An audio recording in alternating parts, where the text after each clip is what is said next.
Padel League. 8 of the top teams from the American League fighting it out for the Cities Cup in the Dougal greenhouse here in Brooklyn. And myself, Paul Giblin, and Mr. Eric McKee, we will be talking you through what is going to be an intense, dramatic and hopefully exciting week of padel, Eric. Oh, hi, Paul. Honestly, can't wait. I mean, it's an amazing venue, amazing city, of course, Brooklyn here in New York. And this Dougal greenhouse has hosted some of the best music events, film events, and recently the biggest fashion event in the world took place here. Now attention is turned to sport, of course.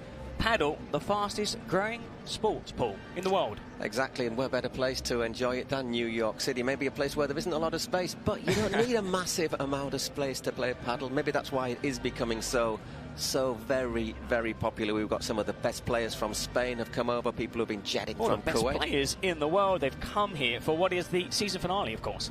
You've had your regular season, those events in Miami, those 2 events in Miami, San Diego, and now, well, I suppose the crown is up for grabs, and what's it been non-stop? Starting today, all the way through to Saturday, the final, the main event.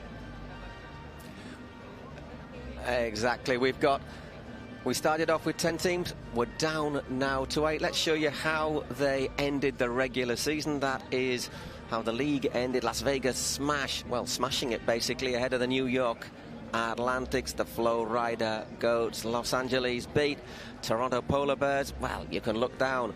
And the 2 that didn't make it, the Cancun Waves and the San Diego Stingrays. Big upset. I mean, Cancun Waves were runners-up last year. No, exactly. I mean, looking at that, we're going to start off with, I say we have a possible 12 matches 12 today. matches, max, of course. Could be 8, and women's doubles, men doubles, and, of course, this mixed doubles, because these, of course, are franchises across the US. 1 team from Canada. And absolutely, and we'll be starting off, well, we'll tell you how it's going to run during the day. But it is going to be intense. You can join in, you can drop out, but we hope you can stick with us from the start to the finish. I can't wait, Paul. It's going to be great stuff here from New York, Brooklyn, the best tournament in the world. The Cities Cup of the Pro Padel League.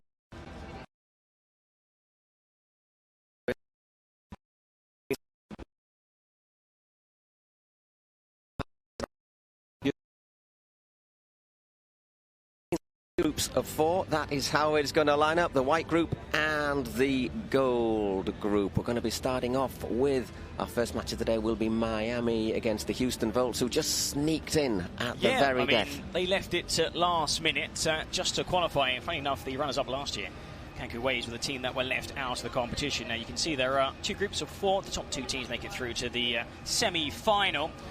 And then we see we're going to have plenty of games on Tuesday, Wednesday and Thursday, Paul. Those 2 semis on Friday, and then on Saturday, the main event. The regular season is over. This is the postseason and the final. Like I said, well, let's see if last year's winners, Las Vegas Smash, can hold on to their title or not. Well, it's going to be difficult for them. I think Miami looking really, really strong. But say they're up first against Houston, then Las Vegas.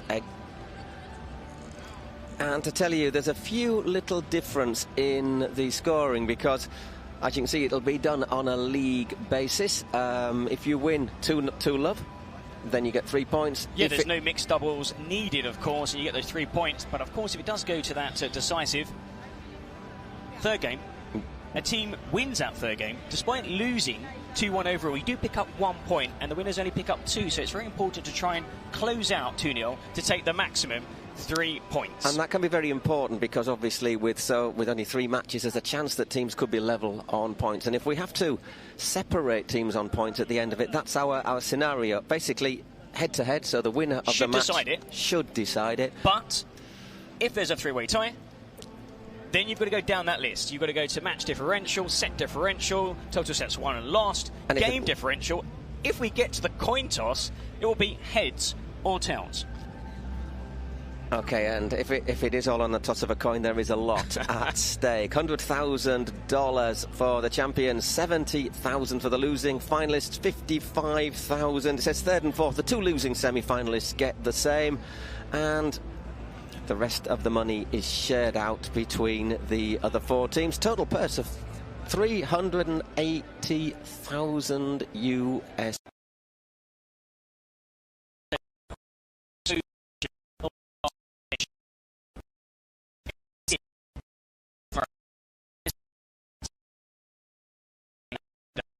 Take a look at the team sport. Exactly, I think it's a very good moment to do so. They're going to start warming up very soon ahead of our opening match, which kicks off at 9:30 New York time. As we say, our first match of the day is Miami Padel Club, possibly the favourites on paper, against the Houston Volts, and there's some big names back for Miami.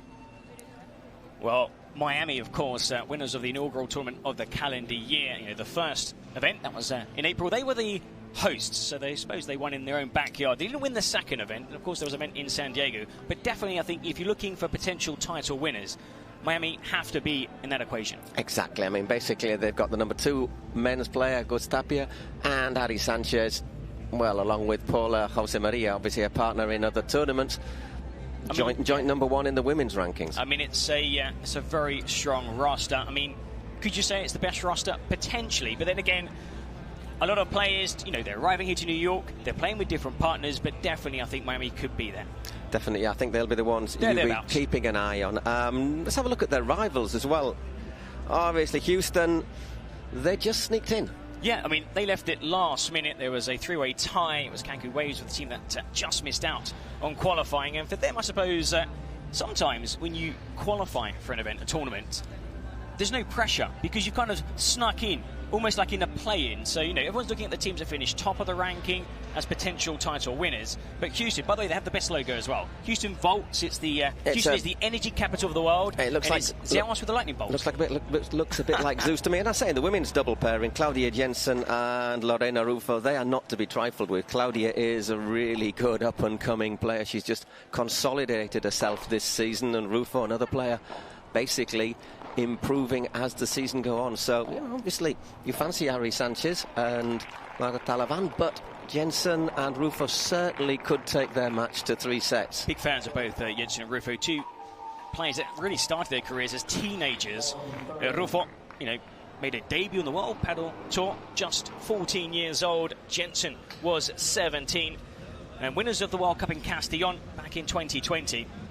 You're looking at some really talented players on both rosters in this opening game. Okay, we'll move on, having a look at our second match of the, well, it'll sort of start about midday, all being well, won't it? And we're obviously looking at the team that topped the league, topped the group, Las Vegas. I mean, you're coming into this competition, I suppose, with the pressure of having finished top of the standings. Now, they do have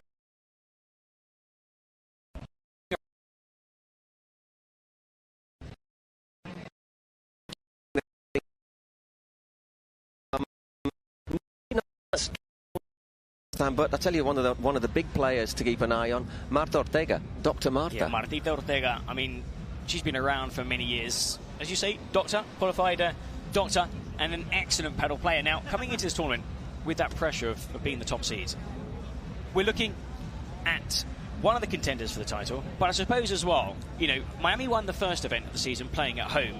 New York Atlanticos, I mean, this is their home venue. Exactly, you know, so you've always, I think they'll be playing with the fans on their side. They'll be getting them behind them. We'll just have a little look at a little video of some of the New York players as well. I mean, there's the main man, isn't it? Chingotto, Campanolo, looks like they'll be together. Chingotto returns. It's a shame we're not going to see Paquito, but I say Chingotto, such a busy player all over the court, isn't he? He just scurries around, boundless energy. There he is. I mean, if you want to learn paddle and learn the basics and know how to play the game, you've got to focus on Chingotto. 0 unforced errors. He is a wall. Now, he's not the tallest of players. When you look around the paddle circuit, you get plenty of tall players, imposing players. I think Chingotto is probably the smallest player on the World Padel Tour circuit, but he's dynamic, he's quick, defensive. He gets every ball back. Normally he plays alongside a player that is taller, can put those smashes away. But I do think that Chingotto playing gives Atlanticos a massive boost. No, exactly. And we're just having a little look at Las Vegas as well. As we said, we already mentioned Marta. So first in the PPL standings this time. when you're looking at Las Vegas Smash, I mean, this season, some of the best players, and you know, they've got a mix. I think if you look around, potential, there is plenty. Ana Paula de la Peña, Martita Ortega. I mean, it's a team that I think they're underdogs. But like I said, they don't have the pressure pull. It's strange, isn't it? Yeah, they've lost, unfortunately, Alejandra Alonso, who's another excellent teenager, which is a real shame for them. And there's no Gonzalo Alfonso, which just weakens their roster a little bit. But I think what it shows is it's actually going to give a chance to other players as well, which will show us how there are more players coming through and the absolute depth of talent in the sport these days. Now, when you're looking at a lot of these players, of course, a lot of them are Spanish-based. A lot of them actually play in Madrid or play out of Barcelona.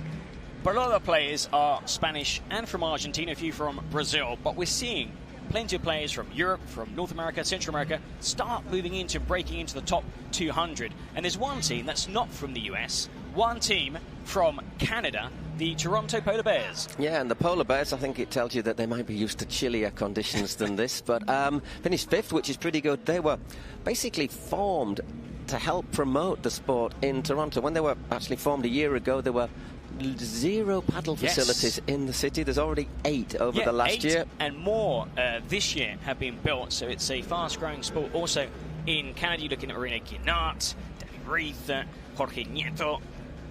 Yeah, but, I mean, it's a very good roster, and I think they are one of those outside contenders too, Paul. No, qualified exactly. 5th Certainly in the PPL standings. Looking at them there, I mean, there's an advantage here because it's Victoria Iglesias and Guinart, and obviously, normally in this tournament, you see how the players are playing with different partners. Now, they have the advantage that these two play together in the normal season, so I think that's going to give them a huge advantage in the women's doubles. Together at Miami, San Diego. I think when you watch Iglesias play, one of the best backhands, I think, on the circuit. I mean, when she wraps, you know, those two hands and drives through down the line cross court, really powerful player. Guinart, of course, left-handed as well. Sometimes it's quite difficult to come up against left-handed players. I think we're going to move on to now Flow Rider Goats. Yep, exactly. The greatest of all time. Who knows? But we'll find out in the next 3 or 4 days. Obviously, another team to be really reckoned with, I think. Well, Gemma Triay. I mean, you've got a veteran, 32 years old, 3rd in the world. I mean, was the best player in the world around about 2017. Actually started playing tennis, quit it at 19, turned to Padel Osoro. I mean, she's great at Aranza, so I really like her. Difficult to beat, and her attitude and winning mentality. She's a great watch. You're looking at the Victor Reeve, the Nenno. It is another very good roster. In fact, you look at every single roster here at this event, and there are world-class players in every single team. Also, the 2 teams that didn't qualify. Well, exactly, yeah. And in fact, you're saying that there's no Sanyo, obviously, because he was with San Diego Stingrays. No Sanyo Gutierrez, who's obviously one of the absentees. When he's on a good day, he's like just got this fantastic touch. Can have a bad day, but when he's on form, he is almost unbeatable. Well, quite a few entertainers on the Flow Rider Goats.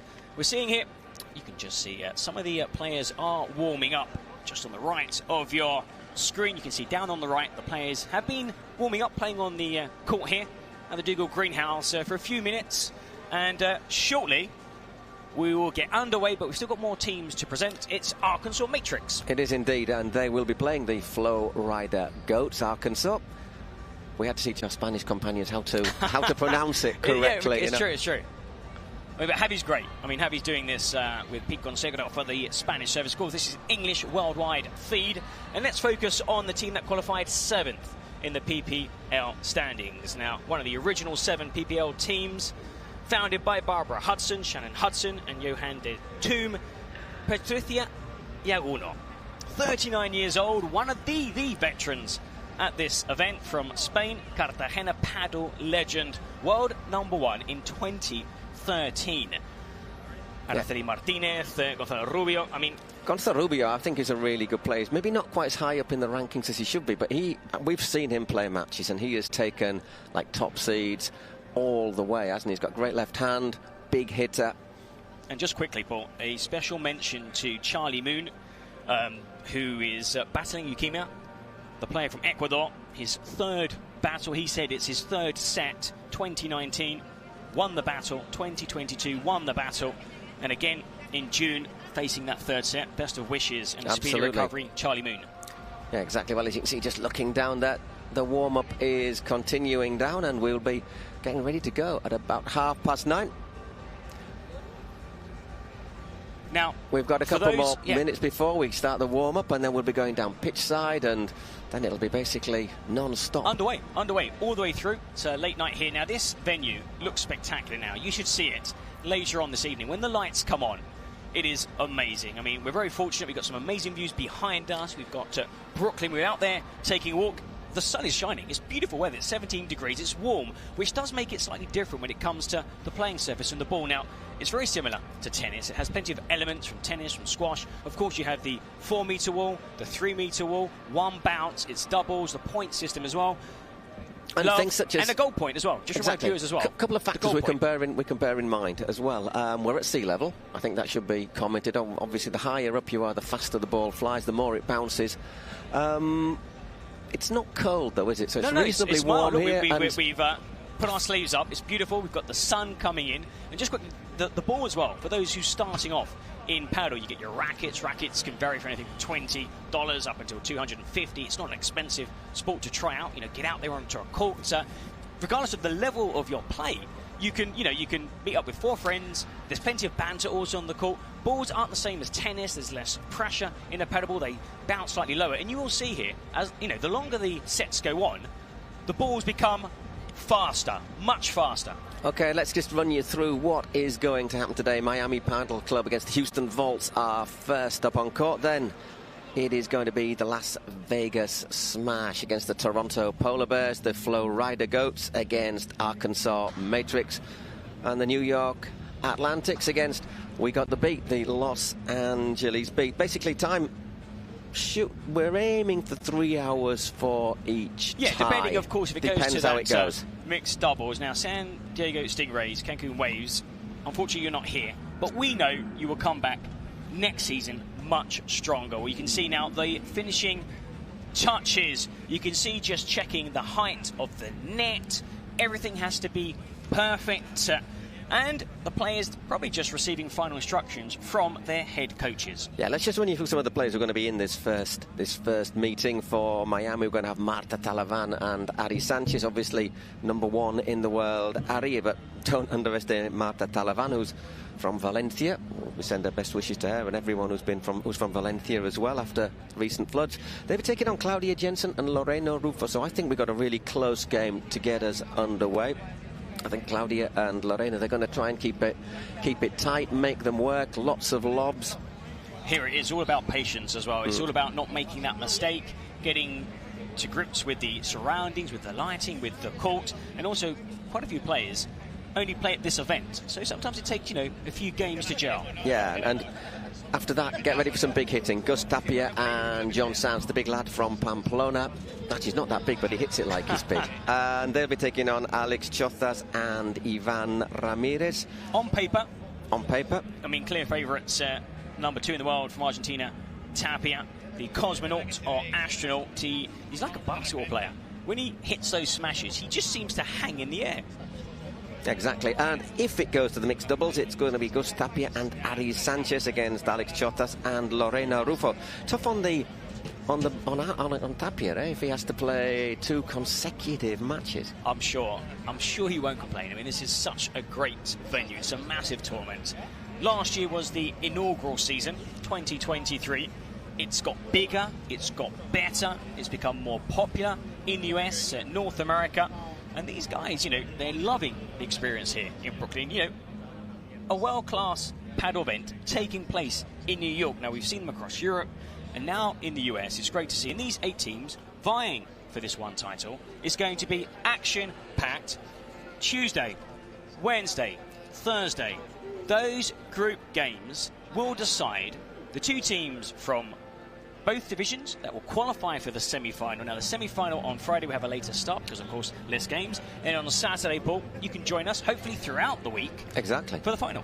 It's all the way through Tuesday, today, Wednesday and Thursday. Then it gets a little bit easier on our throats. But we don't mind. We're expecting a long day today. And But it's going to be dynamic. It's going to be, I mean, I'm looking forward to this first. We could see a few upsets, of course, even if you do lose. It's not all over. It's not all over. It's so important and that's to try and win a game. It's one of the things I was going to say about the ranking is sometimes you have players who are a lot lower in the rankings. But the problem is, if you're in a lower ranking, it tends to mean in the first round you always play like the top seeds. So it's very hard sometimes to actually improve your ranking points, even though you're a really good player. So players here, they're going to get the chance to get themselves into form. Ari Sanchez, for example, or in the first round, more often than not, in fact, always, you're going to be knocked out in that first round. Whereas here, potentially, because, some players might be switching sides. A right-handed player might play on the backhand when they're more used to playing on the forehand, on the drive. And, communication, which is so important in any team sport, communication. But I think even more so in paddle because it's quick, it's dynamic. Obviously, the idea of paddle is to try and win the net. It's to get to that net. At the net is where the vast majority of points are won. With a smash, with a drop shot. And also, it's not about power. It's power when you're at the net. Because really, the only way to win the point outright is to send that ball over the back fence, the por cuatro, which is 4 meters tall, the 4-4. If you hit it out the side fence, you can see players sneak out and keep that play alive. I'm just looking, actually, there's not a massive amount of room, is there, actually, at the side of the court? If you're just looking down there, there isn't a huge amount of room. Sometimes, so, I mean, we might see some spectacular moments here, but yeah, when the ball goes out the court, it does. If it's in the air, it doesn't mean it's dead. It's still alive. No. You can get, and also you see sometimes you have two options. If you get out of the court to keep that play alive. Now, the only way you can get out that door, there's actually no door, there's a gap, is by anticipating. You get a shout from your partner. You dart out, you go out of that door, and when you're there, you have two options when of course, off the court. You either hit a really high lob, obviously looking at the height, it's really high, this roof. The height, great venue because, sometimes you need a high roof. A lower venue. You've got to hit that lob high enough to get back onto the playing surface. Now, of course, you're like on a string. Your doubles partner has to shift into the middle of the court to allow time, to cover the whole court for you to get back into position. Or you try to hit a winner. Now, we will see those winners, and that's when you get it at a certain angle and you play it onto the other side of the court, into the fence. Now, we see some incredible shots, and the thing about paddle is never give up. Never give up. You've got to be on your feet constantly. You've got to use that back wall, which is supposed to a lot of people who've come from other racket sports. It's kind of thinking, do I allow the ball to pass, hit the wall, and then maybe attack that ball? Or do I hit it first time? Wait for the bajada and then hit it. Yeah, I mean, that's one of the things people have been asking us, well, you're commentating paddle, what's paddle like? And is it like pickleball? I said, well, it's not really like pickleball, it's a lot faster. Table tennis? Maybe, I've always described it as a sort of a cross between tennis and squash, but different. But it is the idea that the ball obviously can rebound. The rebound is and you've got to anticipate it. We're not good. We're not good playing tennis, paddle, but we try. If we're any good, we'll be down there. No. Which is why you should try playing paddle, because it's just dynamic and you can learn. Obviously, you get into, the more you play.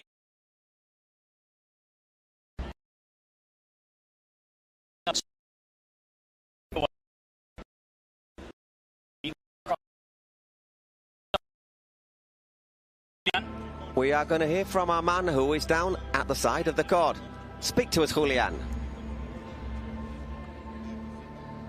Ladies and gentlemen, welcome to New York City and day one of the Cities Cup PPL Finals. Let's get ready for a paddle battle like never seen before in the Big Apple. This is not just a competition, it's a clash of world champions where only the best and the strongest team will rise supreme. And now, it's time to present the Paddle Warriors and the first two teams ready to light up the city that never sleeps. Ladies and gentlemen, please let's give a hand of applause for representing Miami Paddle Club, Ari Sanchez,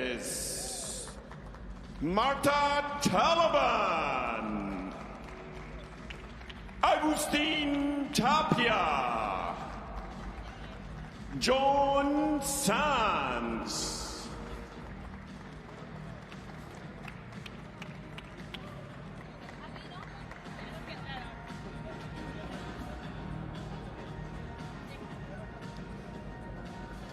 representing the Houston Bolts, Claudia Jensen. Lorena Rufo, Alex Chozas, and Ivan Ramirez del Campo.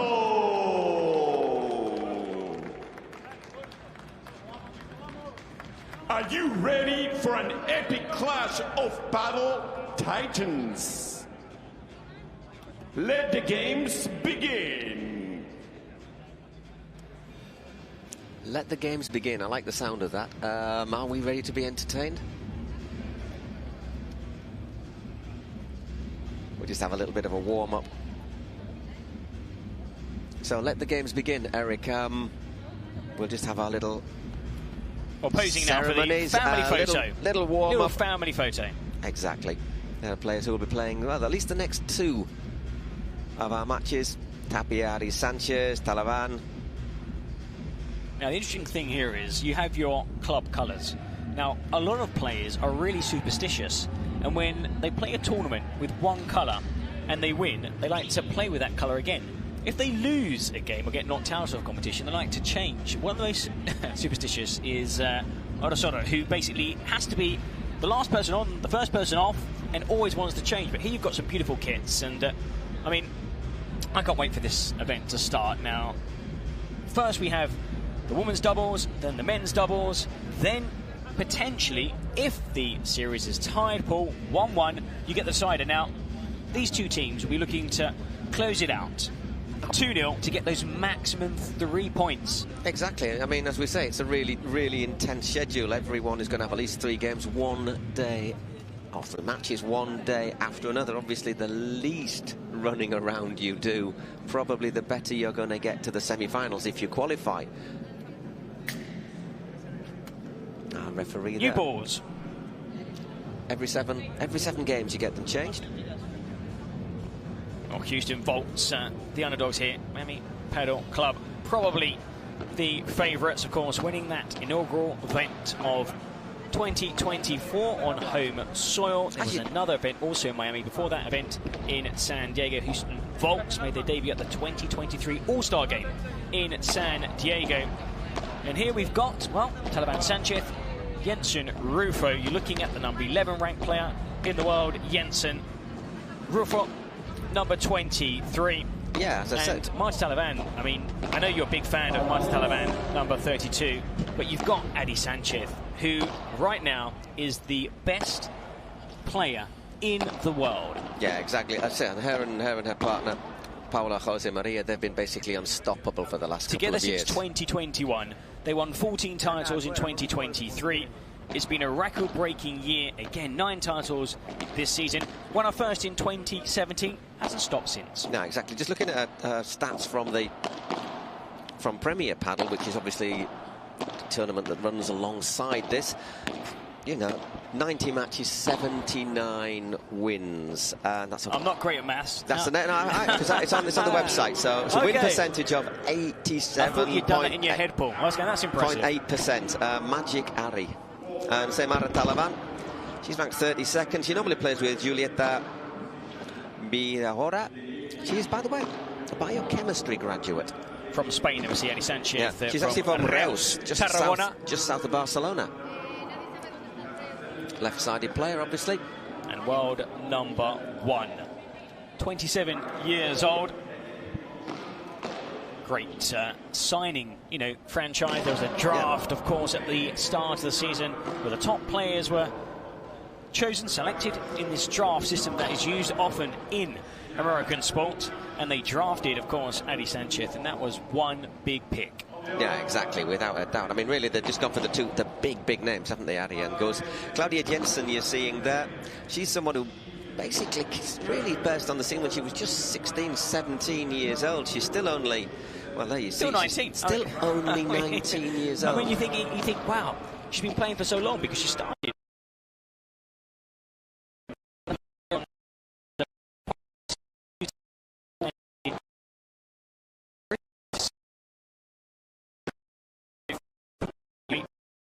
Double-handed backhand. It's the drop of the shoulder. You either open up the body slightly to get that backhand cross court, you dip down slightly, and you knock it down the line. Yeah, and she works well alongside Lorena Rufo, ranked 21st in the world at the moment. She's from Cáceres, which is down in Extremadura, lovely city if you're ever in Spain. Her win percentage isn't great in the Premier Padel. But like you said, Paul, I mean, for a lot of these players that are, 12th, 18th, or ranked further down, when you get through to the last 16, you're up against the world number ones. Exactly. And more often than not, we've said this before, you don't beat them. Therefore, here, it's slightly different because, of course, the number one isn't playing alongside the number two. Exactly, without a doubt. Maybe, yes, we said nice things about Marta. One thing Ari won't have, she won't have Paula's really powerful smash, because Paula Jose Maria, she's obviously not in this tournament, but she's someone who can absolutely batter the ball out of the court. Well, players normally have to complement themselves, normally have a more resilient, sometimes more defensive player. That player who is a waller, the player who keeps those rallies alive, very few unforced errors, and then you have a player that probably takes on more of the risks. Now, the key shot in paddle isn't normally against the glass, the walls. It's sometimes down the middle, because that's where you need total communication. Those shots down the middle where both players go for. So there, what normally happens is the person who can take that shot on their forehand side, which is normally the stronger shot,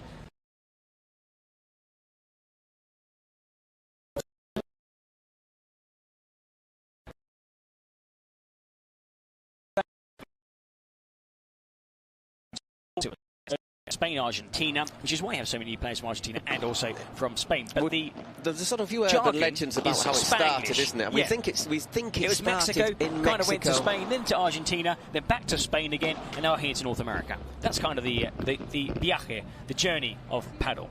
Well, just got a couple of minutes before we finally get going. A couple of last shots there for Lorena. The thing about Claudia Jensen, just going back to Claudia, is that one thing she does, she's very good at keeping the ball alive, but over the last season or so, she's also gained a little bit more strength with her víboras and her, I said, that backhand that you talk about. She's only 1.58 meters, but she can hit the ball pretty hard for that size. And also because a lot of these players, when you're starting at 14 years old, you're playing your first competitive game, Lorena Rufo, on the World Padel Tour circuit, age 14. You're still a girl.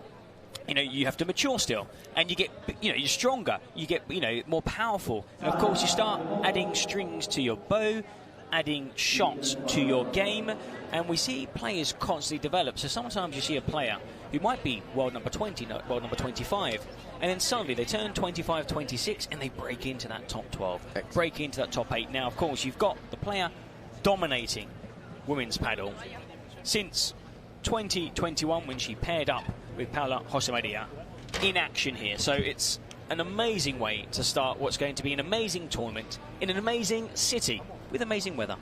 Perfect. It's amazing so far, isn't it? Yeah, and you wait till the night falls and you see the view out the back. We've got the Williamsburg Bridge. You can actually see the Empire State Building from here. But we're going to be focusing at the court for a while. Houston coach, by the way, is Diego Pezzoni. Just quickly, 20 by 10 this court. The best place to watch paddle is probably from where we're sat here at the back end, with this great view, of course, of Brooklyn. You have your net in the centre, of course, just one bounce, new balls. Scoring system, the same as tennis. The only difference is, which puts more pressure, I think, on the less experienced players, because it's very psychological, you have this goal point, where you get to a deuce, and the next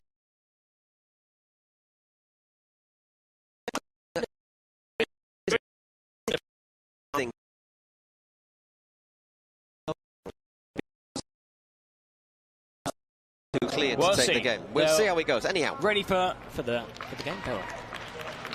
Okay, it's going to be Marta Talavan to serve, Claudia Jensen to receive. I gotta wait till they come out again. A little bit loose there from Marta, but well defended straight away from Claudia. I think showing what she's about. Really good first serve down the centre, because of course down the middle you give your opponents less angle for the return. 59. Looking to get that off the back glass there. Lorena, 15-all. Such an important shot in paddle. Probably the most important, actually, the serve, because that's the one shot you control. Look for a little bit of spin there. And Ari doesn't get that one out. Lorena, nice little backhand.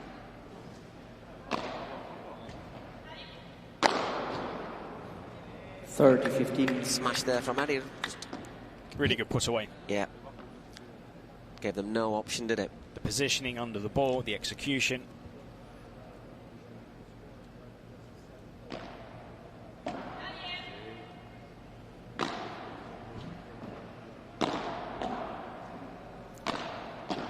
Straight away looking to be aggressive. Ari Sanchez. 40-15. 40-15. It's a good start on the opening game.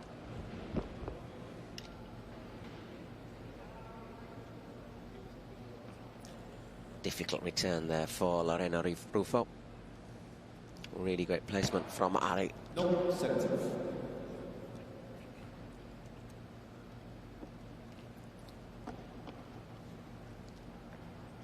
Second serve.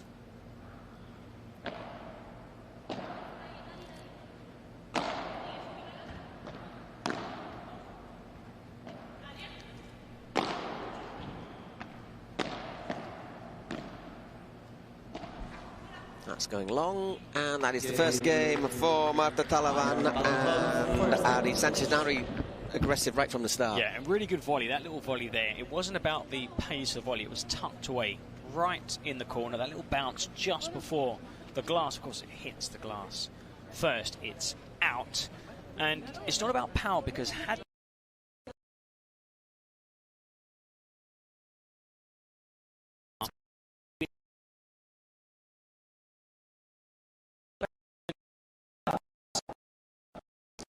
serves first for Lorena and Claudia.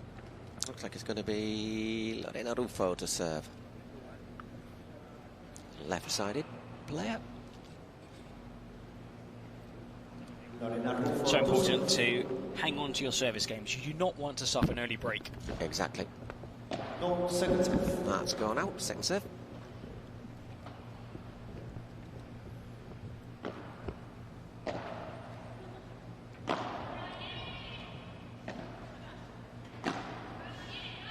You see this battle, trying both teams to get to that net and dominate the net, where of course you win the vast majority of points. Oh, great stuff there from Ari Sanchez. Oh, what a way to win a point! Yeah, we've been told in Spanish that is that shot. A tweenie as well. It's called a tweenie. A tweenie. In, that shot through the legs. In Spanish they call it a willy, yeah, but we won't be using that term, I tell you.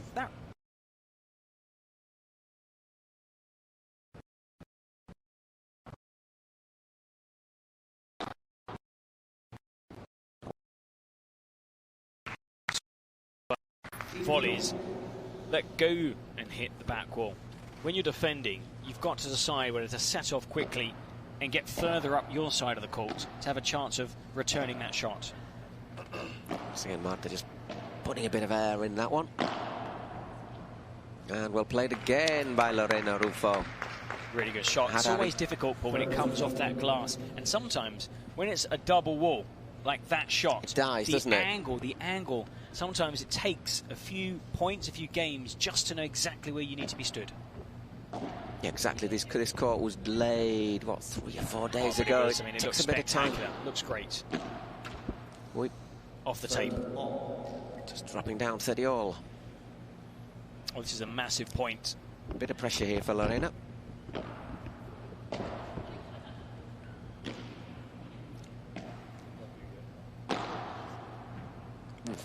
Read that quite well, Marta Talavan. Didn't quite get that smash, Ari.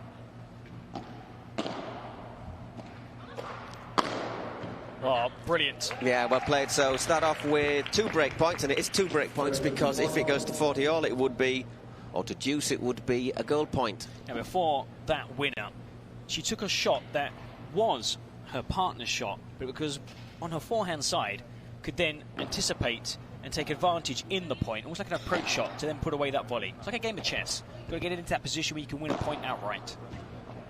It is like a game of chess at this level. Once again, well played by Claudia Jensen, just stretching there. And once again, looking to...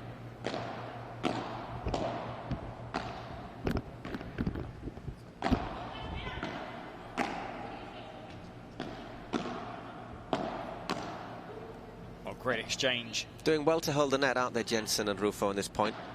And that's a what lovely a passing shot. What a wonderful cross-court passing shot. That was such a difficult angle. Didn't have much space to play for, did she? So goal point. Whoever wins this point wins the game. Also the awareness. Yeah. Didn't even have to look to see where her opponent was. Cross-court Talavan down row. Now here, for the golden point, the team receiving can choose who receives the serve. And it's going to be Ari. Decent serve, though. Well, just that little moment there, wasn't there, when there was a little break in understanding there between Ari and Marta? Well, to both go forward, stay back. A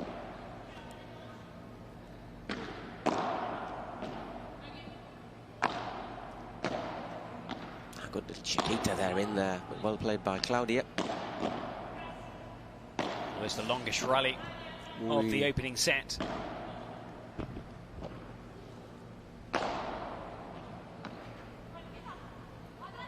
Now they can come forward.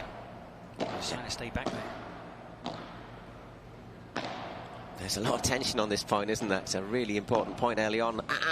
Just slides away there from Lorena. There was a gap. There was a gap. There was an opening, though couldn't quite wrap a racket around the ball enough just to guide it down the line. And an early break in this opening set. Now, all Ari Sanchez and Talavan need to do is to hold on to their serve, and they've won the set. Yeah, Ari to consolidate that break.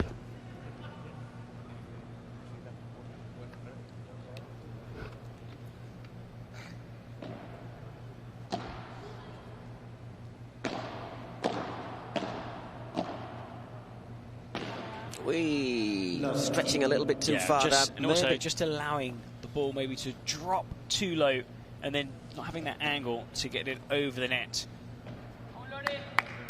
So, love 15.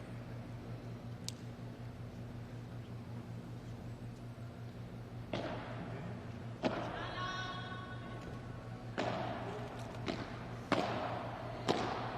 double-handed backhand. Yeah.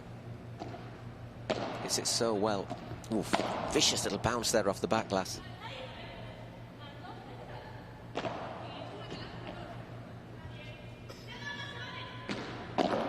Very important there, Ari. Got a call from her doubles partner. One player at the net, so important the communication during the point. Once again, that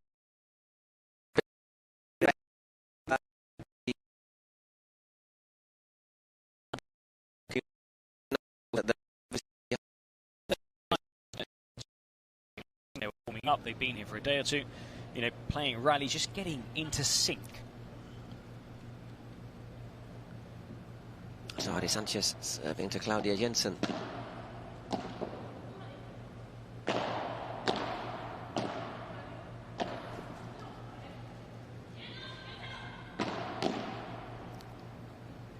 Well blocked there by Lorena Rufo. Really good deep lob. What a great scoop. Yeah. You can see what we were saying earlier, Paul, that it's very difficult to win those points outright. Well played. Really well played. Excellent. By Claudia there. Some good defending and then just finding that space, pulling them out of position. And just turning defence into offence with a clever low volley, and then found that opening again, a cross-court winner. We're seeing Talavan maybe move inside a bit too much. Yeah, too many times into that central position. So a little bit of pressure on the serve again.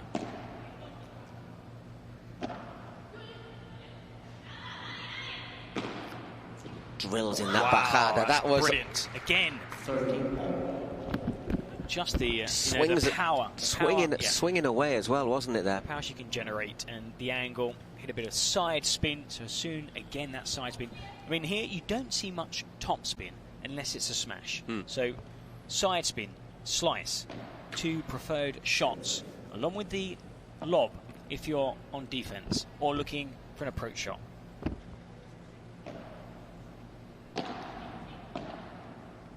Dinks that one over the net. Once again, well defended by Lorena Rufo there.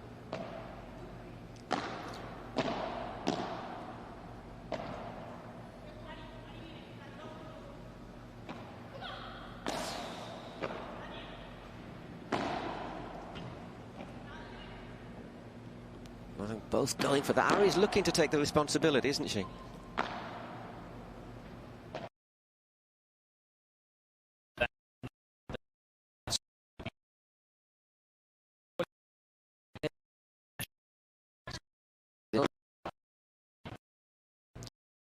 For Claudia, yeah, indeed, well taken. 30-40. Once again, they worked that angle.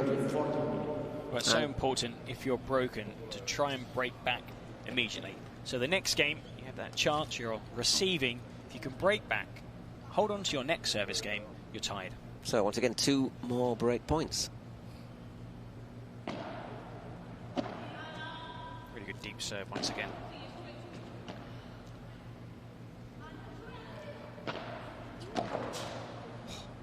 Well defended by Claudia. Just scoops it up.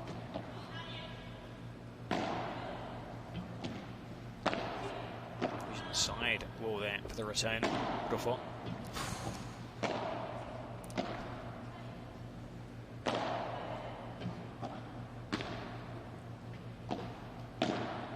On the back foot throughout this rally, but still in the point. Exactly, no. Well, they have been in several points in this game, and that is a fantastic shot. The best shot of the set so far. Lovely disguised winner there. So I think Adi even gave her opponent the thumbs up. They were, if you look at that whole point from start to finish, they were defending. See what let's just listen to hear what the coach says. Just saying, of course, now it's quite a quick surface, so those slice shots are skidding up. You know, it's a fast court, which makes, of course, for very entertaining paddle. And just saying, of course, now look at that. There was no power. Wrapped the racket around the ball and just guided it cross court. I mean, that was a wonderful winner. And here we see, you know, you've broken your opponent. You're leading 2-0. Yeah. You're looking to hang on to your serve for that 3-0 lead. And now it's 2-1 with serve. Exactly, and it was your top player, perhaps, who had a service broke.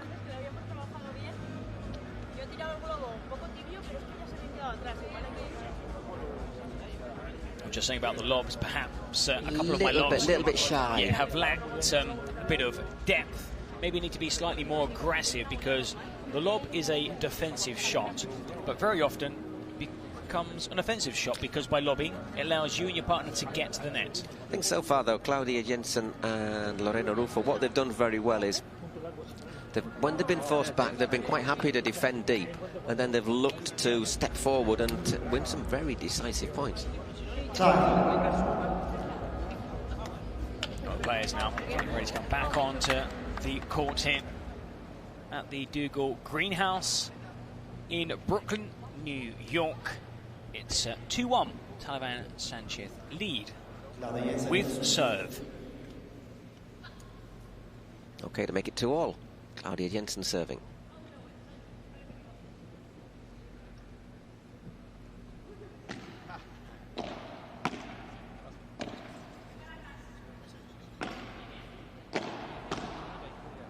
It's a tremendous one-handed backhand there from Adi. As well there, Marta, to dig that one out.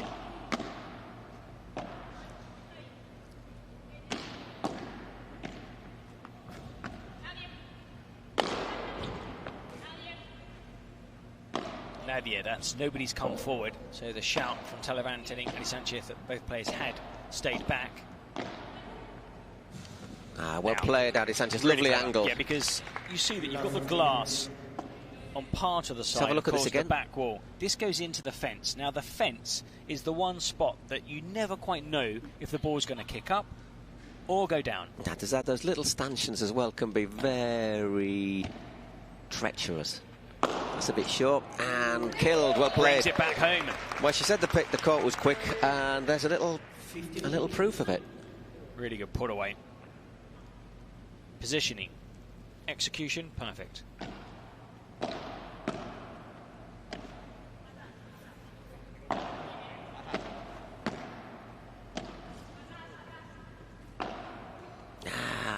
After that, Change the shot when the ball was mid-air. You could see she was shaping up. Her whole body said cross court.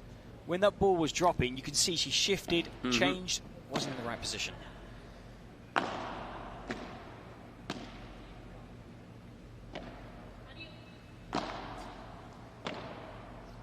That's a nice lob. Allows them both to come forward, get control of the net. And you really don't want Ari Sanchez to get control of the net, because we've seen the power she's got. 30 all. Puts it wide though, and puts it into the glass. 30 all. Slightly miscued on that occasion. And I'm sure if they can bring this to 2-2, it'll be a massive confidence boost, morale boost, having trailed 2-0 with that early break. Hits the net cord and drops on the wrong side. Well, the wrong side for Marta.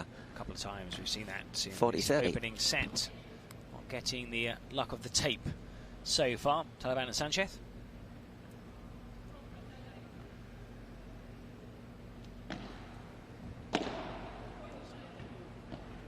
There's that shot down the middle.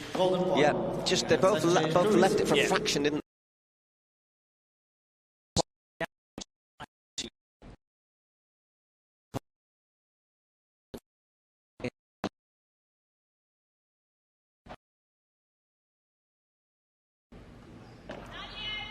Navia, nobody come forward.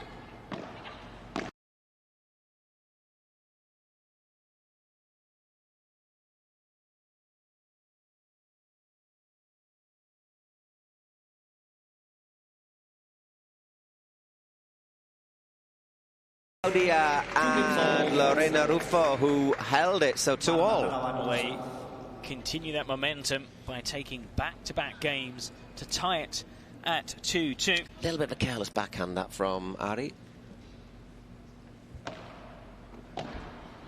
So Marta to serve for the second time in the match, or in the set. Oh, there's a slip. Let's get back to her feet quickly.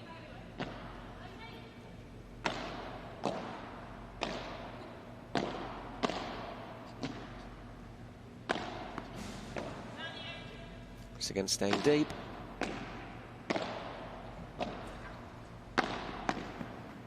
Great recovery. Fantastic. Brilliant. Been so impressed so far by Jensen and Rufo. Well, we did say in the warm-up that this could be really, really close. That's Claudia. the first unforced error we've seen from the teenager. Disappointed, you can see. Yep. That was a chance to put away that volley.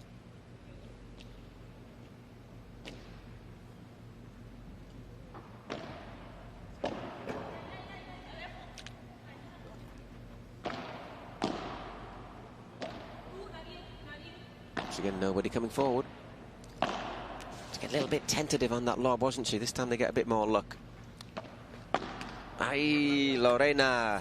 Again, another volley into the tape, but we're seeing there, those little shots down at the player's feet. Why? Because if the ball is hit at your feet, you can't attack. You can't attack, yeah. The only way is up. You've got to get that ball up and over the net. It's very difficult to work. It's basically impossible to attack.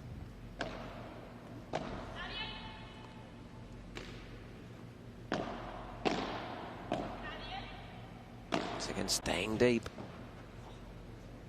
Chance come forward. Well, really well directed lob. It's not a bad one either. Now you see the vast majority of lobs are cross court because you've got a longer distance, of course, diagonal. So the ball has more time to go up and back down again.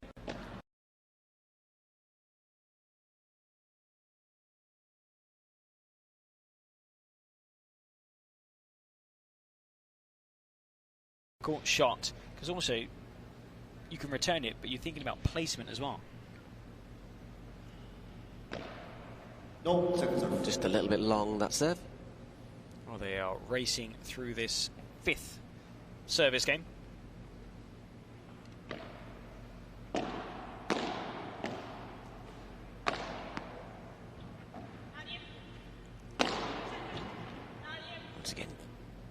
helping it on. Ari Sanchez really aggressive, lots of power in that one. Served out to love. 3 games to 2 for the Sanchez. So 3 games to 2.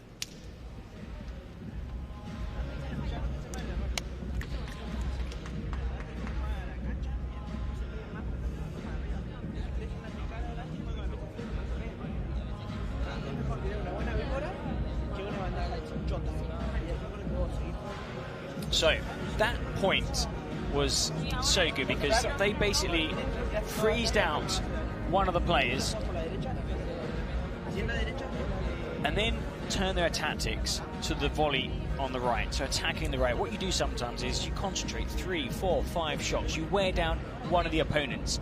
The other player drifts into the center, almost trying to, you know, get into the point. So you see the shot down the left, you step slightly more to your left, another shot. You can see your doubles partner is starting to tire. So you try and help out by stepping more into the middle. What you do is you're leaving a gap on the right-hand side. So what they did there was Adi was continuing. Same player.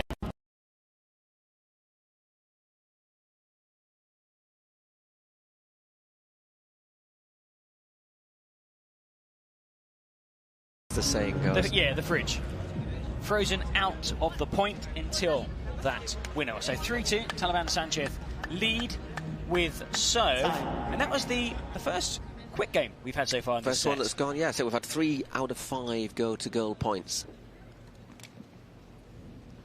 Lorena Rufo to serve.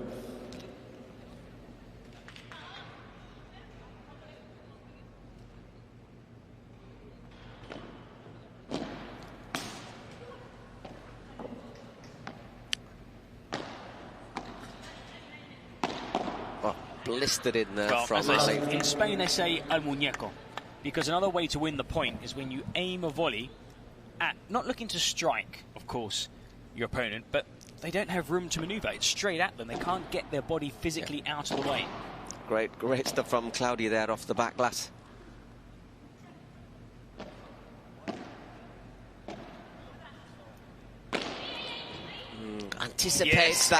Anticipating that, Ari. I think she thought that was just going to drop for her the backhand. It's one of those ones where you need a call from your doubles partner to say, Sully, it's leaving the court, and you head off. Didn't get a shout, so stayed on the court, and then there's no way back. But it was tight. It was difficult. Could have gone either way, couldn't it? One to judge. You could see it. You could see that gap. We could see that gap. We had a perfect view. Right behind it. Diagonal. There was a massive gap. 30-15.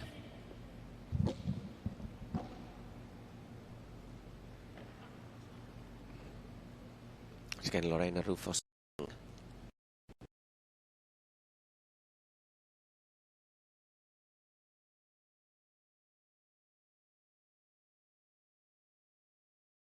Up there, sitting up as if, hit me. And maybe a slightly softer, less risk volley to then take a step further closer to the net. You're in a better position to hit the winner. And they're made up for that earlier mistake. Great bajada. Great bajada. I think Marta fancied the little drop shot. 40-30.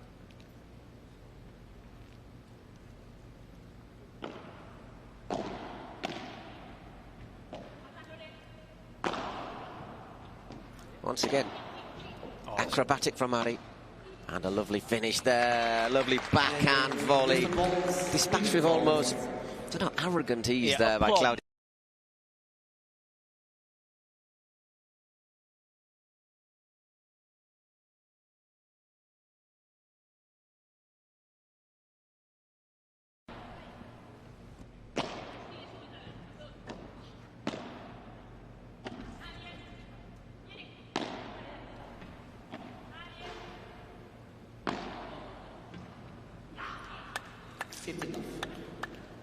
So Ari Sanchez, I think she'll want to hold this after, for logic, obvious reasons, after losing last time. Losing her first service game of the set.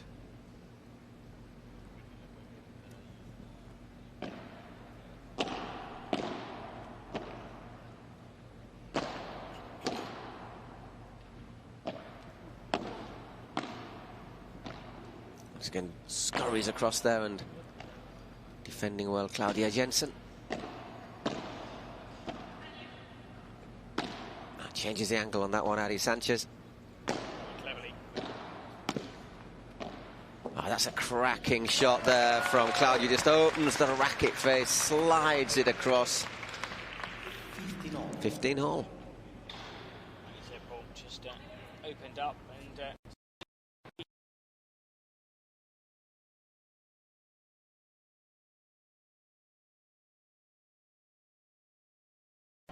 just to remind you, we're here in Brooklyn in Dougal Greenhouse for the finals of the Pro Padel League, the Cities Cup. This the season finale. It started back in April. Those two events in Miami, then San Diego, and now Brooklyn, New York. Well played once Very again. little bounce, difficult, very little bounce, and also had stepped slightly forward, so the shot was slightly, you can see, behind her. Yeah, it never gets the racket face on it, does she? So 40-15.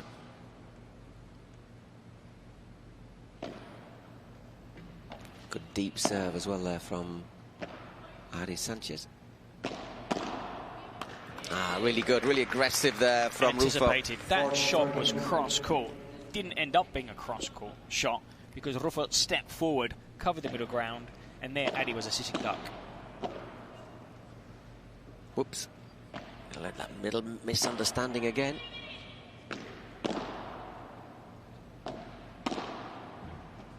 Ooh, here's a chance. Wow. And taken. That was difficult. It was a reflex return.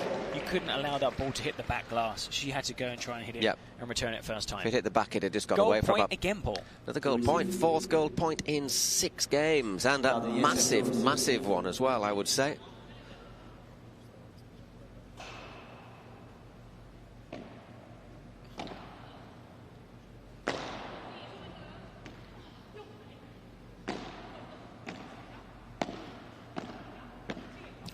And well, another break.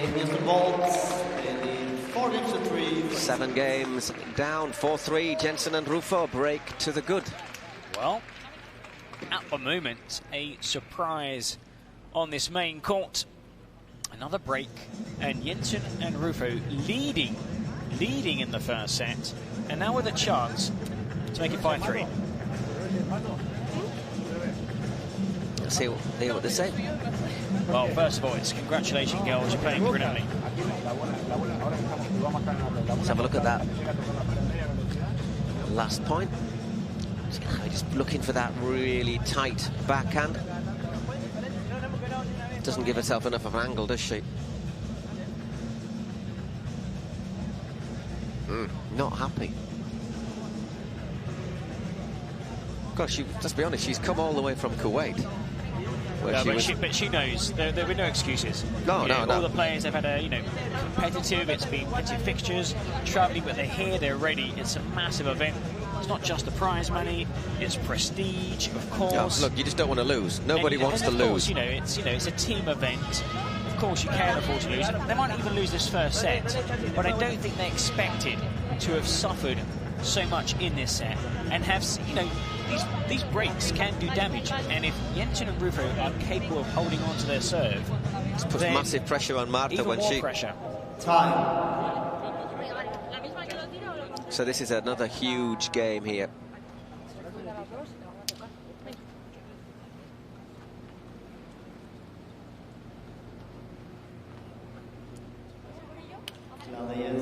Claudia Jensen to serve.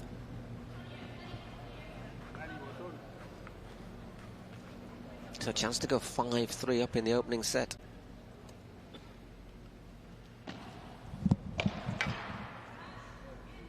Ooh, 15 love, just goes a bit deep there from Marta.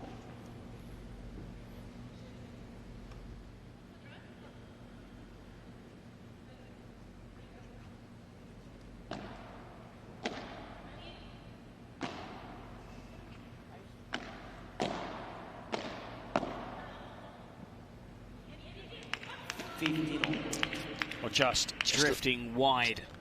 That's a very difficult shot to execute. Just looking to stun it over the top. It's very difficult.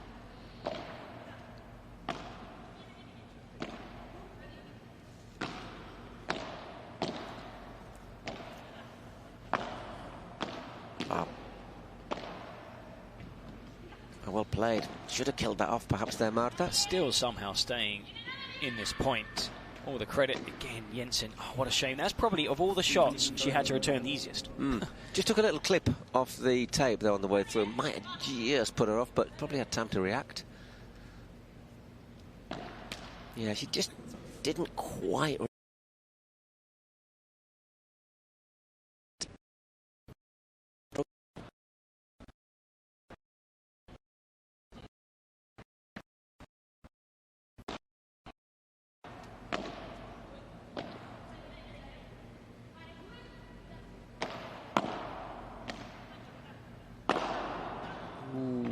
That was just wide. 15-40. 15-5, just long. Probably didn't need to take such a big risk. There was space. Looking, obviously hit it slightly wider to win that point outright. Took the risk, missed the shot. 3 break points. Yeah, 3 break points.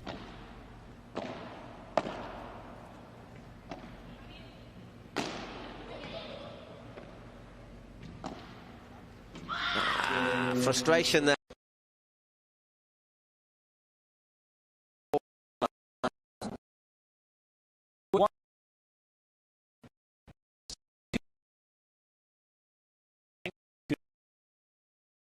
There's no guarantee now. Talavan's going to win her serve. Second serve.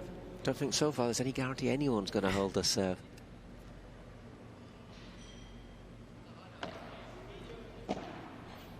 Once again, Ari takes responsibility.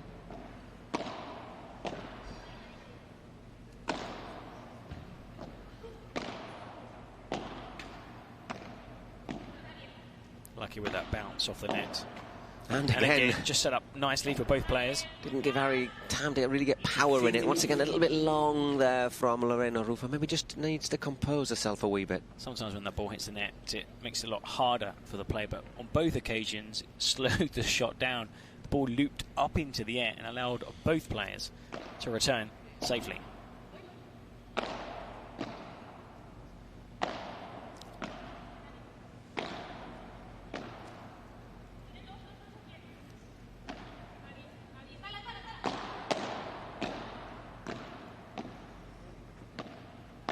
Switching it around again, Claudia Jensen.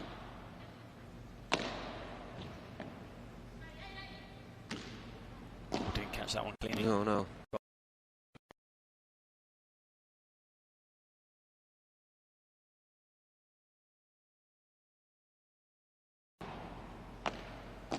Played down to feet, well played, go defended, but not a lot you can do about that.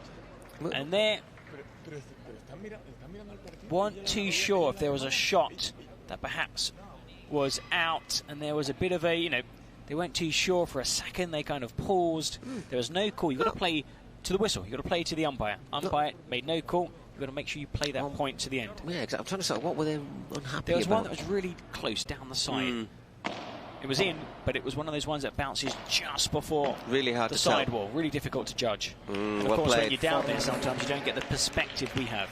Just angled away there for T-Love. So once again, it's going to put pressure on if they, obviously, if they win the next point. Well, whatever was said to these two players just lost when they changed ends has definitely worked.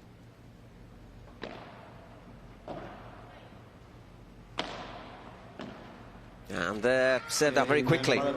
So I think the coach will have to do a little bit of work now, I think, with Lorena and Claudia. They just lost focus, didn't they, after that last service game they lost? Well, they played so well, but they, again, you've got to give credit to the players, you know, they're playing against. I mean, these are, you know, world number 1. You've got Marta Talavan as well, who is ranked number 32, but an excellent player who probably deserves to be higher in the ranking. Now they're in control. It's still with serve, so in theory with serve it should go to 5-5, but this hasn't been a typical set. No, it hasn't, has it? Lots of breaks, lots of long contested points, and now whatever was said to Talavan and Sanchez worked. It's now Jensen and Rufo. He need some guidance. They need to win this service game to stay in this first set. Yeah, exactly. This is where Diego will be earning his corn.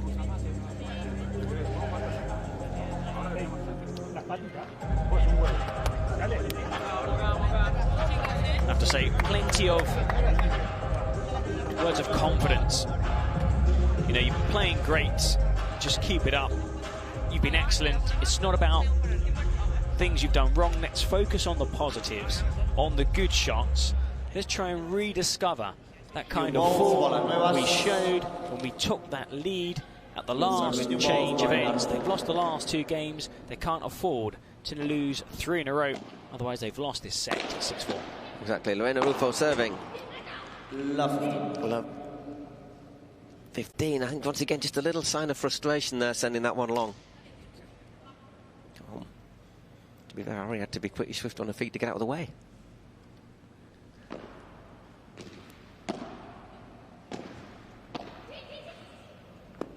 It's really well played from Claudia Jens. That little drop, having Marta sprint forward, couldn't get there. So important that your doubles partner gives you those. Come on, see, you can do it, you can do it. You know, give you that extra boost as you race forward. That was an excellent shot.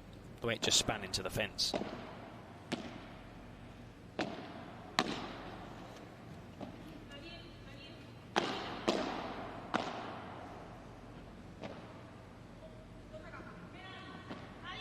Opting for the lob instead of the bajada. I think that's probably wise. They were really good in the opening games, weren't they, Claudia Jensen and Lorena Rufo, when they just made sure they kept it alive.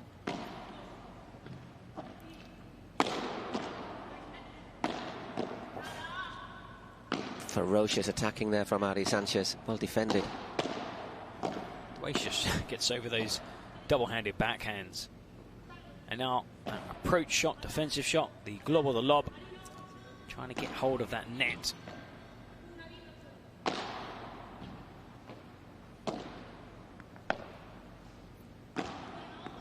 Wow. Unplayable. Unplayable. It's what we're saying about those stanchions. You can't do anything when the ball hits us. You can't. I mean, it's one of those ones. You've got to take that gamble, get there. You can't allow it to hit that fence because it's a very difficult shot to retrieve. But on that occasion, just not enough room really, just to angle the racket in that small gap, get it back over the net. 30-15. Hey, loose.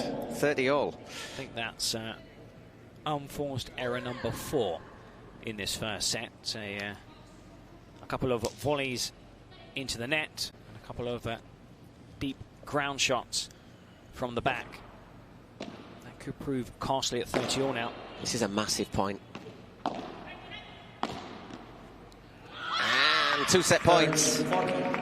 Oh, war cry there from Ari and Marta. Well, they've gone up through the gears in these last 3 games, Paul. They have just stepped it up, haven't they? Looking determined, I think it's fair to say there, Ari Sanchez.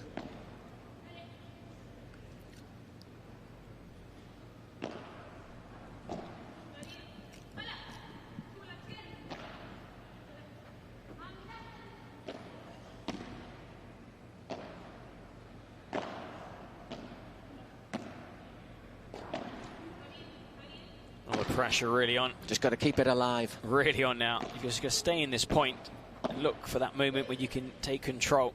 They're kind of there at the net, but gingerly at the net. Not too sure whether to go back into before you're not left. And that's unsure. Extra step. You can't really afford to go back when your opponents are looking to get forward. And there they were caught in no man's land. And there we see... Was that just that hesitation? I think the big difference was, I think Martita Talavan has been consistent throughout this set. Yeah. I think what we have seen is Ari Sanchez has suddenly exploded into life. These last 3 games, they've won all 3 games. When she had her service broken, you could tell that she was walked really off the court. unhappy. She wasn't happy, understandably. 2 services broken. Now a smile on the face. Now some of the pressure is off because they know they can play much better. I do think that Rufo and Jensen have played really, really well. Now, how much better can they play? We're going to find out, Paul, in this second set, because for them, They need to win the second set. Try and send it to a third. I think they've just lost a little bit of concentration as well. I just noticed that little argument, that little point where they weren't happy about. You've got to give the credit to, I mean, the way that Ari Sanchez, they were dominating the points. Whereas before, they were disputed, they were in control. And we were seeing, obviously, you know, Talavan and Sanchez have the big game experience that perhaps Rufo doesn't have. Rufo's further down the ranking, number 23. And you're looking at Ari Sanchez having, you know, been world #1 and playing this. And she's just playing much better than she was at the start of the game. So now they're going to come out. Confidence is now sky high. And it's one of those ones where you've got to try not. Okay, there's the stats for the first set. So I think 28 points to 19. You're looking here, you know, golden points returning and with service, consecutive points. Of course, those 9 consecutive points coming when it most mattered at the end of the first set. They've won 3 games in a row. Now, Jensen and Rufo have to stop the rot. It's Martita Talavan serving to get us underway at the second set. First one's a bit long.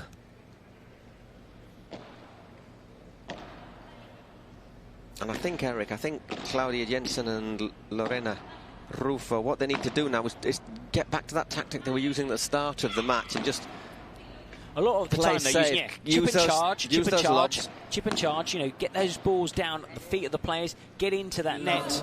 The only thing is now, you mentioned this earlier, they're not the tallest of players. I mean, Jensen is under 1.60 m, so of course, you know, 158. 158. So of course, when it comes to those lobs, you know, you're normally forced back, so you've got to choose carefully the moment you attack the net, because, you know, you don't want to be dashing forward to be dashing back to be dashing forward, which is part of paddle. Exactly. But of course it tires you, and on long points there is a physical, what they call in Spanish, desgaste. You do get worn down. Yeah, you end up paying the toll for it, don't you?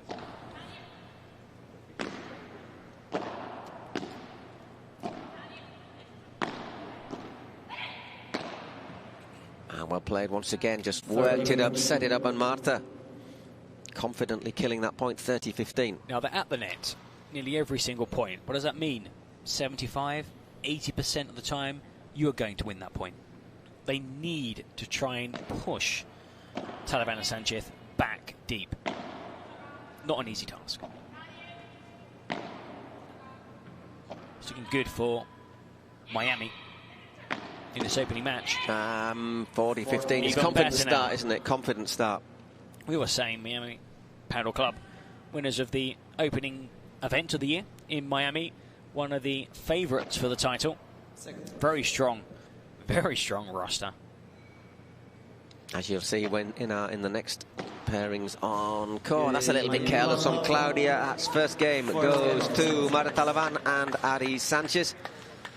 Quick little turnaround, and then we'll be ready to go. As this is a team sport, you know, the first of its kind with the franchises. I think just looking at the bench there, I think it gives you the idea how small Claudia Jensen is. Say 158. Still meter such 58, not tenacious, just a tenacious defender. But just with the franchises, I mean, for Miami, this is a massive event. For all the teams taking part, it's a massive event. But of course now, looking at this system with the mixed doubles potentially, next up the men's doubles, there'll be added pressure on Alex Chozas and Ivan Ramirez should their teammates lose the opening game, which puts Tapia and John South in a very strong position because they don't have that pressure.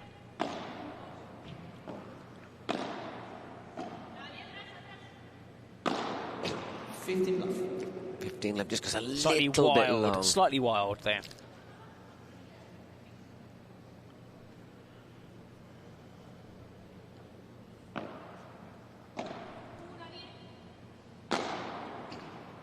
Once again, brilliant. hits the top and rolls out. So 30 left. They need to win this game as well, I think, for confidence after losing those last. This is one of the rare times you see a topspin. The topspin, of course, used because the kick just off takes the it up, court doesn't it? And off the glass just shoots that ball up into the air. And of course, the angle goes out sideways. So there's topspin and side spin on that smash.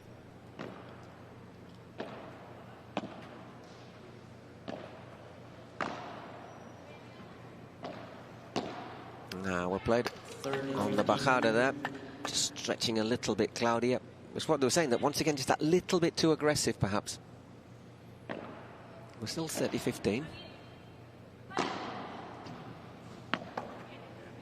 Yeah. Once again, the spin just took it away, didn't it, from Marta Talavan? As like any sport, psychology is a massive part. When you start losing games, suddenly it's 1 game, then 2, then 3. You've lost the set. You need to forget about that first set and think, okay, it's a new game. You've got to win 2 sets. You've got to win your service games in this second set, which they have done. They've started off well, they've tied the second set, and you've got to forget about that first set, because sometimes you see players, and they say that themselves in interviews, sometimes they're looking back at a missed shot, a missed smash, an unforced error, and then suddenly you find yourself 3-0 down for the second set. Yeah, done well to put the brakes on that.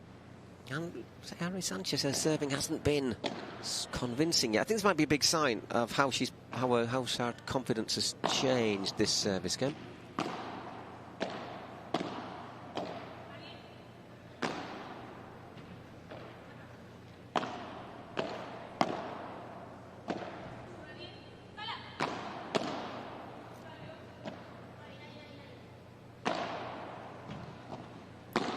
Well, they're keeping Jensen tucked into that corner. She can get forward. She's done really well, though, to get out of it. And again.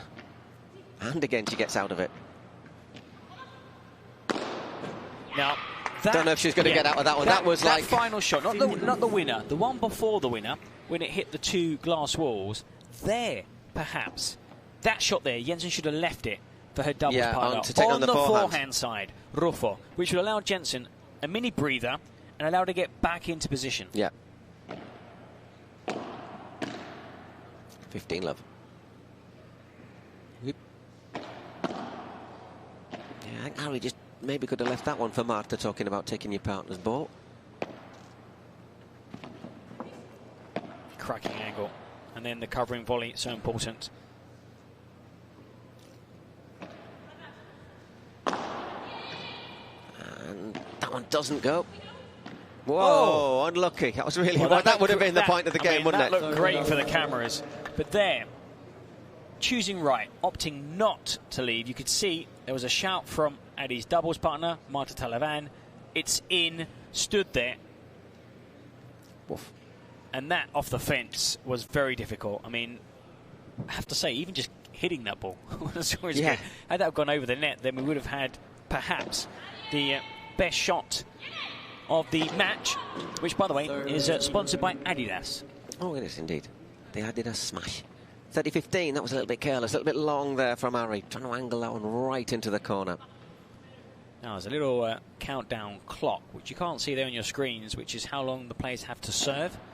You can't take an eternity between points to serve, and of course the serve, you can't strike the ball if it's above your waist. 40-15.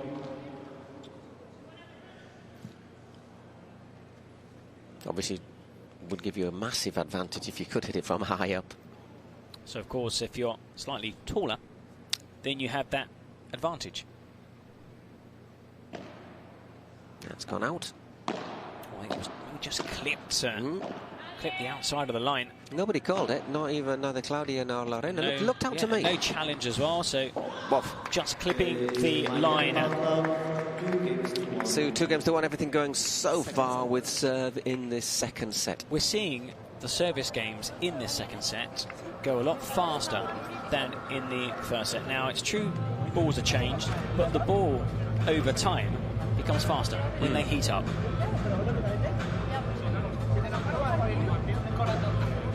Speaking about heat and eat, another one of our sponsors is Italy. It's great food. It is very, very good, isn't it? Too. Well, some of the highlights. We visited one yesterday, actually, as we did our... Really good in Manhattan. Really, I mean, you're looking at Adi now. There's a smile on her face. It's here, the coach.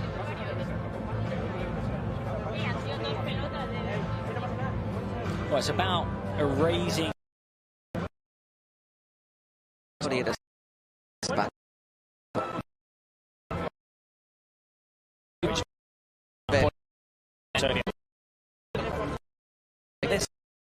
Second set is with serve.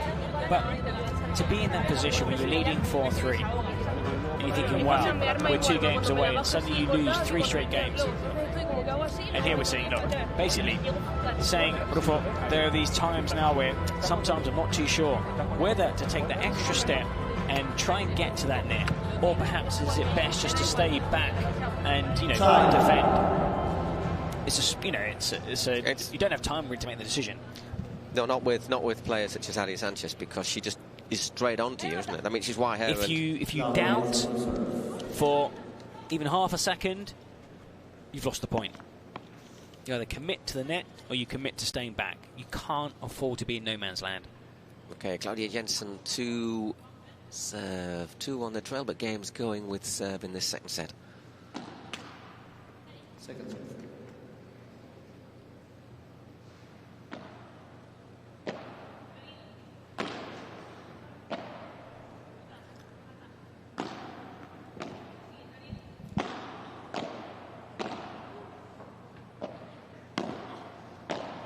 Well played, Marta. Just look for that little gap between the two there. Love 15. Just looking, the light here is pretty good because it's been well looked after. There's just a couple of little shards of light there across the court. Is that a problem for players? No. I mean, it's the way this venue is facing. It won't affect the players at all. We were saying earlier, amazing weather here in Brooklyn. It feels almost like summer. Well played. 15 on. Well, they're looking for what they call in Spain a doble pared que abre. The ball hits that side wall, then the back wall. I was trying to return it, Ari, but couldn't. Opts to let that one bounce. Stretching once again. I think Lorena did there what Ari didn't do. Ari thought about going for the ball that was a little bit too high, left it, and in the end took the point because Lorena Rufo did stretch for one. It's 15-30. Another big point here.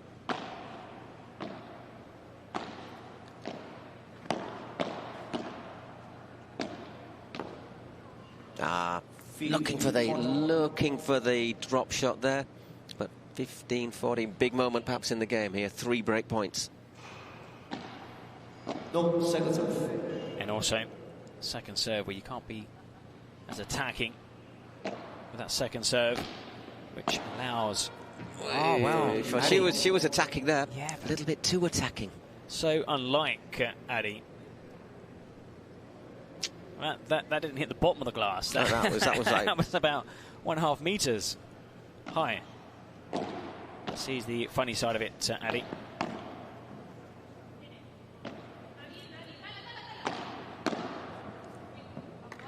Well played. Had a chance there on the volley. Marta Talavan just puts it a bit low, so another golden point.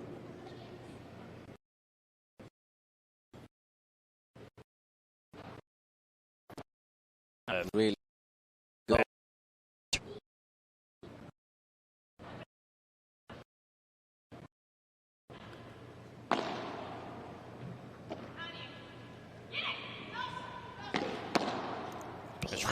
Was ready for that. Clara Jensen.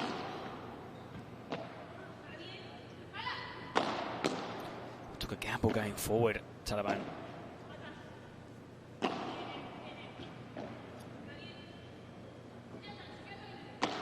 Drills in that backhander, puts it into the net, and there is that what first break of this second set. Is that going to be decisive, Eric? 3-1 with the serve, chance to consolidate it now. Marta Talavan, who has been pretty effective on her serves. Opting for an attacking shot there with the bajada, the bring down. It was there for it though, wasn't it? It was there. It was high. It said hit me. It had a high contact point on the back wall.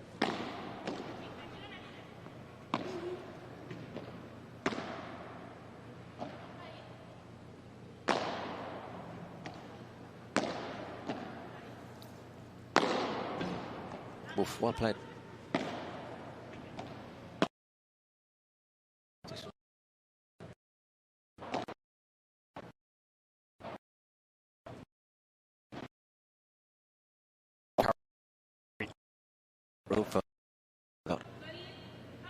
Good ball, good lob. Well, here they are freezing Ari out of the point. They're now involved. This one should go, Yeah. and indeed it does. Well played. One shot, Ari, in that whole rally. They were just pummeling. Yeah. Time and time again. You could see at the end, worn out.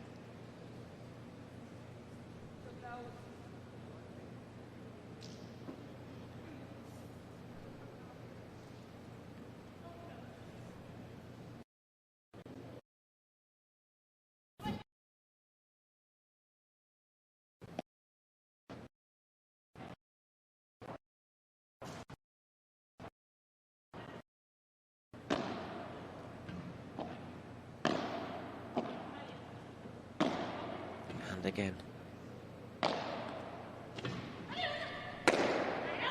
What? Out that one goes. 4 meters that back wall. Yeah. Remember, 15 Row two that finished. They returned the favour this time, didn't they? They just pummeled Lorena Ruffo. That is really the only way to win that point outright. That smash over the back wall. The por cuatro. First one we've seen go out over the back wall.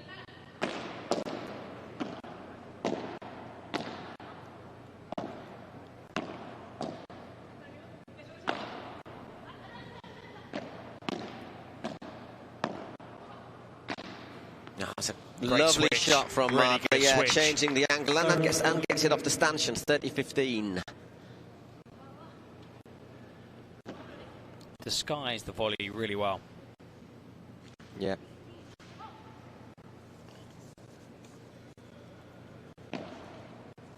Again, just down the line.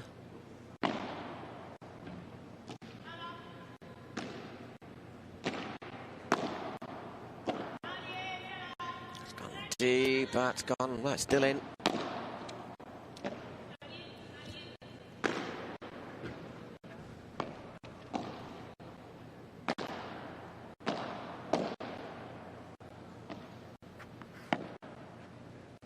Again, Claudia couldn't reach that.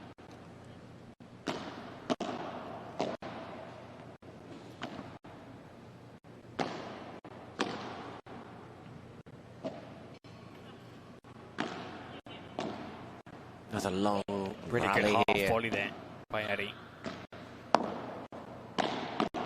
Great block. And that's a spectacular retrieval. recovery, yeah. Oh, brilliant back glass to stay in the point. Oof. And brilliant winner in the end, but great play from both teams, I think, from both pairs there. Great defending. They kept attacking, didn't they? And in the end, that's a great recovery. That's a fantastic All lob. came about after that good lob. That was the shot. That was the approach shot, a defensive shot that turned into an attacking shot. So, chance to go 4-1 up. It'd only be one break to the good, but it's sort of psychological, isn't it? Especially after losing that first set, having led 4-3.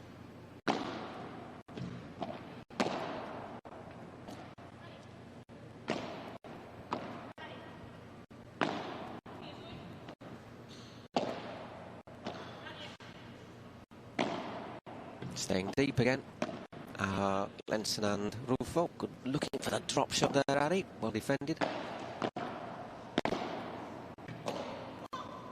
And that's down again the middle. down the middle. Down the middle. It's Down the middle. at the beginning of a point, there's more communication. When players are racing one side to the other side, sometimes that communication breaks down. So that shot down the middle was a very clever shot. Now looking at these players, they've yet to win. You know, they're smiling. Because why? They've won 7 of the last 8 games. So what it says?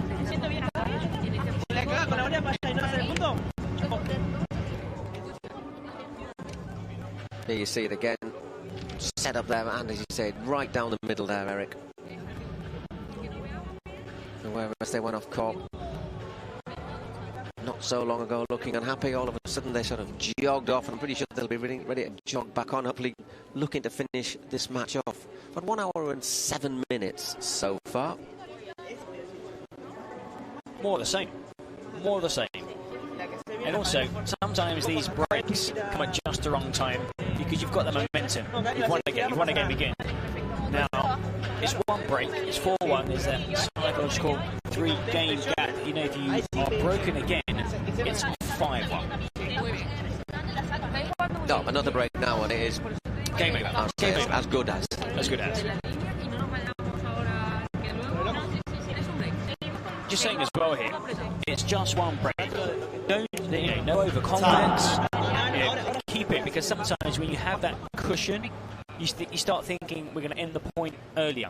Yeah. When you try and do that, you choose the wrong shot. When you need to be patient and basically work the Too point. aggressive. So there, the instructions were very clear. It's only one break. Play as you have been doing. That's the way forward.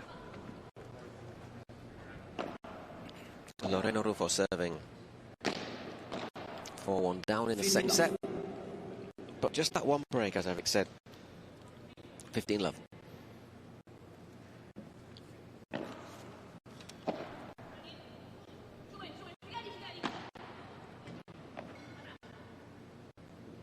Again. Well, the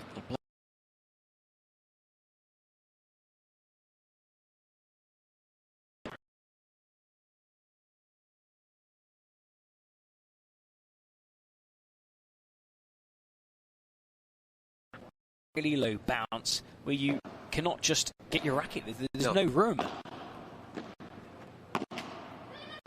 That's the first shot we've seen that's hit the tape and gone over the other side. I think she needed that little bit of luck. Bit of luck. If that had dropped the wrong side, that would have been like, oh, nothing's going our way. Would have been a ground swallow me moment.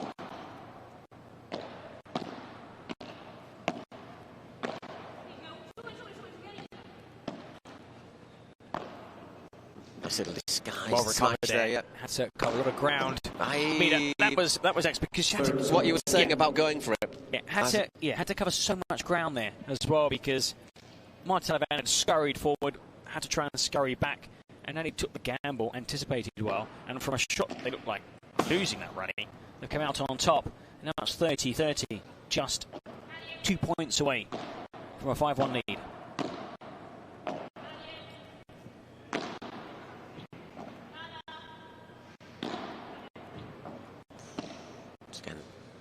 It's the previous shot, though, wasn't it, from Ari that sets it up. It stays low, hard to return, and it just set up the drop shot. The backspin on that drop shot just drops dead. Yeah. So 2 more break points.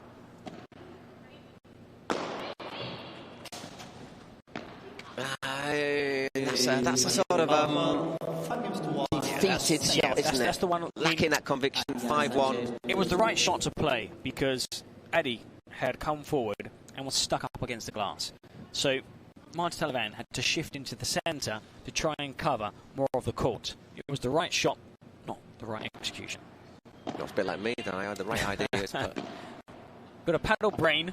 Got a great brain for football. Got a great brain. The arms and legs don't quite follow.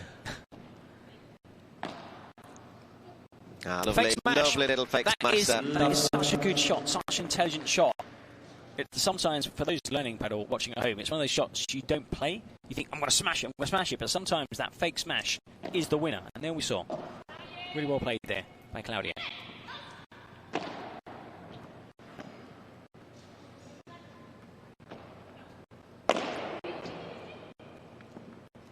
That was guided through the door.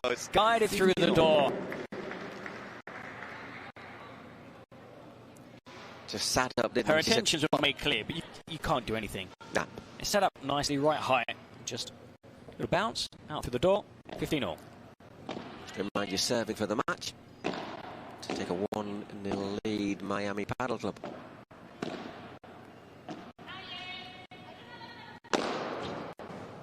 Ah, 30-15. Once again, just the power winning that point there.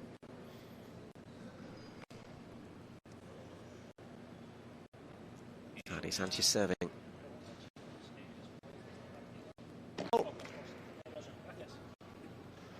Well played, Lorena Rufo there. They put her under a lot of pressure on the point. 2 points, 2 points, Paul. 2 points. And first win for Miami. They've got to win them, though.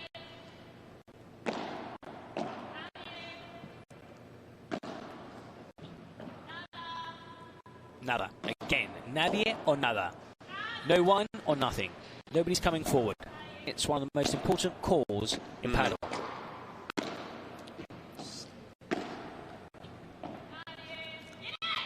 Yep, They've she's got coming. to get forward. They've got to get forward.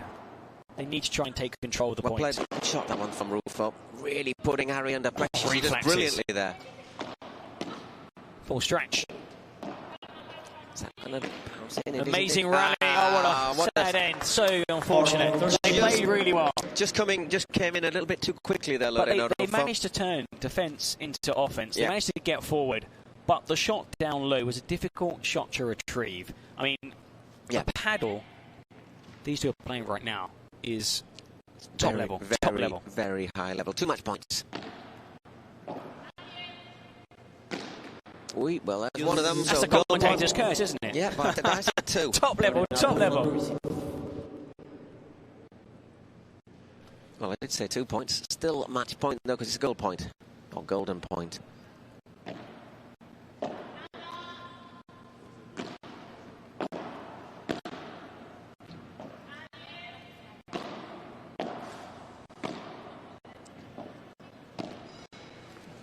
And there it is. Ari angles that one over the net. Lorena Rufo can't get there. So 6-4, 6-1. Ari Sanchez and Marta Talavan win the first.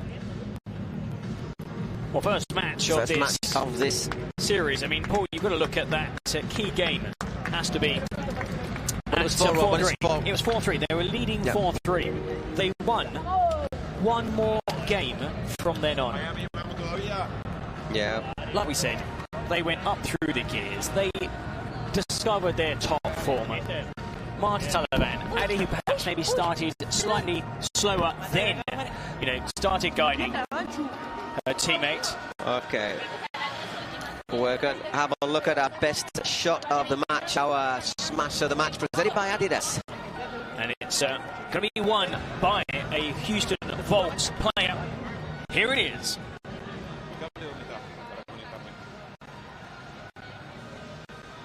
There you go, that. Do you know how difficult that is? Look how far back she is. It's almost at the back on the service line. And that topspin we were talking about, the way you arch your back, the way you get under the ball, the way you generate the topspin, the side spin, the kick off the glass. Claudia Jensen, the worthy winner of the smash of the match. Picked up and scurried out of that court like like a frightened rabbit, didn't they, up that side of that court. Miami now, stranglehold in the series. Coming up next, Paul. Not long to go, we're going to have a courtside interview. And then we've got Augustin Tapia, second in the world. He's going to be playing on this court alongside number 13 in the world ranking, John Santh. And now, I believe we can go courtside with Julian, who is going to interview the winners. Ladies and gentlemen, welcome here to the final match. Ari, Marta, incredible game. Congratulations, Miami, first victory on day one. Super excited. Marta, tell us how you feel. La verdad que me he sentido muy bien. Estaba un poco nerviosa antes del partido por ser el primer día, el primer partido con Ari, pero la verdad que he disfrutado mucho. Creo que hemos rendido un gran nivel y muy contenta. She really enjoyed the day. I mean, the match, was a little nervous, so she's happy for the first win. Ari, I know you come all the way from Dubai, winning that amazing tournament. You just arrived last night.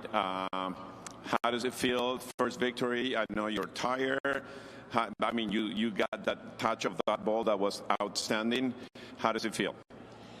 Sí, la verdad es que llegué ayer por la noche, estaba bastante cansada, pero bueno, al final estar aquí con el equipo me da esa energía extra. Agradecer a Marta, que creo que ha hecho un partidazo, ha jugado muy bien, muy sólida, con pocos errores, muy agresiva, así que nada, contenta de jugar a su lado esta semana y disfrutando mucho con el equipo y con ganas de mucho más.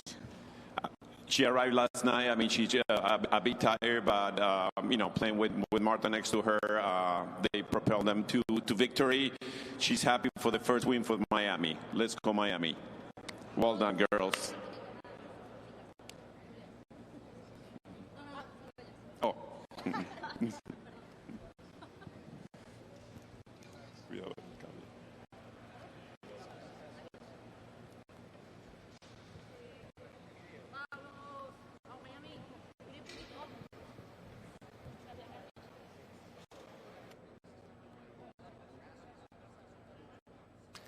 Okay, well, let's just have a look at some of the highlights of this opening match in the Pro Padel League Cities Cup here in Brooklyn.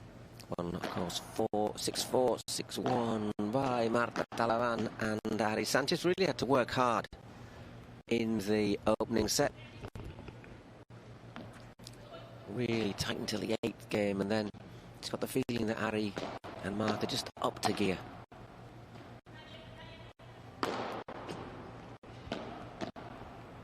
Very difficult to hold serve early on. Quick court.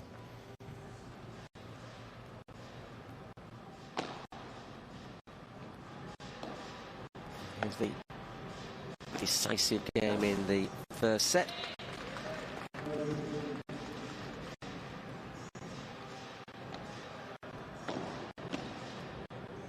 And a great start to our week of paddle here in Brooklyn. Within sight of the Williamsburg Bridge and the Empire State Building. What a place to watch and to play paddle. In the end, they just upped it that gear in the second set. Some pummeling winners there from Ari Sanchez. Here is the match point. Just angles that one there. Lorena Rufo couldn't get to it, and in just over an hour and 13 minutes, there you go, is the victory. There's the stats for you. 47 points to 33. That translates to 59% of the points. 9 consecutive points. That was that when they sort of stretched it out at the end of the first set. And they didn't waste around with set points, didn't Marta Talavan and Ari Sanchez. 1 hour and 13 minutes. Next up, we have Augustin Tapia and John Sanz against Alex Chozas and Ivan Ramirez, who have a little bit of work to do if they want to take this to a third match.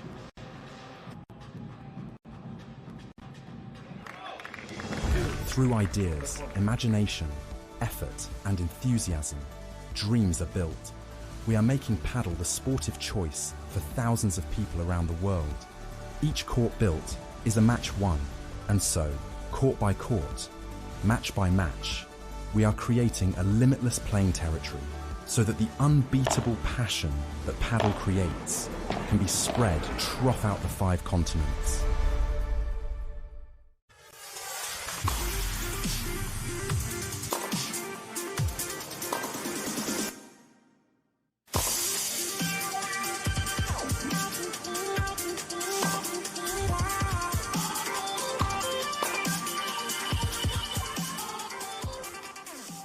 Still waiting on your turf?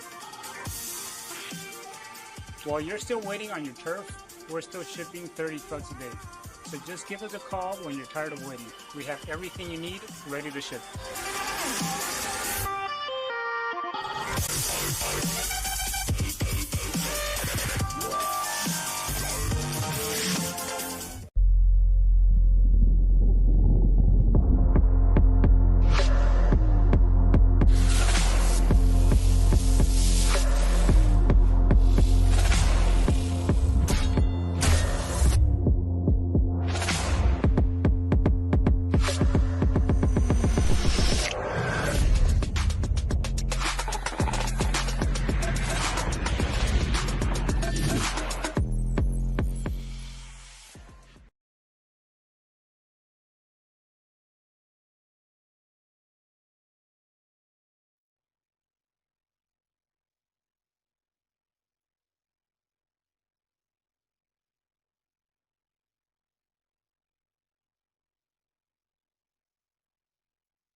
You think we have enough? You think we got enough to do it? If not, then we'll get more to do for the next guy. Okay?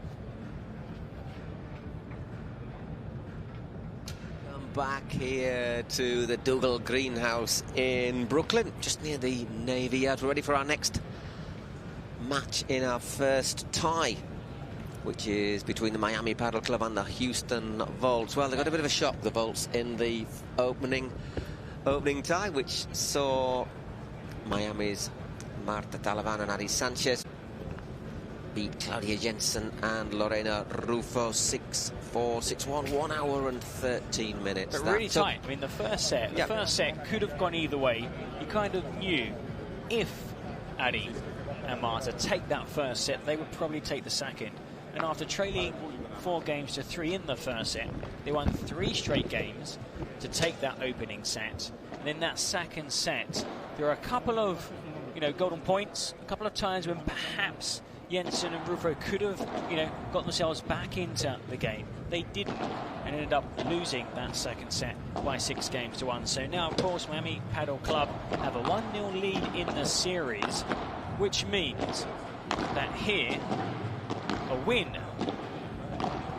for the players up next for Miami, Tapia and John Sant. That would mean we're going to see them take a 2-0 lead and first win of the tournament. And 3 points. So looking at it, Tapia and John Sant, obviously not habitual playing partners. Tapia normally plays with Arturo Cuello, who's ranked #1. But basically, they are just the unstoppable pairing. And John Sant, the 13th. Plays with Coquinetto, who, by the way, is actually turning up. He's actually going to be here, Coquinetto. He's going to be playing later on in the day. He's going to be playing. Hang on, let me look through my extensive notes. He's with the Toys, the Toronto Polar Bears. He'll be playing with, let me check. They're in the next series, so after this series, they're up next. He'll be with Javier Barahona. They'll be taking on Manuel Vázquez, Federico Moreno in that game. Las Vegas smash Toronto Polar Bears. That is the second matchup of the series. Flow Rider Goats against Arkansas Matrix. We will end the session with New York Atlantics, Los Angeles Beat. But here, of course, the attention is on this second game of the first rubber at Miami, Houston. Yeah, exactly. Obviously, we're just looking there at Alex Chozas, who is playing alongside. Who's he playing alongside, Eric? Let me quickly get to my notes. You play against Ivan Ramirez. Thank you very much. Ivanchu. Everyone on the circuit calls him Ivanchu. Houston Volts. Rated 91st in the world, left-handed player. Normally plays with John Solano. But he's a player that is climbing up the rankings. So sometimes these rankings can be deceiving. You've got some players that could start the season ranked really low. They can climb 50, 60, even 70 places, so there's plenty of room for improvement. Ivanchu, Chozas is slightly higher ranked. Plays with the big hitting Leo Ausberger. He's a bit late. I suppose Leo Ausberger, would you say, was anything like Arturo Cuello in some ways? A younger version. If he gets to go as far as Arturo, that would be an amazing career for the Argentine. John Sant, he's 13th in the world, looking to break into that top 10. That was his objective at the start of the season. He is very, very close to doing so. And what can we say about the cosmonaut, the astronaut, Mozart of Catamarca, the Argentine, number 2 in the world, plays alongside, of course, number 1 in the world. The player to beat now, they have Ari Sanchez on the women's team and Augustin Tapia on the men's team. I think that was some draft. I think in Premier Padel, Tapia and Arturo Cuello, they are unbeaten in their last 33 matches. So I think it's fair to say that they are almost all conquering. He was doing a bit there just when we took a little leg stretch after that last match. He was doing a bit of warming up behind the court. Just quick, we're talking about the ranking and how players can shoot up the rankings, and talking about Ivan Ramirez, for example, slightly lower down in that ranking. We'll just look at Augustin Tapia. Maybe Ramirez can look at Tapia and think, hey, Tapia started 1 year 58. That was back in 2019, and he managed to shoot up the rankings to end the season ranked number 8. Now, of course, playing alongside Arturo Cuello since 2023, they have been dominating the men's game. But this is some scalp for Alex Chozas and Ivanchu. you know, they've got a chance here to beat the favourites in this game, and more importantly, to tie the series at 1-1, which would mean we get a mixed doubles. We go to mixed doubles, and also would also mean that the winning team would only take 2 points instead of 3 points. Should Miami win here, it's 3 points. If they lose and win the mixed doubles, they take 2, and the Houston Volts would take 1. Which might be decisive. Remember, if teams are tied, our top 4 go into the semi-finals on Thursday. If there was a tie, then it would go to head-to-head, and then it would go to all sorts of different things. Yeah, we were looking at this earlier. But we think head-to-head will probably be more decisive. All the way down to possibly head or tails. That flipping coin. I don't think we'll reach. I don't think we'll the reach head that. and tails. There are 5 other, you know, possible chances of if teams are tied. And we're seeing here, well, the final stages of the warm-up, and just over 2 minutes match time. New York, Houston Bulls. I'm really looking forward to this game. The first game did not disappoint. It was highly contested. That first set had so many juices, so many goal points, so many moments where it could have gone one way or the other. I do think Bruno Ruffo and Clara Fernandez, you know, you're looking at players, who can sometimes play above their game when challenged, and that's something that Alex Chothas and Ivanchu will have to do. Because for Houston Volts, it's a must-win game. The pressure is off Miami Padel Club, but of course, if they get the job done, it's 1 game less that you have to play. It's 1 game where you can rest, because... Well, these lads have done they've done a lot of flying. Yeah, they've done transcontinental flights. You've got group games, so every single game you can, okay, we can sit here on the sidelines, we can have a rest, we've got to work with the physios, because of course the players come with their coach, physios, the big team behind them, get them ready for the next challenge, and then the next challenge, because there'll be games on Tuesday, Wednesday and Thursday.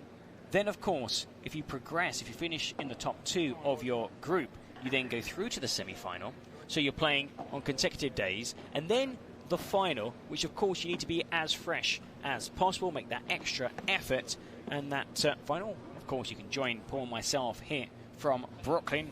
The Dougal Greenhouse will be on Saturday. Before that, action-packed, Tuesday, Wednesday, Thursday. This is the opening day of the session, and coming up next, game 2 of this first rubber pool. I was going to say, coming up next, well, our next match is going to be, our next tie, Las Vegas smash against the Toronto Polar Bears.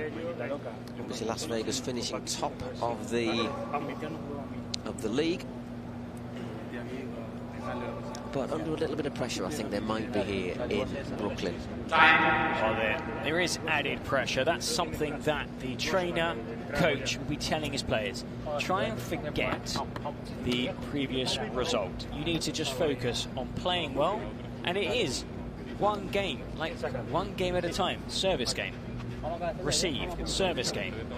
Try not, of course, to suffer an early break, and if you do, the best way to bounce back is by winning and breaking your opponent's serve. The thing about Gus and John Sant, I mean, it does make sense as well as a pairing, because, okay, it's not Arturo Cuellar who's Gus Tapia's normal partner, but John Sant is another player who unleashes them, isn't he? He's got a big, powerful smash, hits it hard. Another player who I quite like, because you can hear him motivating himself when he walks on and off court, from Pamplona.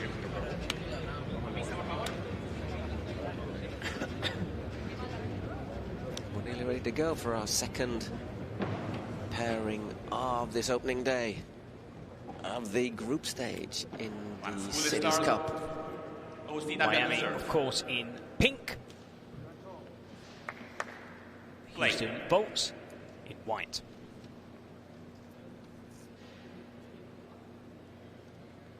So Augustin Tapia to serve to Chothas, the Argentinian. What we're saying about John Sant, likes to unleash one straight away.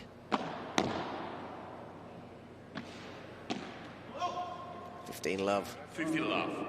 Always those first few points, getting to grip with the court playing and the conditions, surface, the surface, the ball, the speed, the bounce. It's when players take less risks. 30 love once again. John Sant on that one, snaps it down. Not a great deal that Ivanchu could do with it. Oh, sometimes in those positions you can't really play a shot to return it, but if it deflects off your racket onto the glass and then back, it counts as a good shot.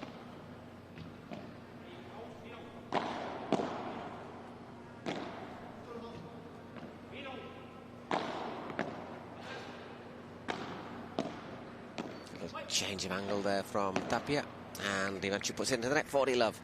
When you watch Tapia play, suddenly you see these change of angles because he's quite unorthodox.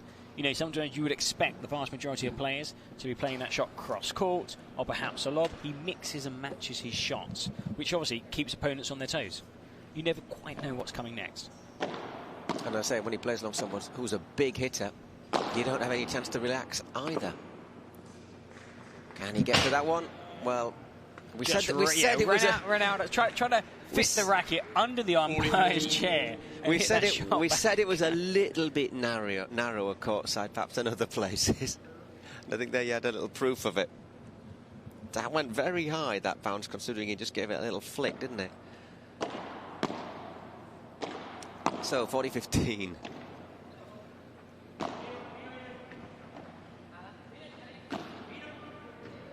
See the amount of spin on these volleys. Whoa. Wow, that was a cracking. We've already got. Is that our smash of the match? Yeah, I was going to say, in the opening game, we have a contender for smash for smash of the match. Well, it's a quick switch, quick turnaround after the first game. They get 30 seconds. Just quickly, a couple of words from their coach. Quick breather, bit of water, back out, and of course, 3rd, 5th, 7th game onwards, the players can sit down. There we're seeing tremendous smash. That was way over the head of Ramirez, and already, well, it's with serve. You shouldn't forget game 1, focus on game 2. Alex Chothas to serve. Once again, you want to hold your opening serve. You want to hold all your serves, basically, but your opening one, I think, is the key one. Lovely Chiquita down, right down to feet there from Tapia. Oof. Excellently executed. That's what you want. Into that fence. Again, we don't quite know what's going to come next. Is it going to go high? Is it going to go low? Really low bounce.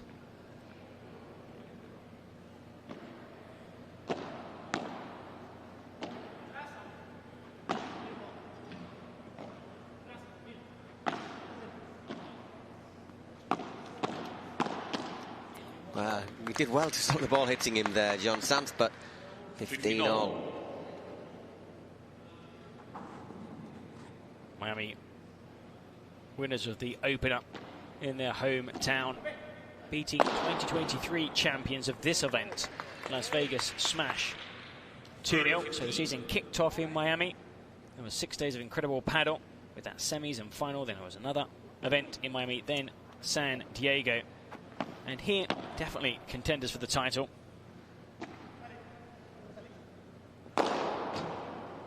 Well, I think every single smash is going to... They're going to have their work cut out here to choose the smash of the match, sponsored by Adidas.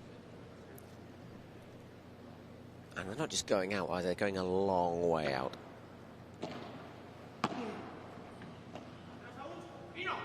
A shout there. Yeah, well played, John Sands there. Really just good. hits it hard, low. And also just the communication as well, because sometimes you don't have time to look at your opponent. You need the shout to know where your opponent is, and then you choose the shot you need to play. Excellent back glass. And they're forward. Well done. Brought home superbly. So, first golden point of the set. Oh, they've salvaged this break point. Can they salvage a second?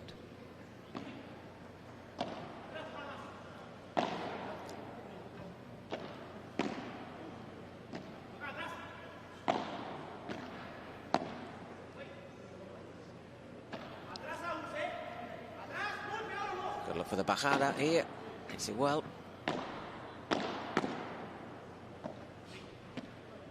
Oh, was looking just to angle that drop over, but into the net, 2 games to love. That's one of those shots where if it goes over, it's a you will great probably shot. Win the point because there's spin back into the net. Side spin, it will go into the net. John Sands to make it 3 One love. of the toughest shots to execute correctly, those drop shots with so much backspin, just clear the net.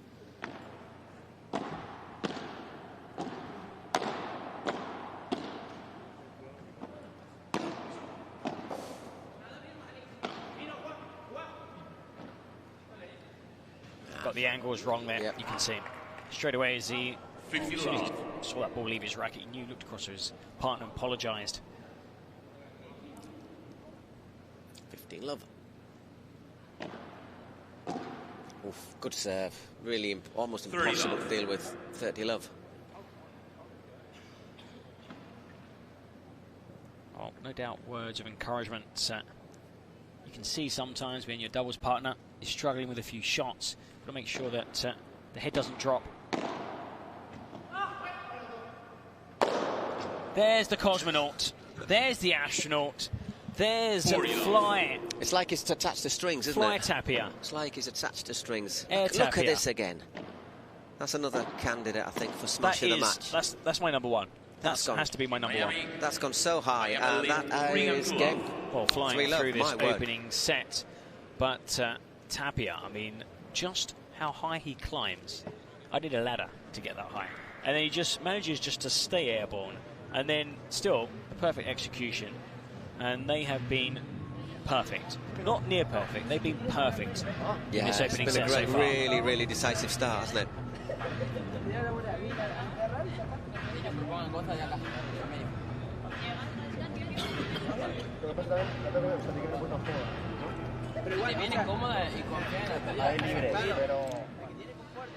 Can't quite hear what he's saying there because of the music. You put yourself in the shoes of Chozas and Ramirez, Ivanchi, and it has to be difficult because you haven't done too much wrong. You've just been outplayed. Yeah. It's not like you've been making careless mistakes. Just probably 2 unforced errors, 2 clear unforced errors, some tough shots they've had to play. But every time you've hit a lob that's marginally short, marginally. It's been punished. It's been punished. But not just punished, it's been absolutely pummeled. Yeah, so that's what happens when you come up against your Tapias, your Cuellos. That, you know, the fine margins that make players top 10, top 1, top 2, top 3, that you give them that small window of opportunity and they punish you.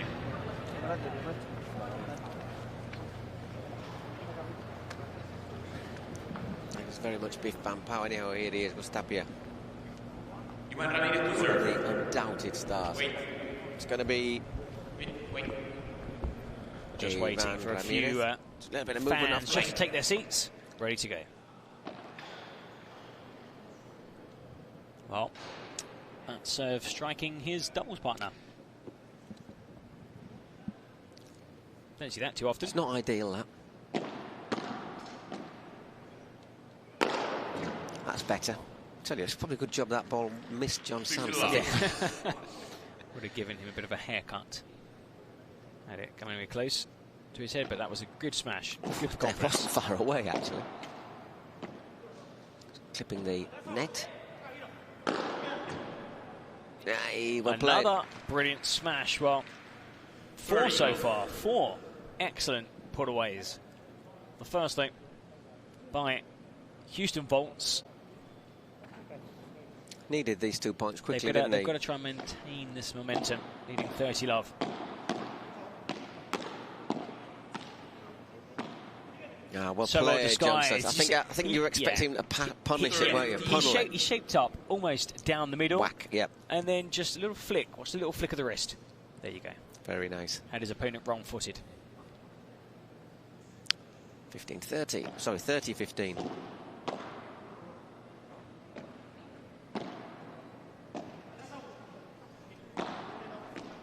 Well played right in there near the side. Couldn't do a great deal with that one.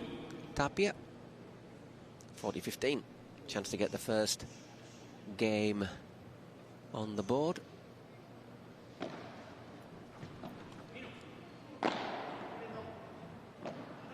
Seeing just how Tapia allowed that ball to and run. And again, well played. Was the right choice, but there we see the server Ramirez with a couple of big push-aways. You've just come back. You've got your first game up on the board, but now you face the challenge of trying to break Tapia and Santh.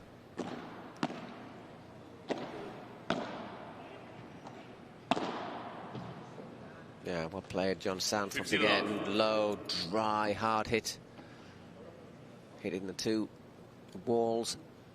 I mean, these two players have a great understanding. And they don't play together, obviously, on, on the World Padel Tour circuit, in any, circuit professionally. They play together here with this franchise, but you can see quickly they have a great understanding. They complement one another.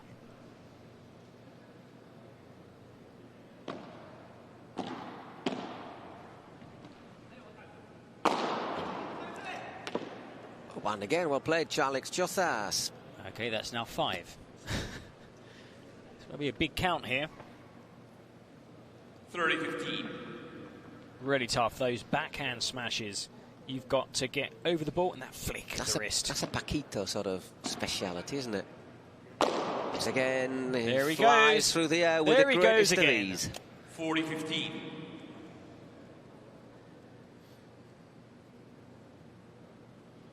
Such a joy to watch. One of those shots, it's like, don't try that at home. Oh, a little bit of a misunderstanding there. I think they have a point there to take. Puts it into the side of the court. 4-1. That didn't take long, those 2 games, did it? Well, we're seeing quite a few short points. Very attacking, both teams. A mix of chiquitas, those shots down at the feet. Let's see if we can catch Miami Padel Club.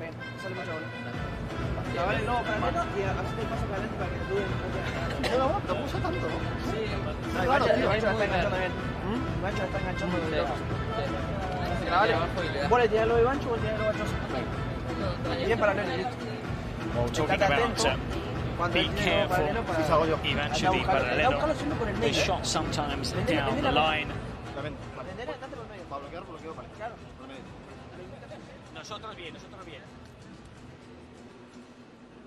Seeing some of the highlights from there's been some big this, hitting first set, and there have been some great smashes, and these two guys have been superb.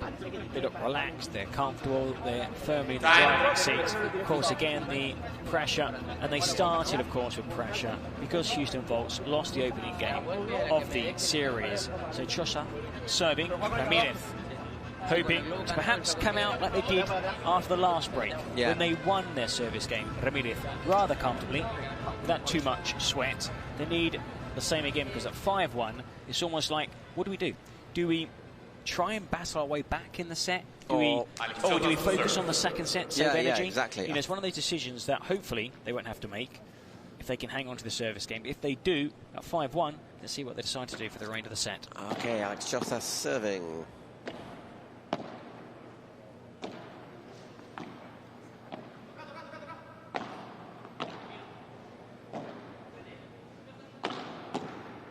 Blocked.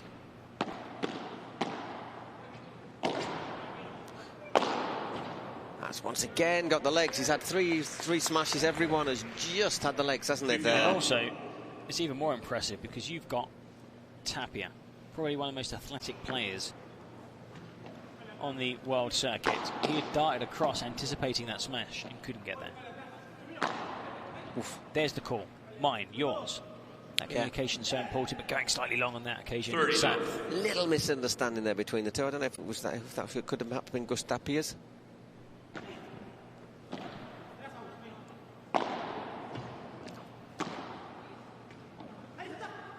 Great scoop up.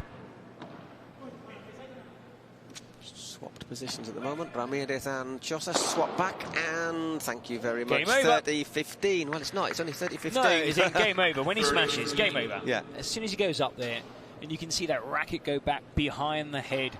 He's what? 2 meters in the air. He's going to win that point every single time. I think think Chosas might fancy this one. Yeah, he does indeed. Thank you. Bump out over the back. 40-15.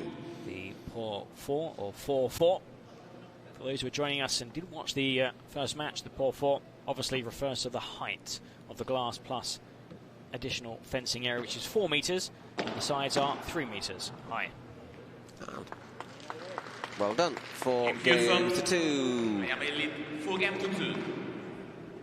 Once again, holding serve. Yeah, important for Houston Volks to hang on to their service game. Still only a break, innit, remember? Still only a break, innit? But they have not looked like breaking so far in this opening set.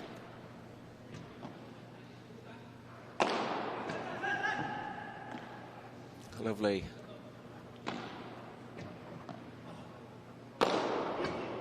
And do we have to say anything? Well, that's just, I mean, another winner. But just the communication, the sal before that shot had been hit, allowing your doubles partner time to react. You can see, I mean, they're taking up the centre spot in the court to cover, but they're always on the back foot in that rally. Because you can only just really, all you can do is just get the ball, keep it alive. Yeah.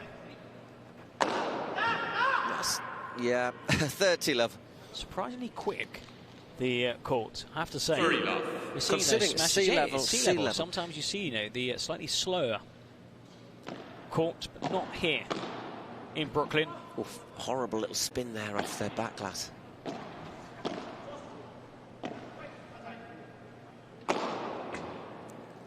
Just gets a touch, but he's out of position. But that was an excellent cross-court backhand volley. Really good put away. 30-15. Yeah, thinking about it as well, it's warm in here, but it's not it's not humid, is it? It's perfect conditions. I have to say, the temperature, the court, the surroundings, the lighting, it's perfect playing conditions.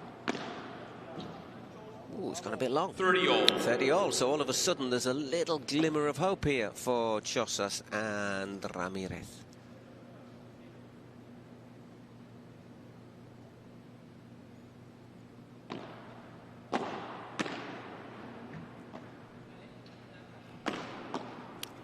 Impossible to deal with that one. Very difficult. Blasted right down at his feet. 40-30. Also catches the player almost taking that step forward, sort of even in a position to try and return it between your legs, leaning back, always going to go high in the air.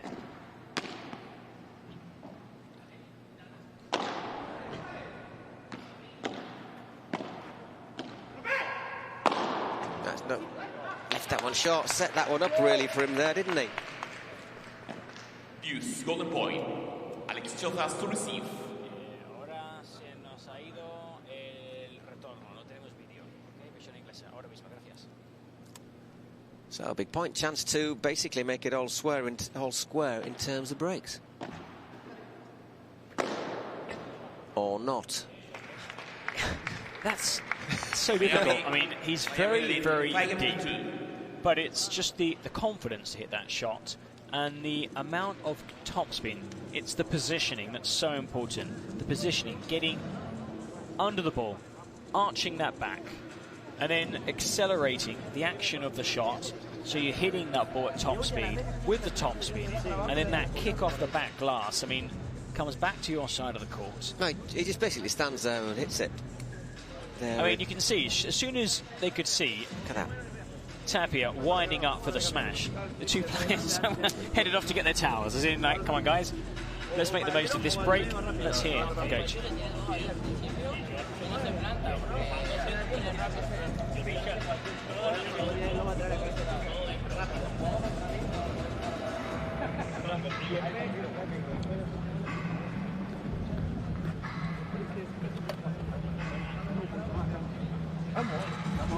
I have to say, Chosas, Ramirez, they must be disappointed because this is the game where they came close to breaking. Yeah, they came so close. They had that opportunity, and now it's like forget that game. It's 5-2 again. I think that should also serve as a little bit of a warning for Sanz and Tapia because they have sort of dominated. But yeah, you can be winning your games to love. But all that it needs, that one game that goes to the golden point, then all things it needs, start turning pear-shaped. All it needs is one little game like that, and it's all level again, isn't it? It's now the task at hand for Alex Chozas, number 28 in the world, and Ivanchu Ramirez is again to hold their serve. Ramirez did hold his previous serve, make it 5-3. You have to break Tapia and Santh, and then again Chozas will have to hold his serve to tie it at 5-5. They've held the last 2 service games, so.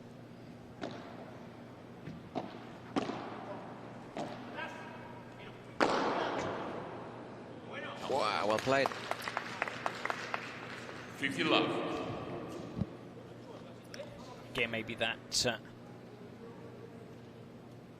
shot for Ramirez was slightly short. And that's gone slightly long, a little bit too keen there, Ramirez. There's fine margins at this level. You know, slightly short, you're talking about 5-10 centimetres maximum, but that's the difference from a defensive shot to an attacking shot. Whoa, talking about fine margins. Yeah, kissed the tape 30-15. and dropping on the right side if you're a Houston Bolts fan. Not if you're supporting Miami.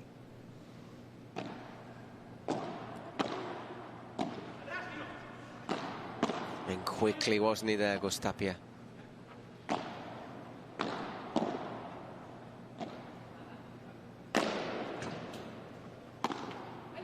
Oh, it's alive! Oh my word! Just something. Time stood still for a second. Everyone was like, "It's a winner." No, it's not. It is.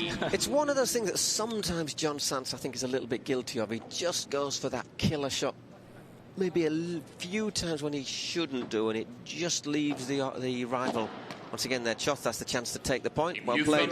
Served out. 5-3, and it'll now be Augustin Tapia serving for the set. Serving for the set.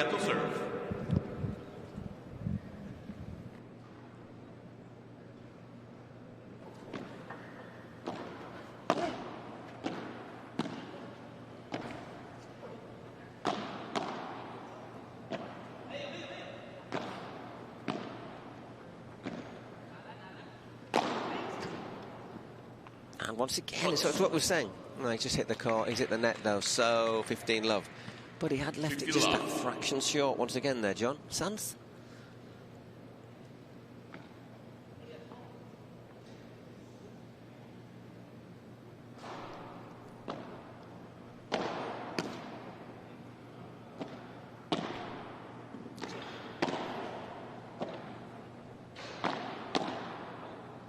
Well played. Just, I think I was expecting it to be smashed there. Chozas, 30 love.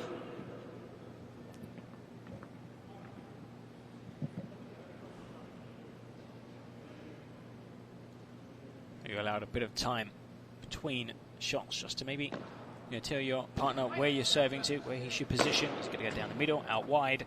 The angle he needs to cover, because of course a serve down the middle allows your doubles partner to stand in a slightly more central position. If you're going to serve out wide, it creates more of an angle for your opponent. So that communication also so important. Anyhow, 4 set points.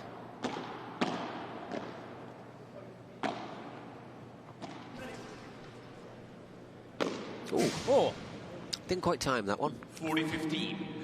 That is a rare occurrence.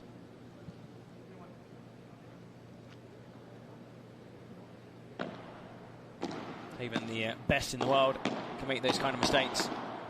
Oh, great reflexes. Good lob as well. And it's going in. Does well again, Chozas.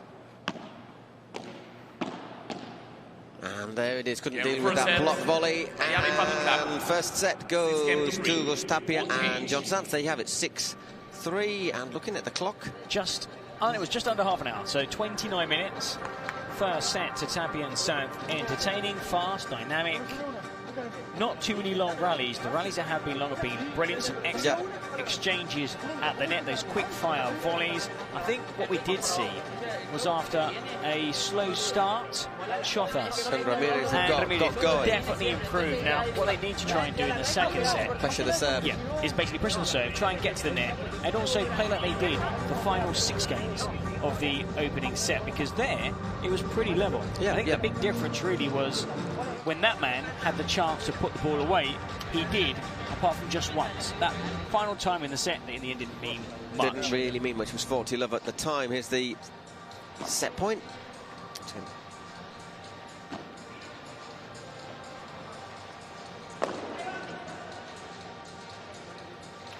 That's earlier in the game. And that's why that point went to... Yeah, it really had nowhere to go. No. No, it had nowhere to go. Of course, if you touch the net, you do lose the point. Just like in tennis, we've been talking about so many elements are shared in these racket sports. The hand-eye coordination, the scoring in paddle, very similar to tennis, apart from, of course, when you get to that juice golden point situation. The games, the sets, the tie breaks, you've got to win by 2. Clear game. Time. And another rule, of course, is if a player touches the net at any point during the rally, they lose the point. Exactly, there's the set point at the end. Exchange of volleys at the net. There's the numbers, and actually, you look at it, the number of points won, there's not a massive difference there. Which is quite surprising, 54% to 46%. I have to say, when you look at that stat, you think, ooh, that's a bit closer than maybe. It was. You kind of get the sensation that it hadn't been that way. But that's because I think in the final games, we did see from Chota and Ramirez where they took it to a goal point. They started the first few games losing to love, losing to 15, and then they started winning their service games convincingly. Ramirez and Chota. They ended the first set really well. Let's see how they start the second. Yeah, exactly. Van Ramirez to serve, get us underway in this second set. Can they force a third set, which would actually be a super tie break rather than a third set? Well, good start. Once again, 15 love, another ball out of court from Ivanchu Ramirez there. Just on the left of your screens, watching at home, you can just see some team members of Miami Paddle Club. Now, the earlier session, the first game of today, Marta Talavan, Ari Sanchez, Carlo Jensen, Renat Ruffo, the 4 players are sat here watching this game unfold. And once again, nothing you can do with that. 30 love, good start. 30 love.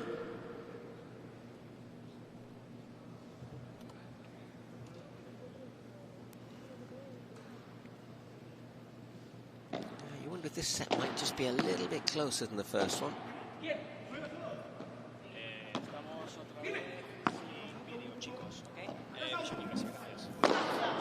Just gone long there from Ivan Ramirez. 30-15.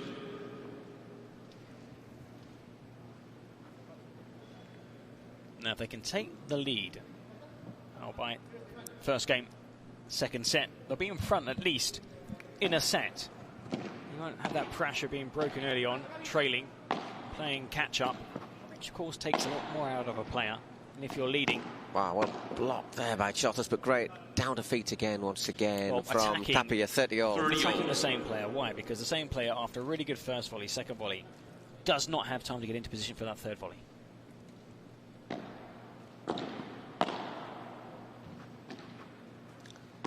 Little bit short. So Ramirez seems to have... Whoa, what a winner. What a winner. Well, that spun up and out again, didn't it? So 30-42 break points, and after being 30... And the topspin just quickly... 30 the ball accelerated after it hit the back ball.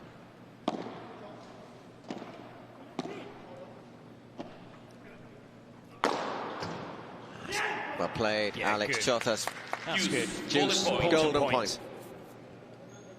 Augustin Tapia been serving really well, Ramirez, and Tapia has opted to receive. Could have been John Santh or Tapia.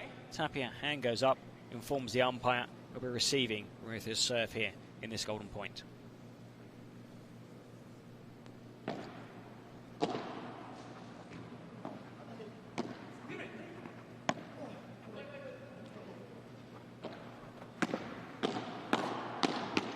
Wow, well played once again. The battle of the volley again coming out on top. Santh. Second set. So they start with a break, and I said broken there after leading 30 love as well, which is a bit frustrating. Sometimes, yeah. Sometimes those are tough to get over because you're serving on your serve. You're leading 30 love, and also in that next point they were at the net, yet they were unable to take control of the point. So from a 40 love, it became a 30-15. In the end, you end up losing the game, and straight away you're going back to your bench after having dropped the first set 6-3. Very brief. It's only been one game. So now the coach is having to say, okay, guys, go out there, win the first game, don't drop your serve. Okay, forget what I said. Go out and break. Go out and break. Go out and break. Forget that first game even happened.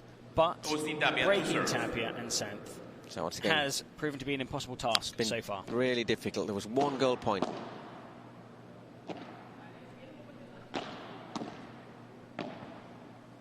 He just got a little bit, got his angles a little bit wrong there. John Santh. 20 seconds you have to get your serve off.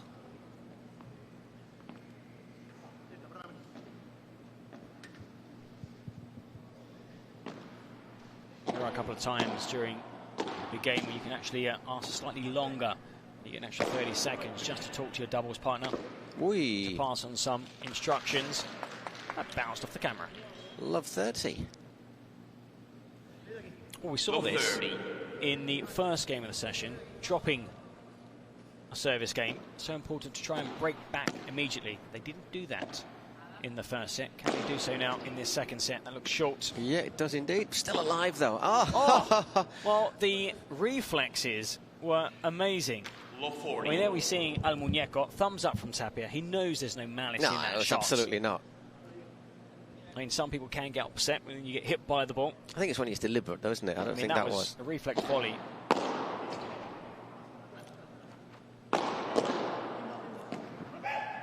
You think at the break as well, it will be such a massive confidence that's the boost. Highest lob we've seen so far. It certainly is. This time you're not going to get. This time you're not going to get a touch on it. 15-40. Sometimes the higher the lob, the tougher the shot, because you've got so much time. These world-class players to actually think about where to do, where to go.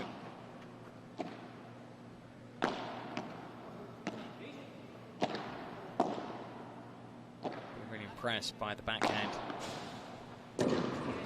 One player really worked his angles. Worked his angles so well there, John Santh. Oh, like we said, it's like chess. It's moving players into position, out of position, creating that opportunity for a winner. And when you get that opportunity, taking it. Now, important though that they try and send this game to the goal point. And that has taken it to the goal point. And once again, we're seeing how important this is, not just for the game, but for your morale as well. And so far, the top-seeded pair have come out on top in these points. To get down the middle from John Santh. And lovely little change of angle. And I just wasn't sure how that was going to fall. We had a great angle, and I was almost like, it was like one of these ones you're kind of blowing. Get it out, and it just dropped out. And well, they've come back again from winning five consecutive points. But they've come back again from being down in another service game. 4 consecutive points, but I say, what will that do to your morale? Because they must have thought, Chozas and Ramirez, that they were back in this serve. They served well at the end of the first set. They need to try and rediscover that serve and try and get on top of the point. And again, despite serving, it's Tapia and Santh at the net. So despite serving, straight away, they lost that momentum, that initiative you need to get when you're on serve. When you're on serve, you've got to be able to get forward and get to the net and stay there. Of course, a good lob can send you back. Then you've got to start over again. But the onus is on you to get to the net and dominate. That shot there from John Santh didn't seem to have much power on it. Once again, it's a spin that took it up and out. Lovely backhand volley sliced in there by Chozas. Right into the corner, bangs both glass walls and then drops.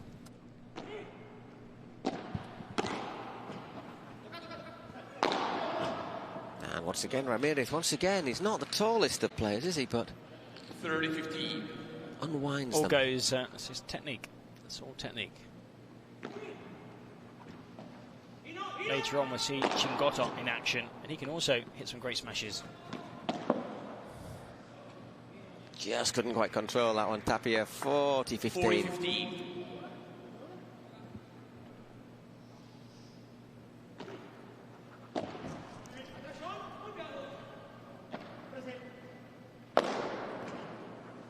$40-30. We are seeing some hitting. 40-30. I think he's almost into double figures. Thinking about when hitting it comes to those smashes, Tapia winners. Thinking about hitting as well, the flurry de goats. Nenno and Stupachuk, the super nenes together. Pibes, super Pibes. Super Pibes, yeah. Super Pibes. Houston. Well played there, holding that game, holding that serve.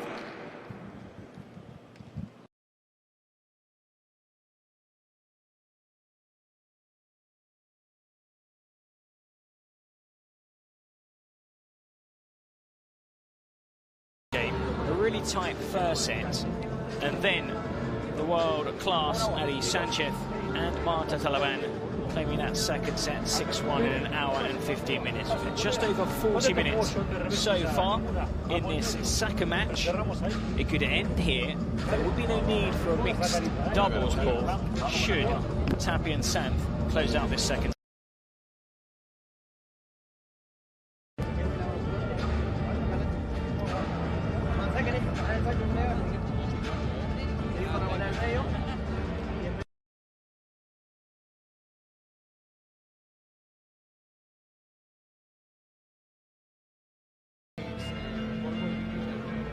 So we've got the countdown now in just under 30 seconds. The players should start making their way onto the court, getting, of course, more instructions from their trainers.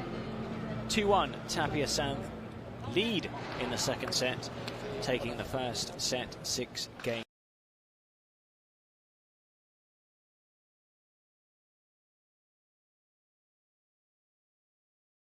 And Ramirez.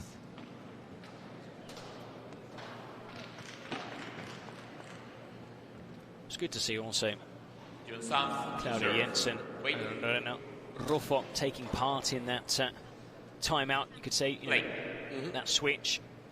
Encouraging, words of encouragement, no doubt, to their teammates and to keep this opening series alive. Wait, just gets a touch on it there, Chot. That's well done. Leap.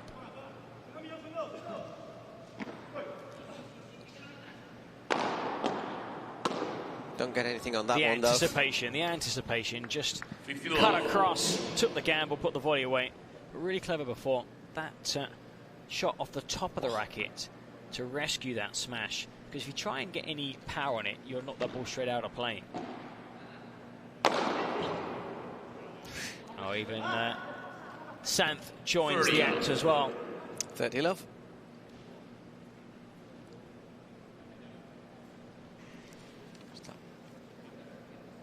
Ball in a little awkward place there.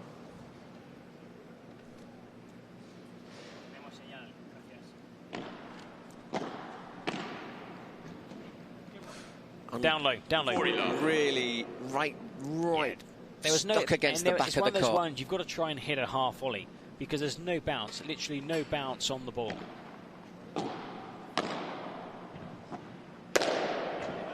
And once again served out really quickly. 3 games to 1.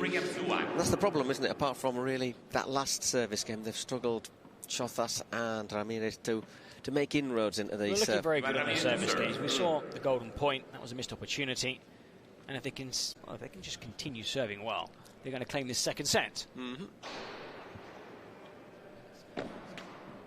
Net. First serve.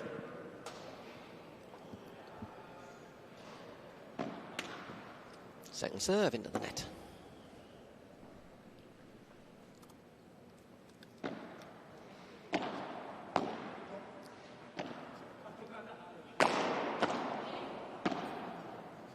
Once again, nicely worked point there. Good serve. Just allowing that finish.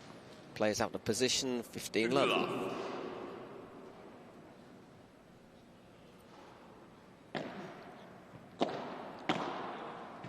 Well, once again, no bounce off the back. That's an excellent backhand volley. Just the racket back, the slice. Where you finish with the racket is also so important. Not up high, because then the ball sails high. It's almost like a knife cutting down. That was a really tough shot to play, really tough shot. Had it come off, that could have been a smash of the match. But it was very tough. John Sanchez taking a bit of a risk. Trying to change the angle there. Just to leave this to fool Ramirez. Once again, well, he's mishit that one. 40-15. It sat up invitingly. Oh, it did. I thought I was just going to. It's one of those ones you got to go for it. I was just going to say game.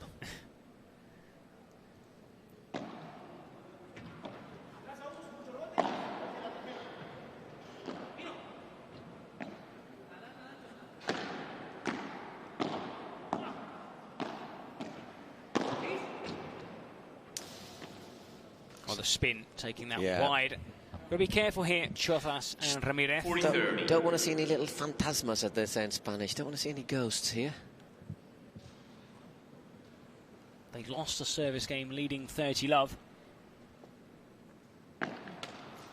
Second serve.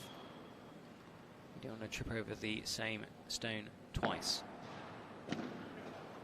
And I don't think they're going to. Chozas blasts that one. Miami lead 3-2. 3-2 in the second set, but Tapia and Sanz lead by 1-0. And also a break-up in this second set. So serving for 4-2. They continue to win their service games. They would close out this second match. But Chozas and Ramirez, just like in the first set, start off slightly cagey and then improve. Now, that's how much room they have for improvement, or how much room they'd be allowed to improve by Tapia, because every time they've not even gifted Tapia, the opportunity, any lob that just hasn't been perfect. Nice view here. Has been put away. Nice view of the great camera angles. The Dougal greenhouse here. Looking at the venue in total, it's been, it's excellent. It's a great venue. You were saying earlier, Paul, that it's held the best music events. No, you said it actually. We were saying, I said the best music events in New York. Sports, fashion, the biggest fashion event of the year took place here only a few weeks ago. And later on tonight, even this evening, because here around 4:30 local time, the sun starts to set, the lights will come on. And this venue, it's ideal. It's perfect location. Very impressive event. Now, final words of wisdom, perhaps. Guys, it's just basically, the conclusion is, these two games, even if you lose a game, you're playing well. You continue to play like you have done these two games. Importantly, win your service game. Now, they'll probably find it easier to break Sanz than Tapia. But they were close to breaking. They were close to breaking him. There was a goal point.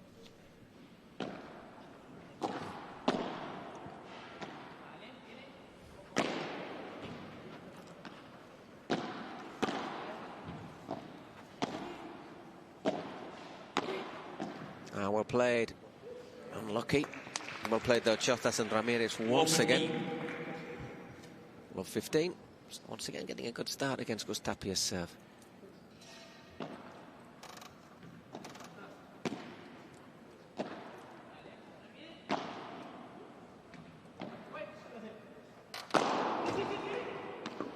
And love 30 once again doesn't quite get that smash right this time, and Chozas able to bat that one out of court. Love 30.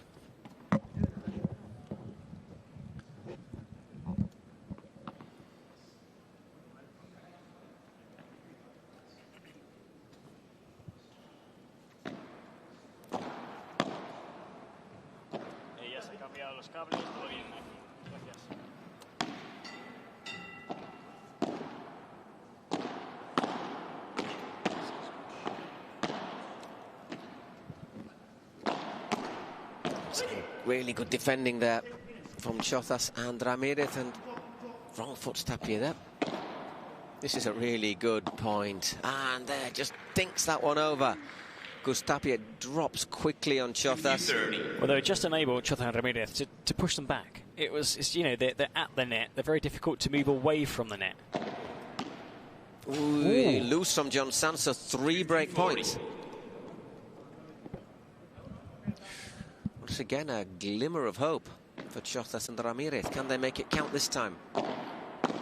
And they can. Rare and forced error from Gus Tapia, 3-0. Tapia, and it's 3-3. Well, still hope for Chozas and Ramirez. Still hope for Houston Volts. Very much so. Well, they've come close already before in this set, so there is the reward.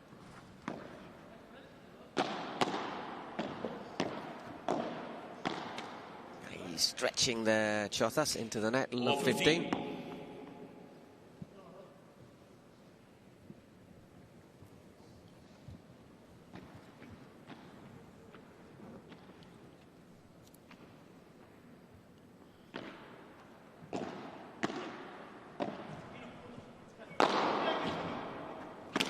Oi, oi, oi, Gus Tapia. That's that was there. Now. That That's was a couple in quick succession. I mean, that wasn't just on a plate from that was on a plate, and they put the cutlery on there as well.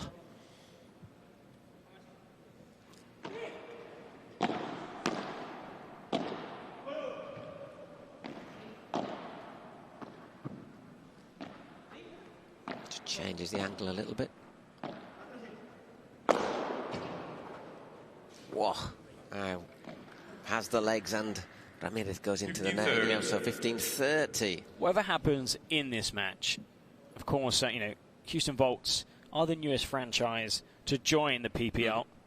So still very successful that they've even made this season finale here in Brooklyn.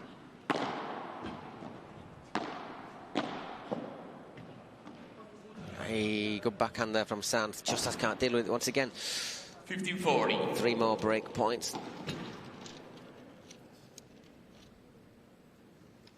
Oh, looks like they're going to struggle to hold on to their service game after doing the impossible in the previous game. Fall. A bit long, so frustrating that as well.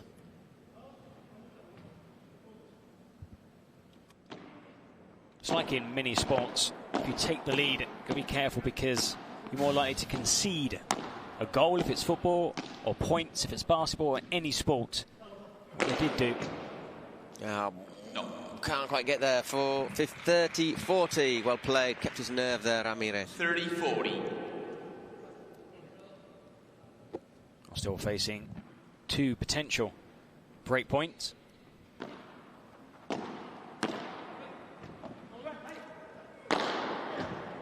Not enough, not enough, not enough. Clearly not enough. You could just see that ball hung up in the air. Miami lead full game to Gave Tapia more than enough time. He was already on that run. Yeah. He was already anticipating that it was going to be short. It was going to be in there, wasn't it? Yeah. And once again, he hangs in there, smashes it out. Frustration there for Chostas and Ramirez. They broke level and they got broken again. Well, it's not back to the drawing board, Paul, because they've played, like again, they played very well in these last 5-6 games. They have more than matched their opponents. We've seen Chostas and Ramirez show that they can play against the best. We can't forget these are 2 players not ranked high. We've got number 28 in the world, Alex Chostas.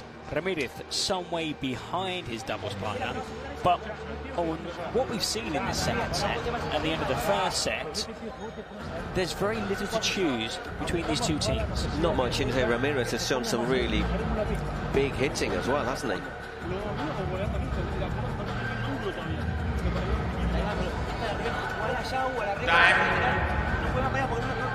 But you see there's a bit of frustration in the way they're sort of talking, can't you? You can just see there's a little bit of frustration. Yeah, well, they know they're so close. I mean, look at the 6-3 1 break, 4-3. They are 1 break down. We can't forget Tapia and Santh will be serving. Santh serving for Miami. But it's these fine lines, and they have had opportunities. Now, of course, they need to play almost the perfect game to defeat Tapia and Santh.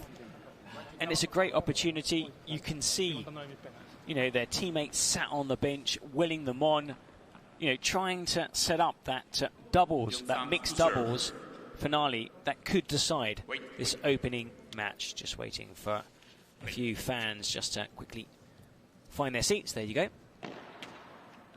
Net for serve. There's John Sands serving, by the way. Chance to go 5-3 up in the second set. Just in. Lovely, lovely backhanda there from John Sands. Finds the angle.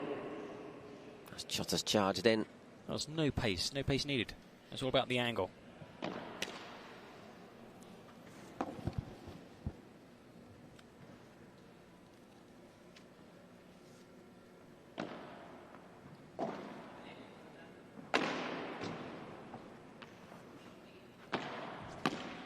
Time seemed to stand still for a moment there. Now, he whips it down, but into the net. There we see the tale of 2 bajadas. Santh executed his perfectly. That attacking shot. When you're at the back court, you hit the ball from high contact point downwards.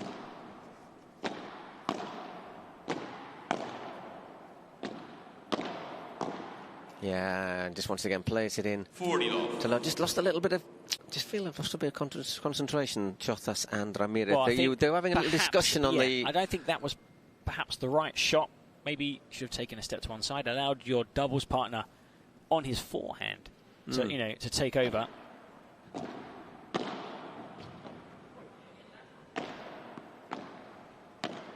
mean, it's not a written rule in paddle, but you should leave the shot down the middle to the player on the forehand side whenever possible, because that's normally a more attacking shot than somebody hitting a backhand.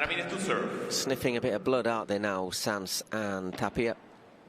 Blasts that one out, win serves to love. And now it is Ivan Ramirez. Really clever volley there by Sanz. Just took all the sting out of the approach shot. Cushion volley, down low, great angle.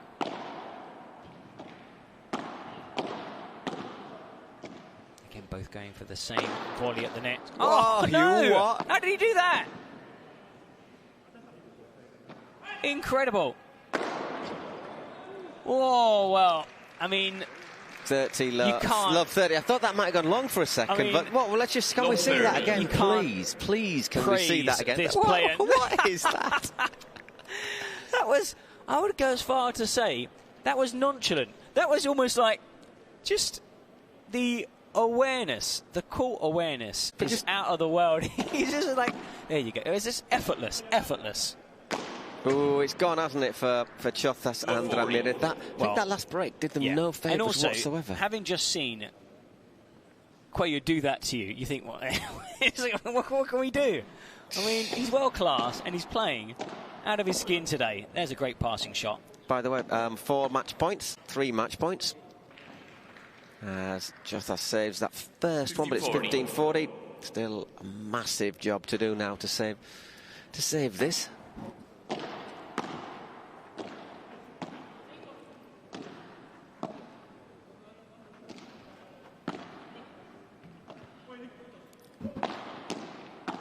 And again. Well, that's the second time. The second time. 30-40. Second time he's, the ball's been travelling at Tapia. Rather fast pace with no room to get out of the way. And the dipping right down at feet, impossible to deal with, and it's all over. Hasn't taken an hour. 6-3 to Augustin Tapia and John Sanz against Alex Chozas and Ivan Ramirez, and that means that Miami claim our first. Well, they take the first win, Paul. First win of the day. More importantly for them, they take all 3 points. Yep. Now, so important to try and close out these series with a 2-0 lead, because of course now they have 3 points. They don't need that third game. They also leave their opponents empty-handed. So Houston Volts have played 1, end the session with 0 points. But right now, okay, so with the first match, Miami are top. They've played while they and won, taking all 3 points. Congratulations of the smash of the match. Smash of the match. Smash of the match. By Paul. Adidas. Adidas brings us a smash of the match.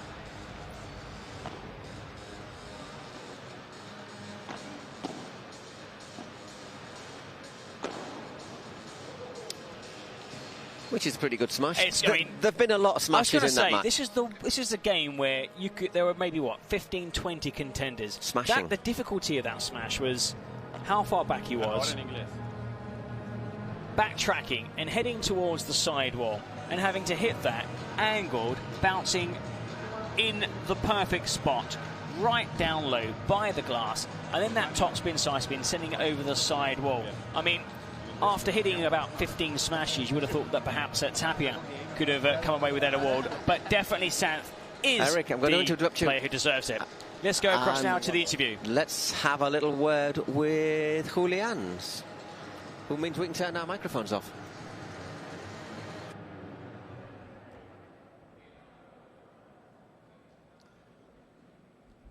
Ladies and gentlemen, second victory for the Miami Padel team. Here we have Augustin Tapia and John Sanz. John, please let me know how was that game, and thank you for giving that second victory to Miami. Bueno, hola a todos.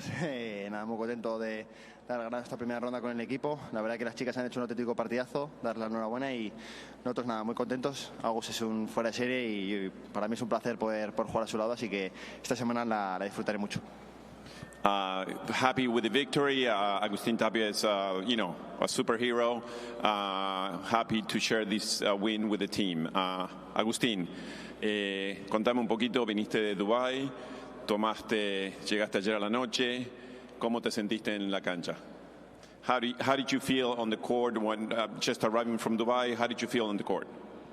Sí, bueno, es verdad que fue un viaje largo para llegar, pero nada, yo creo que valió la pena de estar ahora con el equipo, felicitar a las chicas también que hicieron un partidazo, a John, que la verdad que ya la pasamos muy bien en Miami la primera semana, así que nada, ahora disfrutarla también al máximo en esta bonita ciudad e intentar ganar partidos para sumar para el equipo. Happy with the victory. Thank you to the girls that won the first match. A bit tired from the trip, but happy with John with the victory. Give him the second point to Miami.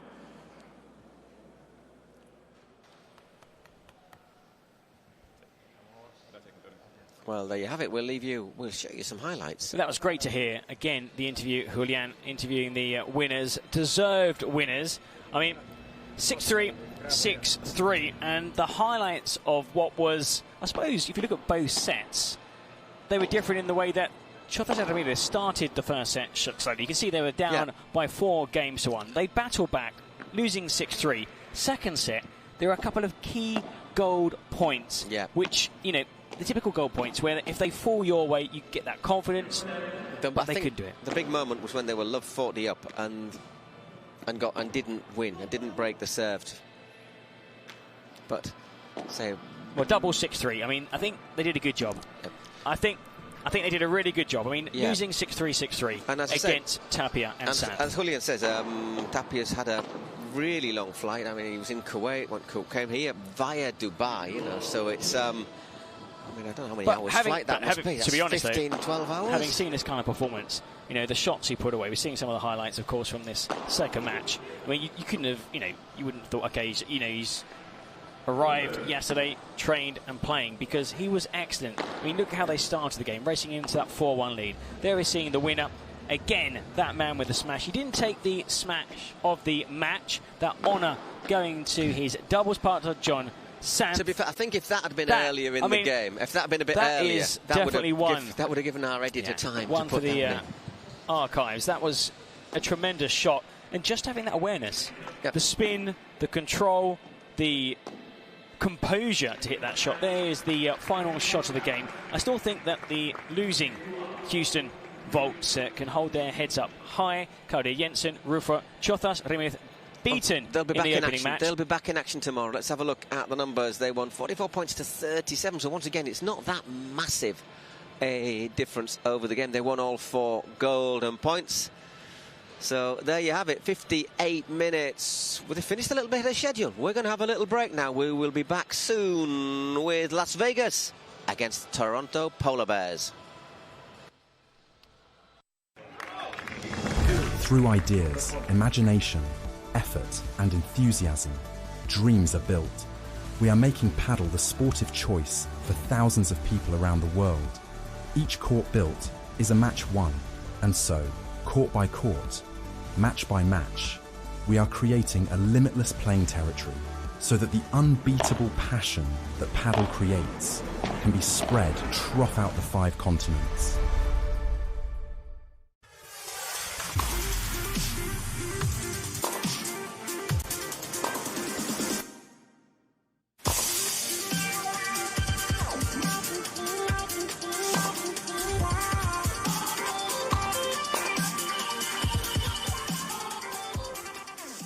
You're still waiting on your turf?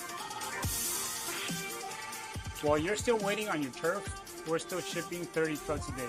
So just give us a call when you're tired of waiting. We have everything you need ready to ship.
Check.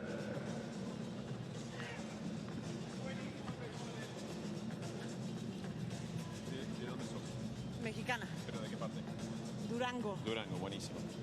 O puedes decir Colorado, lo que quieras.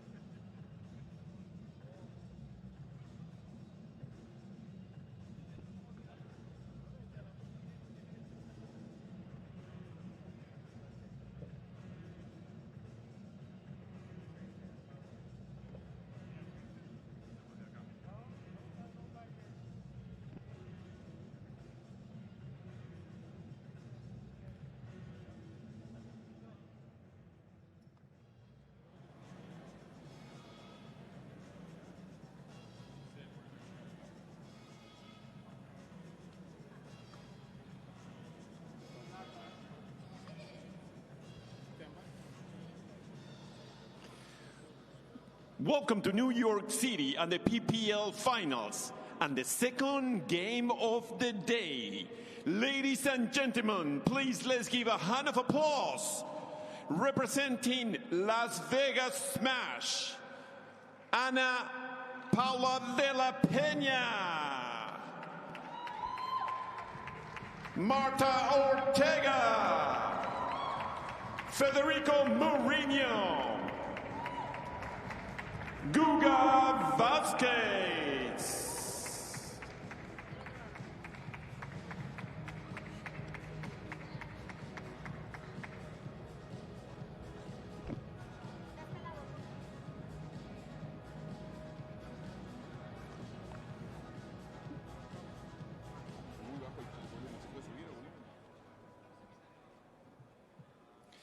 Representing Toronto Polar Bears, Marina Guinar, Victoria Iglesias, Coqui Nieto, and Javier Barahona.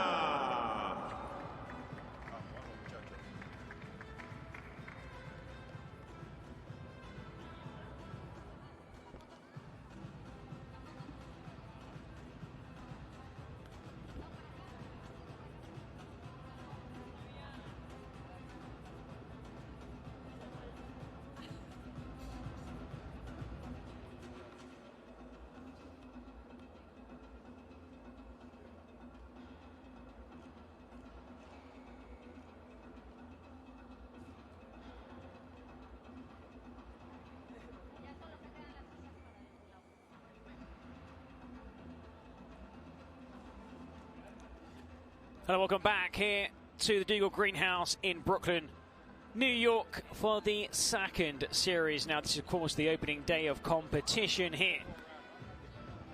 Good win for Miami in the opening session, defeating Houston Volts, clean sweep 2-0.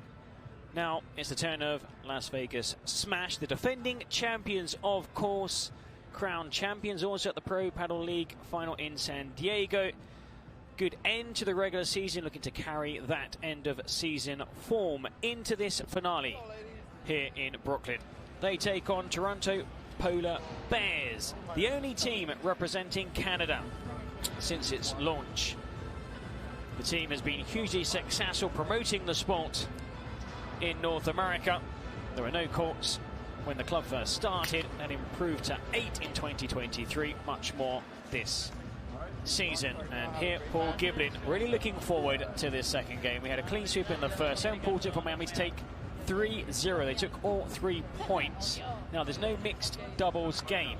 Should a team take the series 2-0, they take 3 points. If it does go to a third and final decisive game, then the winning team would take 2 points and the losing side 1. So the loser here, if they can take 1 point, they would still have more points than Houston Volts. The losers in the opening game, we will start with the women's doubles, then the men's doubles, and perhaps, if needed, the mixed doubles. Yep, exactly. Well, I'm just looking at this as well. I mean, just thinking ahead, you know, Miami taking 3 points. They've got a tricky one tomorrow against the Los Angeles Beat. But they were excellent today, and I think Tapia will be even better. But big difference is This game is starting with the women's doubles first, and it's got to be said, I think I'm going to be putting my favoritism on Victoria Iglesias and Mariana Guinart. One big reason for that, Eric, is they actually play alongside each other as a partnership in the regular season. I think that is a big advantage. They began actually, they played in Miami, didn't they, in the Pro Padel League. It worked really well, and they stayed together. Well, that, of course, it does help if you have that understanding with your doubles partner. Having played together, winning, losing, that gelling that sometimes some teams don't have. And now I know some people at home watching are wondering, why isn't Tapia playing with Cuellar, for example? Well, there was a draft system in use when these teams were formed. And so, of course, like any draft, they take it in turns to select certain players. So very rarely do you actually see partnerships from other Padel Tour circuits playing together here. But you have here, as Paul mentioned, with Guinart and Iglesias. Just quickly to let you know, Ana Paula de la Peña, who will be playing alongside Marta Ortega, Martita, as she's nicknamed, former, the youngest ever world #1 in the ranking. Ana Paula de la Peña, not quite as high in the rankings, I think it's fair to say. But she is a former, another paddle player who's got into the sport through tennis. She was an ex-tennis player, played Fed Cup. Actually played with her sister. Played with her sister. Who was also called De La Peña. And they played together, and they were winners of the National Championship, the Open, event held in Torreon. And looking to hopefully transfer that good form to this event in Brooklyn, New York. Now, in under a minute, this warm-up will end. This first game will get underway. Probably favourites on paper, Iglesias and Guinart. No, I think so. Marina Guinart, another Catalan player. Powerful big hit. Two quite powerful hitters, to be honest. Victoria Iglesias and Mariana Guinart. She's come up the ranking as well. Guinart, she's ranked 22. So, you know, if you think earlier on, Lorena Rufo, she was ranked 21st. Mariana Guinart ranked one place below her, and Victoria Iglesias, she's 28th. Well, Iglesias on a day, really good. Yeah. Big hitter. From Seville. Really hits those ground shots extremely well. Has that trademark double-handed backhand. We saw that also from Jensen in the earlier game, and we're seeing that it's actually quite a fast surface. Quite a few short points in the men's game earlier, also the women's game first thing, both ending in straight sets. Marta Talavan and Ari Sanchez clinching their win 6-4, 6-1 in just under an hour and a quarter. And then that game was followed by Tapia and Sanz against Alex Chotas and Ivanchu Ramirez, and that was 6-3, 6-3. Exactly. What else can we say? Marta, she currently partners the Portuguese player Sofia Araujo in the Premier Padel. She was not so long ago with Gemma Triay as well. Constantly ranked in the top 10, just outside the top 5 at the moment. Well, this event does have the best players in the world taking part. This is the second Pro Padel League season. It started back in April. And this is the perfect end to the calendar year, following those successful events in Miami, 2 occasions, and San Diego. Now, of course, the inaugural PPL season saw Las Vegas Smash beat Cancun Waves in the final to lift the title. Cancun Waves missing out on this city's cup. 2 clubs failed to qualify. 10 started the season, only 8 could make this event. They are placed into 2 groups of 4, and the top 2 teams will qualify for the semi-final. Those will take place on Friday, and the final, of course, on Saturday. 7 p.m. start on Saturday, but we've got a lot of paddle before then, methinks. Eric, let's see how this match goes. To say, just even today we have this match between Las Vegas Smash and the Toronto Polar Bears. We'll be following that one with 4 p.m. depending how this goes. start at Eastern Time, which will be the Flow Rider Goats against the Arkansas Matrix. And at 7 p.m, if all goes according to plan, it'll be the New York Atlantics, the home team, against the Los Angeles Beat. East Coast against West Coast. Or the Cities Cup.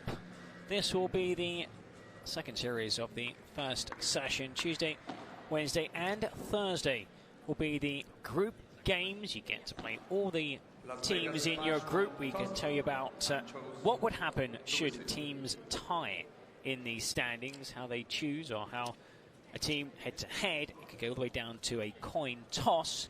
Very quickly, just to let you know the groups, there's the white group and the gold group. The white group is New York Atlantics, LA Beat, Miami Paddle Club and the Houston Volts. In the gold group, it's Las Vegas Smash, the Flow Rider Goats, Toronto Polar Bears and the Arkansas Matrix. Miami with 3 points after their opening game. Houston Volts currently sitting bottom in their group, but they can still, of course, qualify. They still have 2 more games to play over the next 2 days. But our focus now turns to the next match on this wonderful court at the Dougal Greenhouse in Brooklyn, New York. It's going to be Ortega de la Peña up against Guinart and Iglesias. So important to try and get that first rubber on the board, because we saw, didn't we, in that first game, sometimes a bit more pressure if you lose that opening match. That's passed on to the men's doubles team. It means you've got a lot of work to do, basically, because with the, if you win and make it 1-1, then we go to the mixed doubles, and that does tend to mean players having to play two consecutive. You'd want to avoid playing that extra game if possible, which is exactly what Miami did. Well, on the court and ready for action, just waiting for the umpire to get this underway. Welcome to the Cities Cup, Brooklyn, New York, the season finale. This is the second series on the opening day of competition. It is indeed, and it looks like it's going to be Victoria Iglesias to get us underway.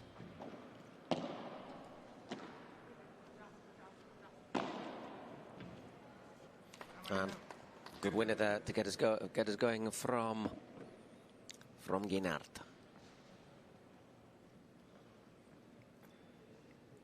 I say, obviously, Ana Paula de la Peña, maybe not as experienced a player as Marta, and I get the feeling that they might just try and focus on her a lot in this match, try and keep the ball away from Marta as much as possible. Oh, good put away there. Iglesias on serve. Very aggressive player. Normally the players that do play, of course, for those who are just starting in the game on that left-hand side, if they are right-handed, would have those shots down the middle on their forehand, which is why they take the vast majority of shots. It's more an attacking shot than normally the backhand. Though Guinart, of course, is left-handed, so they have the added benefit of having 2 players with forehands down the middle. Always helps that balance, doesn't it? Well, a good confident start there from Iglesias and Guinart as well. Oh, quick switch, only 30 seconds in this opening game, and then of course you do get your breaks after the third, 2 games after that, 5th, 7th, 9th and onwards. So the first 2 matches today, both ending in straight sets. 1-love with serve in this opening set. Las Vegas Smash. Marta Ortega will be serving for Las Vegas.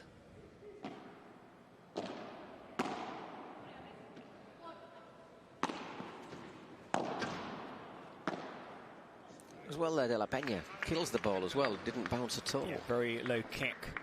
Apologises as well, wasn't the best of bounces. Not really her fault. 15-love. Well, sometimes the players, if the ball does hit the tape, you do win the point.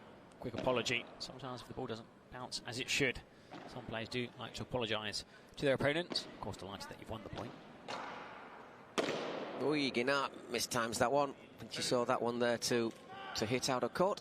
Oh, slightly rushed. Set up invitingly.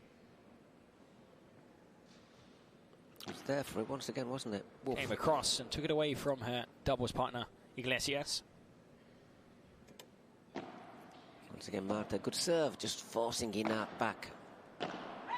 Wolf, mistimed by Iglesias, 40 love. So important to claim your service game. Now we're seeing now what they see in tennis, the Australian line-up. You place a player in front of the server, allowing the server to move on to their favoured side of the court. So there we see. Just covering on the forehand side or drive side, Martita.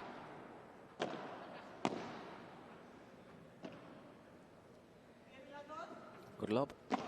Nice bajada though from Marta.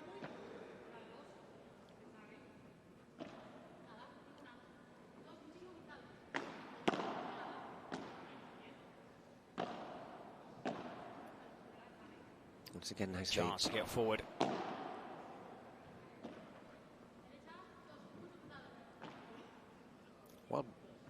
Well angled little. There's that double-handed backhand. Yeah. There's that speciality. That double-handed backhand ball. It dipped badly there, didn't it, on De La Peña? You don't often see those topspin shots in paddle, but they're surprising her opponent. Cross court, the bounce right in front of De La Peña. Stretching for that one into the net, 30-40.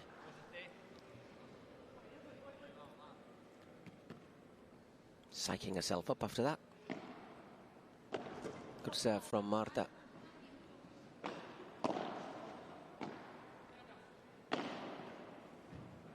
And we'll play it from Guinart, I think. Using the spin nicely as well off the back of the court. And also, not too sure, De La Peña, whether to move forward, move back, kind of caught in that.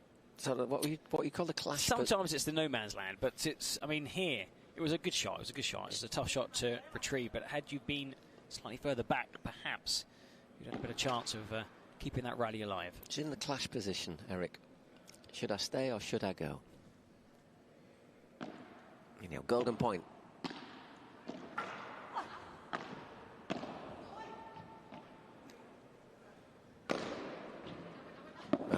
Brilliant put away. Really well played by Guinart, powerful.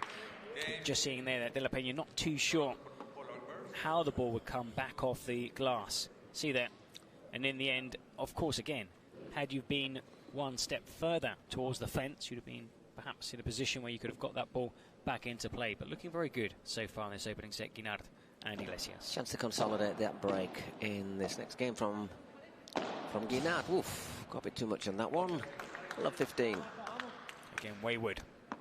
Couple of unforced errors. Guinart. So they are a little bit handicapped by missing a couple of players. Las Vegas is no Alejandra Alonso, the 18-year-old who's taken paddle by storm. Really good player with teenage sensation. Playing with Ostero normally, who is also here.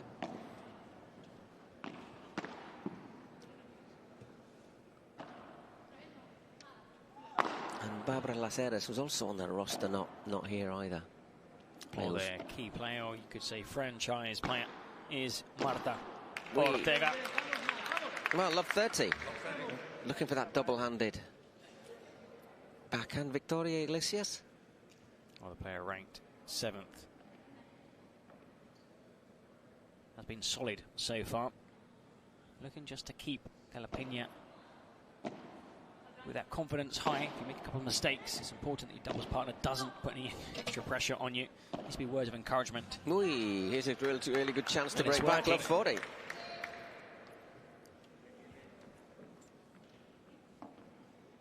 World number 1 back in 2019. Martita.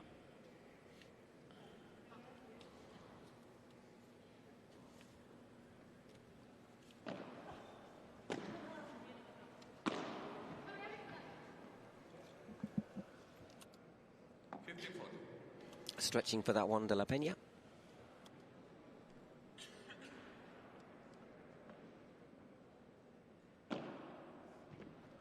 That's a really good serve. That just cannoned off the sidewall. Picked up some pace and then flew straight at Martita. We need another good serve to send this game to a golden point. Oh, that's got to have hurt. That stings. That has to sting. Quickly apologising again to De La Peña. So golden point and Martita Ortega to receive, as you probably expect. Obviously, the much higher ranked player.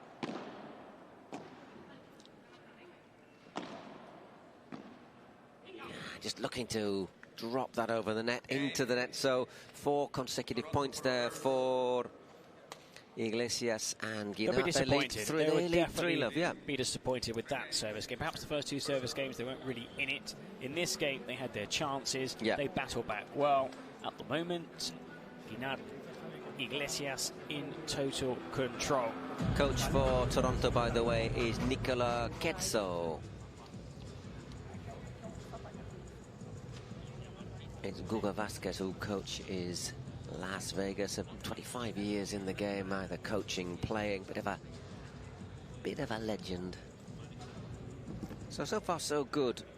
Without being massively convincing, they've made a few mistakes, but Guinart has missed a couple of easy volleys. I think that's what's likely to happen with her, isn't it? Because she does look to hit it every so often. They're both surprisingly very, powerful players. Both players that like to take over the point.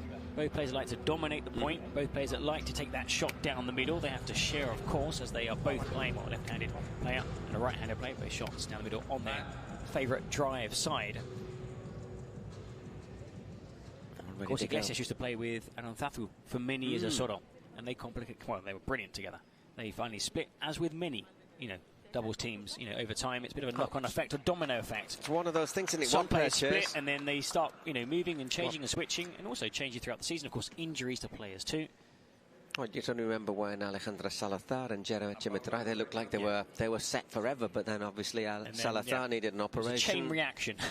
It was Gemma went with Marta, didn't she? Of course, and then there was a bit of a surprise when they split. It looked out, that serve, to me, but there's no video in this. Now, Iglesias and Guinart both looked down. There was no call from the umpire. It looked out, but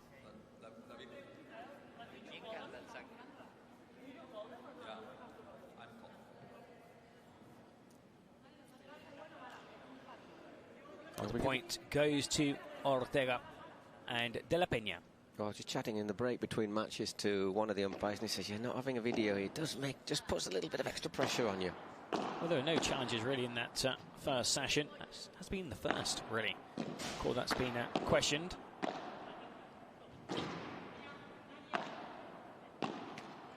Puts that forehand into the net. Victoria Iglesias. It's not normally the line calls, it's the ones where it goes right tight against the side of the court. They're looking to hit the ball on the rise. Tennis stroke. Iglesias.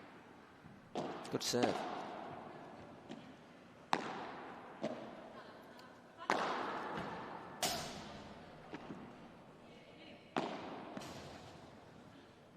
Not giving her a chance there, Guinart. Excellent play by Guinart. It was all about getting forward to be in that position to keep the shot alive. You don't stay back. As soon as you know that ball's going to hit that back wall, you've got to decide whether to race forward, and she got into an excellent position to take over the point, turn defense into offense.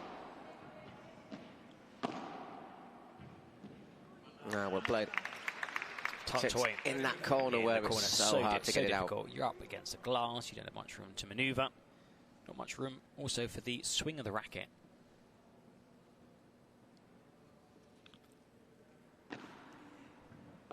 So 30-15.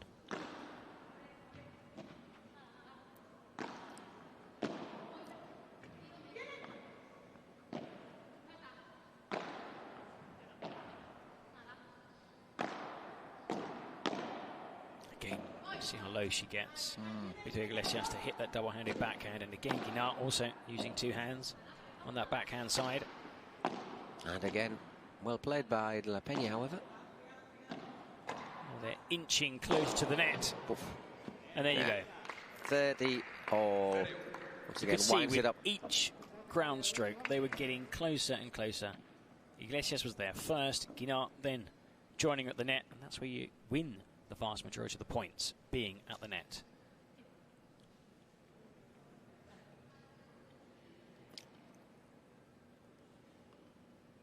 Another vital point here. Once again, that looks out. And indeed it is this time. It's not easy for the umpire, though, because you've got someone who's sort of in the middle at the side. It's not like in tennis where you've got someone for every line. Well,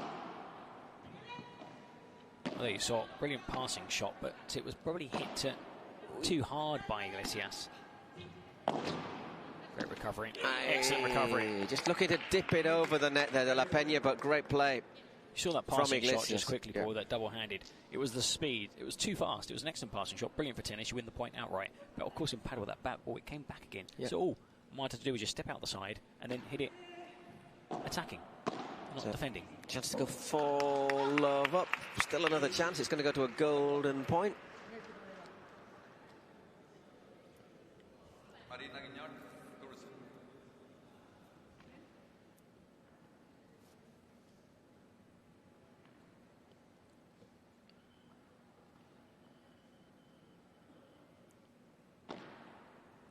That's good serve. Well defend, well played there by Guinard.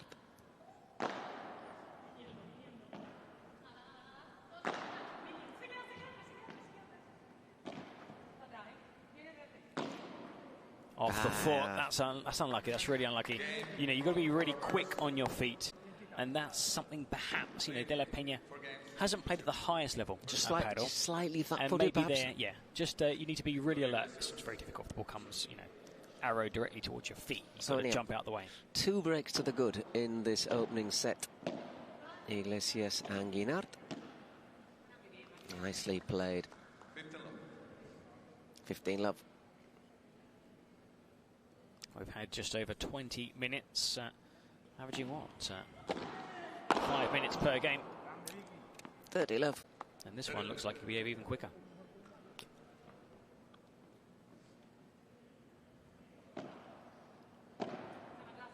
Right down the middle there.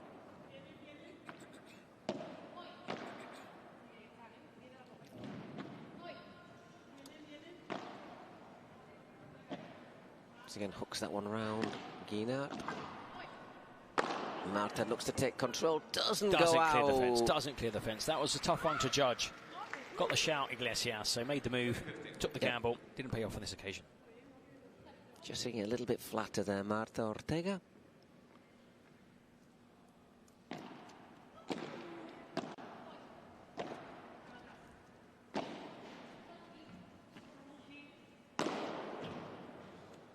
And Guinard once again worked the opportunity. Thought for a moment that was just going to carry for Marta. Yeah, just difficult for Marta to judge that. Sometimes you're too far forward and don't have enough time to react. And that was again unlucky. Yeah, off the tape. Dropping down 5 love to Guinard and Iglesias. We go into our next break.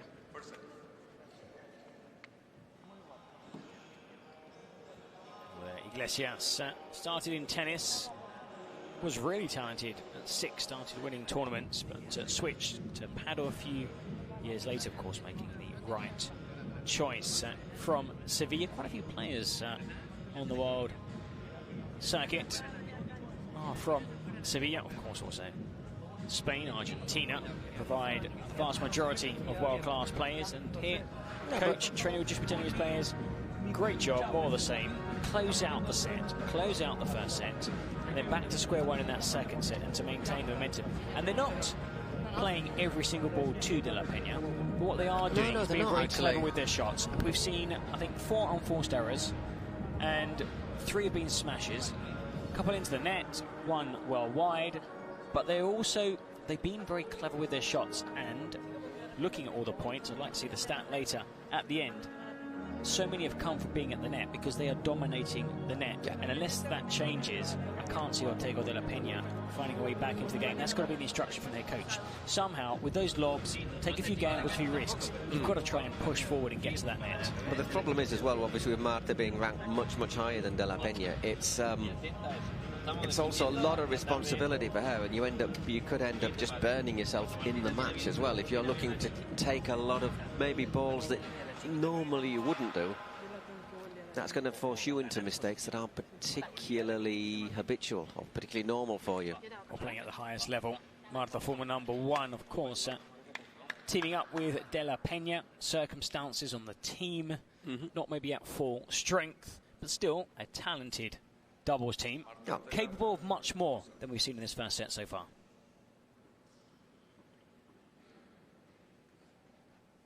Marta to serve, stay in the set. Oh, well done. Gets it out, but brilliant. Brilliant point there. Because Victoria Iglesias does tremendously well, and De La Peña, well, she did everything right, but De La Peña, straight away, the angle that Iglesias has means it's got to go into that kind of area. Stood there, scoops it over the net, good winner. Good smash, goes out this time.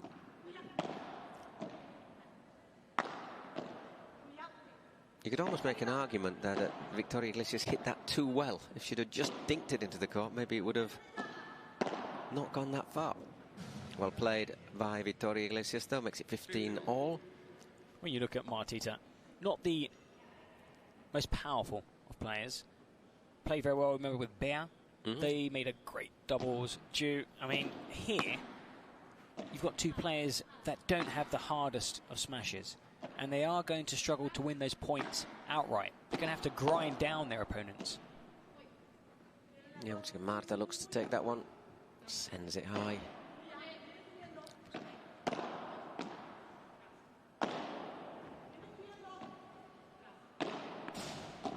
Does really well there, Marta. Did really well.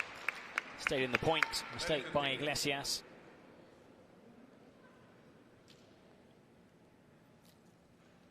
(30-15).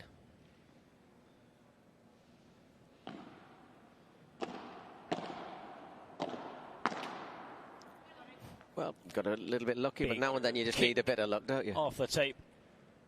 What's important, you know, Lady Luck smiles on you now. A chance to get on the scoreboard.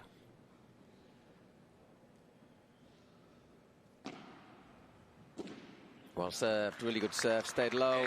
Impossible to return, so 5-1, but it will be Marina Guinart to serve for the first set. I have to just remind viewers that Las Vegas Smash are the defending champions. And won the league in the regular season. And also, yeah, beat San Diego, winning that final, and, well, I suppose as well, we're missing a couple of players. Doesn't help. And also, Iglesias and Guinart are playing well. Yeah, Guinart drives that one in right between De La Peña's feet. 15 love. That looked fault, yep. Good to see Iglesias also just telling the umpire it had gone wide, just in case he is set on the other side. I couldn't get enough height on that forehand. Stayed a wee bit low, didn't it, the serve as well?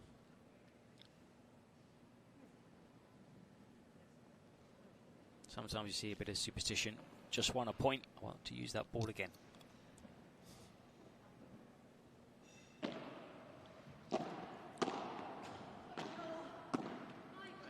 That was a really difficult shot. Bounced really high, huge kick, double-handed, got it down low, controlled it over really the well. net. Controlled it really well. I mean, the thing is,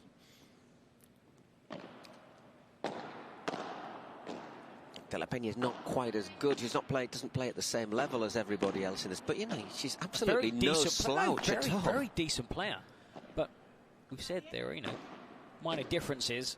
You know, top 8, of course, top 2, top 8, top 16, top 50.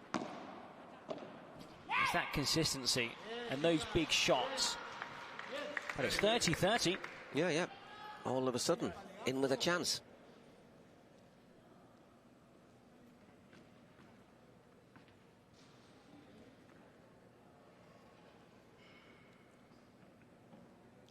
Mighty Marina Guinart serving for the first set.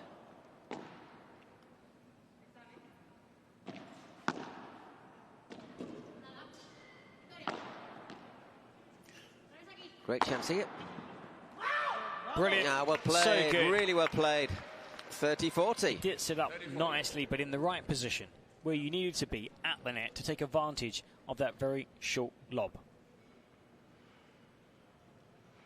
Little baby steps forward to get into position.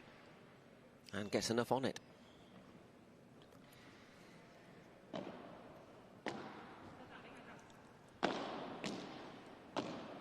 Ooh, wild, wild, wild. So, 5 games to 2.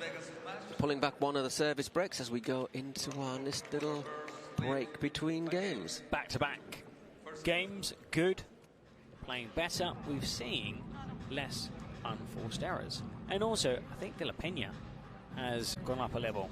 Hitting some winners, some really good shots. Definitely improving as the set is going on. Yeah, and that'll do fantastic things for her confidence as well.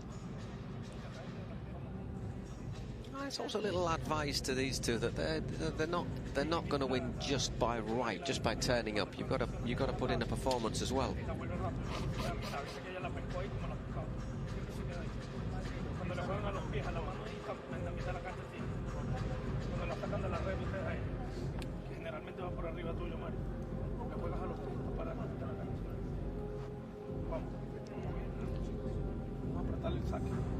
Okay.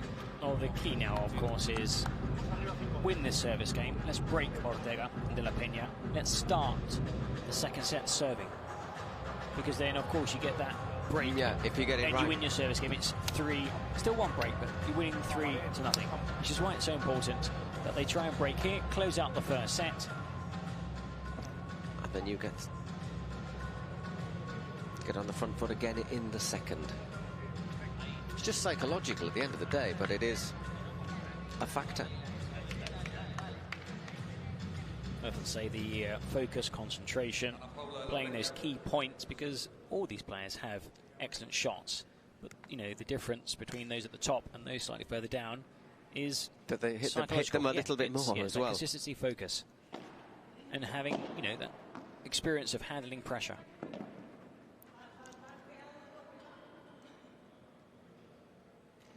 Love 15.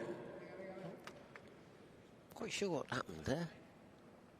It was an excellent little lob. I think Marta lost sight of the ball, and by the time she wanted to react, it was too late.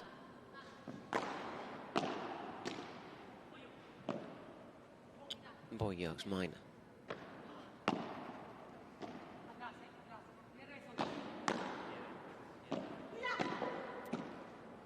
Well worked. Having to work hard, Martita, to keep this point alive. And in the end, she can't, so it is love 30. That's why often you see players focus on one player, because you wear down the player, and in the end, what happens is they tire. And also, they're out of position. Yep. Because they start losing their court awareness. You're racing forward or racing back. You're turning off the fence, off the glass wall. And then your doubles partner's trying to get involved into the point, knowing that they can't leave their lane completely open.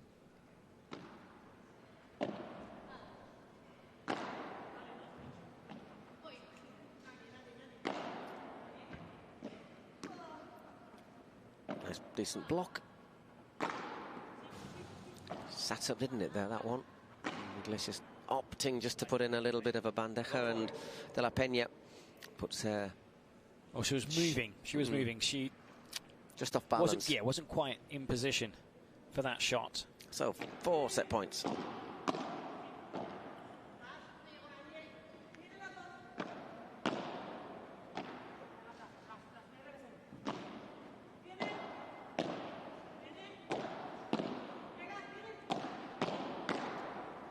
And once again, driven at her by Guinart, and Ana Paula De La Peña couldn't quite control it. So there is the first set, 6-2 for Victoria Iglesias and Marina Guinart. It's taken us, just looking at the clock on the wall, 32 minutes, maybe just slightly under.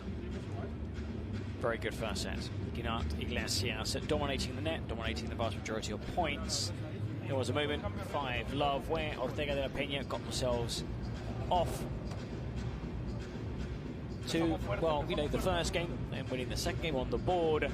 But I think they need to improve on their serves. They need to try and win those service games, and the way to win those service games is, of course, getting their serves into play, getting into the net, and dominating the point.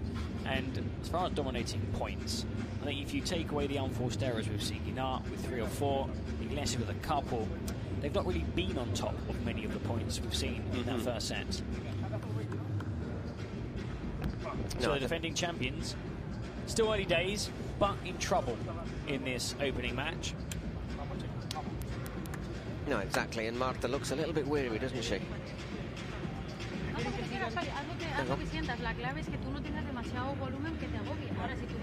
Don't let it get on top of you, basically, is what she's saying, isn't it? Don't.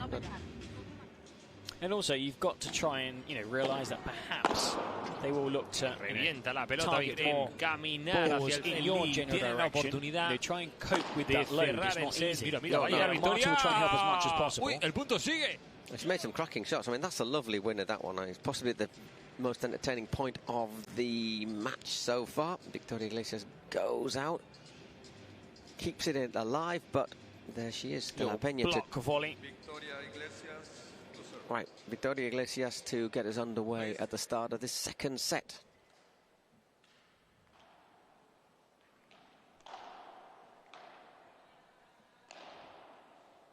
Back live with you now.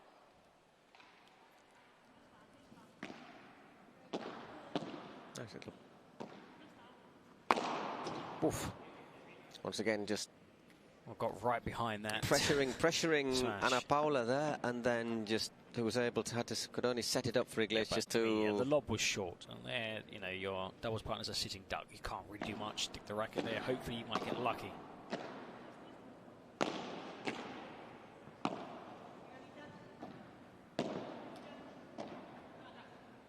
That's a lovely little shot there from Marta. Nice lob.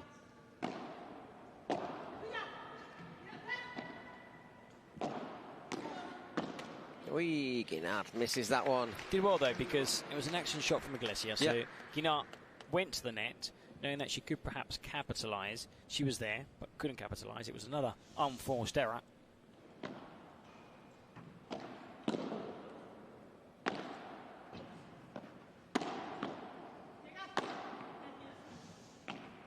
All.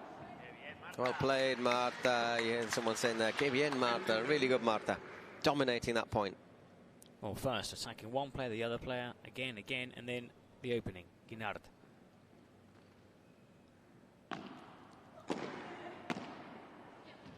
Oof. Good shot, good return, though. Brilliant backhand. Yeah, just slice volley. Just didn't bounce. Just means it dies off the back of the court.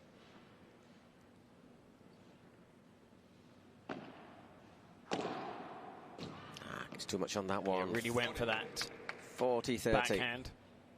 Just didn't get it to dip. Second serve.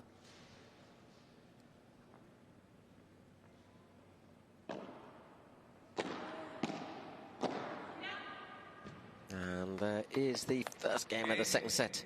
Well, good start for the team from Toronto, Canada. 6-2, 1-love. Yeah, the Polar Bears, they're putting them on ice at the moment, aren't they? 6-2, 1-love. Presumably Martita Ortega to serve next after a very short break. And of course, for the next game, they've got Coquinetto, the world number 17, on the active roster, which is a massive boost. So I'm sure they'll be confident ahead of the men's doubles game 2 as we prepare for new balls. On this court, Coquinetto, Google Greenhouse, who usually plays alongside John Sant, who we saw earlier. Who we saw playing with Augustin Tapia. Very effectively as well, it has to be said. Cock is a really good player, he's busy all over the court, yeah. Martita Ortega to serve. Oh, that was nearly a fantastic drop. One of those ones where you kind of like, you know, blowing just to see if you can carry it over the net. Had it gone over, a winner. And along with the smashes, I think one of the most satisfying shots, those kind of drop shots. You know, that you just, you know, flick it over the net and even bounce back onto your side or even into the net. Yeah, a little bit unlucky there, Marta. I think she judged that well. Hits the top of the 3 metre at the side of the court and just runs along. So she couldn't get a shot at it. Love 30. Going along with the first serve.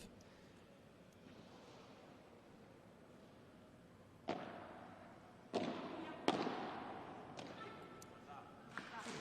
quite sure what happens there with Marina Guinart. But 15-30. Well, Henry Strasser, Rick Belcastro, Gavin Malouf put together a really good team here. They are struggling in this opening match. Whoa, a little bit lucky though, but 15-40. I suppose if you are trying to play your shots close to the net, it's logical that it is going to come into action quite a lot into play. Yeah, you win more than you lose as well. Because even if it comes off badly, it will probably go over the net. Whereas if you're deep in defending, a poor shot leaves, you're open to anything. Smashes, biboras, chancletazos. Well played by the La Peña there. Aye, and this time it's Marta who mishits it. But it's difficult. It's difficult when you're basically, you kind of know you don't have that opportunity to get involved, and suddenly you get a shot and you feel like you need to win it. You need to win it there and there. Yeah. Because you don't know when the ball's will be coming your way again. So 2 games still have 1 break to the good. And once again, Guinart starting the 3rd game very positively.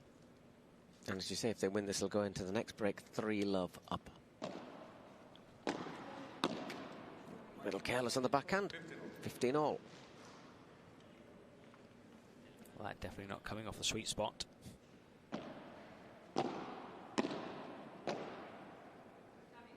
Good shot from De La Peña, defends it well.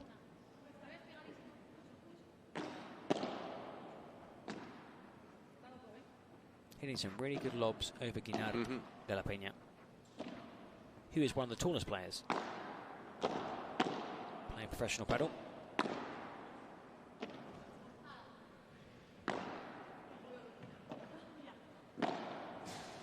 Ay, Marta. 30-15. Again, it's that kind of pressure that you feel like, I've got the chance, I've got to make my mark on the point, I've got to do something. And again, taking a risk and making a mistake.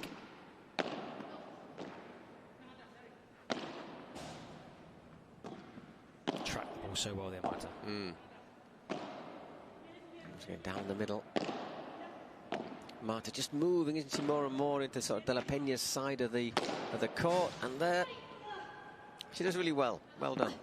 But Victoria Iglesias reads it well. The first shot was excellent, and Iglesias very cleverly just knocking the ball to the other side and not allowing her opponent enough time just to get back into position and across again and stoop down low to the opposite side. Well played, Iglesias.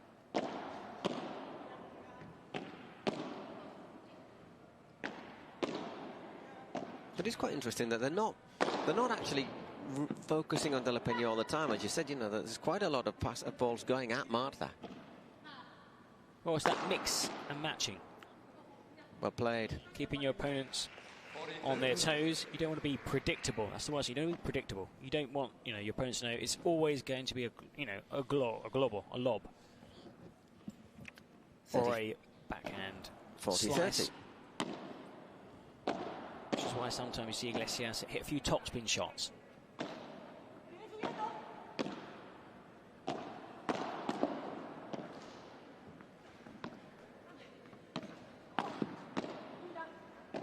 Another good rally.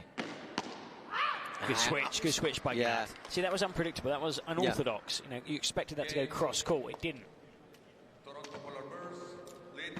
Almost gets the blocker, but just can't get enough power behind it. So we go into the next break.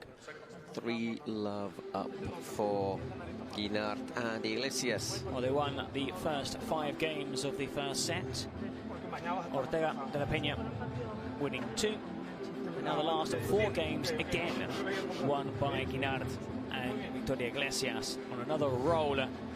They were looking to close this out perhaps in under an hour, which would make it for the fastest game of the session so far. And then, of course, the men's double team will step onto the court in a very good position.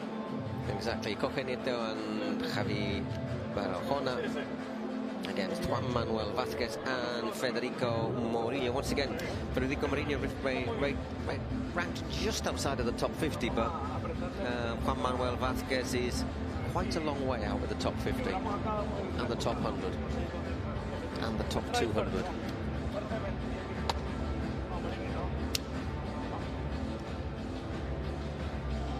One of their best performances of the season.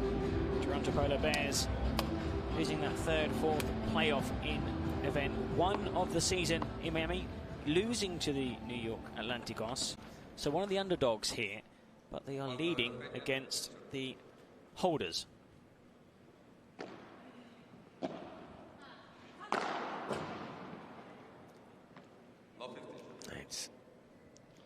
Ana Paula de la Peña serving love 15.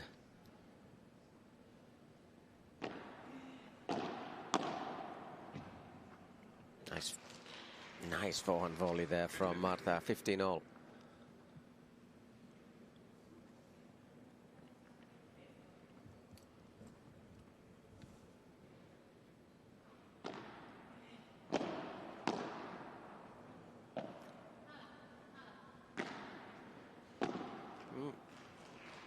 Died a little bit there on Iglesias. 30-15 on De La Peña's serve. It's a good serve, that one as well. Just a bit long though. The backhand volley. 30-all.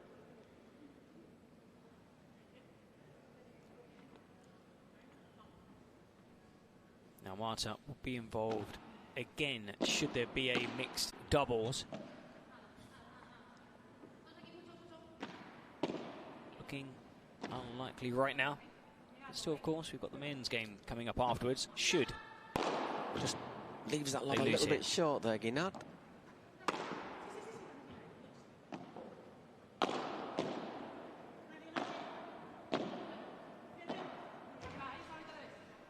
And once again, it's that change of angle, isn't it, that just catches that a little bit flat. But once again, it's sort of no man's land as well.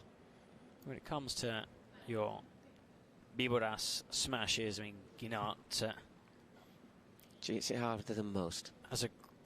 Generates a lot of power behind her shots and has that ability at the last moment. You look at her body, look at her feet, look how she's angled. It looks like she's going to go a certain direction. She either opens up or sometimes aims it down the line. Just catches opponents off guard. Meanwhile, 2 points for love in the second set.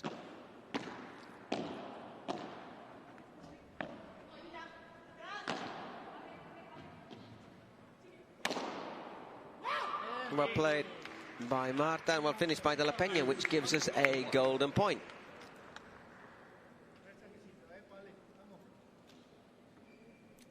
Tied Guinard a little bit in knots there, didn't they? Okay, it'll be Guinard to receive the service.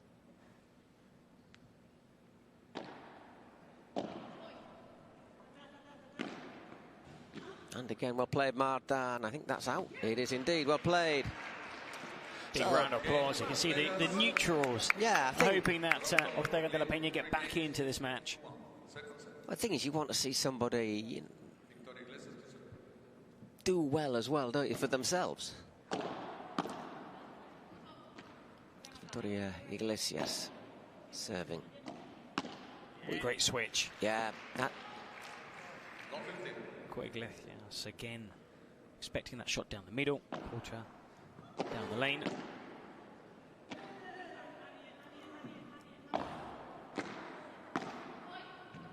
Now well played. Now that should have been a shot for De La Peña. On her forehand, it drifted, closer hit to the her, glass, and the angle made it go out towards That's De La Peña. Fault. It stayed low as well, has to be said. The thing is, once a player's kind of committed to taking over your shot, you kind of like step out the way, raise your racket. Yeah, and you're not going to get there, and you're not ready. Guinard looking to change the angle, but just leaves it short. Just drifting into the net. 30-15. That's another little chink of hope.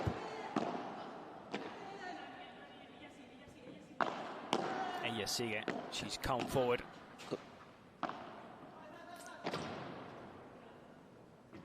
Fake smash, and Marta just puts it low. You don't often see that. I mean, when you use that back wall, which is a defensive shot, kind of allows you to get back into position, but drifting out all the way deep, don't think she'll be too happy with the execution. 30-all, second serve.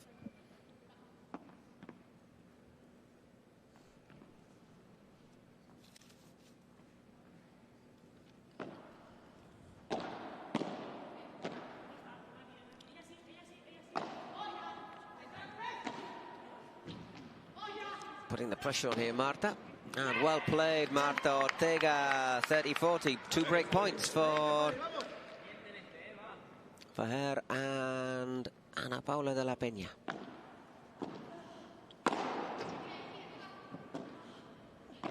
Did so well to avoid the net there, de la Peña.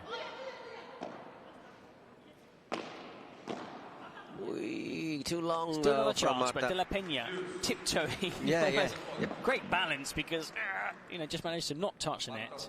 Losing the point, but still, golden point. Still there to be won.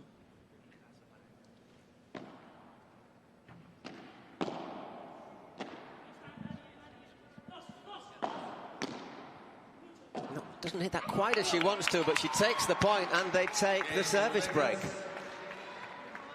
Iglesias got stuck up right by the glass and couldn't have that, couldn't bring that racket back far enough. So well done. Well done. Right back into the set then. And serving to go 3-0. Play resumes to tie this second set 3-3.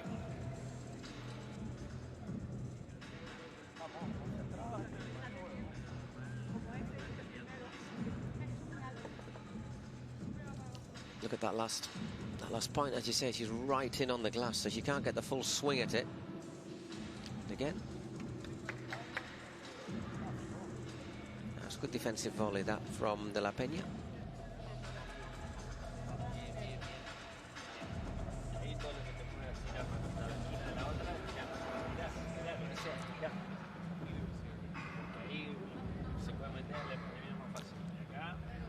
Back on court in a moment or two.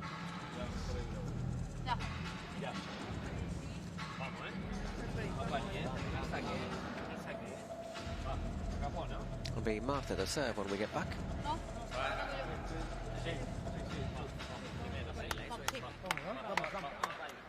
Well, 3-2.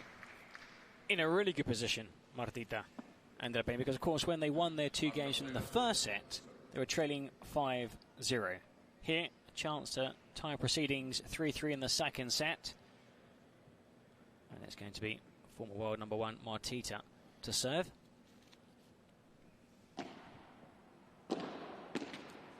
De la Peña puts that.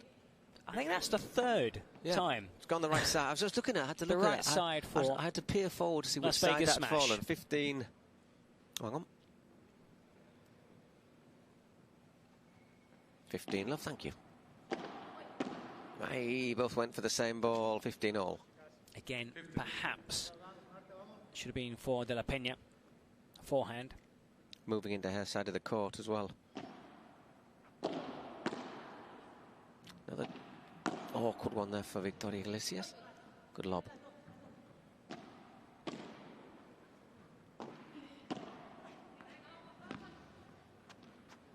Oh.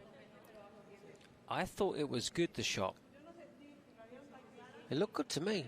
Iglesias. And Iglesias saying the ball bounced on her side of the court.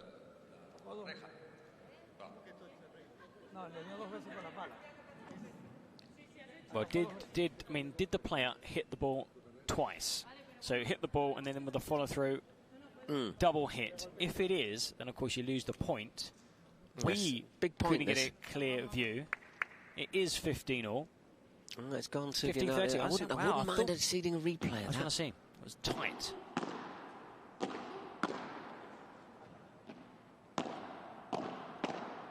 Oh, well played. Nice shot. Good recovery.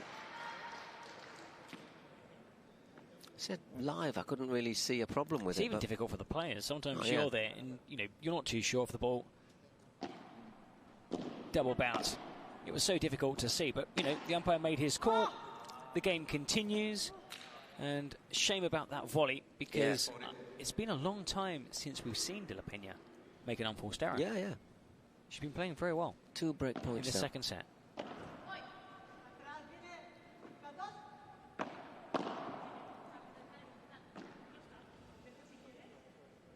That's gone a bit long, though, so that is another break. So it's 4-2 to Guinat and Iglesias. We're still in the set. Of course, now you've got that added pressure of having to break, which they have done. And it's getting near the end of the set, isn't it, as well? Well, it's margin for error. Love 15. There you could see Guinat just didn't get into position.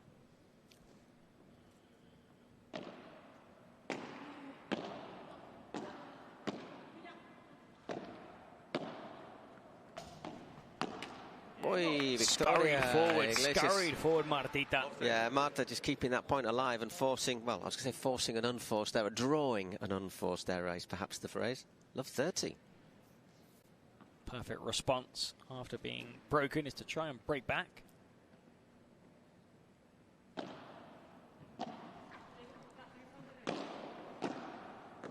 And again, really good stuff from Marta. Really played because she was stretching. That was down Also, low. Was slow getting forward and capitalised. That shot down low, taking that step forward. Again, not well positioned.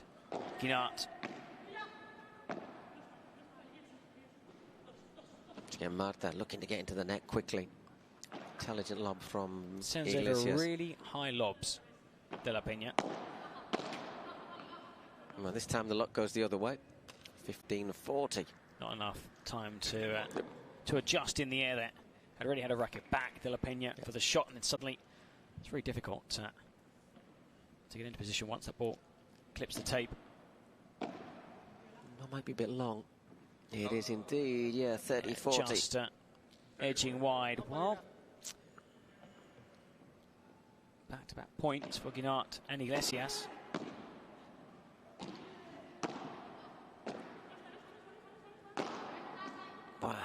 Half volley, difficult shot to master that half volley, because you can get the half volley over the net, but to control the speed, the angle, and not leave it up, it's very difficult to be pummeled.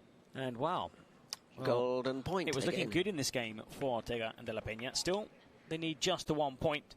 So do Guinart and Iglesias. Marta receives.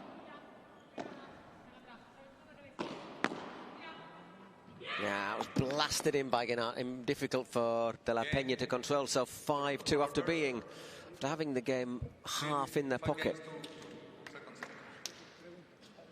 Time for another break, and then it will be De La Peña serving to stay in the match. These are the toughest ones to come back from. If you lose a service game to love, you've lost a service game to love. But if you're winning 40-love and you lose the service game, that is tough. Well, in this case, it was a chance for a break, wasn't it? They must have thought the break was there. We had a double 6-3 in the previous match from the earlier series. Miami taking their series 2-0 against Houston Volts. Here we could be on course for a double 6-2. It will be De La Peña to serve. Guinart and Iglesias seem to have steadied the ship. And here, they're just having a quick conversation. I think they're clear. They must be talking about that point. That point. I mean, just coming across one of the coaches just to share his opinion with the umpire. It was, when you play paddle, sometimes you could be half a metre and you don't have that perspective where you see if the ball hits the glass first or the court. That one, sometimes a player, if it does hit their racket twice, you kind of realise, but again, if at the same time your racket kind of hits the ground as you hit the ball, you're not even too sure if it's ball, if it's the ball, racket, ball, ground. And you're in that point, you're back into position again, so it was a tough call. Anyhow, Ana Paula De La Peña serving for her and Marta Ortega to stay in the match. She held her serve last time.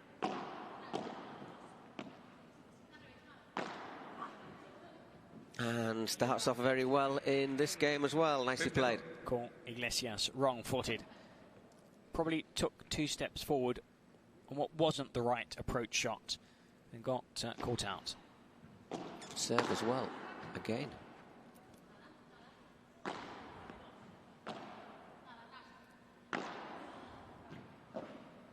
And that was close. It was close. It was a clever shot, but it's just slid away from a 30-love. It was always drifting towards the right, towards the fence.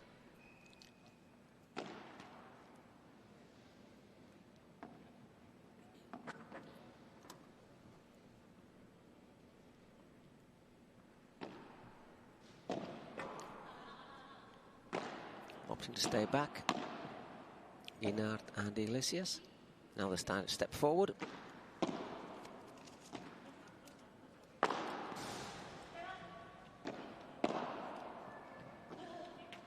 Wolfos gets a little bit of luck there off the cord.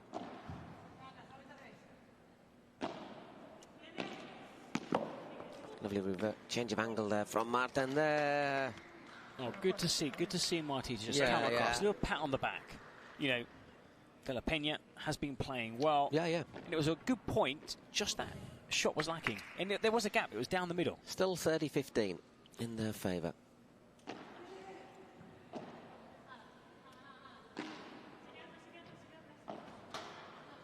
It's an awkward one. Yeah, the Segueda. The fact that it stayed back. And then the fact they'd stayed back in that point, and straight away they were on the back foot. And it was just an evil ball in the corner there for her to deal with as well.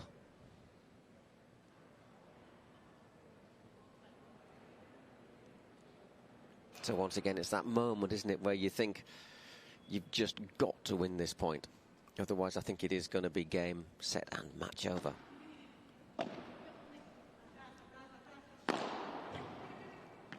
Look at that. Both players, Guinart and Iglesias, forward straight away.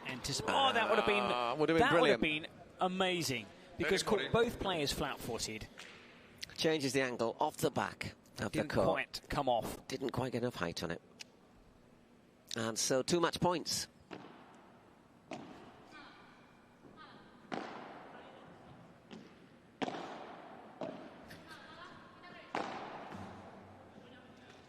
Yeah, good stuff. Golden point. That's for me, that's the sort of shot that's so hard to call. From the bounce, it was in, but so difficult. Yep. The players knew straight away, massive risk. I mean, that was a centimetre either way. Would have been out. Someone warming up on the top right of your screen, by the way, you can see. Still match point.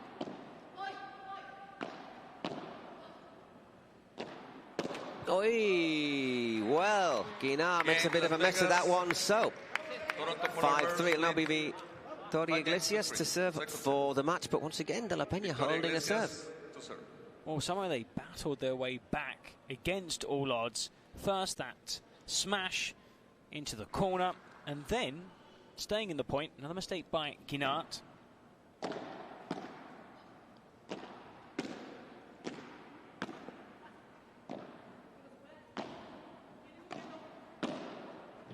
That's tucked away superbly. Yeah, really well, good finish, and she anticipated that, looked for the angle, knew exactly what she was going to do. And there, De La Peña was caught in the middle, couldn't really do much.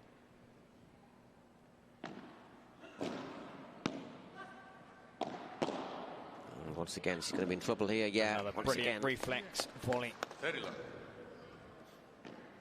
Such quick hands, because you have the reflex volley, and then you have that ability to also place it. Somewhere your opponents can't get to. And Guinart is very good at that. Does well to dig that one out. That might be... No, it's a good... I just a second, I thought it might have gone long, but it doesn't. And of course, on an outdoor court, you never know. This is the benefit of playing indoors. You always know there's no wind. Yeah. Also, the sunlight. They've drawn some curtains over at the far end, so no light is entering the venue. So 4 match points, and they only need 1. So that is the end. Game, set, and match to Marina Guinart and Victoria Iglesias. 6-2, 6-3 against Marta Ortega and Ana Paula De La Peña. Well, the defending champions, Paul, chopping the first match of their rubber. Excellent performance by Guinart and Iglesias, despite making some unforced errors, more than they would have liked. But the fact that they dominated the net throughout those 2 sets made them clear favourites. They were favourites at the start of the game. Martita played well. De La Peña, I think, improved a lot in that second set. 6-2 though, 6-3, straight set loss. Bit of added pressure now on the men's double team, looking to salvage something from this tie for Las Vegas smash and send it to the 3rd game. Well, let's see the smash of the match by Adidas. Our Adidas smash of the match is, let's see who it's hit by.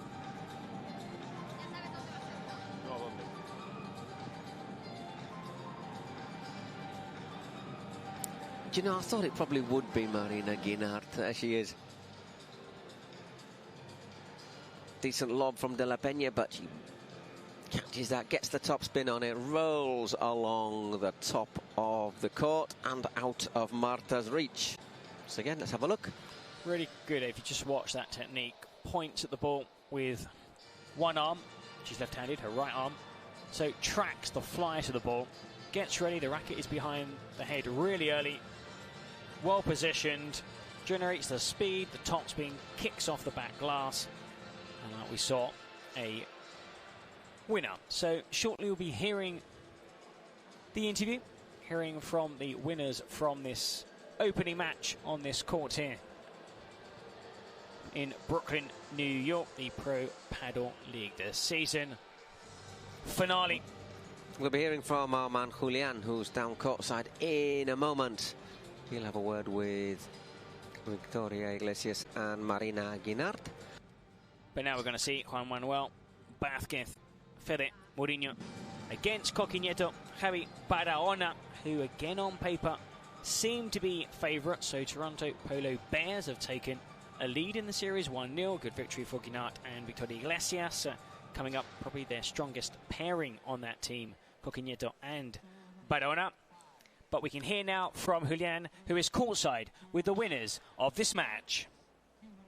Thank you, Julian. Incredible performance by the Padel Breers. Marina, Victoria, please tell us how was the match? How did you guys feel in the court? ¿Cómo le fue en la cancha? ¿Qué sintieron en la pista? Pues nada, se ve que estamos jugando a un gran nivel. Marina y yo ya somos compañeras en el circuito, así que estamos muy contentas de jugar aquí juntas en New York. Así que nada, hemos dado el puntito al equipo, a ver si los chicos nos dan el otro punto que falta. So happy to win the first point. Marina and myself, we played together in circuit, so we know very well each other, and happy with the victory. Marina, how's New York treating you? I mean, I think we are all really happy to be here. It's a different tournament that we are used to, and nothing. I mean, I'm really happy personally to be here, to play with Victoria, to play for the Polar Bears, and let's see if we can finish well. Let's go Polar Bears.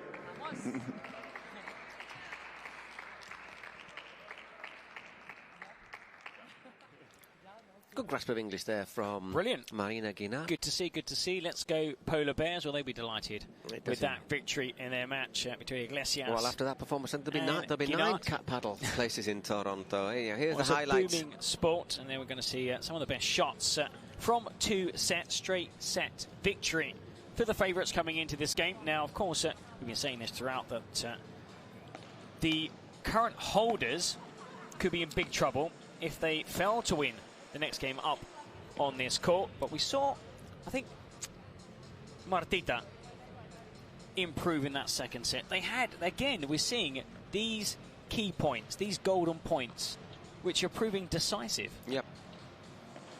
So not all paddle tournaments have them, but I must confess I'm a big fan. Adds a bit of drama, I think, adds a bit of excitement, a bit of drama to these matches. And there we see now the stats from this match ball.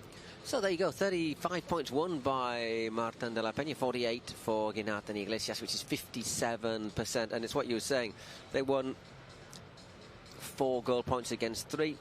And their biggest consecutive run was only 5 points. So we've just 1 hour and 2. We'll be taking a quick break, and we'll be back with the men in a moment.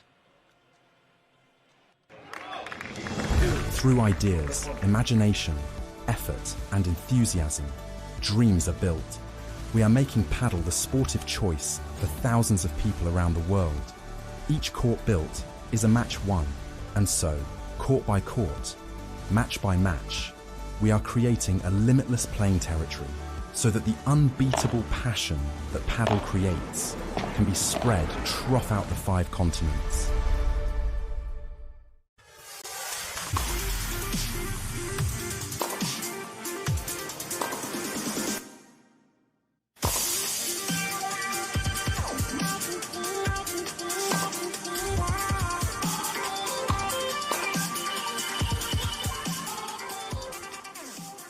Still waiting on your turf? While you're still waiting on your turf, we're still shipping 30 trucks a day. So just give us a call when you're tired of waiting. We have everything you need ready to ship.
Welcome back here. Well, as you can see, the men's double teams are now warming up. Shortly, the second game of this rubber will take place here at the Dougal Greenhouse, Brooklyn, New York. Now, there's about another couple of hours of sunshine here. You're looking forward to the sun going down, aren't you? When the sun goes down, this venue looks amazing. There we see the players up next. Coquin Nieto, Javier Barahona, the favourites here for the Toronto Polo Bears, who lead 1-0. Good win for Guinart and Iglesias moments ago. Exactly, and next up, as you say, we have for Las Vegas, Juan Manuel Vázquez and Federico Mourinho against Coquineto and Javier Barahona. Usually plays with, where is Mourinho, with the Las Vegas smash, right-sided player, Argentinian, 25 years old. He is ranked 54th in the world. So hoping to end the year breaking into the top 50, which would be a good achievement. Playing alongside I was going to say veteran, but he's younger than me. 39 years old, Juan Manuel Vázquez, Argentinian. I mean, the fact that Coquin Nieto, managed to make the tournament has given the Polo Bears a massive boost ahead of this doubles game. I mean, Coquin Nieto really strong on defense, very solid. Very rarely makes mistakes. Difficult to win points against Coquin Nieto. Yeah. Interestingly, Javi Barahona, 37th ranked in the world as Coquin Nieto.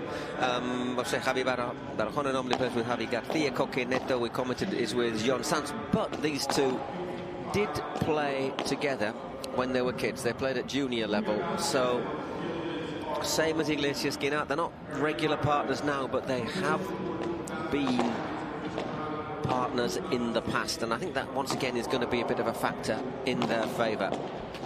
We heard from Barahona, gave an interview before this tournament saying, the big difference between those players at the very, very top and those just below is psychological. It's that mental strength that you need at key points, key times during matches. It's something he's been working on. He's in amazing shape, probably the best shape of his career.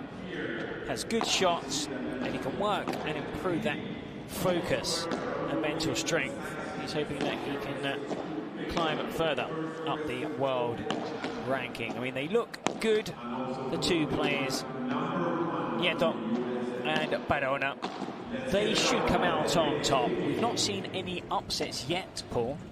No, we haven't. I mean, once again, I think it's just a match where Mourinho looks powerfully built lad as well, doesn't he? Looks like he might have to do a bit more of the work. His partner is not really ranked that high. Or perhaps maybe an opportunity to make a name for yourself. You're here on the world stage against world-class players.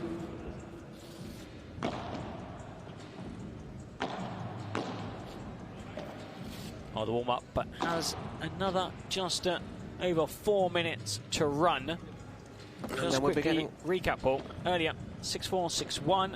Ari Sanchez, Martita Talavan winning their game, 6-3, 6-3. Tapia followed up with John Sant, another win for Miami Padel, defeating great performance from Tapia and Sant as well. There were moments when they were just almost unplayable. The ball flew out of court, almost like it was attached to a pigeon. It was a really fast court. It's been a fast court throughout this session. Now, of course, here it's important to send this to a third decisive game of mixed doubles. Well, if you took it to a mixed doubles, you need an upset, but you need an upset. You need an upset, but if you did that, Marta played well. Yes, in that match just a moment or two ago, Martita Ortega. So you'd think, we're in with a bit of a chance here. Woof. Wow. Well, actually, we just got a ball, would you believe? Let's see. Yep. Juan Manuel we have Vázquez, here say, warming up. Juan Manuel Padel Federation Vázquez needs to just work on his smash a little bit, because he nearly actually hit Eric with that one. we're quite a long way behind the court. Imagine if he nearly hit you by dint of that, he nearly hit me as well. Came close, came close. Close shave. Now, what do you think? They were you very quickly, weren't you? Give that ball back. You know, they knew you were going to put it in the bag and take it home. That was going home. Souvenir, get it signed. Here we're seeing now. Of course, these guys have had a lot of time to prepare for the game mentally, but it's always good sometimes just to recap on certain in-game tactics. Now, I suppose when you look at players that are at the top of the ranking and have played often against one another, there are very few secrets. Here, we've got perhaps one of the unknown quantities, you know, on the paddle circuit. Therefore, there's this, sometimes I know how this player plays. I've played with you many times. I've played against you many times. Well, let's see how they fare. Right, let's have a look to see how it goes. Javi Barahona to serve. As we say, ranked 37th, right-sided, 26 years old. Second serve. Toronto leading 1-0 against Las Vegas. Smash. Toronto Polar Bears.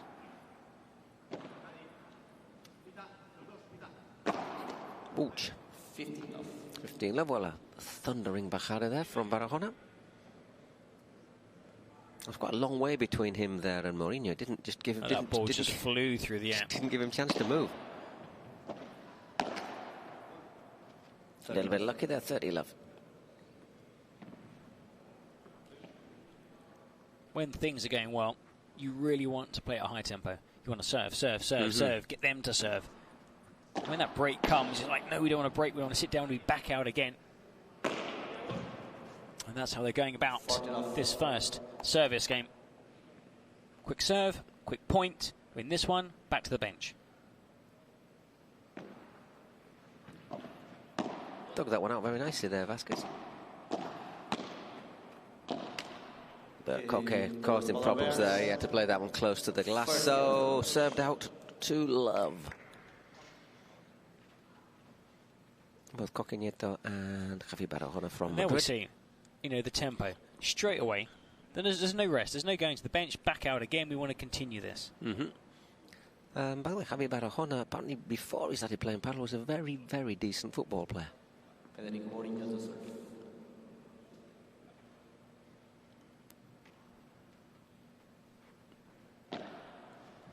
Federico Mourinho, no relation, I presume.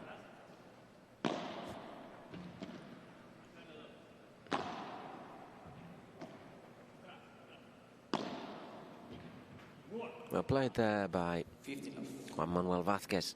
Quick look behind him. Wasn't too happy with how that ball, La Salida, how it came out after hitting the glass. They do give it a quick polish every little break, just to make sure there's no grease stains or anything. Sweat.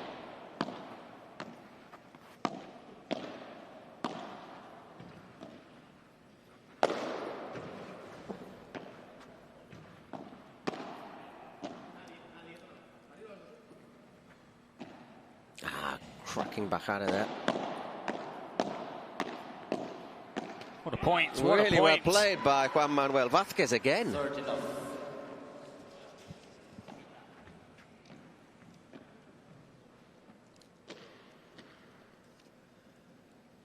One really good block, and there Barahona puts it into the net.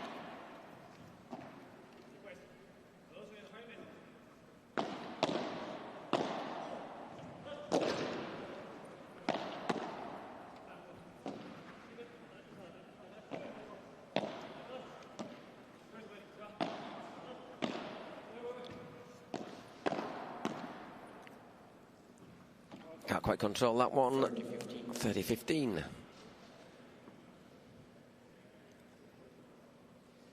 Well, Vázquez and Mourinho are getting to the net, which is what they need to do.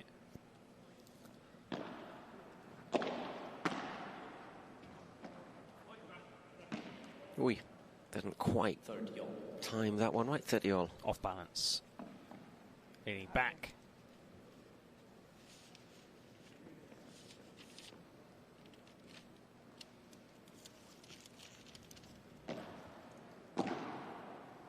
Yeah, it's long. Good serve.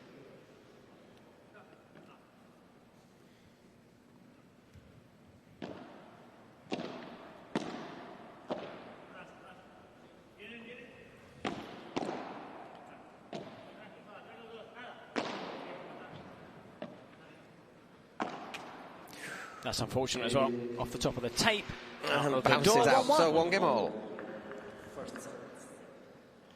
If there's any early nerves, and I'm sure Vázquez and Marino are feeling some nerves, important you know, to get off the mark. Get that first game and under your belt. Not be broken at the start of the first set. Lovely team. We've seen a little bit sliced away there from Barahona.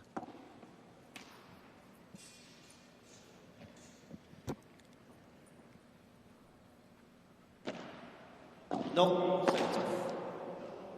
Quick call there from the umpire.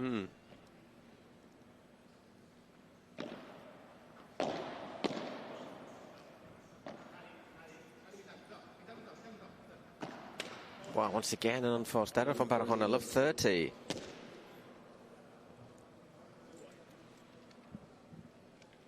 Well, that is one of his trademark shots. But on that occasion, the bajada not coming off. No. That's gone long from Coque Nieto again.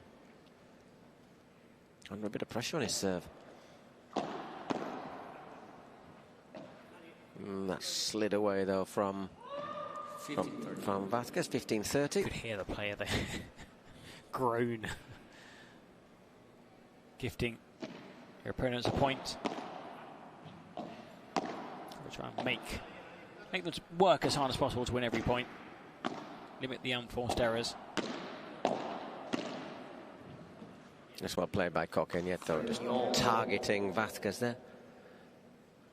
30 all.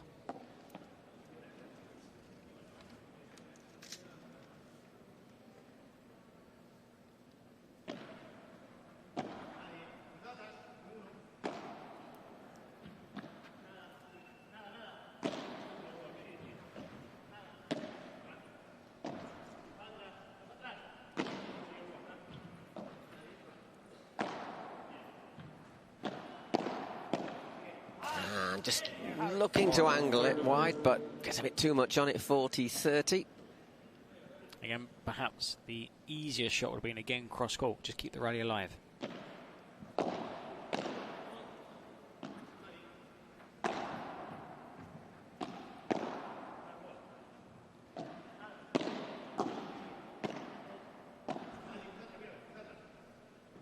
And out. Well watched, well watched. Yeah.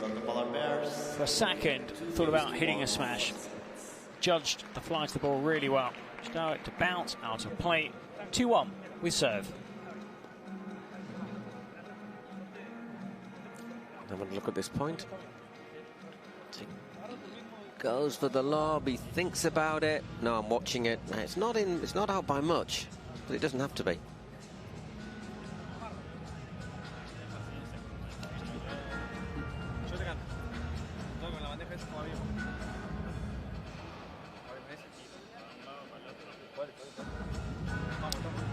Just trying to hear what they can say, but fortunately the background music just that little bit high. Well, the importance of, you know, the bandeja, that tray shot. Just also, keeping it going. Just keep it going, and perhaps just saying maybe on a couple of occasions we need to work the point more. Maybe just wait 2 or 3 shots. I think the thing is at the start, obviously Juan Manuel Vázquez isn't ranked as highly as the other. He's started off hitting some really good shots. And I wonder if he just got a little bit overconfident, thinking, well, yeah, here I am, you know. He's serving now as well, so well, let's see. We are waiting for Coque. Not quite sure where Coque Nieto's gone. Can you see him on the bench? Yeah, just on the bench there. Yeah. The physio is with Coque Nieto. I think though it's more an issue. The sneaker, the trainer. I think he's decided to choose different footwear. I wonder if he's just a little bit slippy on court. Maybe that's it. They were commenting how quick it is. It's not really humid in here. Not too humid. Oh, a slight delay. Sorry about that. New shoes. Juan Manuel Vázquez maybe these have slightly better grip. Yeah, I think that's probably the question. No, second serve. Just gone a bit long. Second serve. So far, everything going with serve.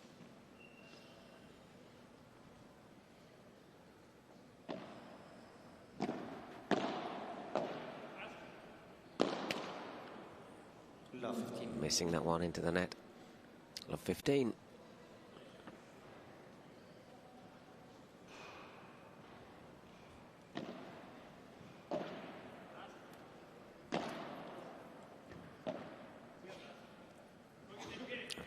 And the bajada drills that one in.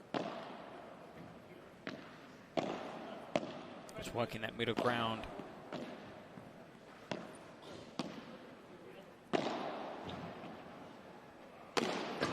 Oof. The patience just run out. Yeah.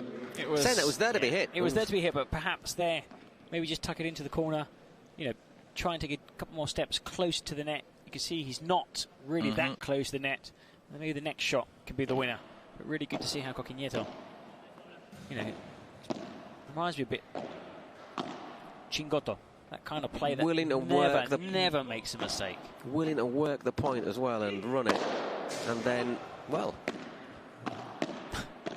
don't often see that He's happen, like do a you? wall, Nieto. Anything you throw at him, he'll get back. I think he could have left that one there, Barahona. It was moving it towards Coque. And there we're just seeing, apologising to teammate, not for how well he defended, but there was a chance for a winner. And it was poorly executed. He didn't clear the back fence. Led for serve.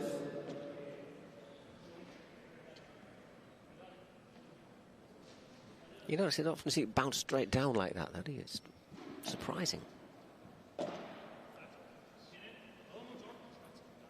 He does it a decent, powerful bajada. It just looks to be one of Vázquez's best shots, doesn't it? 30-all.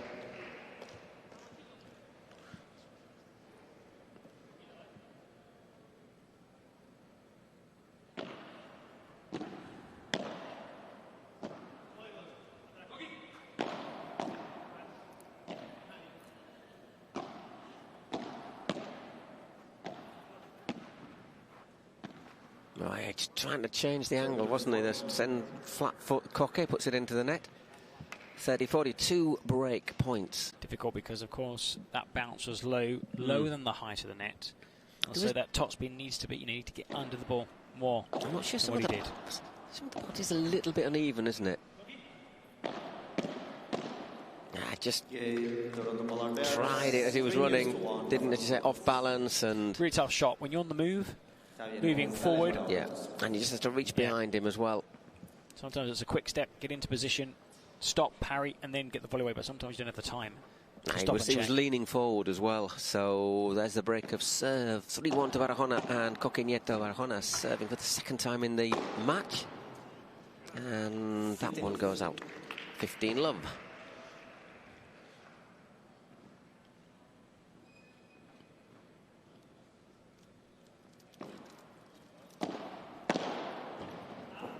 As well there, Mourinho, to get a racket on it. Can't keep it under control though, so 30-love.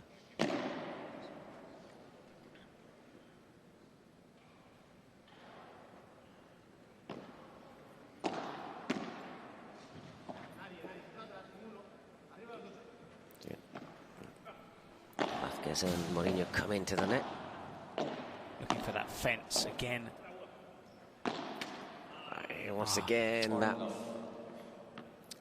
stretching for the smash, the Vibra. We're seeing that these shots are just going out or they're hitting the top of the net. These fine lines. Once again, though, Barahona very hard to deal with on his serve. 40-love. And game. 4 games to 1 in the first set. Just that one break to the good, though, as we go into our next little very short rest period.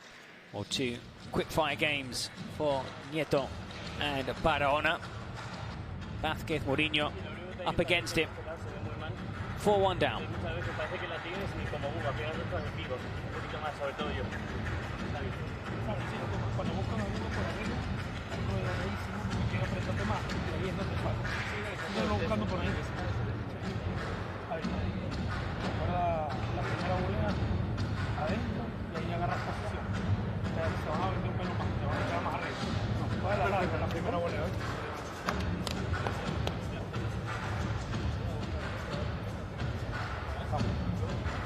We're looking at Coquinetto's performance so far.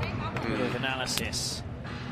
Not one unforced error. It's interesting how they ripped through those two games, isn't it? After Coque changed his shoes as well. I wonder if it just meant he just had that little bit of better grip, better extra bit of confidence. The problem is when you're up against players that don't make mistakes, the pressure's on you to try and win that point, and you've got to take lots of risks.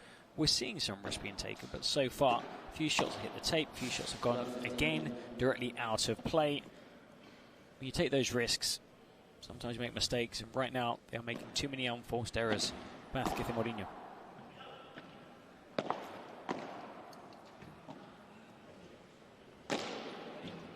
What?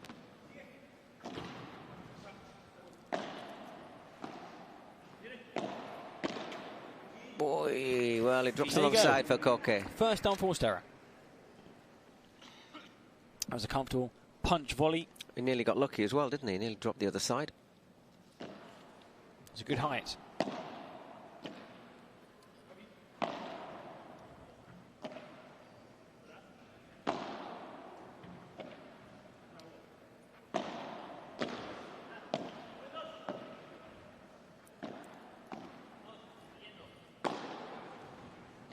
Just slips there, but it was a great shot from Mourinho anyhow. I had him turning. I don't think even if he'd have stayed on his feet, he'd have got that one back. Yeah, it was a very difficult shot. And very well played, great angle.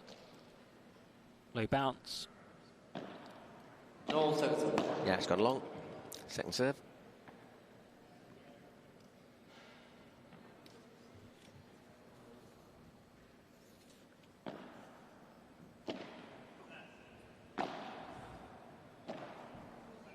Again, just forcing him back, but once again, it does make that ball drop too late. You either take 2 steps forward and hit it at the right height, or you might opt to allow it to bounce, perhaps. If you allow it to bounce, maybe your opponents might come forward to the net. But by hitting that shot, but once again, that's too late. But it's by trying to be a little bit too aggressive rather than maybe letting it bounce and go for the lob. Maybe that's a better option. And see there, Barahona pays the price of being a little bit too aggressive. Allows Mourinho to latch onto his smash, which doesn't clear the court. So often you see a smash turn against you. In the end, easy for your opponent. If your opponent, of course, is in the right position.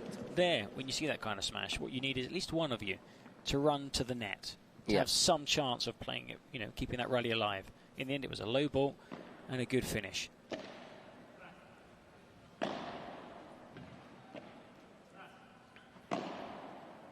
Nice shot into the corner, just forcing Coque under pressure.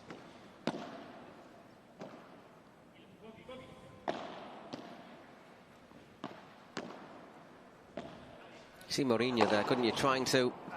This time, yes. See Mourinho though, trying to cover for Vázquez there, and... You can see there, Barahona wound up for the shot really early there. Racket back, acceleration. And this time he does get it. Through the ball, brings it back onto his side of the court. Massive gold point.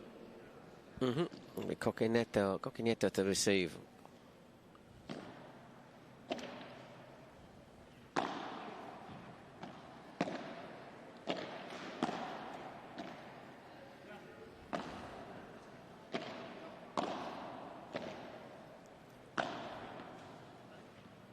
They're doing really well here at the net. Barahona gets forward. See how quickly they lost control of it. See how quickly that was all about controlling it. They were there, but they couldn't win the point. And then suddenly they found themselves on the back foot. Both players got forward, and Nieto there.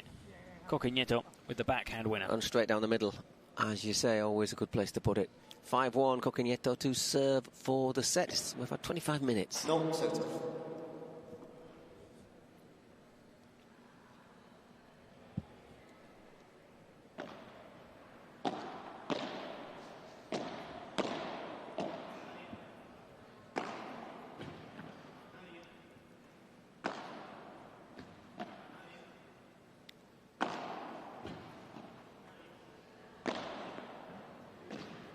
Good recovery.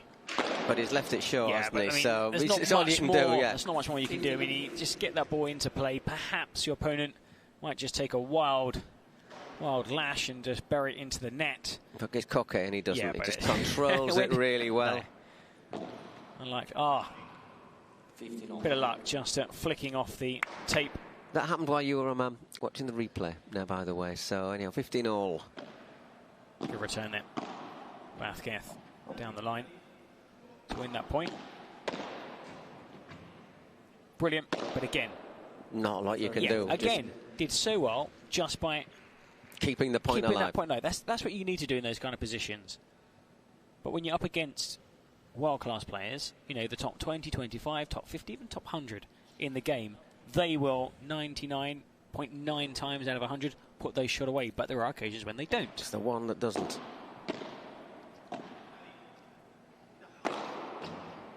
And well played. 40-15. So 1, 2, 3 set points.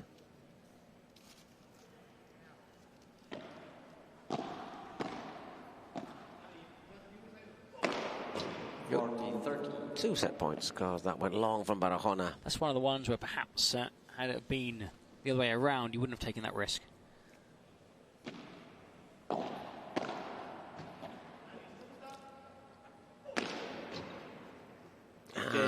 This time just has enough on it again. Willing to take the shot on, isn't he? So there's the first set, 6-1 for Coquinetto. Couple of smashes. They're contenders for smash of the match. I mean, those two by Barahona at the end, deep smashes. Yeah, he was hitting from a long way back here, isn't he? There, but look, it's almost, if you look at the action, it's almost like a service action in tennis. Yeah. It's interesting as well because Javi Barahona knows exactly what he needs to do. Vázquez goes to cover. Javi tries to get a touch on it, but it just isn't. Yeah, you need one player back in case there's an option of maybe looking to hit it on the rise first time, which is a very tough shot to pull off correctly. And the other player needs to do exactly what he's done, which is get to the net, leap, and hopefully it will flick off the top of your racket. That was a good 50 centimetres, half a metre. It was nowhere near it, unfortunately. Made a big effort, but it wasn't going to happen. So where would it go with the second set?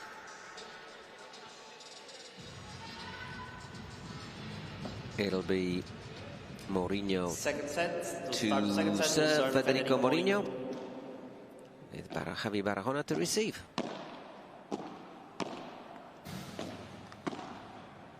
So I think what do they need to do here, Vázquez and Mourinho, just to get back into this? They need just try and keep the points alive as long as possible. Yeah, take maybe a few more risks, but calculated risks. So they need to get to the net, but you can't just charge on the back of any approach shot. You know, you've got to get the right shot in. You've got to try and, if possible, sliced, maybe behind the service line.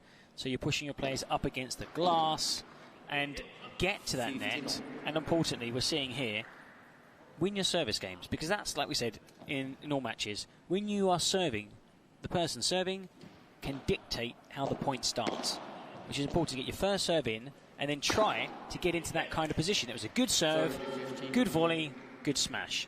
They can win their service games if they continue playing like this. Exactly, good point. 30-15. Federico Mourinho serving.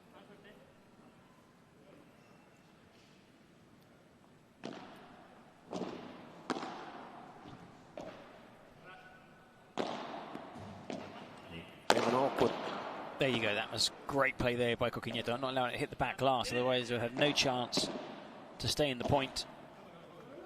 Oh, what are they doing there? What is Barahona doing? He must have fancied his chances, but in the end he gets lucky. Well, in the end he gets lucky. Got very lucky. You might look. Just quickly, off camera, you can't see. The coach covered his head. I mean, she's laughing. Gnart's laughing too. As in, what? That is not something you should do at home. Or at the paddle club. Good to see them hugging afterwards. Almost took Coquinetto's head off, but yeah.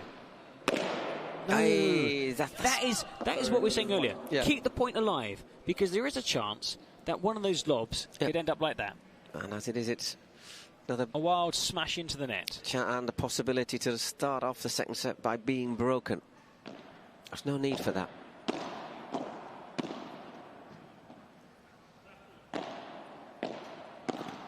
And they're stretching for it, Mourinho. Two mistakes. Yeah. One worse than the other, but still two unforced errors back to back. and you've lost a service game, he actually started really well. Well, exactly. They were 30-15 up. Looked on track for the point there, didn't they? And, you know, they lost that game despite that mad moment from Javi Barahona. Literally leaning all over Coque Nieto. Jorge Nieto to serve. And it'll be Nieto to serve now.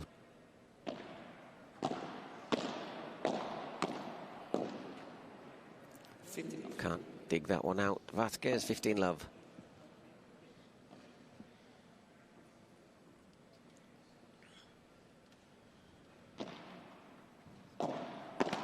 Ooh. 15 all. Smacked into the net there by Javi Barahona. Once again, that little sort of sound, like an groans, like an injured magpie. Yes, it's it can be frustrating when you're out there, and also it's, you know, you're playing doubles, and sometimes you think, wow, you know, my doubles partner has been amazing. I have one shot, and I fluff my lines. Didn't fluff that one up though. 30-15. His smashes are quite strange, aren't they? Because they sort of hang there, and you think, oh, he's going to give the rival a chance. It's one of those ones that you kind of think maybe 40-15. 40-15. Once again, just trying to be a little bit too aggressive, perhaps. Vasquez. This is what we saw in the first set. When they start winning points, they don't take the full time they have allotted for each serve. Whoa. Amazing. Yeah, that was that smash of the match. Wow, that was just this spin. That smash has 3 stripes down the side. Excellent. That was, I mean, so impressive. And that wasn't power. That was just getting into position and getting the right angle. You hit it diagonally. It hits the back wall. With the right spin, it goes out. Out it goes. On a tangent, gains height, and clears the 3-meter wall. And now new balls.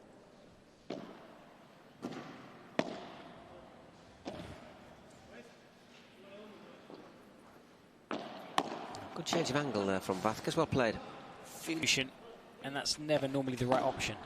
You just got to be patient. You got to be patient. You got to try and just be patient, and you build your way back into the point, back into the game on the back of being patient. It's the opposite. You think, I need to hit a winner. I need to get to the net. You do need to get to the net, but not every volley or smash needs to be the winning shot. That's not gone. It never looked like it was going to go out, to be honest. Incredible shot. Stayed in, has it? Yep. Can't carry on. Oh, brilliant shot. Great shot there from Vasquez off the glass. Takes a really nasty spin when it comes off that side glass.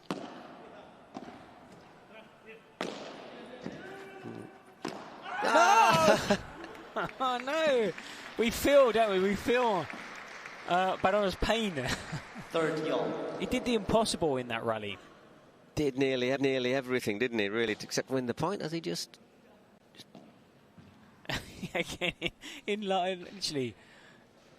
I mean, Victoria Iglesias is just laughing at her teammate's reaction. He was there where he needed to be, but I think just lost his bearings.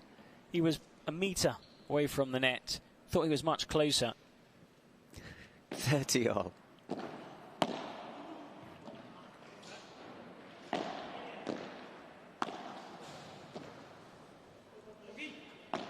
That's better. That's more like it. Just keeping it alive. Look, getting into position.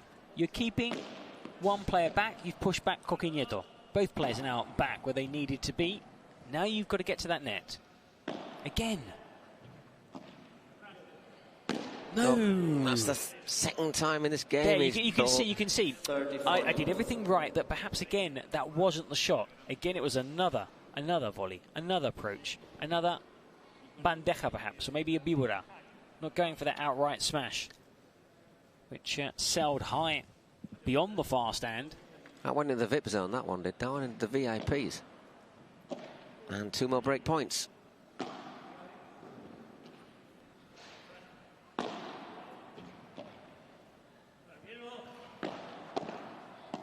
Is that Mourinho saying, tranquilo, okay, stay calm?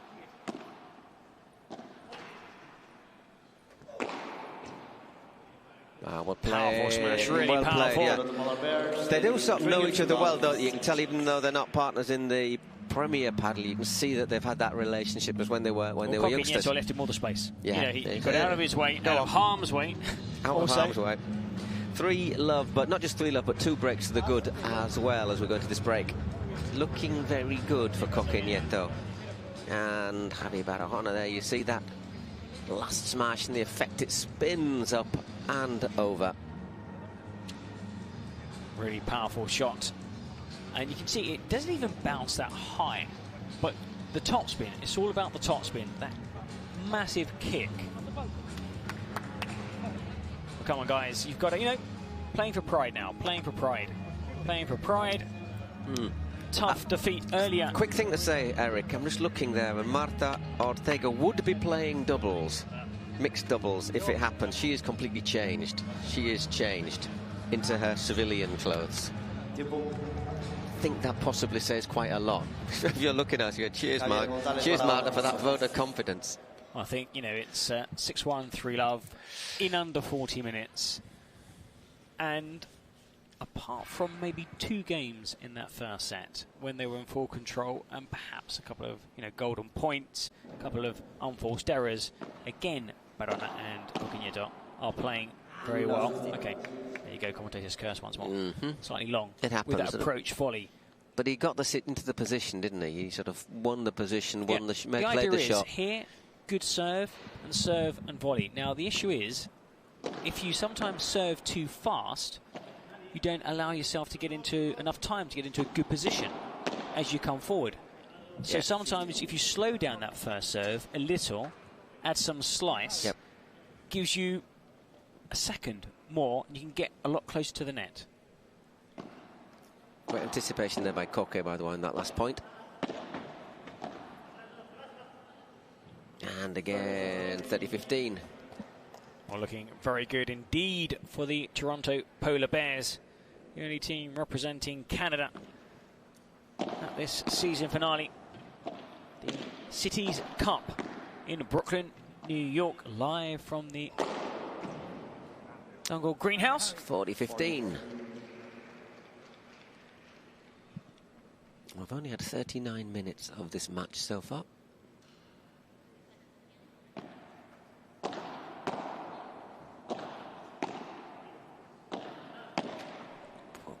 When things are going your way, they go your way. 4 games, 2-love in the second set.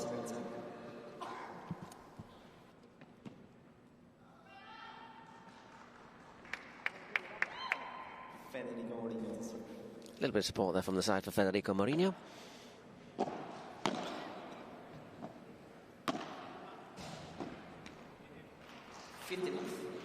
Love.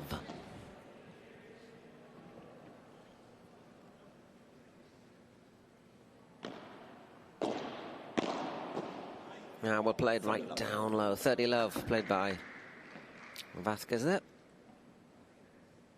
Couldn't dig it out, Barahona. No sector. Well, the 2 higher ranked players are getting the job done.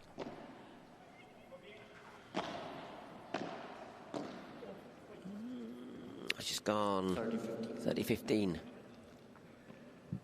It's all about that focus and concentration and that winning mentality. Where sometimes, in the blink of an eye, in 3-4 minutes, you suddenly string together 3 or 4 bad shots, and then you've lost a game. You're 30-love in the next game, and suddenly it's 6-1, 4-love. But silver lining, you're 40-15 up. Get that first game on the scoreboard, perhaps maybe, send the next one to a golden point. Just take it one step at a time. As the cliche goes, game by game. It's true in football, what it's true in paddle. That's a volley. Stunning shot, though, by Netto, isn't it? And it was all about ducking low, below the net, and hitting that on the rise. Yes, tremendous. Bends his knees. Just... Where's another one? He's not controlled, and it's gold point again. In the right position, but just mistimed. He's mistimed a few, hasn't he? It's just, getting. But is that nerves? Is that desperation to get it out of the way? Sometimes it can be a bit of anxiety. You feel that need to get that shot away, and you mistime it by a split second. That's what it takes.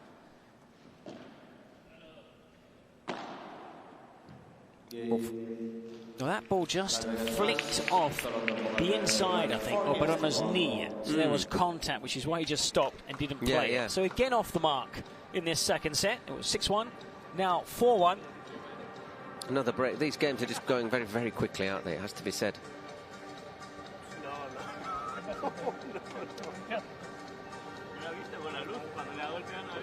No, it's quite interesting. He just said, I didn't see that with the light. So there's a few little shafts of sunlight coming in here. It's very pleasant indeed, actually, I have to say. A few people are wondering, maybe tuning in late as to why certain players are not playing with their normal double partners. Now, of course, these are franchises. I mean, this is a unique competition. It's in its second season, the Pro Padel League that started, this season back in April. And, of course, you have these franchises, team competition with doubles, both men and women's doubles, and also mixed doubles. If it's 1-all. It's the only team-based competition, city-based, and of course, due to that draft system, you get players playing with players they don't normally play with on any paddle tour circuit. Yeah, exactly. I say Coque and Barajena normally have different partners. Coque with John Sanz, Barajena with... where's my notes? Bear with me for a second. Javi Garcia. But they say they did play together as kids, well, as juniors. Well, they competed in the under-16s, under-18s, but opted to change partners when they both turned pro. 30 love.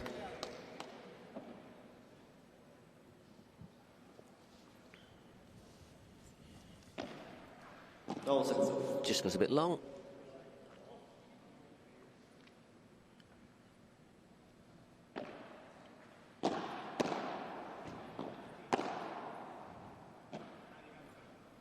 Nice little lob there from Mourinho.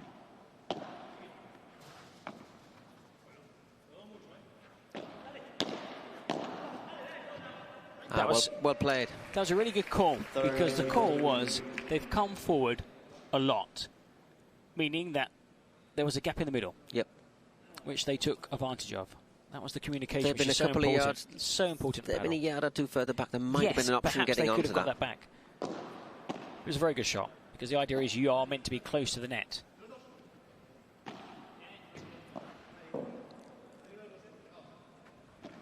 Ups the lob there, Javi.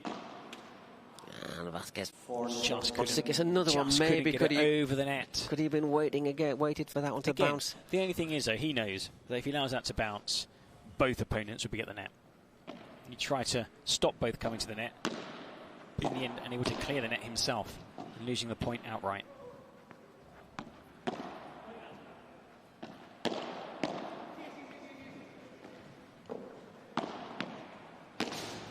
Once again, just hasty. Well, took the gamble and was so far across that probably thought, okay, I'm here now. Yeah. So, I can't allow that to my doubles partner, because we'll both be on this side. Yeah. So and just be a little dink into the other side of the court and we're dead meat. But obviously, again, not quite the right execution. Right. Serving to stay in the match. 15 love. That just slips down the side of the court.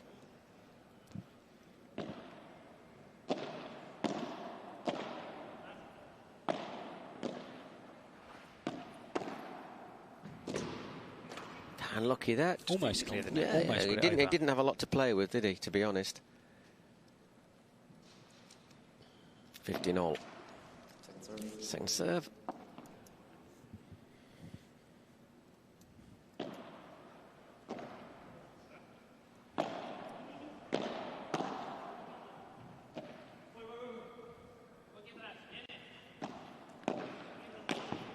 Well played. Still alive though. Coque Nieto is just... He's everywhere. He's omnipresent. He's just one of those players that you think no one's there. Coque Nieto turns up. He is very similar to Chingotto. Later, Chingotto will be in action. We were talking to some of our stats guys are from Sweden, and there was someone saying yesterday, one of them coming up and said, "Yeah, we're working on new stats and everything." And one of them would be a heat map or heat map, and how much, like in football, how much distance somebody has covered. And I think Koke would be the one you would like to know how far. I think it'll be between Chingotto and Coquinetto to see great job. That is a cracking shot, by the way. That is a lovely shot from Javier Barahona, and that gives them lots of match points. Or the Dormilona. That little drop shot that just falls asleep, as they say. 30-40. 30-40, still 2 match points.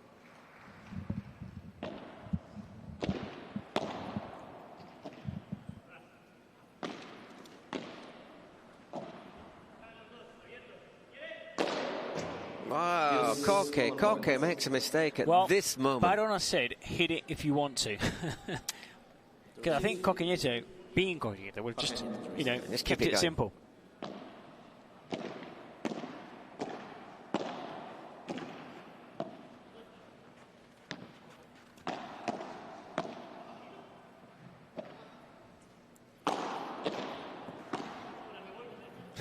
What's he doing there, Barahona?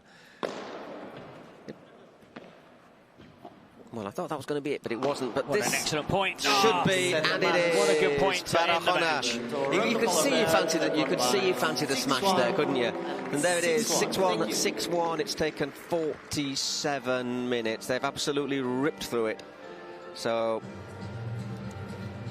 the Toronto Polar Bears giving Las Vegas Smash a bit of a. Do you know what Bears do? They give you a bit of a mauling.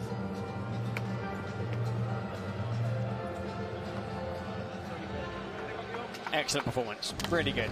Very few unforced errors. High fives over on the team. Why? Because, they've just taken maximum points. They've taken 3 points to tie. And right now, for a we team are going to see one of the many underdogs, smashes of the match, but our official one. They've done very well indeed. These guys are contenders. Smash the match, Paul. Very much so. Do you reckon it might be Barahona? Oh yeah, it is. What a surprise! That's that one. That's the one he didn't really. Late in the second set, yeah. Late in the second set. That's the one he didn't even really lay into that hard. It just. That was just the angle. The angle, the top spin. The angle, the top spin. And Barahona takes that smash of the match. Sure. Brought to us by sponsors Adidas or Adidas, depending where you're from. And shortly we can hear from our courtside reporter. Not yet ready, waiting for the winners to, well, just get ready, get their tracksuit tops on. We'll have, I'll tell you what, after that we'll hear from Julian, we'll have a look at the highlights. And stats as well from some this stats. match. Then it looks like we'll have a little bit of a break before our next match, 4 p.m. East Coast time. Florida Goats against the Arkansas Matrix. Congratulations, Miami Padel Club, 3-0 winners in their game. And congratulations, Toronto Polar Bears. Let's hear from Julian, who is with the winners from this match. Ask us the questions, Julian. Amazing performance by, once again, the Polar Bears. They're up 2-0. Here we have Coquinetto and Javi Barahona. Coqui, amazing match. How did you feel first stepping into the court? How did you feel the court? And how did you feel playing the match? Bueno, creo que hemos jugado un muy buen partido. Estoy muy contento de jugar con Barahona al lado. Creo que hemos jugado un partido muy sólido desde el primer momento, que sabíamos que era un partido durete. Así que bueno, mañana a seguir. Yo creo que la pista está bien, o sea, nos viene bien porque Barahona puede hacer por arriba diferencia. Y bueno, yo intentar trabajarle para que le quede para él. Great feel on the court. Thanks to Javi, I was able to win. It felt very, very good on the first day. The court, very good to get used to it. So now, Javi, what was your feeling on the court? First time here in New York playing on the PPL. How's your feel on the court? In English? Well, for us, it's incredible to be here in New York playing padel. We know padel is growing a lot here in USA, so it's a pleasure. Thanks for all the team, Nico, Adri, and the girls. They they did an incredible match, and I feel very comfortable with Koki. I know him like a brother. I think people can see in the court, and we're ready for tomorrow. Let's go Polar Bears! Let's go Polar Bears indeed. Well, the Polar Bears absolutely racing through that tie. Excellent performance. 6-1, 6-1, taking both rubbers and an important 3 points, which is a massive step. Still, they've got 2 group games left to play for, but a massive step towards qualifying for their semi-final. Yeah, it means you're nicely rested, though, and you haven't taken too much out of yourself ahead of tomorrow. Here's our highlights of this match. After this, we'll bring you some brief stats. Well, Barona, Coquinetto were excellent. Coquinetto, I think, made 2 unforced errors during those 2 sets. Slightly more Barona, who, of course, takes on more risk. These smashes, I mean, they were a delight to watch. And, you know, as we said in the commentary, they do have that understanding, having played together at a very young age. Now, the players are posing for a winner's family photo as we see the highlights of this match. And, well, you know, as for Vázquez and Mourinho, they need to dust themselves down and get ready for day 2 of the competition, because they can still qualify. You know, you've lost 3-0, okay? Next up for Las Vegas is the Florida Goats, who are next up for us at 4 p.m. East Coast time. There's the stats: 41 points to 25, 62%. They won 7 consecutive points was the longest run, and basically 47 minutes. Important to see, 41 points to 25. Of course, 3 match points, no set points. And look, also, Vázquez and Mourinho didn't have any break points. So we'll be back soon with the Florida Goats against Arkansas Matrix. Osoro, Stupa, de Nenno. It's going to be super.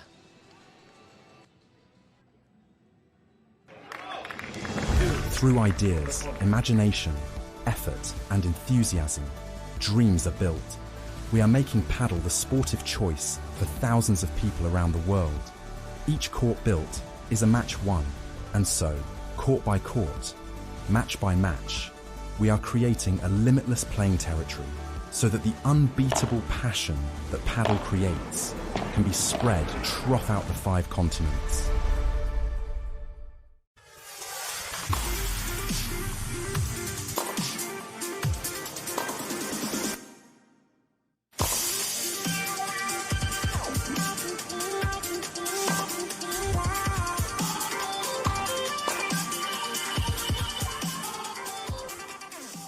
You're still waiting on your turf? While you're still waiting on your turf, we're still shipping 30 trucks a day. So just give us a call when you're tired of waiting. We have everything you need ready to ship.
Hello everyone, welcome back to New York City. There you can see the Dougal greenhouse, which actually doesn't look that much like a greenhouse as far as I'm concerned, but it is that building behind where the boats are being built, which is the venue of the Cities Cup, the deciding event of the Pro Padel League. We have 2 more ties to be decided this Tuesday afternoon on our first of 3 really intense days of group matches. Remember, there are 8 teams divided into 2 groups. Myself, Paul Giblin, and Eric McKee with you. We've already had 2 games, or 2 ties decided today.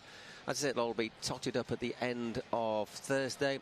Top 4 teams will qualify for semi-finals on Friday, with a final on Saturday. Yeah, the main event on Saturday. Can't wait. Of course, we had those 2 rubbers early on today. This iconic venue, the Dougal Greenhouse in Brooklyn, New York. And this, of course, is the end of the season. These are the results from earlier today, of course. A clean sweep from Miami, and also a clean sweep for Toronto Polo Bears against the defending champions, Las Vegas Smash. Yeah, exactly. Just to let you know, it was Martita Talavan and Ari Sanchez got Miami off to a flyer with a 6-4, 6-1 win over Claudia Jensen and Lorena Rufo. And then Gustapio and John Sanz turned on the steam, 6-3, 6-3 against Alex Chozas and Ivan Ramirez. Some big hitting there from Sanz and Tapia. That was over pretty quickly. We went on to our second match, Las Vegas Smash against Toronto Polo Bears, reigning champions Las Vegas, team that finished top of the league table. In trouble. They didn't really have a very happy time with it. Has to be said, the Polar Bears, and I'm going to say it again, gave them a bit of a mauling. 2-0. We've got those 2 teams now, of course, taken maximum at 3 points. Now, the scoring system is different for this final event of the year.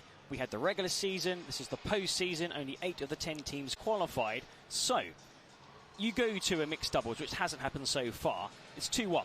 2-1. You take 2 points. Losing side take 1. You win your series, your rubber, 2-0 by winning the men's and the women's. You take 3 points. So we've had 2 teams on maximum 3 points. So a bit of pressure on the teams coming up in this afternoon session, because of course you want to keep pace with the teams at the top.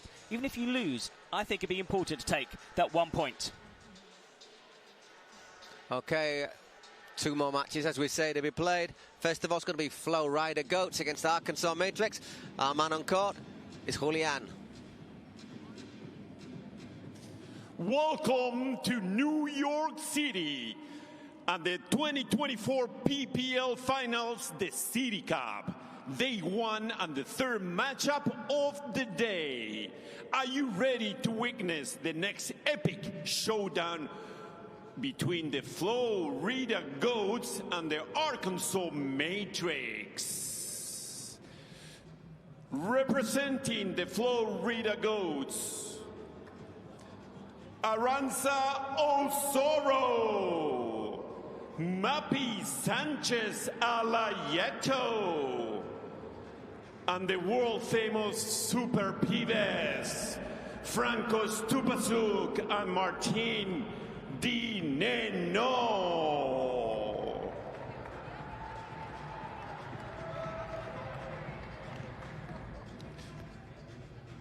Representing the Arkansas Matrix, Inigo Joffrey, Gonzalo Rubio, Araceli Martinez, and Patti Jaguno.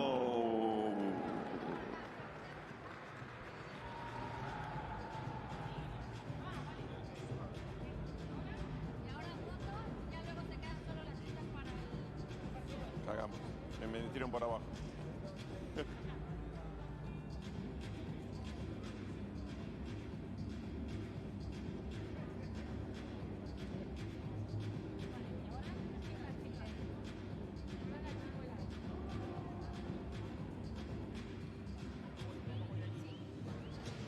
Well, we're looking forward to our first match, or first game, match, whichever. It's always difficult. Match, tie, whatever.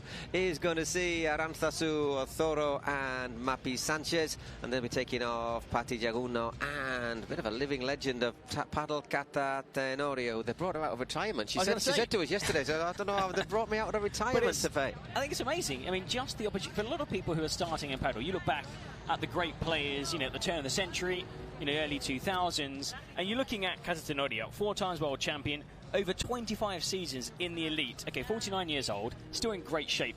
And it's just incredible to see, like, former glories back in action. She's playing alongside Jaguno, ranked 12th in the world, 39 years old. You can see paddle is a sport where you can still play competitively at a slightly older age than perhaps other racket sports. And against them, well, Osoro, 16th, Argentinian, nicknamed the Viking. Like, the Viking is in never a lost cause with her. She's up and down, up and down.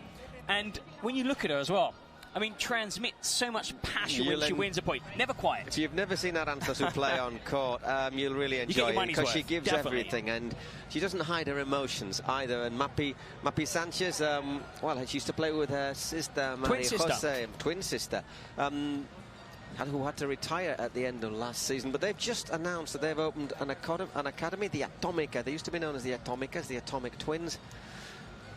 They've opened an academy in their hometown of Zaragoza in the north of Spain, I think we're going to say, aren't we? Was world number one with her twin sister. And also, you know, flirty with retirement, Mapi Sanchez, and of course, just the chance to come back playing again, because she said she really missed it. It was only in July, and you know, the chance to come back, compete, play again, feel like a player. And it's great to see, you know, a mix of veterans. We're seeing some teenagers in action too. That's the beauty of this event. We're seeing the world's best players, some from the past, still very good, and many from the present.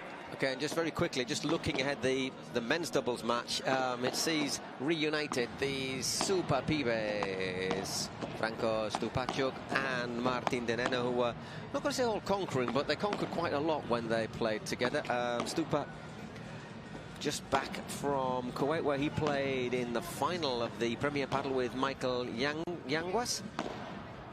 Stupa and Nenno played together for the whole of 2023, half of 2024. They've only just split recently, but of course they have played together for over 18 months. But of course the focus is the first game, the opening game, and all the rubbers we've seen so far is the women's doubles, followed by the men's doubles, and then of course, if needed, we go to a mixed doubles. Yeah, very quickly, they'll be up against Gonzalo Rubio and Inigo Joffre, who now plays with Juan Tello.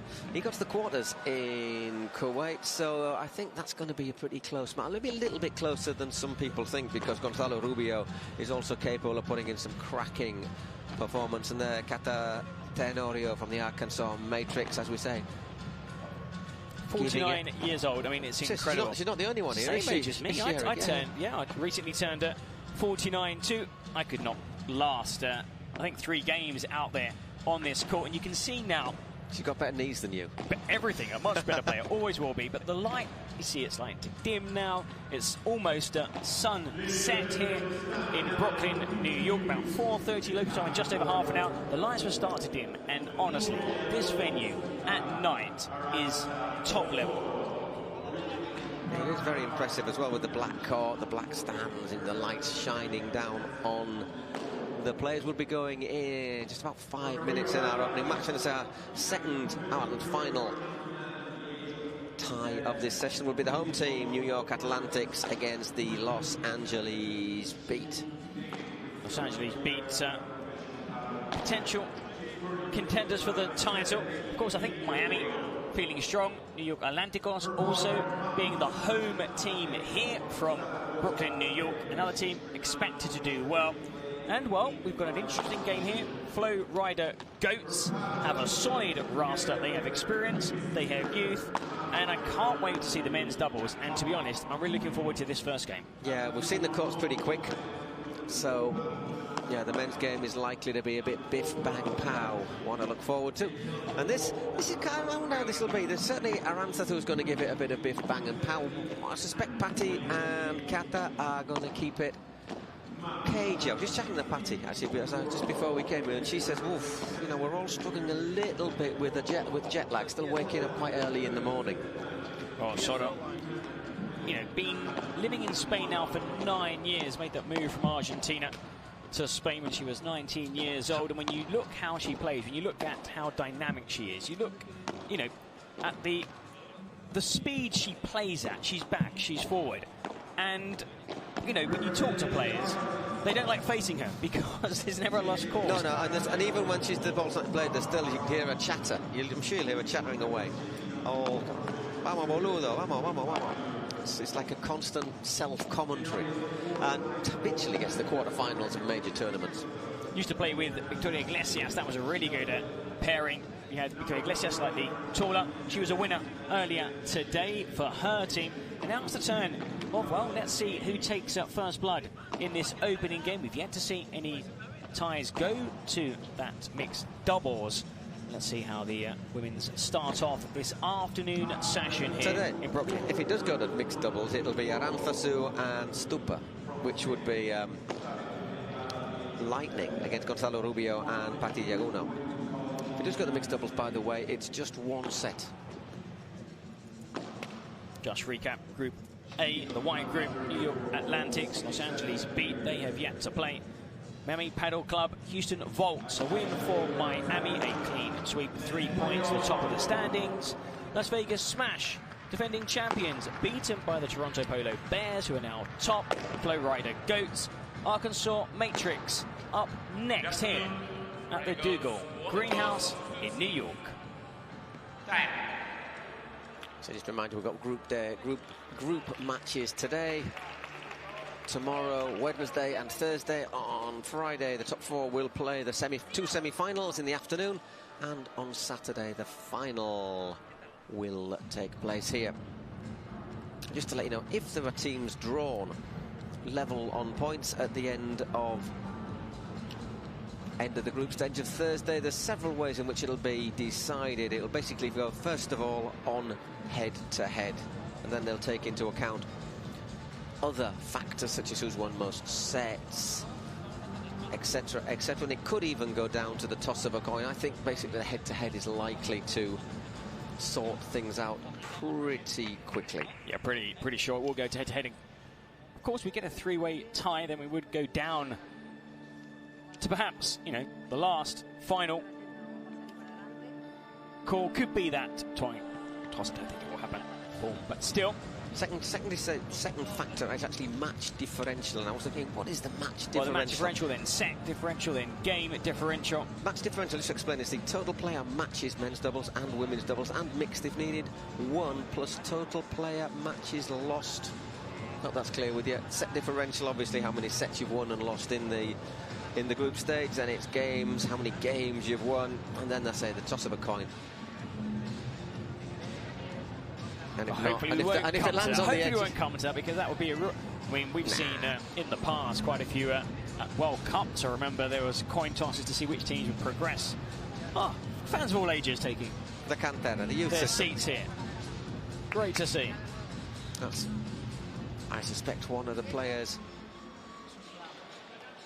Well, standing there, I think there that's the future of the game. One of the benches. Well, there, the umpire getting this game ready. Shortly, the third instalment, the first of the afternoon session. Flow Rider Goats, Arkansas Matrix. I think we've got Alex Justas watching there from the VIP suites. From the VIP seats. Anyhow, we're all ready to go. It'll be Kata to get us going for the Arkansas Matrix.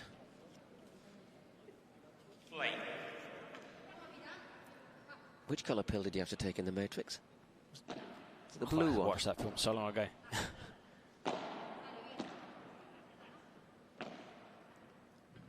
Wow, nice shot there off the side of the court there, from Aranzazu. Nice change of angle from Kata as well.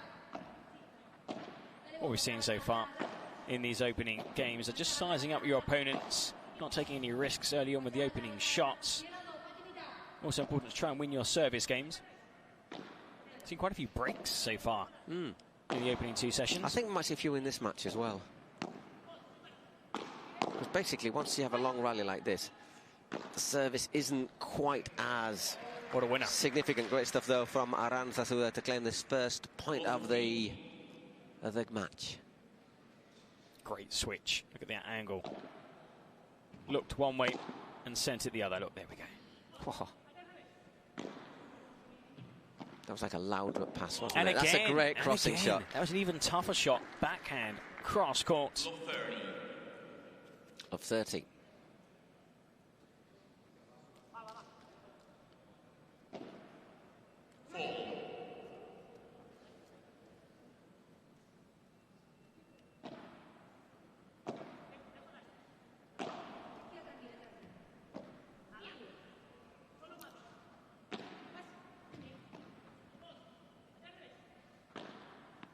Got a really good call. Lovely shot there from Got a Pate. really good call. There was an open gap, and that's your doubles partner telling you where that volley should go. You've got to rely, you've got to put faith in that call. Sometimes you see players, without looking, they angle a shot.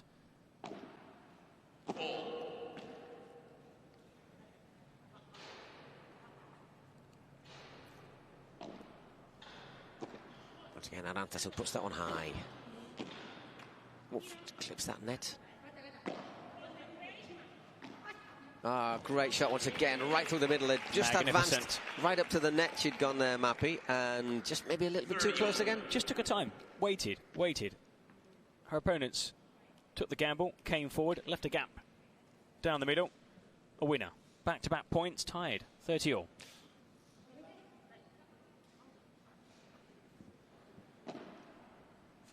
Just a bit long there from Gata.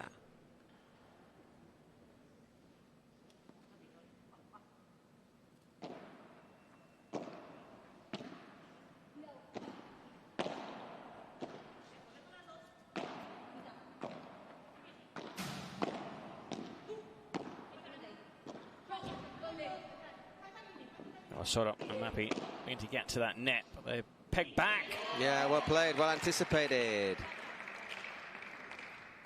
40-30. In the right place there, Kata. So maybe not as mobile, of course, as she used to be, but reads the game so well, and so important in paddle is the positioning.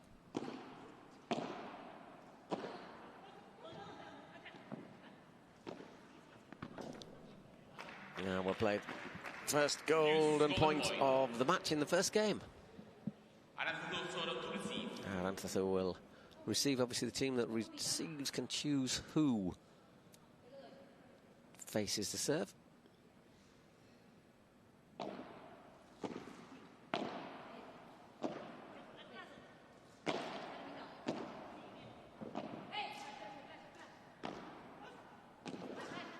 That scramble there on the back foot. Yeah, that was very difficult. They were always on the defense in that point. Yeah, well played as well. Nice finish by Arantzazu right down there by the side of the glass. Let's have a look again. Just guided, just tele-guided. Bump. No pace, good angle, into the corner. So we start off with a break of serve. How many more will we see in this match? Oh, it's actually proving, today difficult for players to retain their service game, to win their service games. We're seeing many breaks, quite a few games going into the golden point too.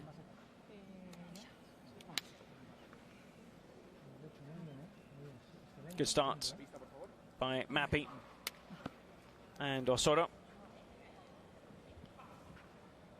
So the next step, of course, is to win your service game, cement that break, and take a 2-0 lead. Yeah, exactly. Looks like it's going to be Arantzazu. Is it going to be? No, it's going to be. I think she wants someone to move. Last off, please. Thank you. Oh, there was a light, I believe, on a camera, which is aimed towards the court. Just getting that switched off. Some fan was taking a few photos. I think. Was it either a photo or sometimes you just get that torch goes on your mobile? Mine just sort of by tends mistake. To just turn on by mistake whenever.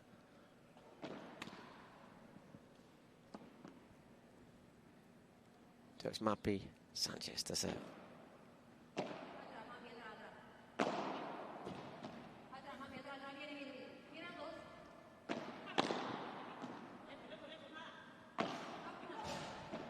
Good shot from Kata, keeping her on the back foot there.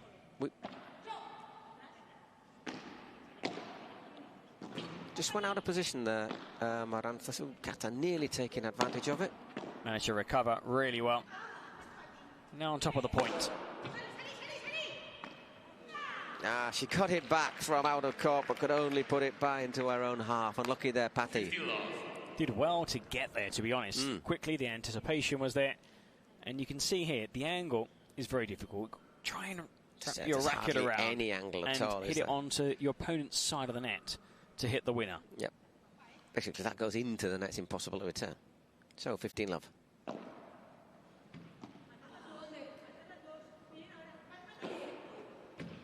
Once again, lovely backhand there from Marantha. 30-love.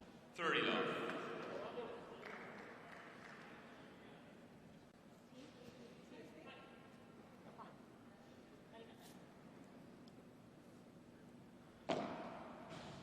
Good serve. Just out, just caught the fence. You could hear that contact on that fence. So second serve. And there I was saying good serve. I thought it was just in and kicked up.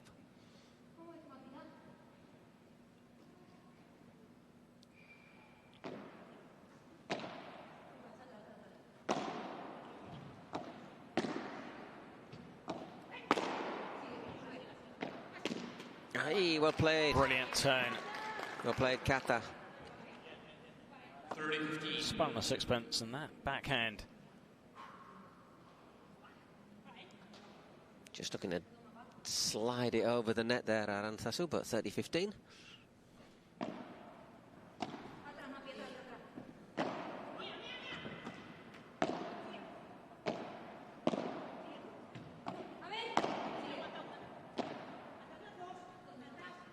Gets the shout. One's come forward, one stayed back.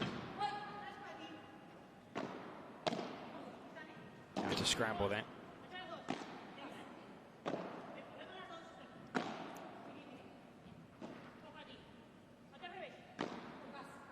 Just keeping it going. Aye, a little bit loose there from Mappy, 30-all. 30-all. Was looking for that angle, and then onto the fence, and then looking to approach the net, get into a good position. Doubles partner was also far forward. By the way, just to let you know, Mappy is short for Maria Pilar. Her twin sister, Majo, Maria Jose. Those two dominated Spanish paddle for many years.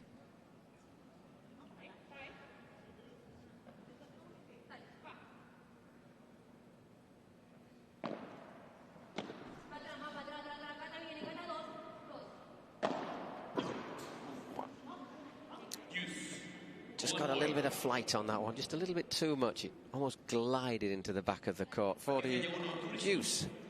Another golden point.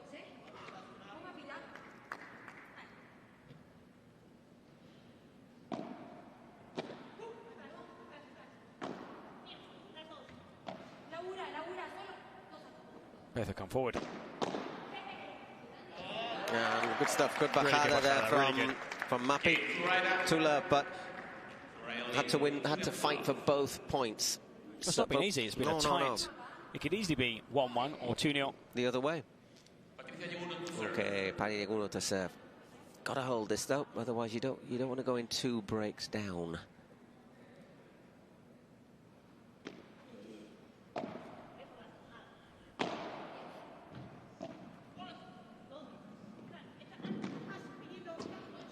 That's gone long. Yeah, it went long.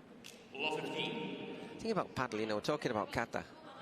A lot of people I know, people you know as well, Eric, who have sort of like stopped, got to a stage now where they can't play football. They've all been bitten by the paddle bug. Once you play, it's very, very addictive. I mean, there's the good thing about paddle is it's not like tennis, is it? You don't have to be brilliant to sort of start enjoying it. In tennis, you need to have some kind of technique to, to rally baseline to baseline. You need technique, of course. In paddle, there are many elements of racket sports you can see. But to be able to enjoy yourself, you don't really need to that long before you can enjoy yourself. Oh. Got a huge slice of luck there. Masoto. And the thing is, it doesn't need a lot of space to put a couple of courts in. So nearly all, for example, they're 20 in Spain, by for 10. example, nearly all apartments starting to be built with paddle courts involved. You know. Well, a lot of people prefer, you know, they go and buy a house or a flat. They prefer to have a paddle court shared than a parking space. So yeah, they're everywhere in Spain, and the number is growing too here in North America. Thanks partly to the Pro Padel League.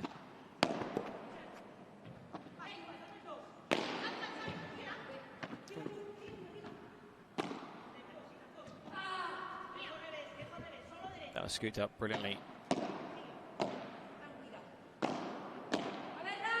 It's unlucky there from Kat. It was just down. She tried the half volley, couldn't quite control it. 40-15 or 15-40. Yeah, Apologise. in these longer rallies, you do feel that Mapi and Osoro have an advantage.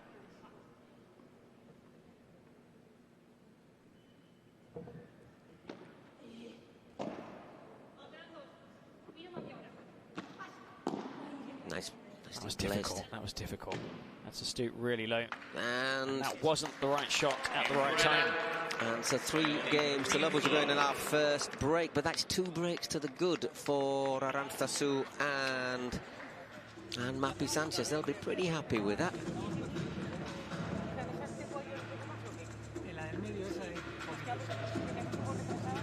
Yeah, just saying that perhaps a couple of times, maybe either you slightly deeper than you should be, or I've gone too far forward.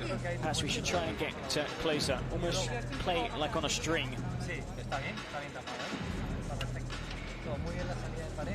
Very good. Those back glasses using the back wall excellently. Patient. No, is that lost? He doesn't really hit it with confidence there, does she, Kata? Just lacked strength, I think. It didn't quite come out with the power she'd hoped for.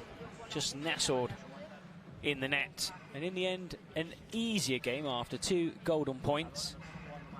So, you know, they're sat there on their team bench, trailing 3-0. But, you know, 2 games went to the wire. There's Gonzalo Rubio having a word. And we are noticing that about the team as well. They've seen their Zinigo Joffre also contributing. Arancel is sat next to them. We thought she might actually be playing today. Araceli Martinez ranked 30th in the world, 24 years old from Murcia. I think there's a few players at the moment at this stage of the season saying they've got a few little physical issues, haven't they? You know, there's Javi Galan. But of course, as it's a group, perhaps you might see players switch. Maybe on day 2 of the competition, day 3 of the competition, you won't see the same pairings as you see on day 1. I'm expecting a couple of changes tomorrow. For example, I think possibly tomorrow might see Gemma Triay alongside Arantzazu. She made the final in Kuwait, so I suspect she's sat today out just to recover. Yeah, to be at her best. Well played. Brilliant smash. This is where perhaps Patricia Yaguno and Cata Tenorio lack that kind of pace, that electric standing point, those first 2 or 3 steps forward to try and get to those balls. That's where they need to anticipate a lot more. And sometimes if you do that, you're too further forward because you want to cover less ground. You should be slightly further back behind the service line.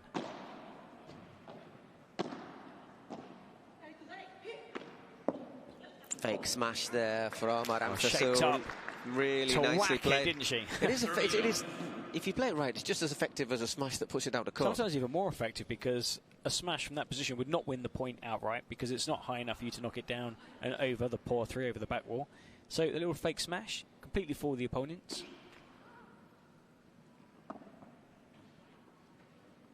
.30 love.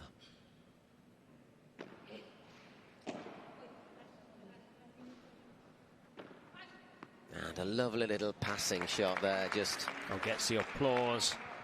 I think also from the players on the other bench, not just her teammates on her bench.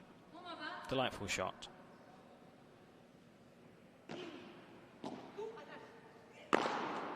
Oof. Take no prisoners. 4 games to love. Drilled in there. Through this first set, Paul. Just over now, 17 minutes. It's not. She doesn't just hit it hard. She hits it with a bit of effect as well when it bounces. That's Kata Tenorio serving again, 4 love down. And 15 love up. Sanchez who puts that one out. Had to overstretch a little, the Argentine.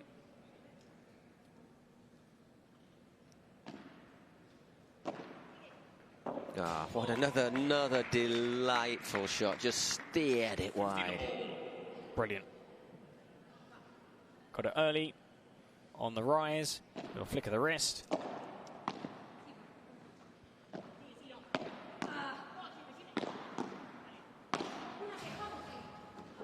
Well played. Bit of anger in that shot there, I think, from Kata. 30-15 up. Really important to try and take this point, get to 40-15, give them a chance of winning a game without it going to a golden point. They've lost 2 so far.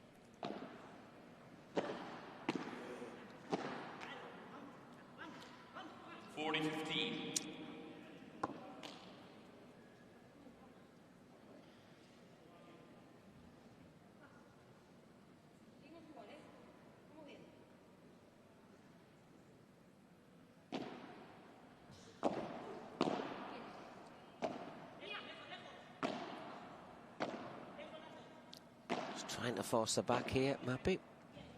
That's an evil one against the side of the court. Great recovery.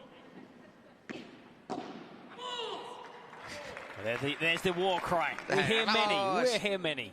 Vamos. Sort of.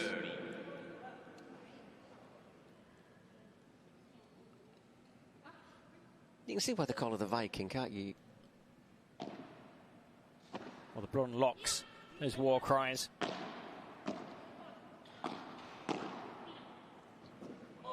Didn't even bounce it. And again, that was hit with so much slice. Just skidded off the turf. Another goal point. So 3 of the 4 games so far have gone the full distance. They've won 2 out of 2, looking to make it a hat-trick of golden points won. And, wow.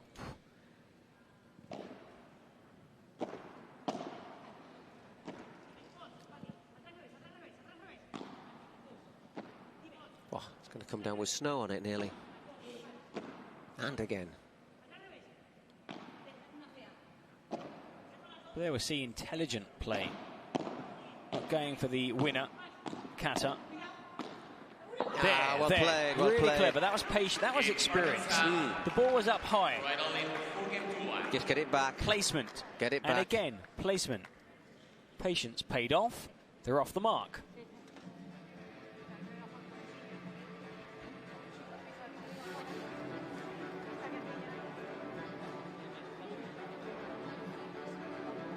Have another look at that last point. Once again, it goes up. Just puts a little bandeja in and a little lob, and there just places it, as you say. Because just there, what Mappy did was, after what was a poor volley from low to high, she thought, okay, I've got some space to my right, I need to cover. Took a little step to the right, slightly wrong-footed, left a small gap. And of course, you're playing against, a player that dominated, the paddle world for many, many years, and she made the most of that shot. So good, they're off the mark, 4-1. Playing very well, though, still. You've got to be delighted with the start, because they are serving now for 5-1. 2 breaks, they're good. Let's not forget that.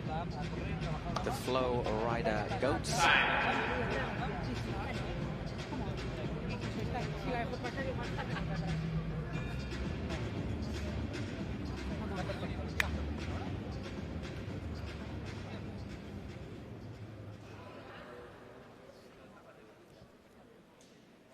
That's going to be Mappy to serve.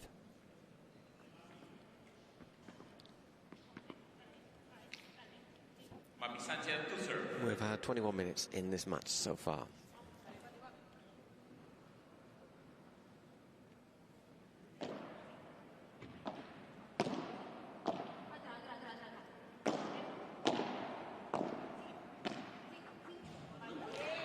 Wonderful put away. Yeah, really intelligently played by Kata. Love 15.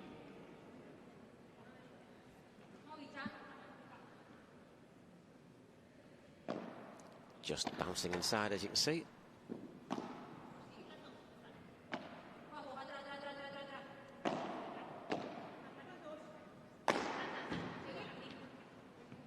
That's unlucky. She got there. She anticipated it well, and then just instead of dinking it over the net, dinked it out. It's kind of a reverse bounce. It came the other way off the wall. Wasn't in a position. You can see there wasn't in a position to hit that ball smoothly or correctly. Just missing out on that opportunity after, again, great anticipation. Now it's good serve. Serve was half the point, wasn't it? Just didn't quite have the legs to get there. Started off really early, what she needed to do, but just couldn't quite get there. Didn't quite have the reach. So 30-15.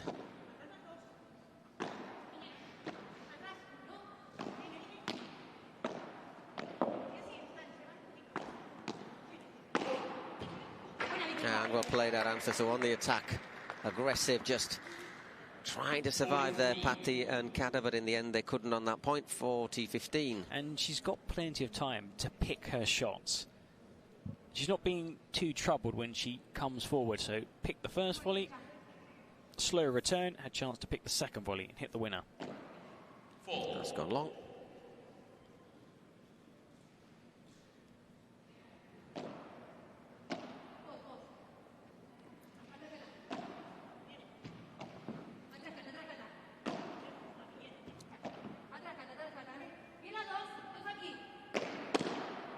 Great parry. Yep. Really well good, played, really really good. well played there by Kata. Difficult when it comes straight at you. Rack it up. The angle of the racket head. The head. Perfect. So didn't have to move the racket. Just bounced off. So still work to do in this game. 40-30. Oi, oi, oi. You saw what she was trying to do there, but golden point. Now, Soda wasn't ready for that. Why? Because it seemed to be a shot for Mappy. And then as it was coming over the net, and had to react slightly later than she would have liked, Osoda.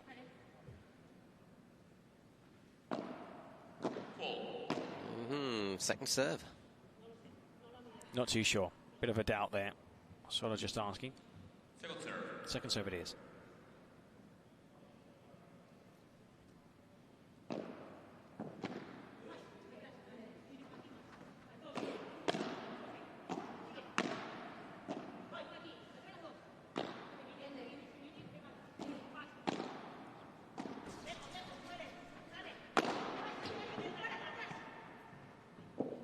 Well played there, Antha. So I think maybe Kata was just a little bit optimistic looking for the smash. They didn't have the strength to get it out, and Arantzazu anticipated perfectly.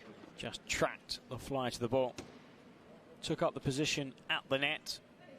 Osoda, and then just guided it beyond her opponent. And yes, probably lacking that power to bring it home. Okay, Patti Jaguno to serve again.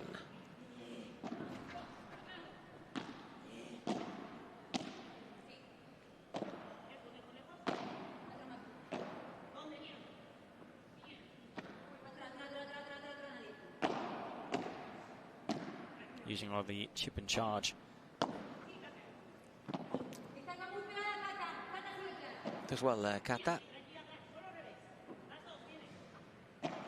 Opts to lob, which I think is a very wise move.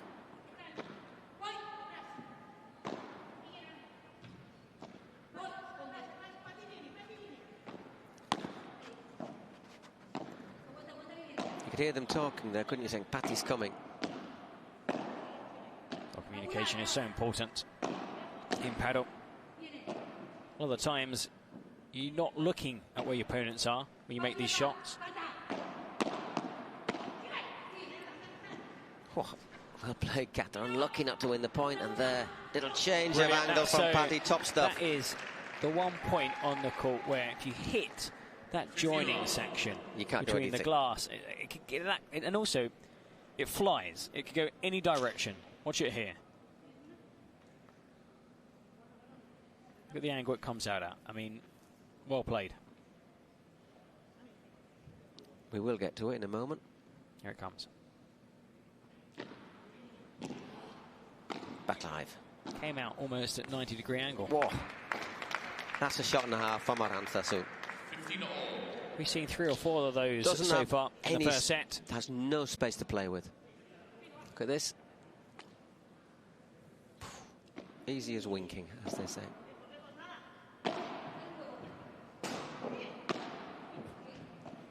Oh dear. 30-15. Got a bit much on that, I think it's fair to say. Maybe trying to be too aggressive. They can afford, though, to make these mistakes. But what they do want to do is try and close out this first set. And then, of course, start the second set with a serve.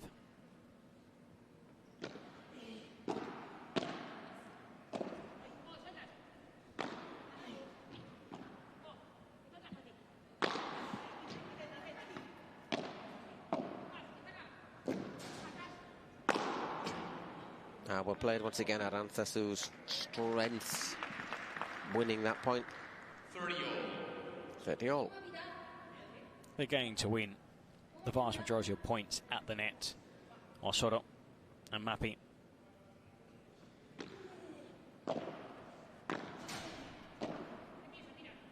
Good lob.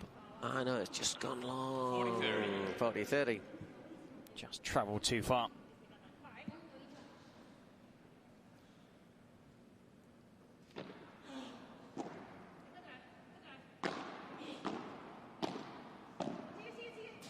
And that's just gone as well. And again. Still struggling with those angles, with those cross-court punch volleys on the backhand side. Not quite yet comfortable, Mappy. When we come back, we'll have Aranthasu serving for the first set.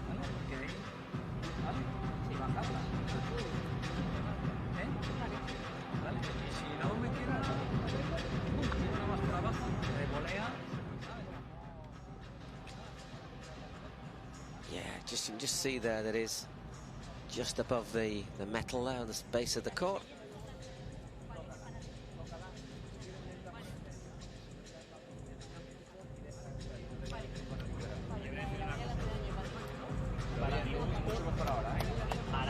You can see that everyone's chipping in though with the team, can't you, here for the Arkansas Matrix?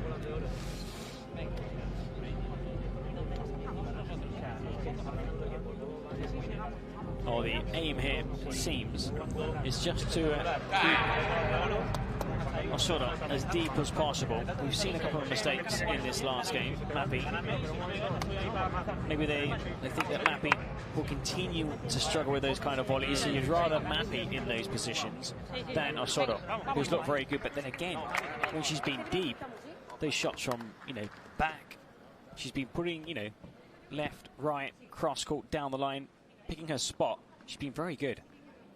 Osoro. And now serving for the set. She's on both sides of the game. She's shown a bit of power, but she's also shown a really deft touch. You took the words right out of my mouth. 15 love. Tries once again on that half volley to control it, but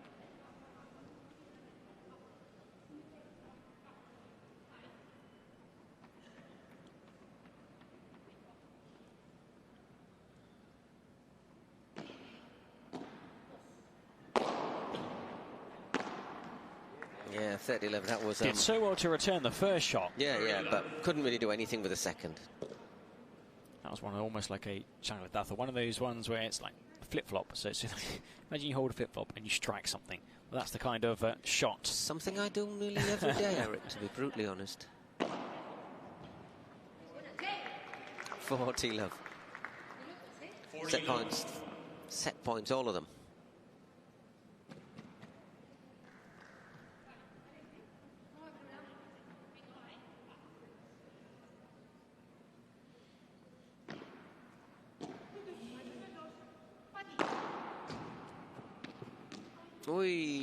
Once again, a little bit optimistic there. I thought Aranthas would just put it on a plate.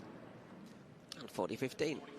Not really much that Mappy could do with that. Yeah, on this occasion, definitely lacking the power needed to bring it home. But still,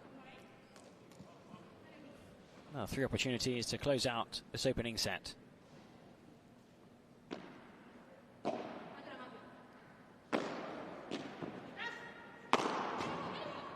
That should be it. That's exactly what you don't want, though, isn't it? It's Aranthasu, chance to smash, close to the net. You know what tends to be the result, and there it is. First set goes to Aranthasu Osoro, and Martita Sanchez.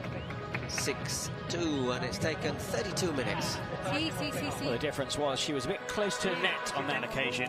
Made that shot a lot easier to execute. Sí, boludo, escúchame, ¿quién me creo? Dale, decímelo. No pasa nada, boludo, decímelo.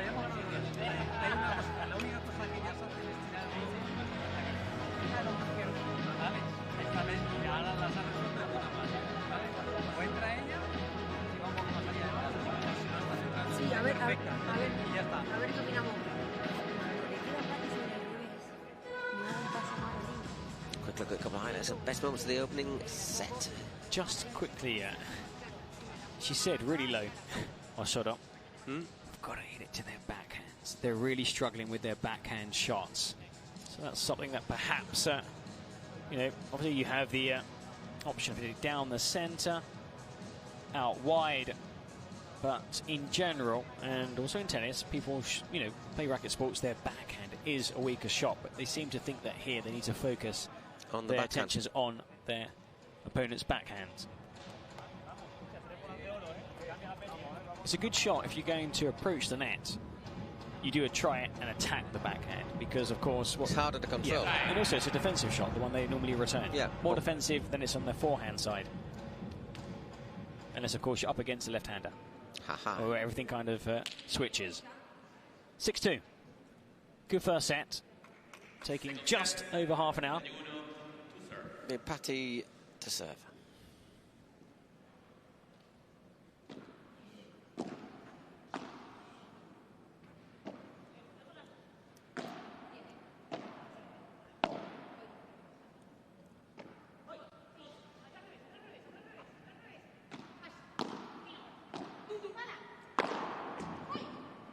And once again, that ball sits up reasonably close to the net.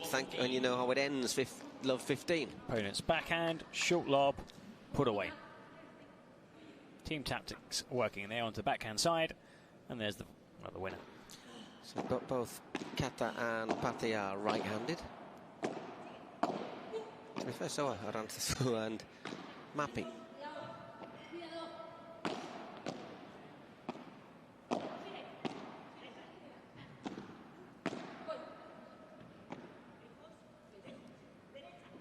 Good lob. Suat Derecha just telling the player on the right-hand side to come forward, Mappy. Too much on it. No. 15-all. 30. Love 30. I was going to say it went long, didn't it? The scorer was doing my head in. Love 30. Thank you. Thank you. Yeah.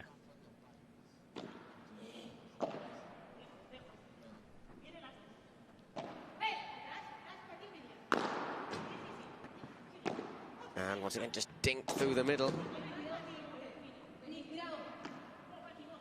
That's Not deep enough. Left short. Not deep enough. Nowhere near deep enough, sir. Punished for that short lob. 15-30. Incredibly short, really, when you think, look at this. And Paddy's not going to let that chance go.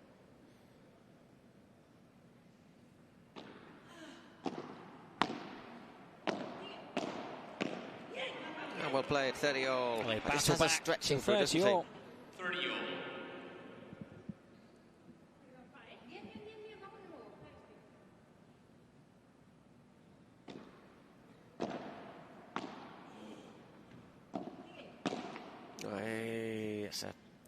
It's a weak volley. It was a weak volley. Backhand as well, may point out.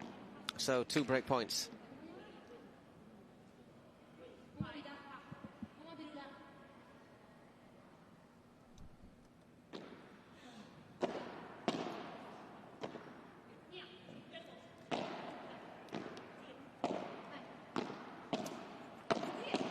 Yeah, once again, they take him in and just force the error on the block there. So first game of the second set ends with a service break for Martita Sanchez and Arantasu Soro.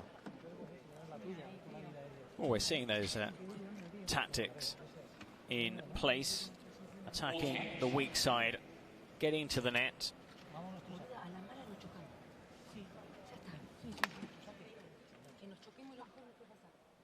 Another low shot down to the backhand side, and again. Attacking that backhand side over and over again. And you look at those shots, none of them were too strong. Just constant. Not allowing the opponent time to get back into position. The one, the second shot, the third shot.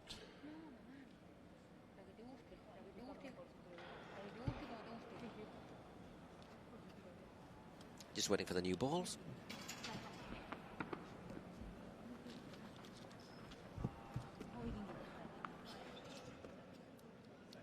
Now it's going to be Mappy Alieto to serve. Straight into the net, second serve.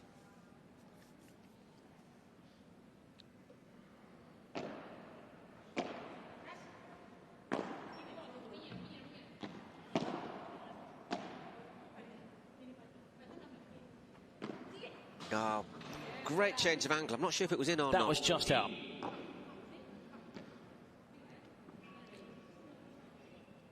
Nearly brilliant. But 3 have come off. That's her first miss.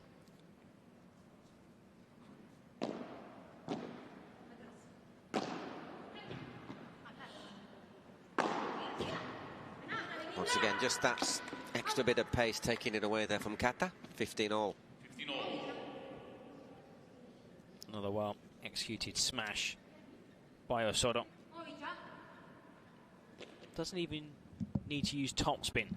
That was quite a flat smash on that occasion.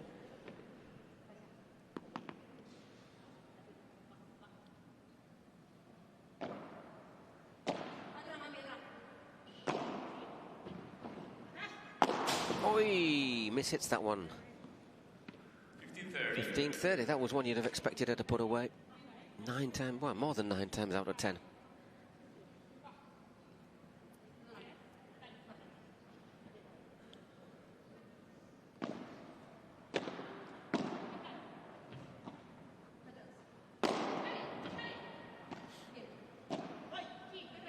There's the call for it. White ball, but it really wasn't. Trying to take over the point on a strong forehand side. That's a nice lob there from Kata.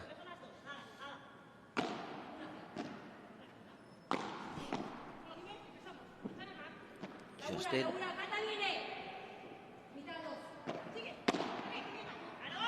Now, well played, really well played. Once again, all those points, all those shots that they kept them on the advantage, as you say, were all on the forehand.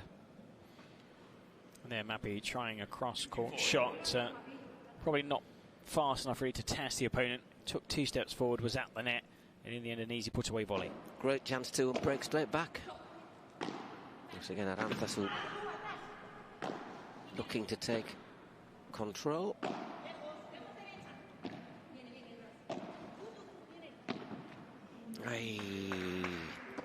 Should be disappointed with that, I think. Yeah, I wouldn't say it was a tied shot. But I suppose should be disappointed, of course. I think it's one of those, maybe just thinking what's going to happen afterwards. Just get it back over the net and...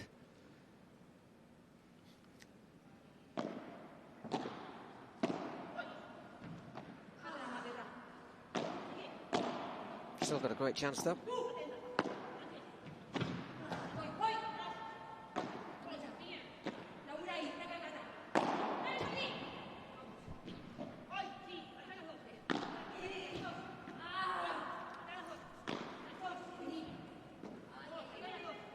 Still keeping that pressure on. Now through the middle there, Aranzazu. Just left that one short. Oh, what a brilliant recovery from Mappy to save that point. Well, applauding one of the owners of Flow Rider Goats, Daddy Yankee, rapper, singer, and also an actor. Big fan of paddle. Looking to promote this game here in North America. Another golden point. Each player in the team apparently has an animal spirit. In the Flow Rider Goats.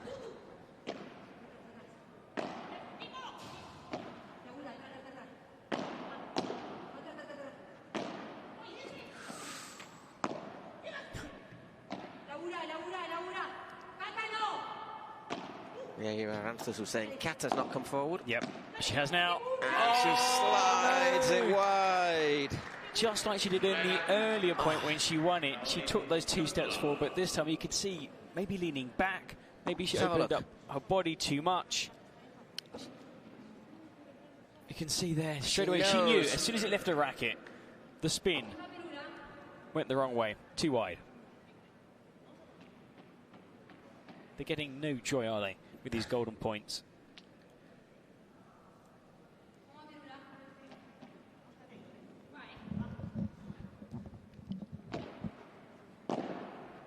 That's Kata Tenorio serving 2-0. 2-love down in the second set.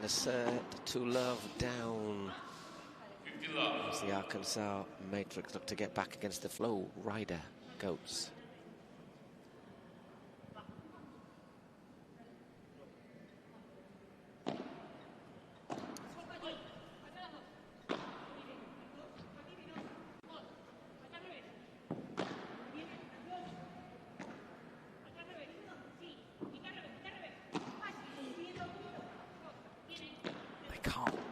Push sort of the Mappy deep.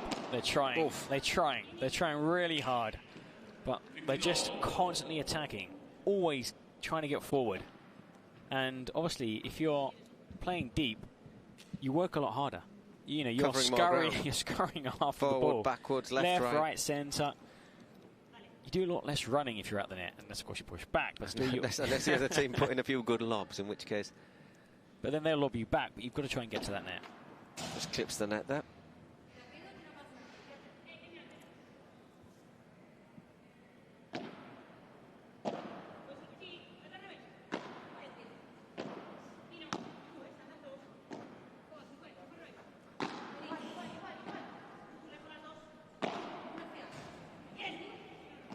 Well played. 30-15. High five. In total control. They're trailing in this service game.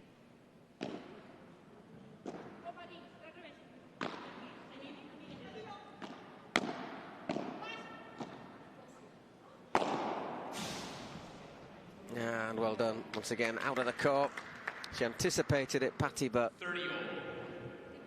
couldn't get there. I was kind of hoping instead of hitting the fence at the top, came off the glass, and then perhaps would have had a chance to keep that play alive.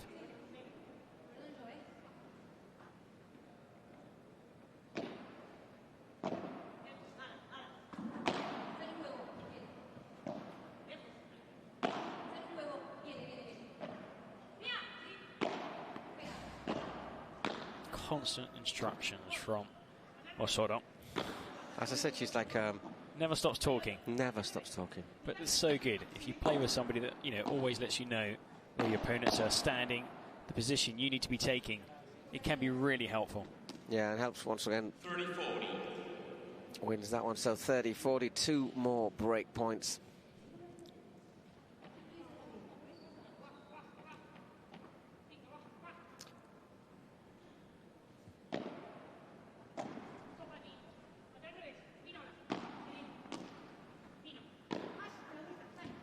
Too much power on that shot. Giving a sort of a chance to get it back in. And that went long as well. So 3 games to 11. Once again, 2 breaks to the good as we go into our first little rest period in this second set. Looking very good, isn't it, for the Goats, for the Flow Rider Goats. They are going with the flow. 6-2, 3-0. A lot of games have gone to a golden point, but they've managed to come out on top. And here, well, they're dominating the net, and we're starting to see a few more mistakes, of course, when there's a bit of tiredness. And it starts creeping in, then the mistakes happen. 46 minutes this match has lasted so far. But it's been pretty intense, hasn't it? I mean, they've not really allowed Patty and Kata a moment to sort of relax, and they've looked at times to try and take the sting out of the game, but the fact is, especially Arantha Suarez, she's just at them like a pit bull, isn't she? She's like, you know, there's no respite here. Well, that's it. If you're playing against 2 veteran players, these 2 players are significantly younger, faster, and if they play at a high tempo and they're dominating the points, then of course your opponents are going to tire, and they are starting to tire. I mean, it's still an amazing effort by 39-year-old Patricia Yaguno and Kata Tenorio, who is 49 years old. An amazing effort.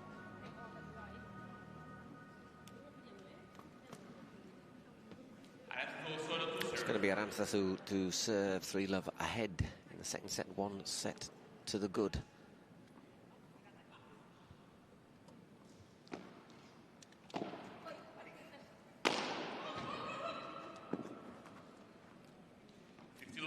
Just had enough. Flat rackets that almost. Once again, not a great deal of topspin on it. Paddy can't quite get there.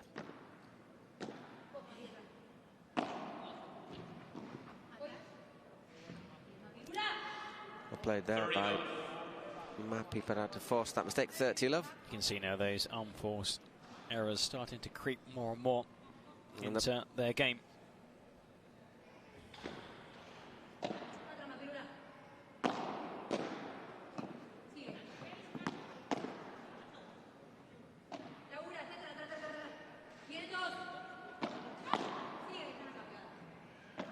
Lobster lob.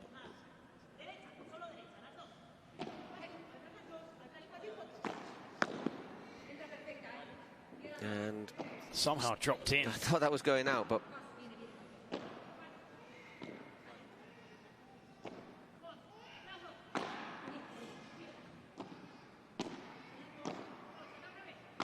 turning into a good long rally, whips that one off the back there at Arantzazu and couldn't control the half volley. 40-love.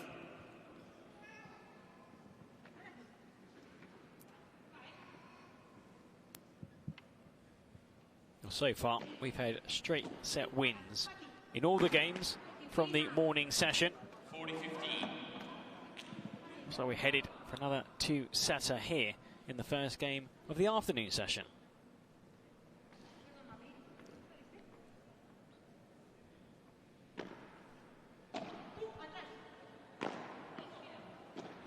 Forcing her onto her backhand, and again, it's turned around the other way. And a lovely, lovely little fake smash again, just dink down the middle. Again, so cleverly disguised. 4 games to love.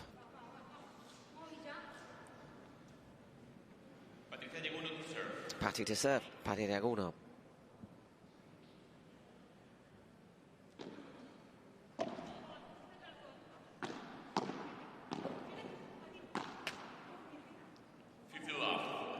Love there. Arantzazu puts it into the net. When you look at Yaguno and Tenorio, the number of golden points they've lost. They've been winning points in every service game, giving a really good account of themselves.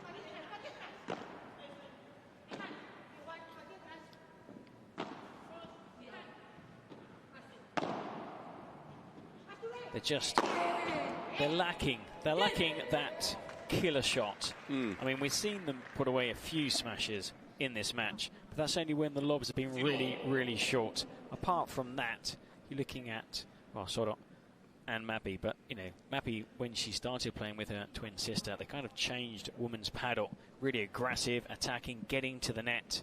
And you can see now, you know, a lot of players do like to be at the net, and Soro is one of those big hitters, but also has that incredible deft touch. Yeah, we'll see. There's another player who likes to get into the net in the next match, which is Delfi Brea. 30-15. Remarkably intense player. 30-15. Once again, they're starting the game with an advantage. Can they take it home?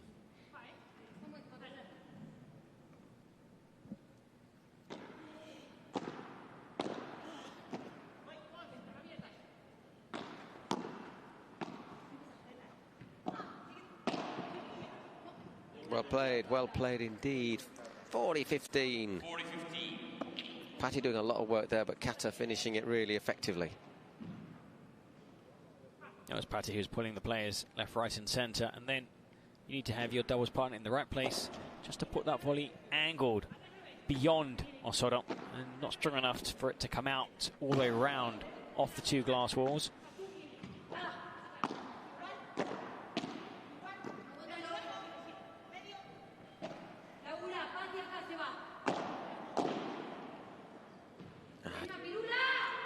Well played there by Mappy. Aggressive one. I thought she'd just be looking to keep that one alive, but she put in a powerful vibora there. But again, another tight game. One that could go to another golden point.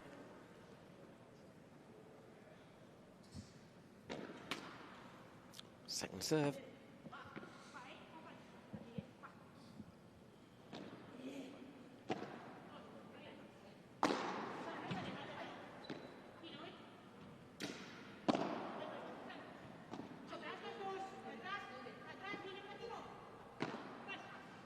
Let's get down the middle there from Arantzazu.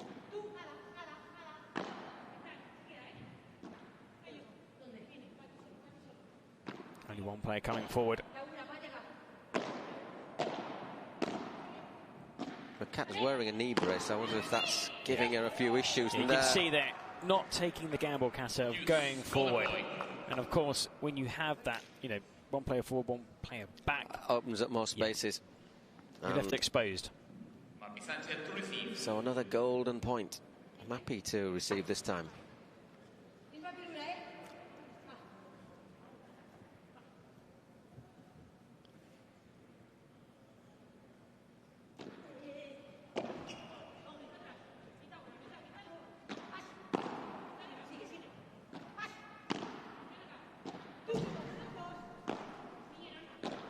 Oh, nicely played, but well.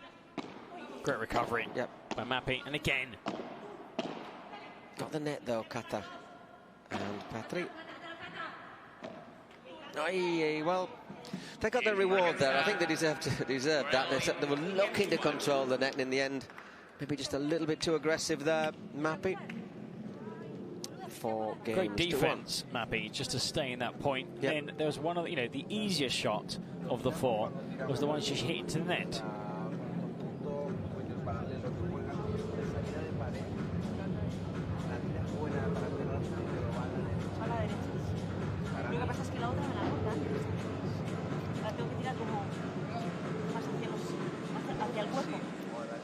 Just saying, maybe some shots, don't aim for the bodies into hit the opponent, but play towards the body.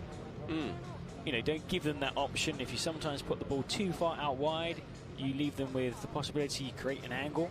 You're left more exposed. Sometimes the shots into the body. Just seeing the final point there, she just doesn't quite get her racket under it, does she? I think it might have come off the glass. I think it might have just hit the glass. Skidded off the glass. No, skidded that off the glass contact, a bit. Changing the angle completely of the shot. Just sailed into the net, and well, 6-2, 4-1. Good to see it's not going to be a 6-love. Sorry, we were commenting about the skyline. There's the skyline behind us, behind our commentary position. It's not bad, is it? Look at this venue now. The lights are dimmed. Beautiful setting, iconic venue.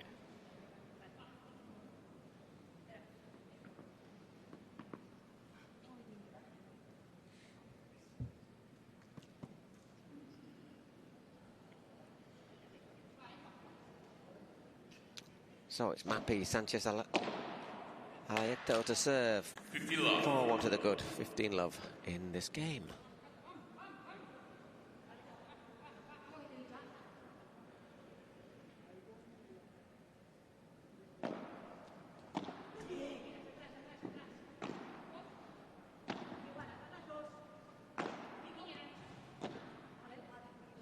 I think that's gone, yeah, 30-love. 30-love. Once again, the backhand. It took a lot out of the players to, get that first game up on the board. Be careful that they don't just lose 4 straight points. 30-15. Very tight. Just gonna. You just heard Kepena. What a shame. And that was it was a well-placed shot. Just the wrong side.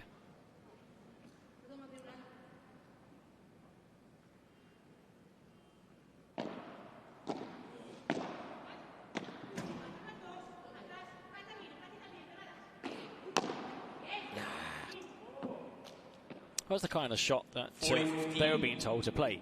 the shot more into the body. 40-15.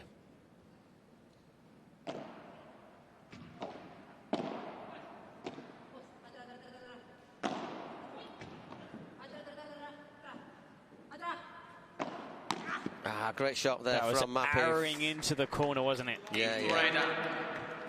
Right only 5 games to 1. 5 games to 1. Fantastic bajada. It was also had a catching an effect, wasn't it? It was swinging in the air. To serve. And it's Kata to 57 minutes gone.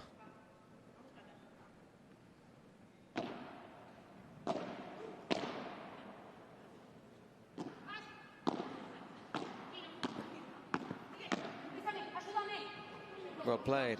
Oh, ayúdame. She knew she'd made a mistake. Yeah. It was like, bail me out, bail me out. Help.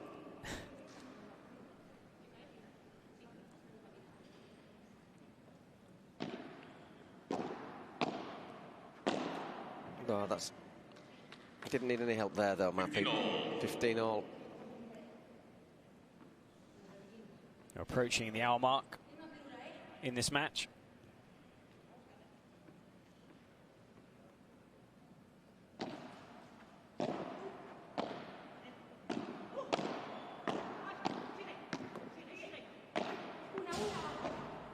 Just swatted back.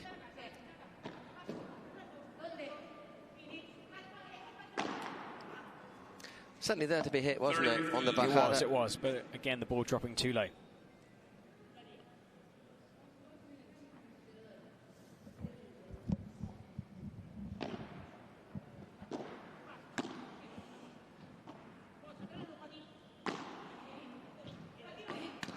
And again, a little bit optimistic. 40-15. Can they see out this game?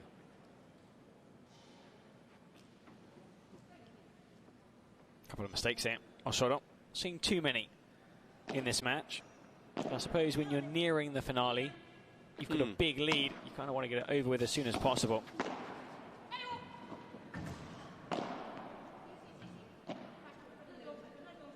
All covered.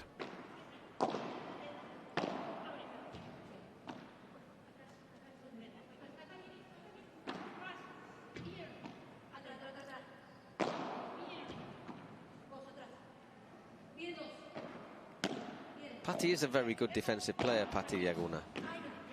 And once again, really well worked, really well. That was a very good game. Well played. Well played. Important. They've got another game. 6-2, 5-2. Texas over the hour. Which I think is always sort of a psychological thing, isn't it? Yeah, well, we took them past an hour, as opposed to like 40 minutes. Also, now you've got to think, okay, it's an uphill task still. But look at how we've played in the last 3 games, playing better than our opponents. We can maintain that rhythm. The only problem is it's 5-2, our sort of serving. She's been good on our service game. If they can break the Argentine, hold on to their service game, you might see a few nerves. Still, I think, big favourites. So you're talking about that, just seeing highlights of that last point, just thinking about how long this game's going to last as Stupacuk and Nenno doing a little bit of warming up at courtside. I think that means they believe they're going to be on. Well, the good thing about in if the you relatively go first, near future, you know when you're going to start, more or less. Yeah. You know, it could move a few minutes forward, a few minutes back. But of course, if you're the second game or third game in a session, you never know. Do the 2 games go to 2 sets, 3 sets? Are you going to go 3 games? I'm sure here that both Mappy, Osodo and the Flow Rider team will be looking to put this to bed.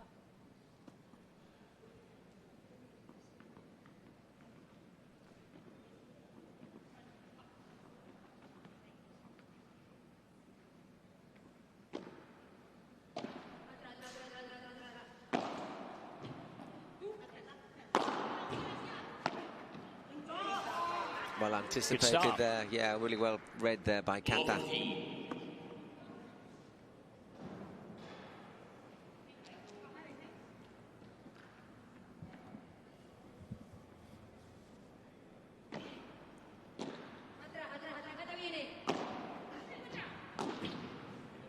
Well play, just the other side. Could have run-footed. She was drifting towards the centre. We could see that brilliantly. This view behind the court. Huge gap was left. 15-all.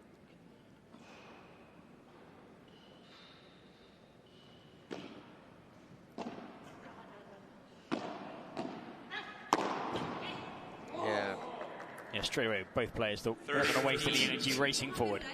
Give that point up for lost. Just don't hit me. Let's focus on the next point. Don't hit me. 30-15. 2 points away from victory.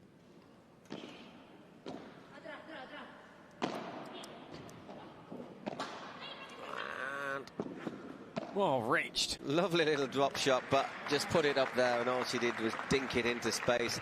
Match point.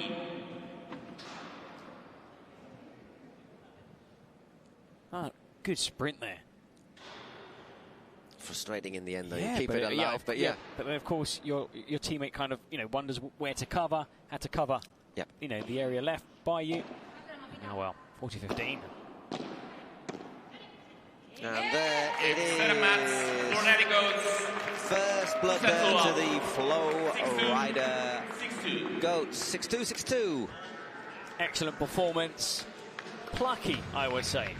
Impressed by Yebuno, impressed by Kata Tenorio, who stepped into play.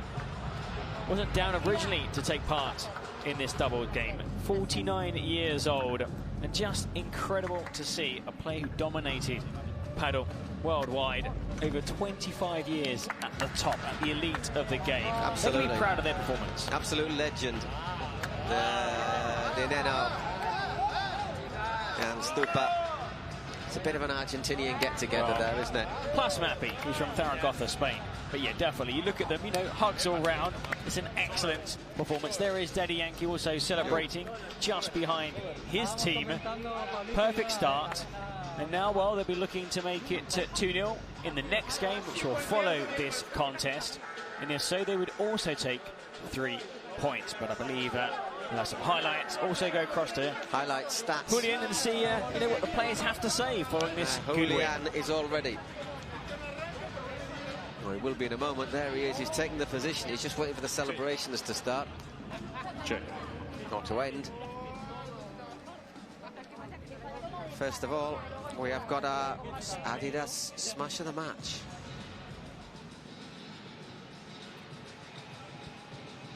There you go, presented by Adidas, Smash of the Match. And who else? Who else would it be? Aranzazu Osoro. That was... Look how deep she is. She's jumping backwards, probably hits that behind the service line. Oh, good performance. Yep. We're going to hear Flow from Rider Goats, Paul. Another outsider, perhaps, but having seen them play today and how well they played, they could be another contender for the title. Outsiders with Stupa and Nenno. Well, I want to say, when you look at the ranking, they've done very well in the draft. They've brought in some really good players. Well, they'll be up soon. But before we have Stupa and Nenno, we've got our man Julian. Take it away. Congratulations to the Florida Goats on the first win of the week. Ladies, amazing match. Congratulations on an incredible game. Tell me, how did you guys feel on the paddle court today? Bueno, primero, muchas gracias a todos por estar acá presente y los que están en la tele, muchísimas gracias. Y bueno, la verdad que preparamos bastante bien el partido. Este partido ya lo habíamos jugado junto a Mapi, entonces entramos muy concentradas porque sabemos que Patti es una rival que no te va a dar una bola por perdida. Así que muy contentas por el nivel que mostramos ahora y nada, esperemos que los chicos ganen ahora, así que muchísima suerte y vamos Florida. Super focused when we walk into the court. We were ready to match. She played with Mapi before, so they knew how to play that match. The opponents, they were very, very strong, but they're super pumped for the rest of the week. Mapi, tell me, how's New York treating you? Okay, ¿cómo te está tratando New York? Pues la verdad que muy bien, tenía muchas ganas de venir, ya había estado, pero tenía ganas de repetir y nada, muy contenta y agradecida por estar en este equipo con todo leyendas, así que nada, esperemos tener una buena semana. Super happy to be in New York. I mean, super happy to be with such a superstars of the team, and looking forward to have a great and amazing week. Let's go, Florida Goats! Excellent win. Flowrider Goats taking the first game. The women's doubles, convincing performance, straight sets. 6-2. 6-2. Well, let's take a look at the highlights from this game. Now, we've been saying this throughout the commentary. Patricia Yaguno and Casa Tenorio played extremely well. A player who is 39 years old. Another who is 49. And so many of the early games went to a golden point. But Osoro and Mappy, returning from retirement, always had that edge, just that little bit more. What was needed to win those golden points. So here we're seeing Osoro with another smash winner. And that's how the first set ended. Second set, 5-2. Again dominating, getting to the net, losing this point eventually, setting up the 40-15, the match point. And Osoro claiming a place in good win. Join us later, not too long. The next game's up on this court here at the Dougal Greenhouse. Through ideas, imagination, effort, and enthusiasm, dreams are built. We are making paddle the sportive choice for thousands of people around the world. Each court built is a match won, and so, court by court, match by match, we are creating a limitless playing territory so that the unbeatable passion that paddle creates can be spread throughout the 5 continents.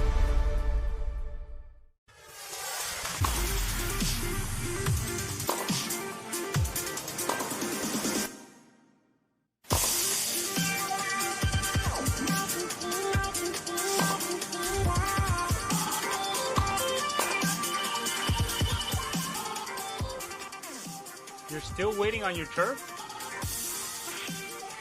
While you're still waiting on your turf, we're still shipping 30 trucks a day. So just give us a call when you're tired of waiting. We have everything you need ready to ship.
Well, we're back for our second match. Martín de Nenno, Franco Stupachuk against Gonzalo Rubio and Mario del Castillo. That's a little bit of a late change, isn't it? I'm pretty sure I had Inigo Joffre down to play for Arkansas Matrix. I can't wait to see Nenno and Stupa playing together. I was a huge fan of the Super Pibas when they were playing together. They were great. They were always good value. Lots of big hitting, lots of energy from De Nenno. Stupa winding it up. Well, they started in 2023. They played the entire season before, you know, teaming up again the following year, 2024. But it was in June, at the end of June, that they opted to go their separate ways. But these are players that, you know, have played together for Argentina, together on paddle circuits around the world. Their understanding is second to none. So I do feel that their opponents are in for a tough game. And also, Arkansas Matrix lost the first game, which of course adds a bit more pressure on the players facing Stupa and Nenno. Well, exactly. Stupa must be a little bit, I'd say, a little bit weary. He's put in some air miles. He's earned some air miles, I tell you what, over the last 48 hours flying back from Kuwait. He's not the only one who's done that, of course. There is Gonzalo Rubio, ranked number 34 in the world. Always plays well against players above him. But I've seen him take some games from right to 3 sets against rivals when you thought, no way they're going to do that. Manuel Castillo, left-sided. Well, number 76 in Spain from Sevilla. Good test against Nenno and Stupa, one they can tell their kids about. I mean, they're playing two of the best players in the world right now, 2 players in the top 10, 2 players who have competed at the highest level, won tournaments together, and are clear favourites. Now, Daddy Yankee has put some team together. Winners in the first game, 6-2, 6-2. Mappy and Osorio looking to make it a clean sweep, which would mean that all the games so far on this opening day of competition, all the games we've seen here at the Dougal Greenhouse in Brooklyn, New York, would have ended with teams picking up 3 points, which would mean a 2-way tie at the top of Group A. We still have, of course, a game to play. So, Flowrider Goats in the driving seat and looking well to make it a clean sweep here in this second game of the session. I think our sort of league tables will start to look a little bit clearer after tomorrow's matches. I mean, there might even be teams who are through already and others who are well, not going to say relegated, but not having much of a chance of making it. Just if there's 2 teams win their first 2 matches, then it's all sorted. And Thursday we might see we might see lots of changes. Who knows? I don't think everyone's going to win all of their matches. That's the big thing.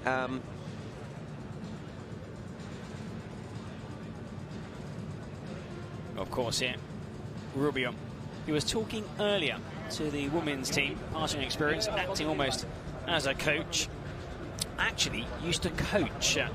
He managed to combine playing professional paddle with coaching. There's quite a lot of people do. I think certainly when they're not in the top 20, still, if they have chance, if they have time in their home clubs where they train. Both from Sevilla, he's saying, both Betis fans by the Spanish football team Real Betis, same as Paquito Navarro.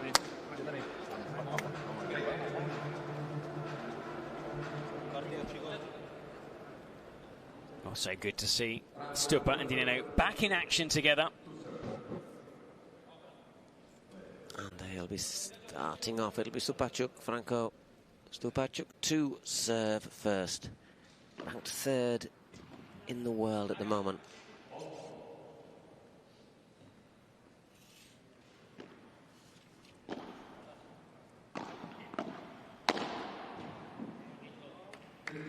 $15 love.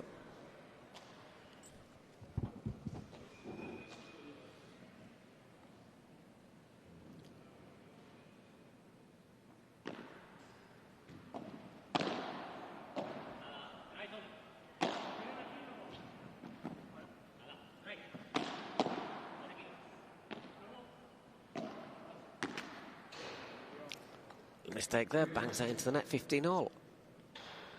I should have done better with that backhand volley.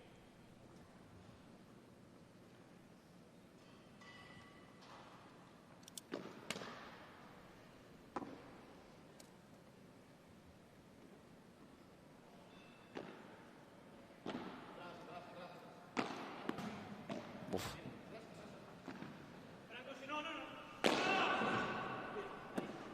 Oops, well played. There, wow. Managed to stay on his feet. Nenno. Just showed us once again what the side of that court can do. Those little metal stanchions almost, they got very well there. The Castillo and Gonzalo Rubio to get that back.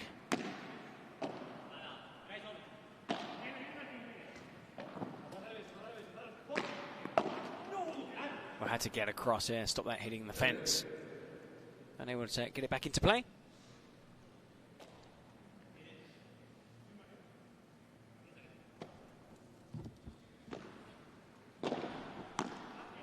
So Stupachuk now playing with Mike Yanguas, another player from Sevilla, I think. Ooh, 30-40, so could we start off with a breaker serve?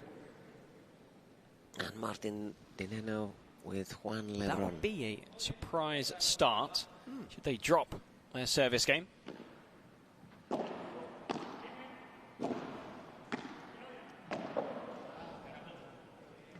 That goes to a golden point, another golden point. Oh, the Super Pibes, as they are called back in Argentina. Super Kids, if you want the translation.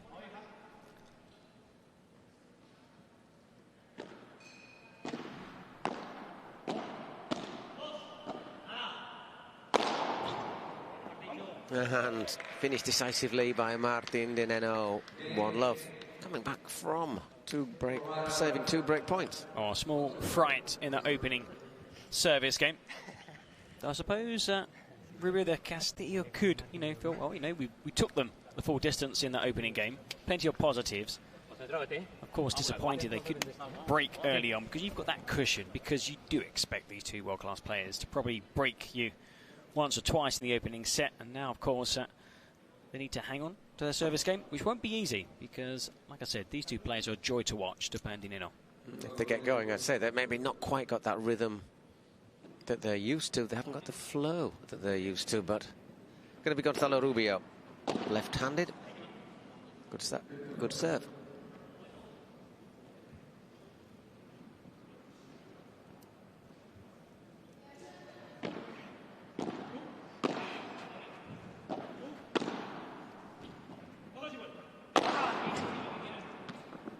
Great stretch.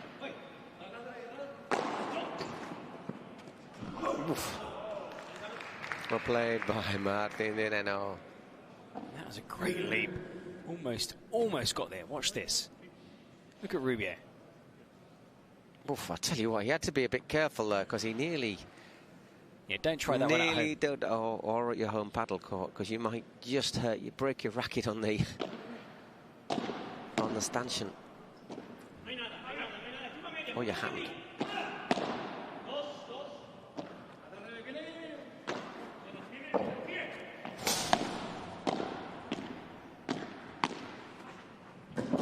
Yeah, it's really well played just down that little channel there by Stupa. Seen a couple of players slipping, Eric, in these opening points. I think de Nenno had a slip, and I think I saw Mario de Castillo just slip a wee bit. So in Coquinete we saw change his shoes pretty early on. I wonder if we can see the same here. Wow, that came back with plenty of force. But if you're watching, you see players like slamming into side walls and back walls. They don't get hurt. And sometimes when you hit a shot, you can't stop. You need to take that momentum into the shot. You bounce off a wall and you're back into play again. No, a long time ago, we've seen players go through walls, but it hasn't happened for many, many years. Technology has improved slightly. 40-30. It's again another good angle, backhand sliced in there.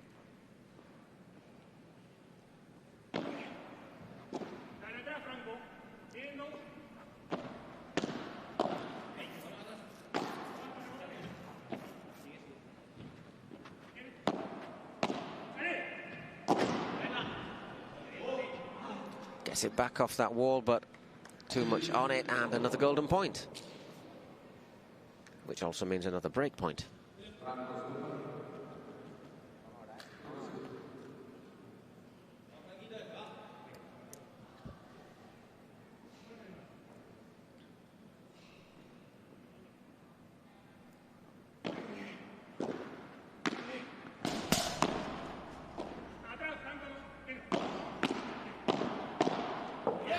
Brilliant. Excellent anticipation, getting forward, and again at the net.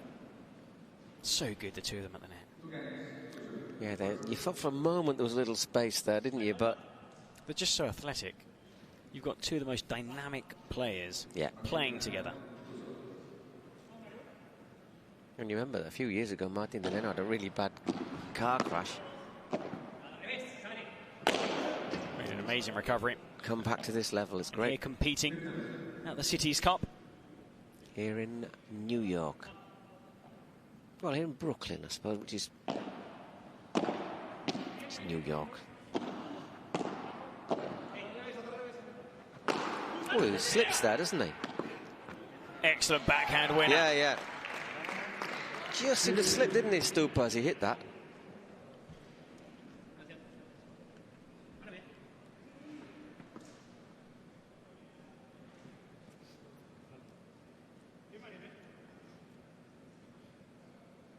I've got my smash of the match. Gonzalo Rubio.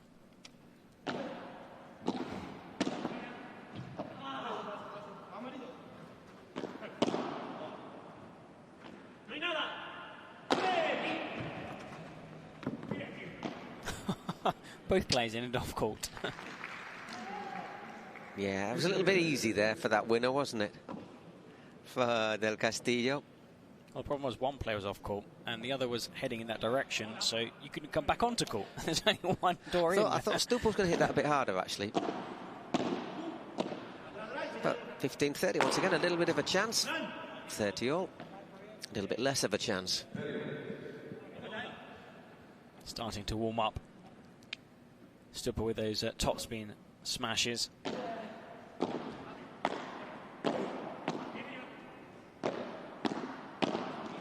Well, but once again, break points against them. Well played, Mariel Castillo. Don't see too many male players use that double-handed backhand. But he's got it mastered. Some excellent shots in that previous rally.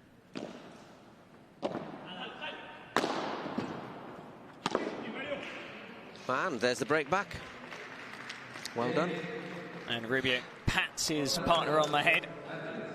Very good game. Well played, Del Castillo. But I think that sort of reinforces what we said, though. I've never seen Rubio fail to give a good game to top-ranked players. Never. Sometimes he's been unlucky when it comes to partners because of, sometimes you're with a really good partner, you have a good understanding, but suddenly you get that domino effect where a partner splits at the top, which has a knock-on effect all the way down the ranking, and sometimes you might find yourself without a partner, maybe in the top 20, top 30. And then, of course, you might struggle to compete against better players, unless, of course, you can maybe latch on to a young talent. Yeah. It also means, of course, if you sort of change your partner, you might end up as a pair being ranked a bit lower, having to start earlier, facing tougher rivals earlier. Just need a bit of luck sometimes. You can also understand some players moving up in the ranking by playing with players who are higher up the ranking, and of course, getting more chance of progressing in tournaments, even making finals, even winning competitions. So 2-1 for the Nenno and Stupa, but one break for each pair. It's going to be Mariel Castillo to serve now. Mariel Castillo.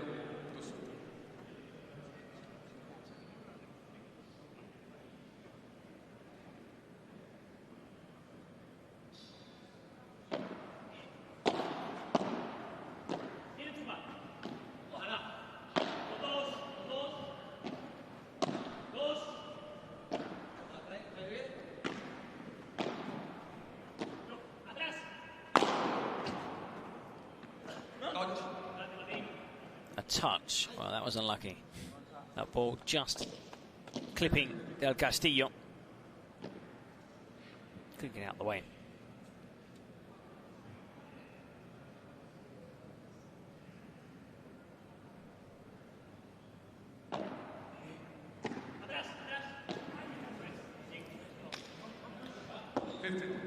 Looking to just slice that one over the net. Really difficult, though, if you're running backwards. If you're running forward, yes, but if you're running backwards, it's a tough shot to play.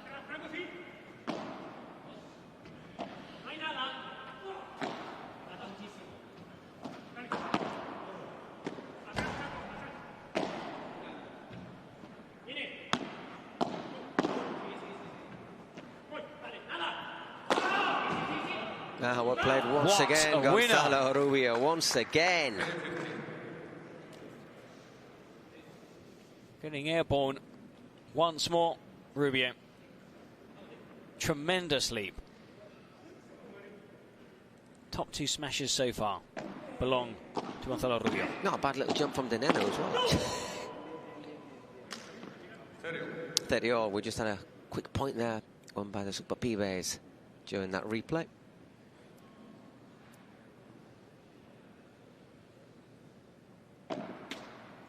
Second serve.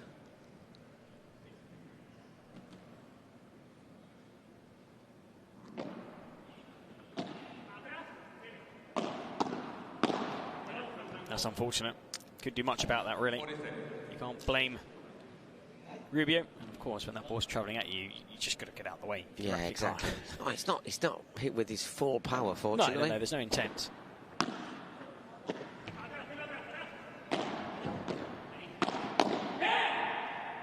Ooh, just in. Well, are they going to switch back into position? Let's see. Hey. Just a bit too much on it, and another golden point. Well, Rubio was telling Pausa just that pause, that, just think a bit longer before the shot. He's just saying, patience. They're playing very well. They're playing very well indeed in this first set.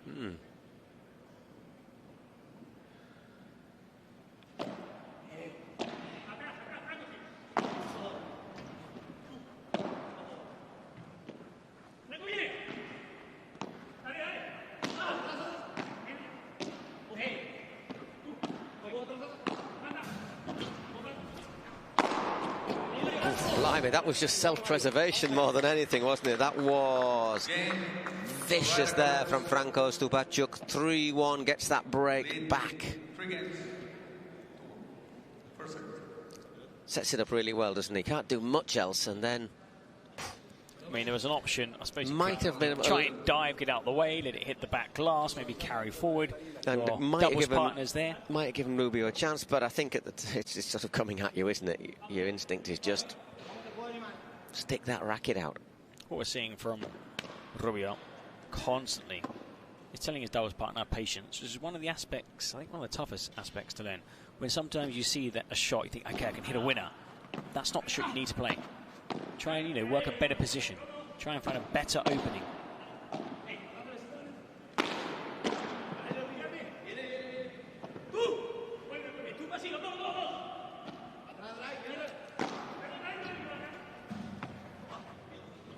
Well played. Sublime. I think you have a little example of that there. I think Stupan was maybe a bit too aggressive with that shot. He's going backwards. Straight from that smash, they lost control of the point. He's going backwards. He's slightly off balance. Doesn't really get the power he's looking for.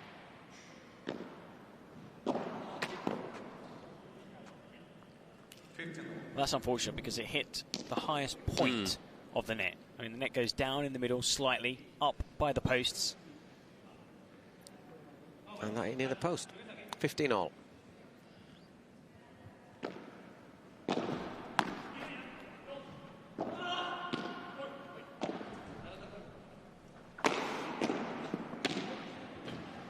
Rare miss hit. The Nenno just looking to guide that in there off the two walls. I think once again Gonzalo Rubio is showing the advantage of having a right-handed and a left-handed player.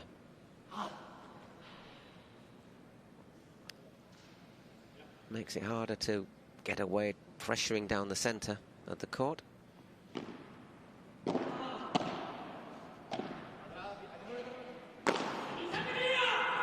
He nearly gets there, but he got into the cracking net anyhow. smash. Yeah. 30-all. But once again, another really tight game. So much topspin. There's a ball on the court. Just needs to be cleared. There we go, into the net.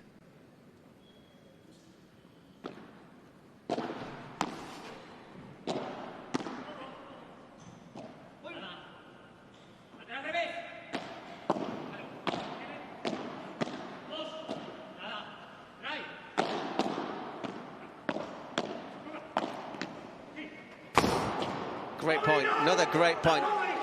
Both of them really contributing there. Fantastic stuff. 30-40, 2 more break points. Really plucky in this opening set. And you can see constantly passing on instruction. We're seeing the replay here, but straight away, after every point, Rubio is standing alongside his doubles partner.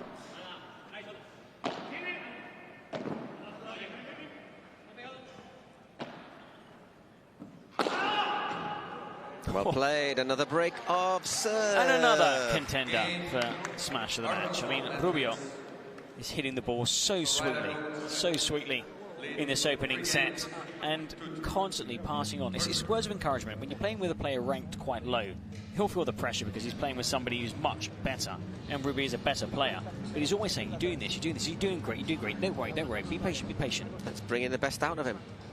And there, took a big gamble because he drifted across into his partner's side of the court. When you're there, you have to hit a winner. Gets up really well, doesn't he, though? Gets up high, gets his power behind it.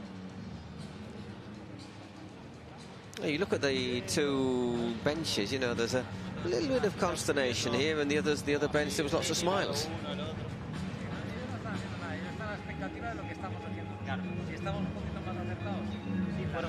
No, just saying that, you know, they're expectant. Your opponent's kind of waiting to see how you guys play, and then they're reacting. If you can be a bit more consistent, play a bit more aggressive, you will dominate the points and win the points. If you're kind of allowing them into the rallies, they will grow into the rally and win points and win games. That's what they've done. 3-2.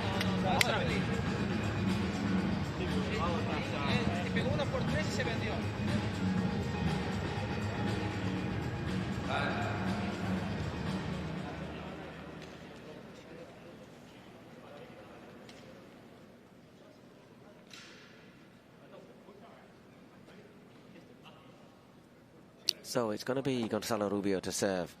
3-2 down, but as I say, all level in terms of service breaks.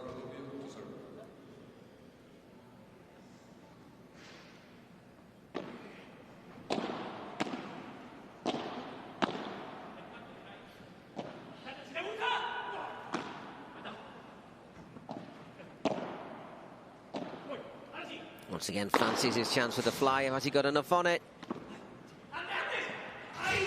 Oh, just didn't come down.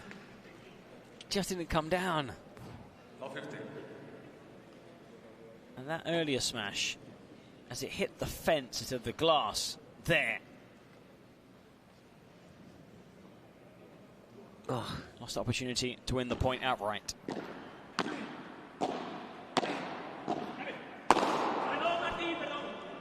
Sorry. That was a bullet smash. Oh, it really was.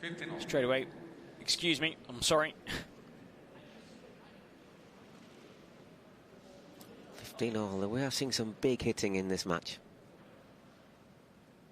Now look at this. You don't see that too often as well. A double-handed backhand in men's paddle and that backhand serve. And of course, from that side, you get a good angle to go into the glass wall.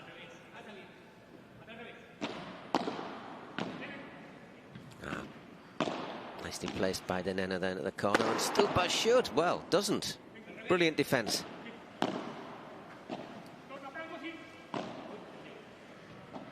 Brilliant. Amazing. Just the reflexes to somehow get that back over the net. And it was a good shot too. And another hug. No doubt. Congratulations.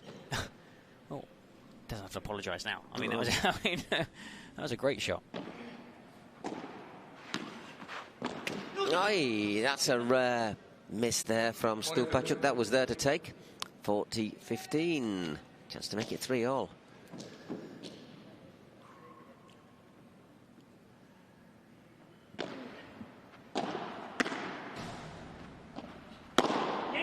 And that is the game. 3-all. That went. I have no idea how high that bounced off the floor. Well, Rubio there. The first, the approach volley, and then wasn't his side of the court, but got across knowing that it wouldn't be a good return. It wouldn't be a good lob. It was there for the taking. And he could hit it on his forehand as well, basically.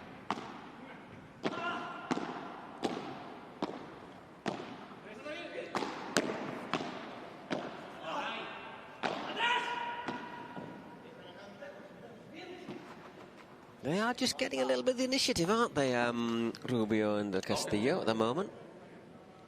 Just a little bit rocky, Stupa and Nenno.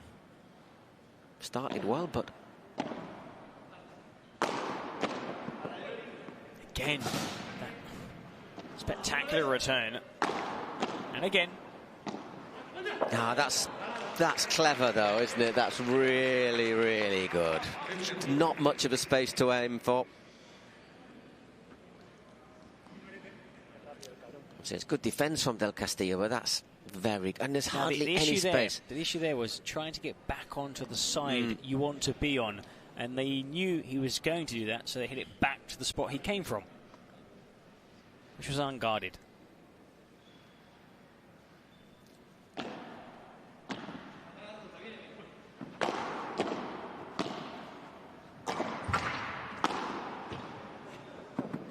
And well played. 30-15.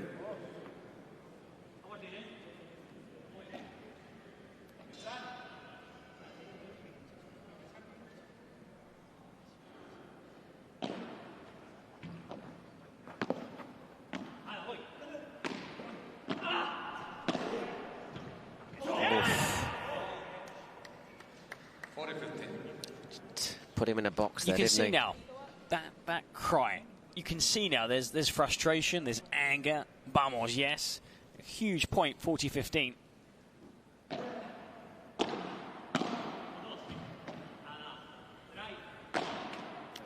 Another unforced error, though, 40-30.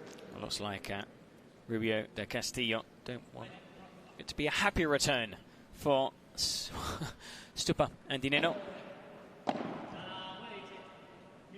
Nah, it's just got too much on it. 4-3 as we go into our next break. It'll be Del Castillo to serve when we return. All level, but it's going to be another pressure match, though, pressure point, though, isn't it? Because you lose this next game and all of a sudden, there goes the set. Always a big fan of serving first, trying to have that advantage, getting to this 4-3, and you win the next service game. You're serving for the set. But these two have been excellent. It's true that a lot of their best shots have been on defense, but when they've got the chance to go out and win the point outright, Gonzalo Rubio has been excellent. A backhand winner, 3 or 4 superb smashes. It's a very even game. We've seen golden points.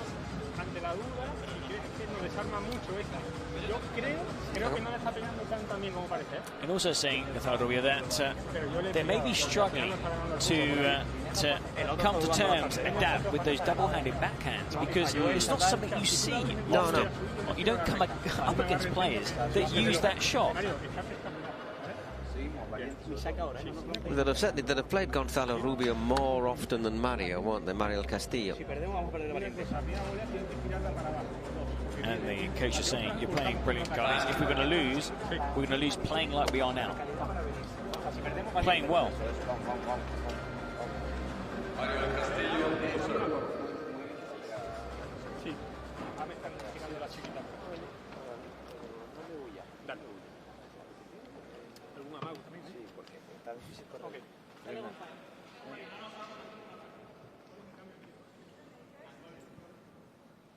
So big game this for Mario Castillo.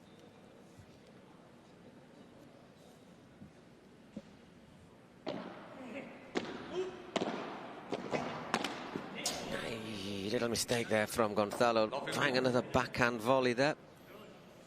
Into the net, love 15.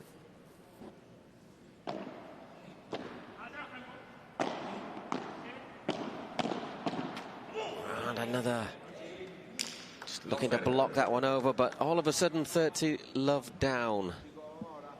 And I wouldn't say it's been Mario del Castillo's fault either. No. Good serve. Puts the pressure on straight away.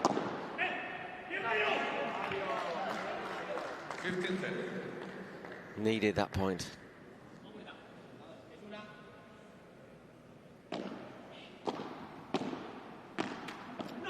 No, that's so you can see unlucky.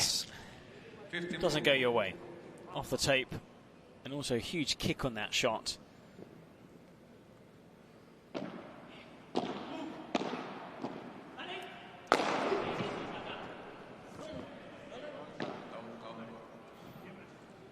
$30-40. 30-40, still 2 break points. I think just put that one away just in case the Nenno got the faintest of touches there, Rubio. Right, bang on the line.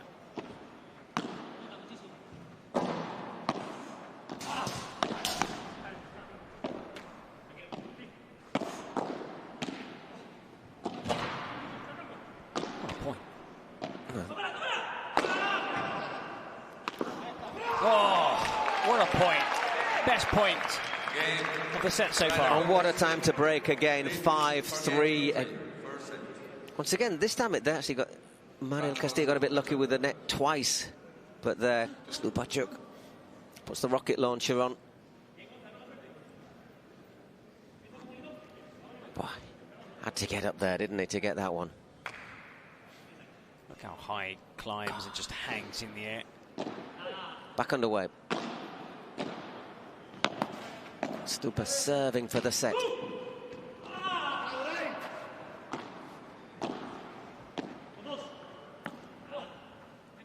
Lovely little shot there. It's a really crafty lob. Really crafty lob.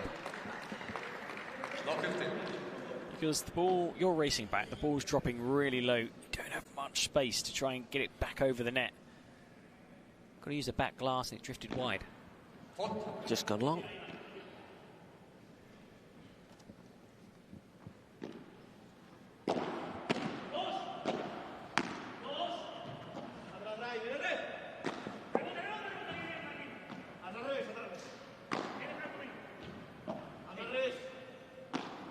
That's a fantastic change of angle, but still, I was going to say, well defended, but in the end he anticipated, got there, and then misses the shot. 15-all.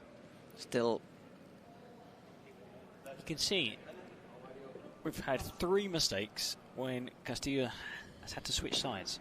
When he's not playing on his side. All 3 have gone out wide.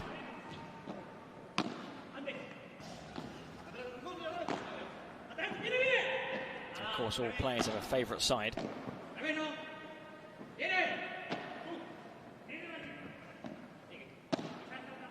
Again, just down the middle there from the Nenno.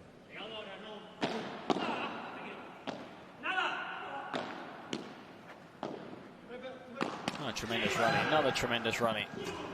And Stupa makes another unforced error. Looking to angle that one into the side, but 15-30.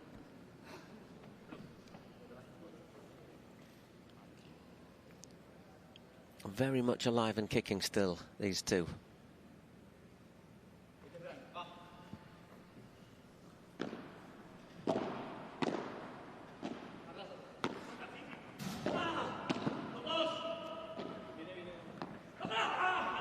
That's a great little lob. Again, I think you returned the favour from earlier. A little cheeky lob. 30-all. Just enough height to take it over your opponent.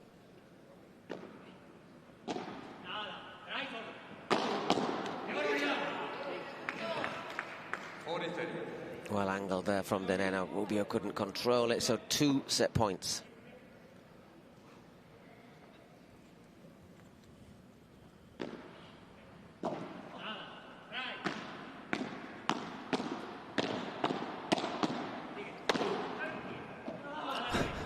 Brilliant stuff again. That was like a pinball machine. Well played, well played. Sometimes subtlety is the answer. The ball just pinging around. And then another deft touch. 6-3. That was such an entertaining set. I think it's been the best set of the day so far. Yeah. And much closer. It's only 1 break to the good, but because they served first, it looked looked a lot. The final of 6-3 looks more than it has been. And those golden points.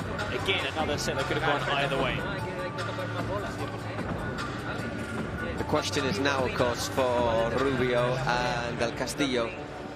Can they come back from that? Can they keep the same level of play? We've seen it before already in this tournament. For example, the very first match between Talavan and Sanchez and Claudia Jensen and Lorena Rufo. It's really tight at the start, and then the second set, sometimes the bigger players tend to run away with it a little bit. I'm not sure that's going to happen though. So far, if they can keep up that level, Rubio and Del Castillo, who knows? Maybe we could see a super tiebreak. Well, it's a big ask, I think. I think the Stupa and Nenno finally built up steam. They seem to be playing a lot better, and credit to their opponents, because I do think that Rubio and Del Castillo have been excellent. I mean, they've won the points they needed to win. We've seen very few unforced errors. They've been covering the court. They've been defending more than they've been attacking. On defense, they've looked very good indeed. Rubio has been putting the ball away with aplomb, but the class. I mean, that's a classy shot. Sometimes you think another big hit, but there, just showing that you've got to mix your shots in paddle. It's a lovely shot. It's the sort of thing you do when you're right at the net as well. Well, he's over the ball. He's over the ball. He's over the net. He can pick his spot. Backhand. Bit of backspin, just drop dead, like a dead weight. Right, Mariel Castillo to get us underway in this second set. Can they keep it up? Even though they lost the first set, but if they keep the level going, they're still in with a chance here.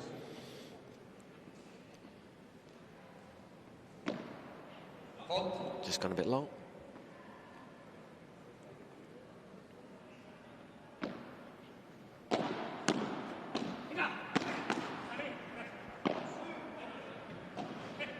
Again, just a little slip. Did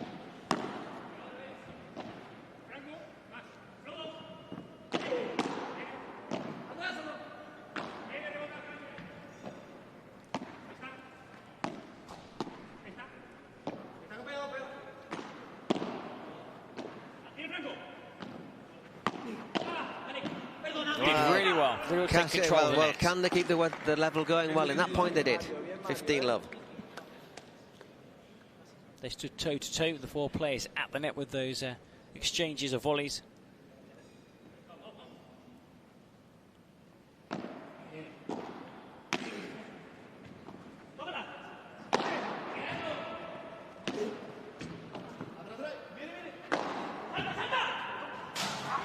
Great reach. And again. Oh, well played. 30-love.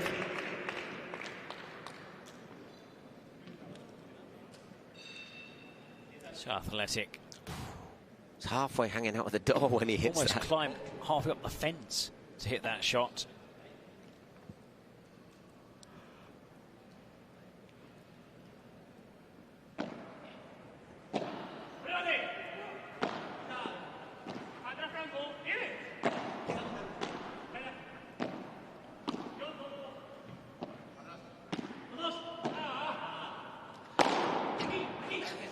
This time, sending that smash all the way home.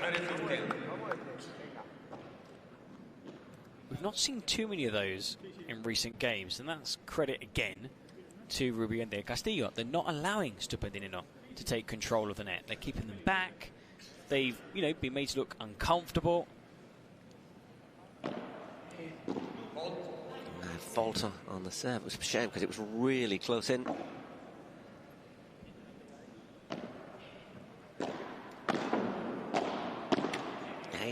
And all of a sudden 30-all. So he just finds him maybe just half a stride the wrong side.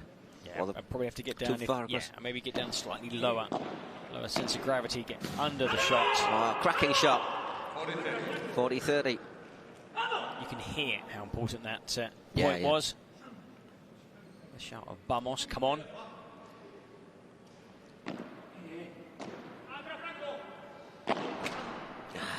That was a little bit less Vamos. Golden point. The Nenno to receive. No point dwelling on that shot. Serving. Golden point. Looking for 1-0. It's a very good serve, that as well.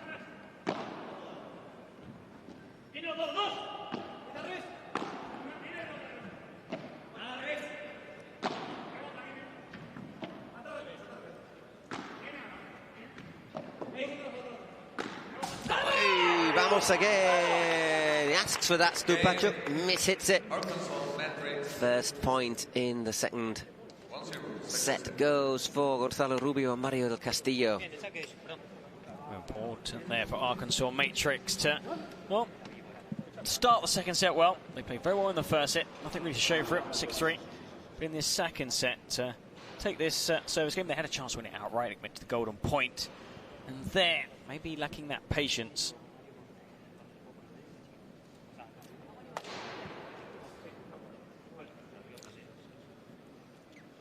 I think he's sort of aware where Martin Nenno is when he hits that one. I think if Nenno, well, I think you're right. He went for the shot there, and the space wasn't there, partly because his teammate was, or his partner was in front of him. It really narrowed the angle he had to shoot for, or to hit for.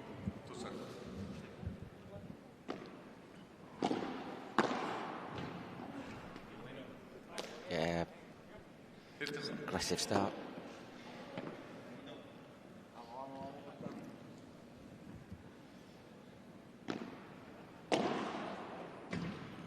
Love. Well watched. It was a good serve. It was a very good serve. If you're wondering, you rarely see aces in paddle. You very rarely see double faults either, to be honest. Just gets a touch on it. Is that in or out? In. He's given it. Great leap. Just grazed the frame of the racket. That's Stupa and Nenno mean business in this game. Well, I think if you're going to make a mistake, a shot like that, it's probably best to do it when you're 40 love down. Oh, perfect reply. Love service game. Straight away passes the buck back to Gonzalo Rubio.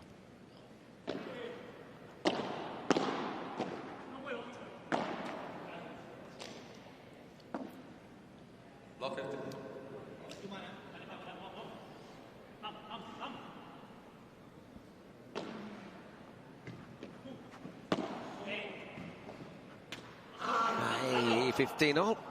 Once again, really quickly into the net, though, weren't they, there, Rubio and Del Castillo? Just by sprinting forward. You can sometimes, you know, they can, out the corner of the eye, see you coming forward. They think, what kind of shot should I play? High, low, lob, globot.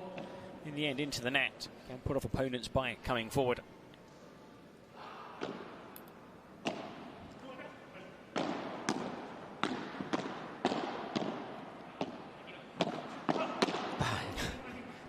Incredible rally at the net. Pistoleros at the net again, and great exchange. We've just seen a couple of mistakes though coming in for Mario Rubio in this last game. He's been playing at a great level so far.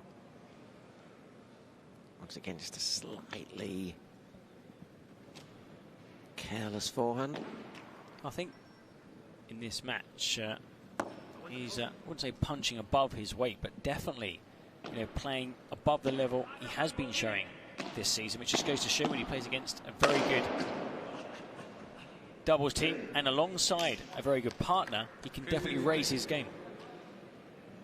15-40 though. Well, it's what we're saying, isn't it? You see sometimes the bigger players might have to work really hard in the first set, and the second set sometimes they find it less difficult. Work.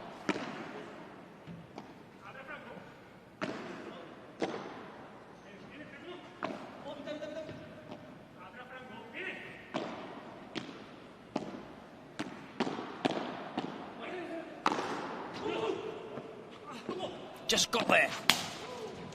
But then Nenno was pretty ruthless dispatching that, and there is the break of serve again. Was the faintest of touches.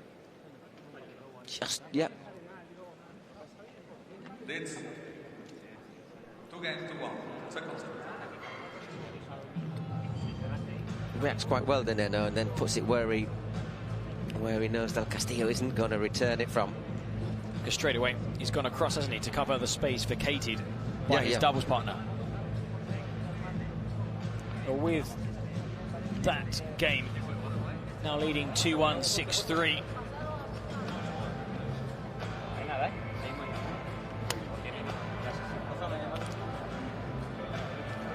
Well, what they need to do now is consolidate that service break. Still only one, and we've seen that they have been broken a couple of times. Still plenty of work to do in this match.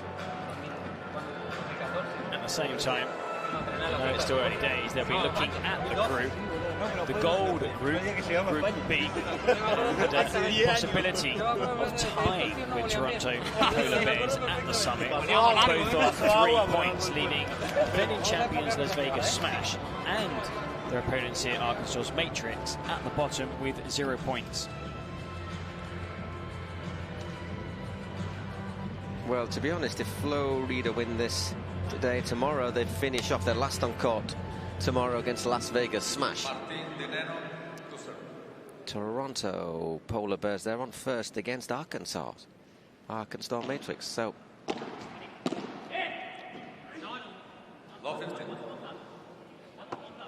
and the other groups will have one match, which will be the final session after this one finishes. Los Angeles beat against hosts, local side New York Atlantics. 15 all. 15 all.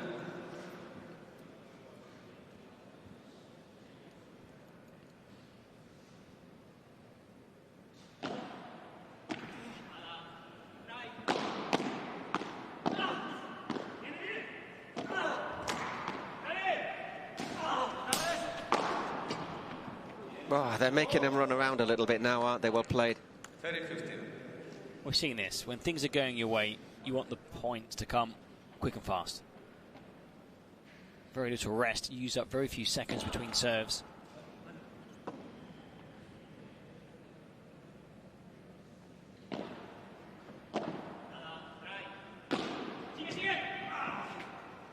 Oh, he just goes over.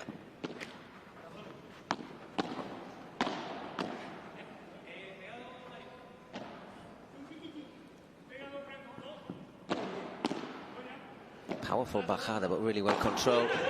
And Stupa kills it. Yeah, that was definitely a shot for Del Castillo. So used to seeing Rubio pop out from nowhere to hit a smash. He kind of just stood there waiting.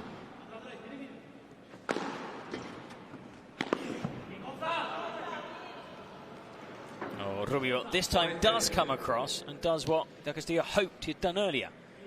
Hitting the winner. Thing is, we're 45 minutes in nearly now, so you know you're not quite as fresh as you were in the first set. 40-30 still. Plenty to play for. Great block.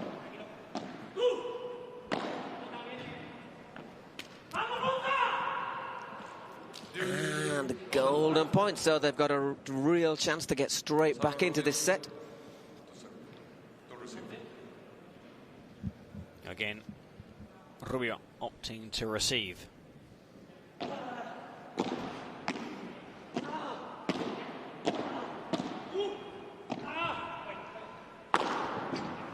And the switch there. Killed it again.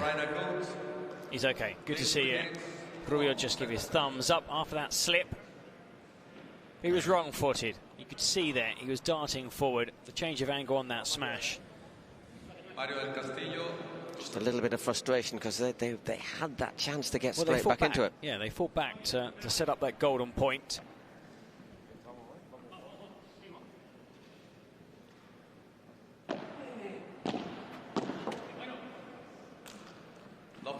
Vital to hold this serve. Vital to hold this serve for Mario Del Castillo.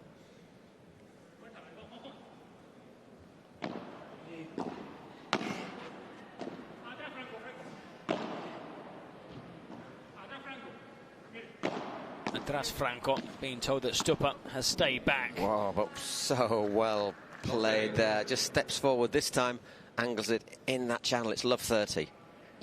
But the beauty of that shot was the fact that he got to the net, and there you can anticipate that cross-court return and pick your spot. He did so. Nothing Rubio could do.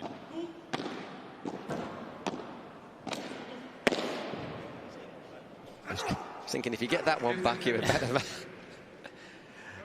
15-30. Into that corner, where sometimes you're not too sure. Hits one or the other, changes completely the direction that ball can come out at. Needed that point. Fault on the serve, just as Rubio was about to clatter it out of the back.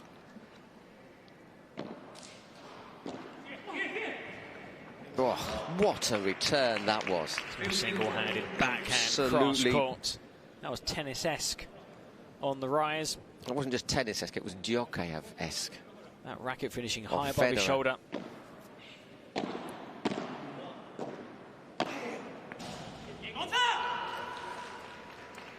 Well, they're not rolling over. No, aggressive again there from Rubio. And once again hitting that side of the court.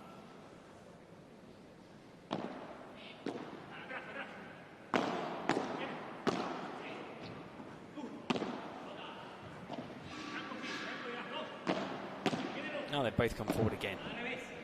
It's going to be tough. Well, I was going to say it's going to be tough unless they make a mistake. And he made a mistake. 40. Deuce again. Another golden point. This time it'll be Stupa to receive. Good serve.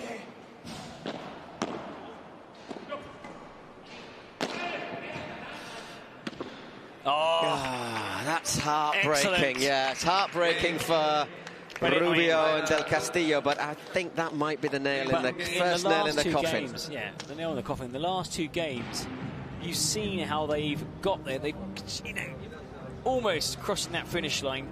And that's the difference between, I suppose, the top 10 and the rest. Those are the points we're seeing constantly. In all the matches we've seen so far, those golden points are falling the way of the more experienced players.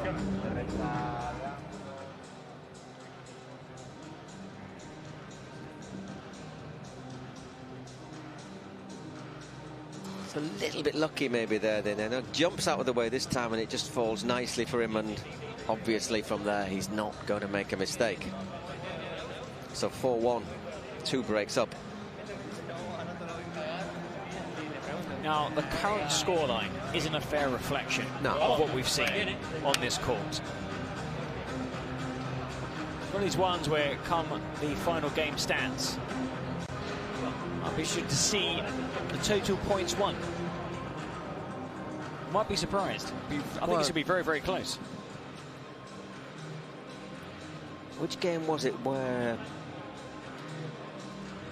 it was quite close, and was it 6-2? Was it the first game where there was only about really 8 points difference in the whole match?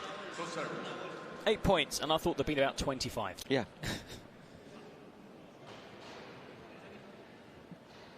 So Franco Stupa took a chance to go 5-1 up.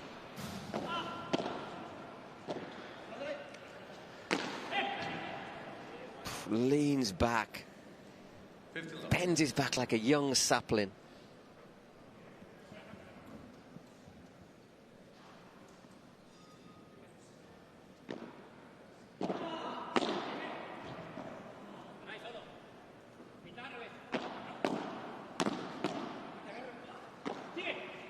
So well disguised, so well executed.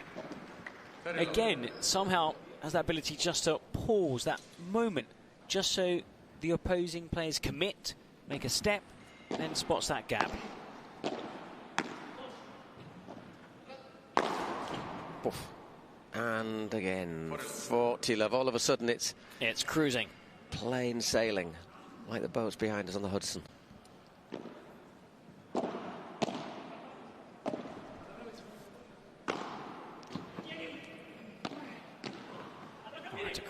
So low down there. Going to see Castillo take over.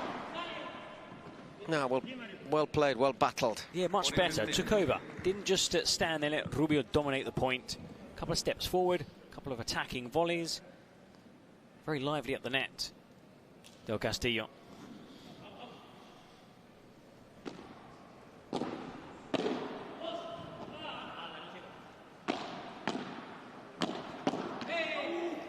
getting out, perhaps, but didn't have enough time to pull his racket out of the way. Yeah, I think he was trying to get his racket out of the way, wasn't he? There, 40-30. It's going to be the start of the fight back.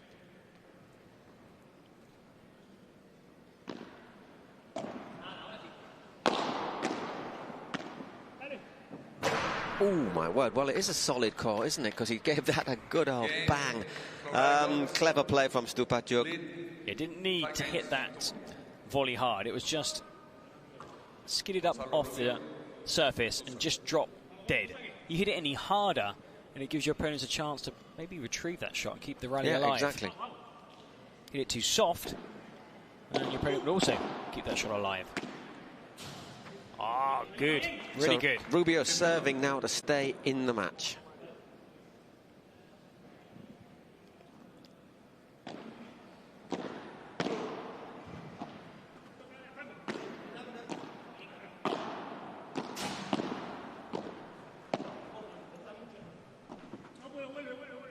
Lovely shot. Once again, Del Castillo goes behind to cover. And he scooped that one up.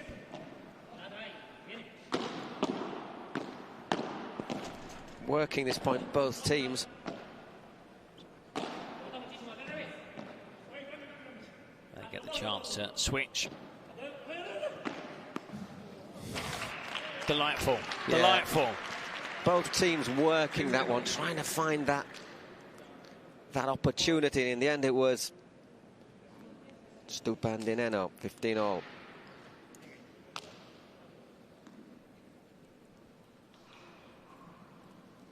Del Castillo worked so hard in that point as well for no reward.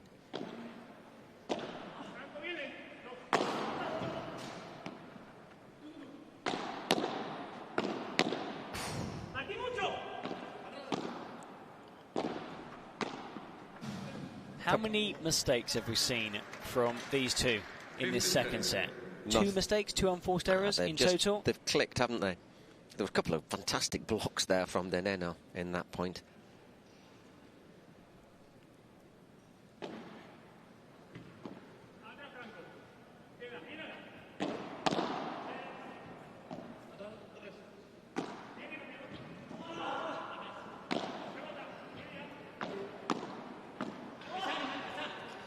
Stays in.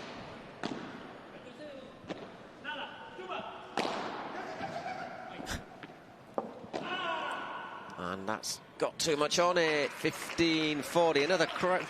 This has been spectacular entertainment, this game. Working really hard in every single point, Rubio and Del Castillo. But they've always got something extra, haven't they? Nenno and Stupa, always an extra shot. They sort of start a little bit slowly sometimes, but once they get going, 3 match points. And that is it. I think a little bit of frustration there for Del Castillo, who's played really well, but just in the end, they've just been blitzed by the Super Pibes. But once again, I've been really impressed by Gonzalo Rubio. I think Gonzalo Rubio and also Del Castillo can, be proud of their performance against two players that have been playing together for many years. Of course, not at the moment, but they have been playing together. And maybe, I think these two players could be playing at a high level. I think some other players on the paddle circuit could be looking at these two thinking, hey, I might want them to play alongside me, because Del Castillo, when you look at his ranking, you think, wow, he deserves to be much higher. Look at the celebrations here, because it's a clean sweep. They're going with the flow.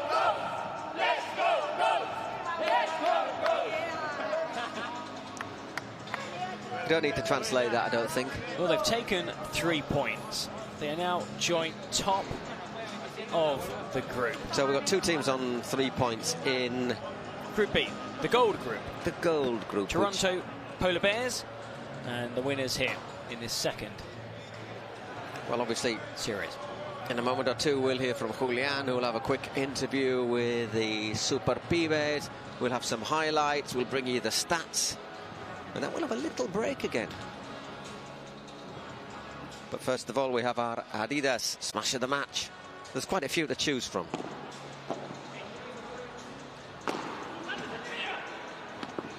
Yes, I'm happy. You wanted that one. That was early on. I'm so happy that Gonzalo Rubio got that for the backhand smash. It was early in the first set. It's one of those the editor says, this is it, I'm choosing it now. We're not going to bother even looking for another one. Thank you very much. There were many. So next up at 7 p.m, another 45 minutes, it is our last match of the day, which will be East against West, New York Atlantics against the Los Angeles Beat. We're looking forward to seeing the home side in action against Los Angeles Beat. Some good games coming up, and well, Brea will be in action. I'm interested to see actually Selingo, who's now coaching LeBron. By the way, I mean that just happened a week ago. So that's just wild, isn't it? I mean, you're looking at like I said, we're seeing so many good veterans, so many blasts from the past in action, and it's great to see. Now the winners are waiting alongside our courtside reporter, Julian. We're waiting for your wisdom.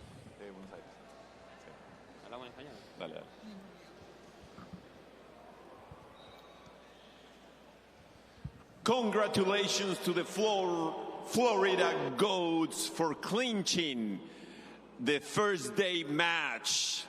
Well done, guys. Incredible match. Here we have Stupa and Martin Di Nenno. Unbelievable top players, 5 in the world. Franco, Stupa, tell me, how's New York treating you? I know you just made the finals in Kuwait. You just arrived yesterday. Yes. So tell us how you feel here in New York.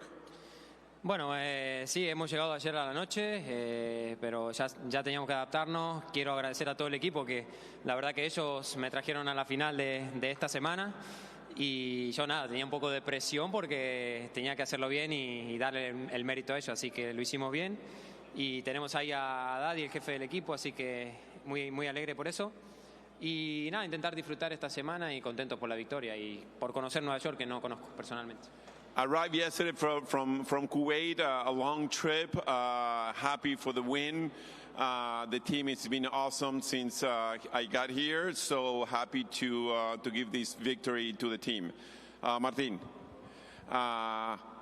incredible the way you're playing. Tell us a little bit how the court feels. How's New York treating you? Bueno, a ver, el pabellón la verdad que es espectacular, contento por la victoria del equipo, por tener a Franco que viene con muchísimo ritmo, muchísima confianza. Esperemos que todos aportemos nuestro granito de arena y tengamos una gran semana. Como dijo Fran, esta ciudad, bueno, es impresionante, tuve la suerte de conocerla hace unos meses, así que bueno, intentaremos jugar, en los momentos libres intentar conocerla un poquito más. Así que nada, primer día acá, primera victoria, contentos, así que mañana más. Happy to be here in New York. This is the second time I'm here with Franco on my side on the paddle court. It's always awesome. We've been playing together since we were very young. And New York rocks. And can't wait to go and take a look at the city, this beautiful city. Let's go, Florida Goats. Florida Goats, ¿no? Gracias. Gracias. Brilliant. I have to say, listening to those two talk, those two play, for me, my favourite match of the opening day so far. It was, I mean, two teams going, toe to toe, some amazing rallies as well. Giving it everything. I mean, and I'm looking forward to seeing the stats actually, as you say, see how many goal points, who won what. And I think when we see the numbers, we'll think it's probably they'll show it was probably a little bit closer than the final score might hint. Although just at the end, I got the feeling that Nenno and Stupa were I think maybe were the on a legs roll. started to tire, and like you said, these two clicked. Suddenly they just, wow, they looked at their best. And it's something we see that quite often in these sort of matches, let's say the underdogs really give it a lot in the first set, and sometimes just at the end of the second it does run away from them. But let's have a look at the numbers. Well, there you go. We're talking about how many points. 44 points to 37. That's not a really big difference, Especially is it? when there was a set that was 6-1. What's the big factor? 5 golden points won. Didn't really mess around, did they? So, 57 minutes. Our next match is in 45 minutes, 7 p.m. East Coast time. We'll be back. Through ideas, imagination, effort, and enthusiasm, dreams are built. We are making paddle the sportive choice for thousands of people around the world. Each court built is a match won, and so, court by court, match by match, we are creating a limitless playing territory so that the unbeatable passion that paddle creates can be spread throughout the 5 continents.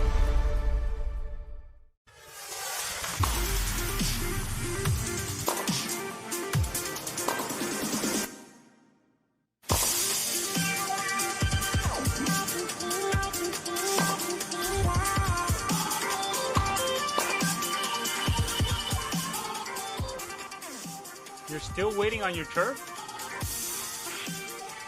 While you're still waiting on your turf, we're still shipping 30 trucks a day. So just give us a call when you're tired of waiting. We have everything you need ready to ship.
Ladies and gentlemen, welcome to New York City and the 2024 PPL Finals, the Cities Cup. Day one and the fourth matchup of the day. Are you ready to witness the next epic showdown between New York Athletics and Los Angeles Beat? Please, let's welcome the players. From New York Atlantic, Andrea Ustero, Delfi Brea, Lucas Campagnolo, and Federico Chingotto.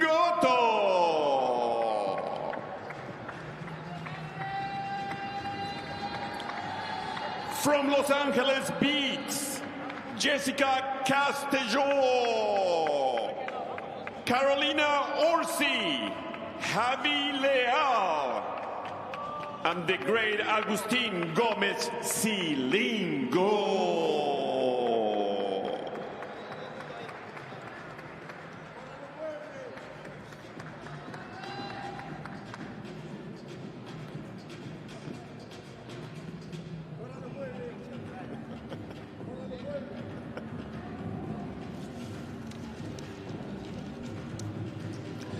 Hello everyone, welcome to our last match of our opening day here in the Pro Padel League, the Cities Cup. And which is the best, Eric, the East or the West? New York Athletics. We'll find out. I mean, big rivalry. New York Athletics, the local side. This is their own backyard. Of course, the Dougal greenhouse here in Brooklyn, New York. Their own greenhouse, really. And they're dressed in green, rather fitting for the occasion. You can see it's a great venue. We've had some great paddle here on this opening day. Remember, 3 days non-stop action from morning to late on in the evening. So far, though, all the games have ended in 2 sets, but potentially, looking at this matchup, you know, this is one matchup that could go the full distance. Yeah, but not just 2 sets, but they've only been two matches as well, so we've not needed the mixed doubles, which had only been played over 1 set, by the way. But here we have it, New York Athletics against the Los Angeles Beat. We've got the Beat, as the Go-Go's once sang. Delfi Brea and Andrea Ustero. We weren't sure who was going to play this opening match for New York, whether it was going to be Tamara Ricardo, who's originally down to partner Delfi. It's a really strong roster, isn't it? Wow. And I want to say, though, team for the Beat, Carolina Orsi, best Italian probably in history, you'd have to say, wouldn't you? Carolina Orsi and Jess Castillo, 9th in the rankings. It's going to be a close one, this. I think this is going to be quite close. I think New York might just have the edge. I think when you've got Delfi Brea on your team, there is an advantage. And also, Andrea Ustero is a very talented teenager. I mean, amazing to think she's just 17 years old, out from Barcelona, Spain. Actually played with Delfi in a couple of tournaments where Bear Gonzalez got injured. Now, of course, back with her original partner Alejandra Alonso. But as you said, this matchup could be one that goes the full distance. Yeah, absolutely. Delfi got to the semi-finals of the recent Premier Padel event in Kuwait. So once again, is jet lag going to be a little bit of a factor for them, or do they all travel in first class, Eric? You know, lie back and sleep all the way. I mean, you're looking at the games we've seen so far. You would say none of the players, if they've had jet lag, they've hit it very well. They've been, I mean, we've seen some games that have been tight. Some, we look at the final score, it's not a fair reflection of what we've seen out of the court. There was the last game we saw was just 6-3, 6-1, only 7 points difference there. And there you see Andrea Ustero.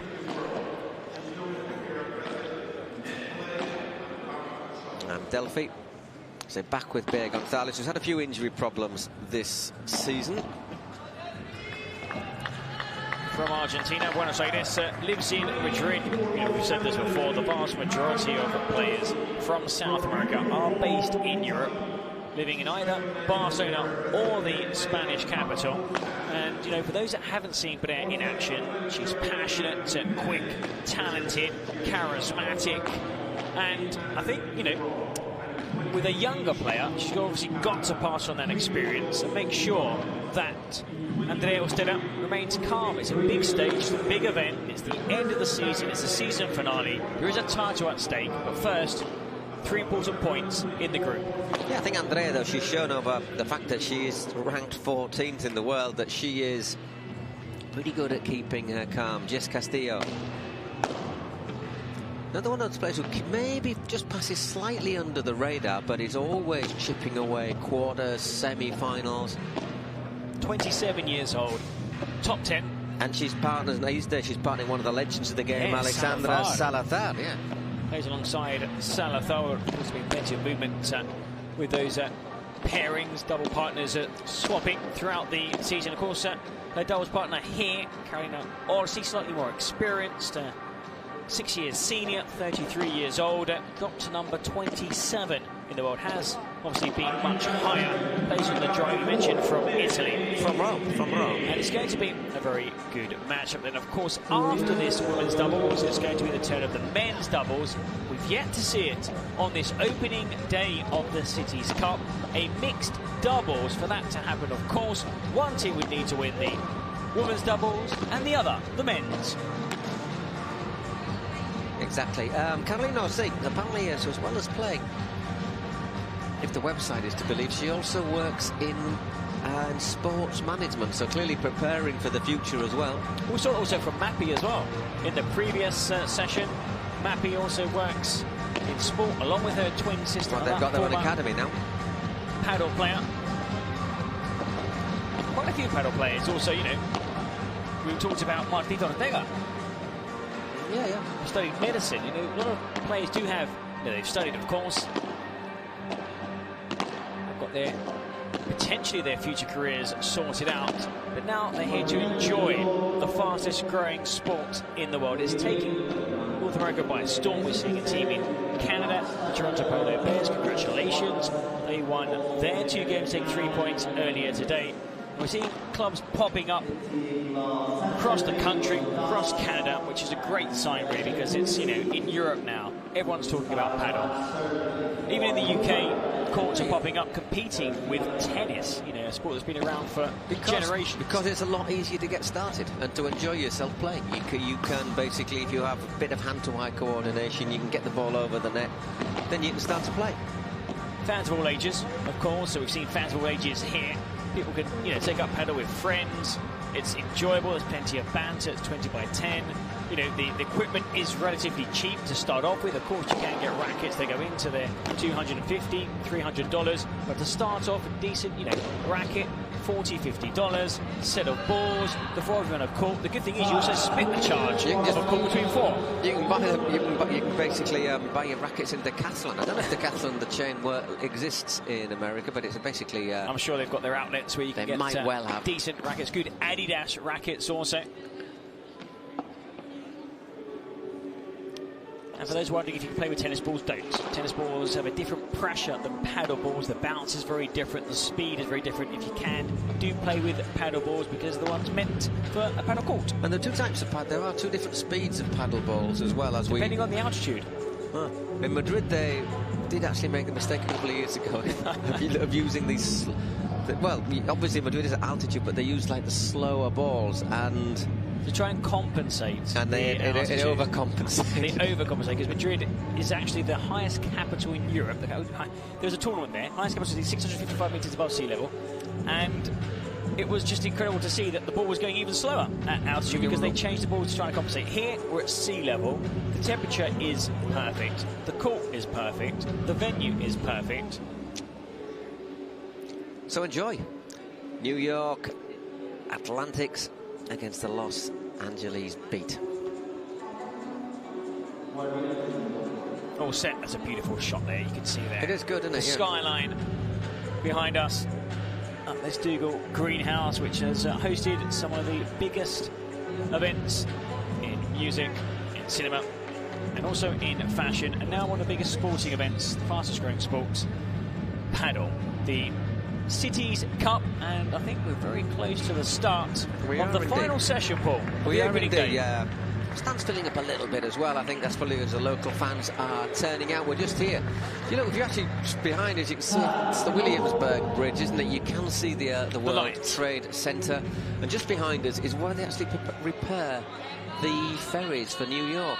The New York, I think it's the transport system. We had a little stroll around. It's been beautiful weather here in New York, but now it's at night time. Perfect setting. You can look at that court.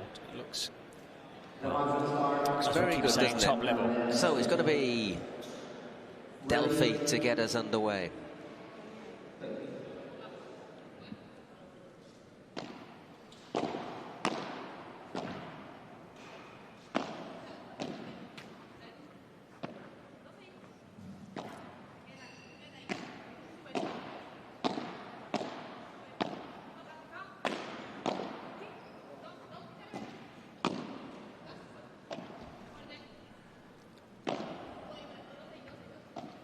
Very assured opening by both sets of players. And then nicely played though by Delphi. Down the finds that space in the middle. 15 love.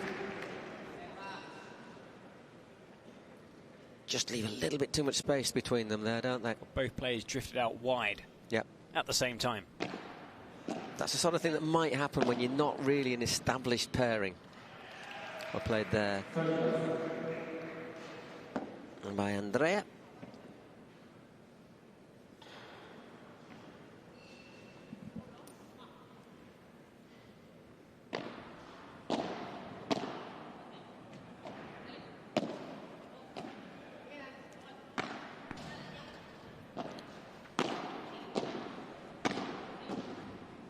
That's aggressive from Delphi. It's really difficult to dig out from under the feet. When it comes to the serve, it's quite interesting to see how Delphi serves. Sometimes into the body. Sometimes you look for those serves down the middle, which doesn't give your opponent much angle for the return. Or sometimes up against the glass. That was good depth on that serve. Served out. Mixed it. Every single serve was different.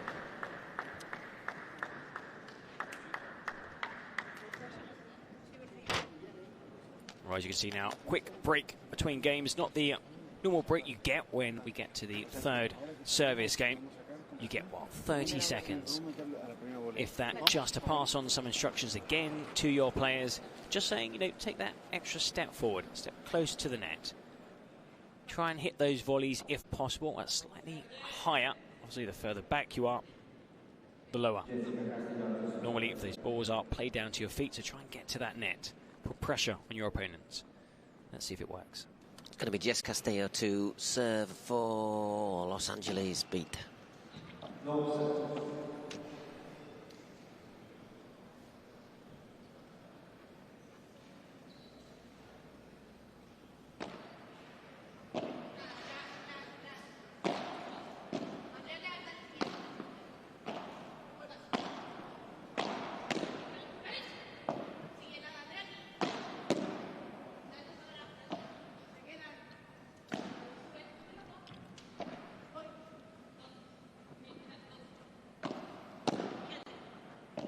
Very well to cover that middle ground.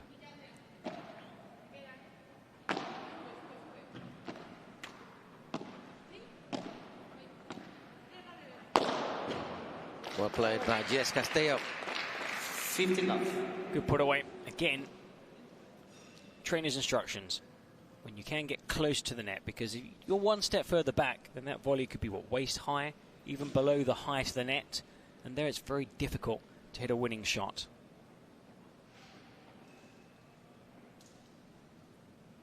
The closer you are to the net, the harder it is to make a mistake and hit the ball into the net.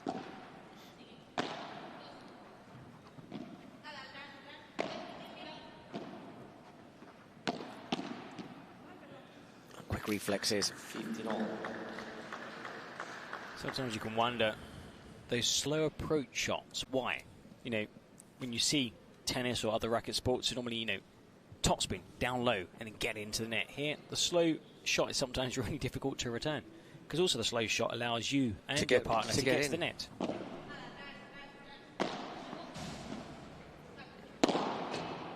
Well played there by Caroline Orsi. 30-15. Once again, that advantage of being a right-handed and a left-handed player. Both pairs are one left-handed player and one right.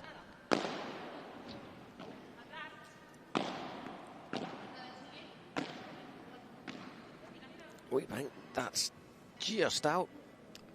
Not too sure, Delfi Brea. She's had a quick look across the umpire.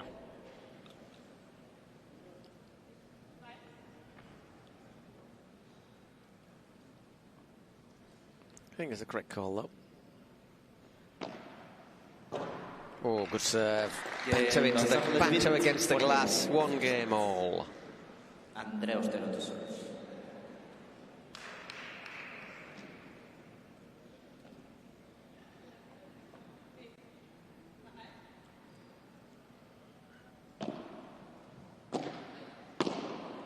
We slightly wild effort.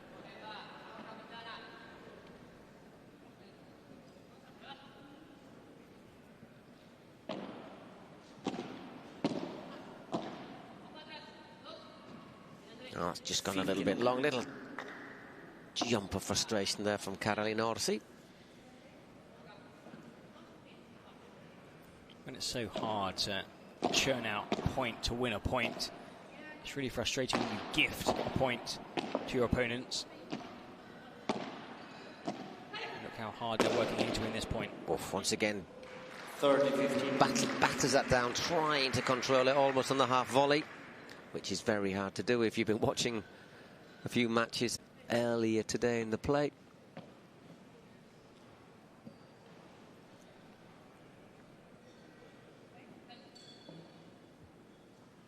(30-15).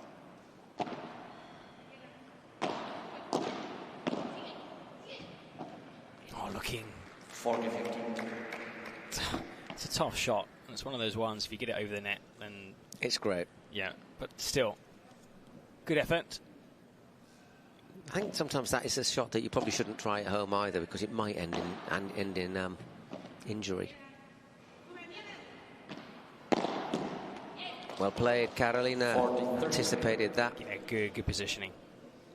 Took up a middle ground, left open the lane, so potentially could have seen a passing shot, but instead opted to go cross court directly to where her opponent was standing. Maybe he should have got a shout from a doubles partner. That would have helped.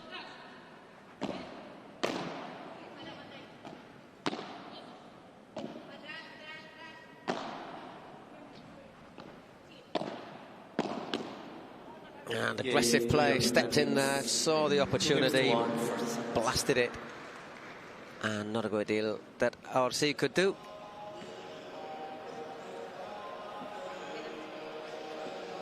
There's Juan Diaz there, acting as a coach now for New York.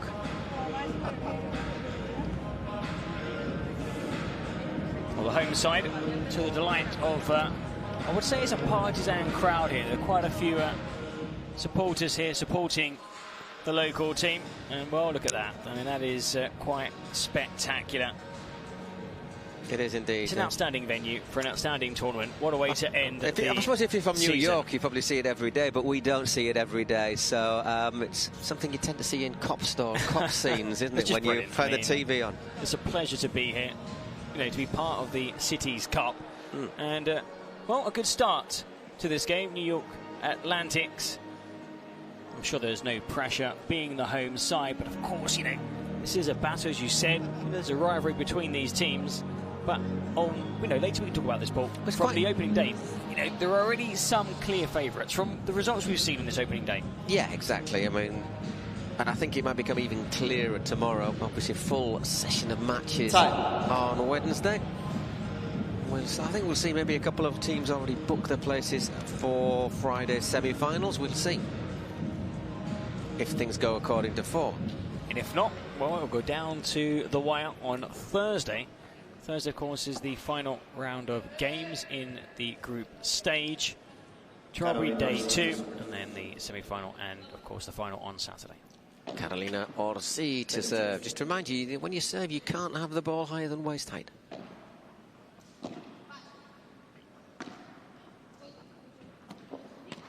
Little misunderstanding there.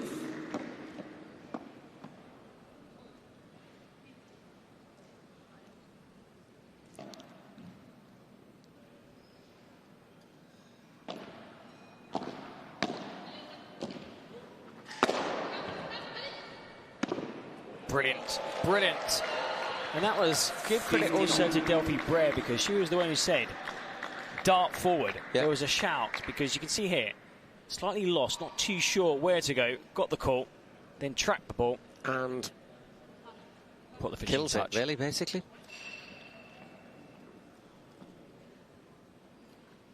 15-all. Good deep serve again.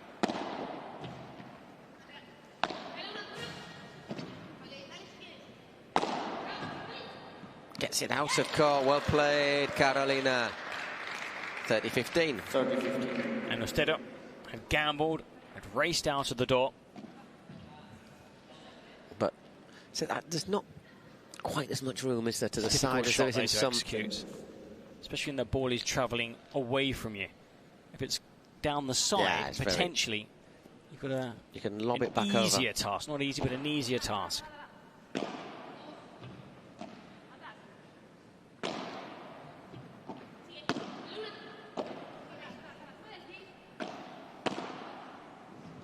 No, well played, well anticipated there. Just step forward and down the middle. Just a little bit too much space there between Carolina Orsi and just Castello again. 30-all.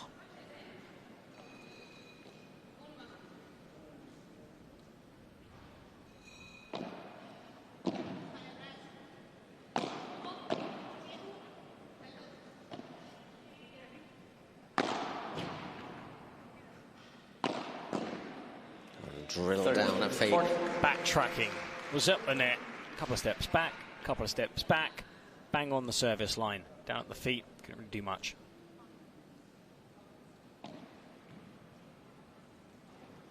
Said that if I saw I was right in front of Delphi and she was lining up a smash, I'd be tempted to backtrack as well. So 2 break points. And second serve.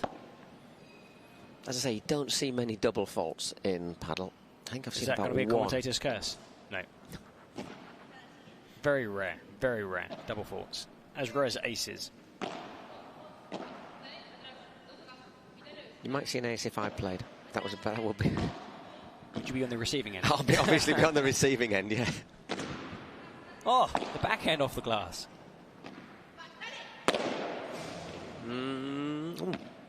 Sat up to be hit, didn't it? That was surprising. What a bajada. Clever play from Jess. Golden point. And another golden point. Well, as soon as that kissed the fence, that was it. Points over. To receive. There you've got to try and get there just before. Tried. Instead of watch.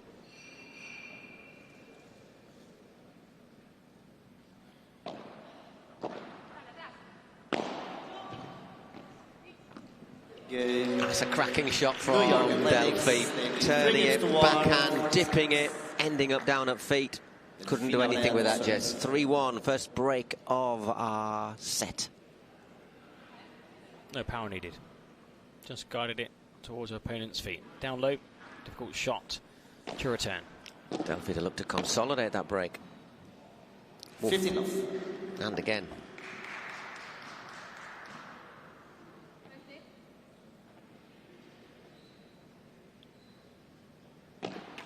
No sense of.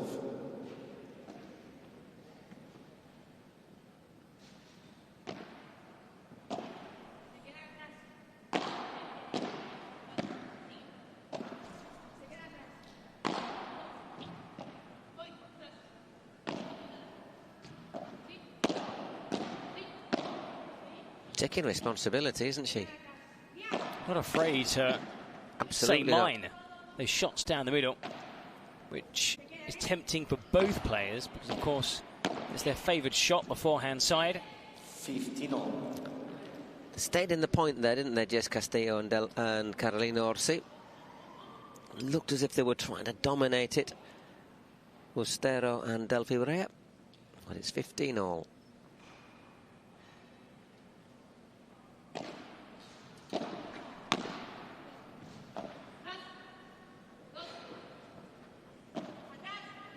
Lovely floating backhand cross court. Just drifted over opponent's head.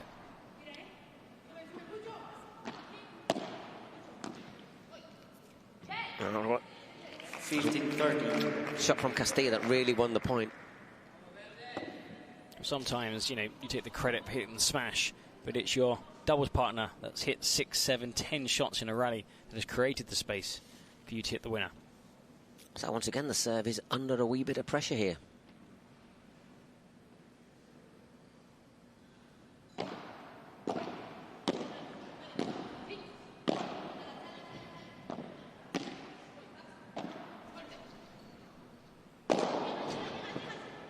Oh, we have smash of the game, smash of the match.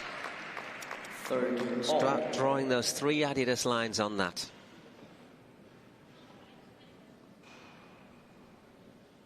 $30 all.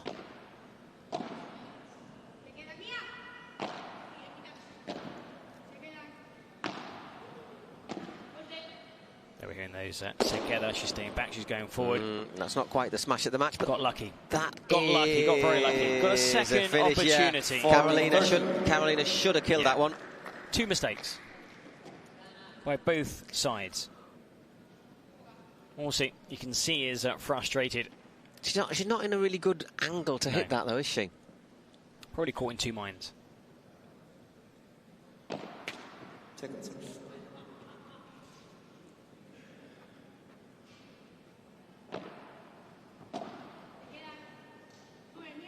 There, Suin. They're both forward. Looking for the lob, Delphi. Doesn't quite get it right.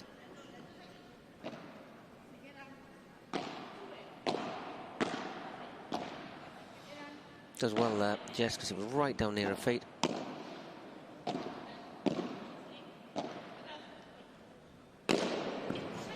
Another big smash, and this time made a mistake there. Just misread it. I think she thought it was going to go out again, but obviously it didn't. And 4-1, but just that one break to the good. Hit the glass a lot lower than I think Aussie expected. Seeing some wonderful biburas from Delfi Brea. Probably one of her favourite shots. Yeah, kicks it so execution. well.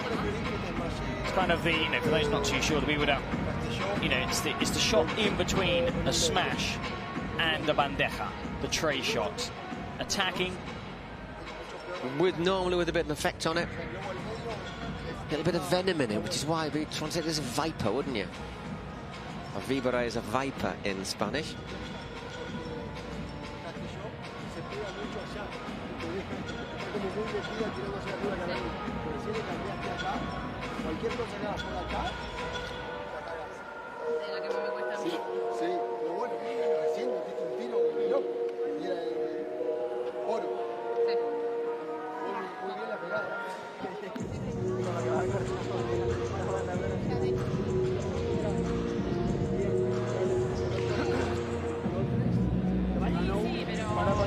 Important here, the trainer just telling his playing. We've gone into good positions. He's highlighting a couple of shots that perhaps the shot selection wasn't the right one. Everything's perfect. The whole build-up to the final shot, but then the shot you wanted to play isn't the one you've wasn't done. the one you should have played.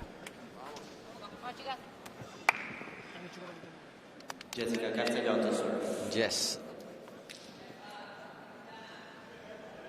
To serve.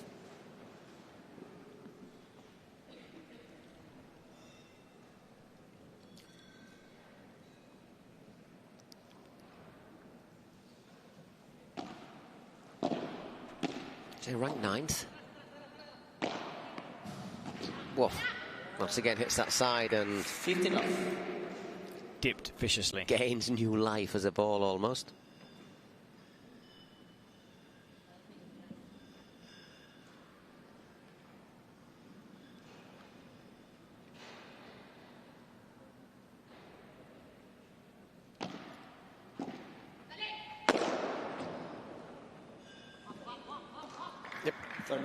Stayed a bit too short. The return from Delphi allowed Orsi the chance to win the smash 30 love.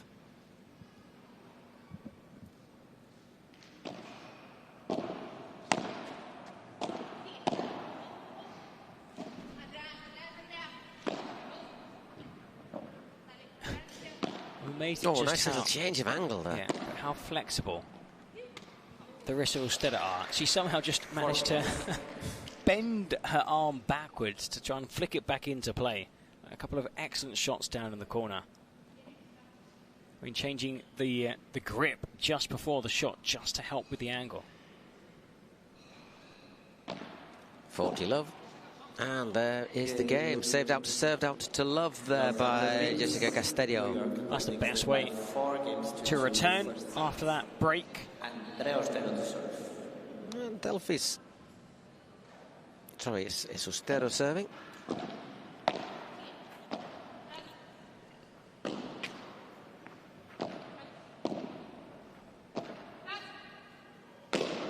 Oof. My word. That was a change. That was I mean, that's another contender. That's another contender. I've jotted 2 down so far.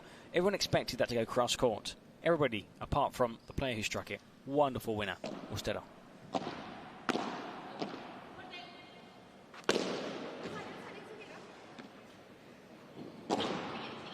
That's great stuff from Delfi. That's a really good shot off the back of that glass.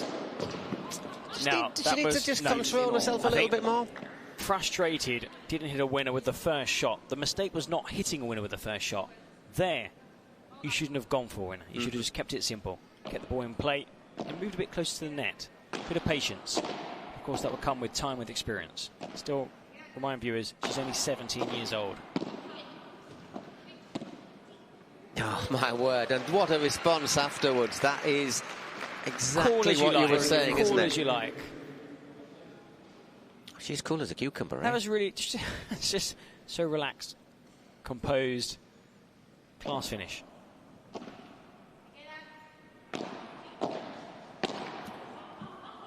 A couple of mistakes in this service game. 30-all. So there's still only one break in it.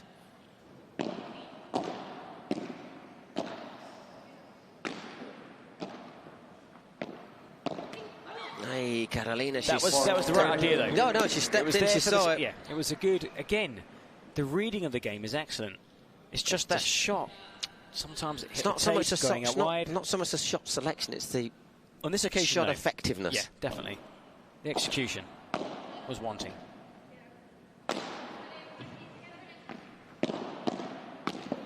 Oh, well played, really well played. And again. Changing that grip before hitting that shot.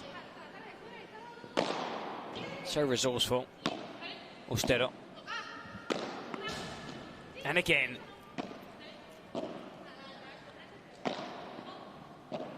Ooh. Well, opting for the big lob just to allow both players to get back into position. Great defending. Wow. And again. And again. Yeah, tremendous stuff.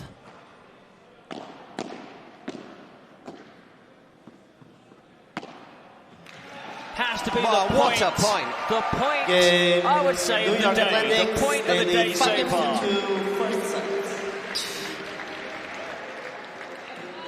She was like defending like she was batting off bees, wasn't she? There's that flexibility, contortionist. You know, in these corners where you're kind of bending your arm, the wrist, you're changing the grip just to somehow get that ball back into play. I'm amazed that she didn't put one of those out. That's another one. Don't try that one at home. Incredible. I mean, and also, how important was that point? 5-2 up. Yeah, it would have been back to the same on breaks. I mean, she stretches down there.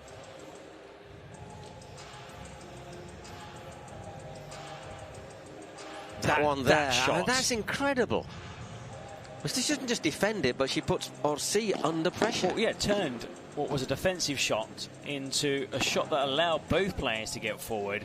And then, you know, the finishing touch. Delfi Brea. Just over half an hour gone 5-2 in this match. It's going to be Carolina Orsi serving again to stay in this set.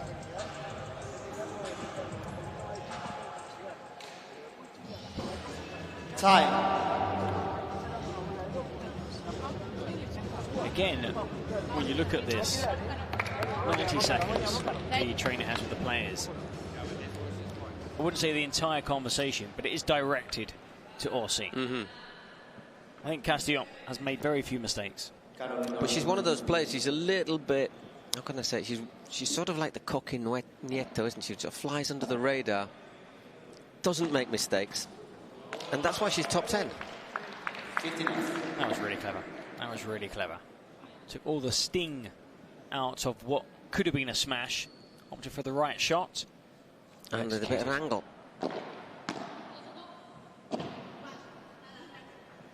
Oh, that wasn't quite the right shot, however, 15-all. But I think that's a reflection of what we've been commenting, isn't it? I mean, she's getting into the right position, but sometimes the shot difference execution between the players is that consistency. You know, getting that previous shot in 9 times out of 10, and not one good shot, one poor shot, one good shot, one poor shot.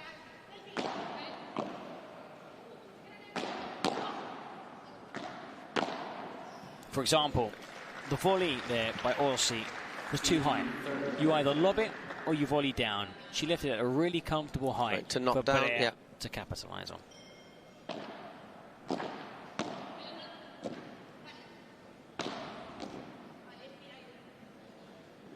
Oof, just in. That just squeezed it.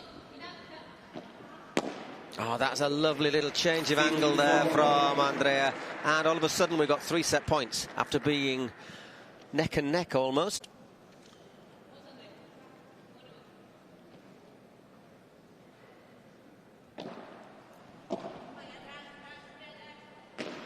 And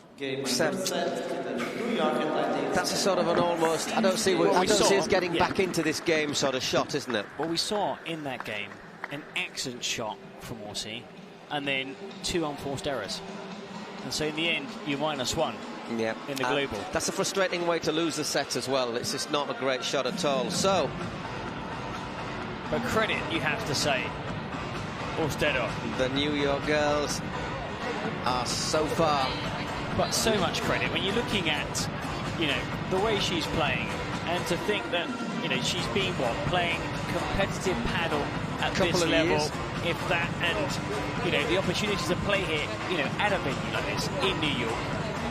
And you're looking at these two players thinking, wow, I mean, potentially in the future, could they play together? You never know, because we've seen players switch, but she's definitely somebody that I'm sure the top 5 or 6 we wanting to play with, because she's only 17. Well, the future's hers. And her partner, Alejandra Alonso, although she's not here, is another one. Another teenage sensation. I mean, they're getting regularly to quarterfinals now.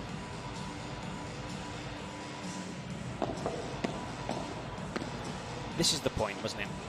This was the magic. That's incredible. Just scoops it up somehow. And it's not just scooping it into play, like you said. It became over the top. It became a shot where they could attack and then take control of the point. I mean, you're looking at some of the points from this first set, and they're a delight to watch. We've seen some amazing paddle in the previous session and this session. Really impressed with the earlier men's game, won by Stupendi Nenno. And this game hasn't disappointed. Although it's 6-2, it hasn't disappointed. Time. Look at the stats, though. 19 points won against 16. Once again, that is not a big difference, but 6-2 and only the 1 golden point. So once again, it's not as if it's an absolute hammering, but it's key moments. Key moments that because they are winning. Yeah, they've had 3 breakpoint opportunities and they've won 2. Their opponents have yet to have that breakpoint opportunity. Okay, and Delfi has the chance to get off to flyer in the second set as well.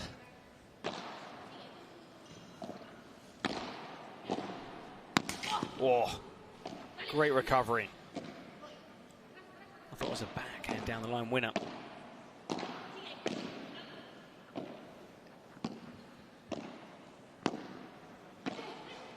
He puts it long. Worked the opportunity.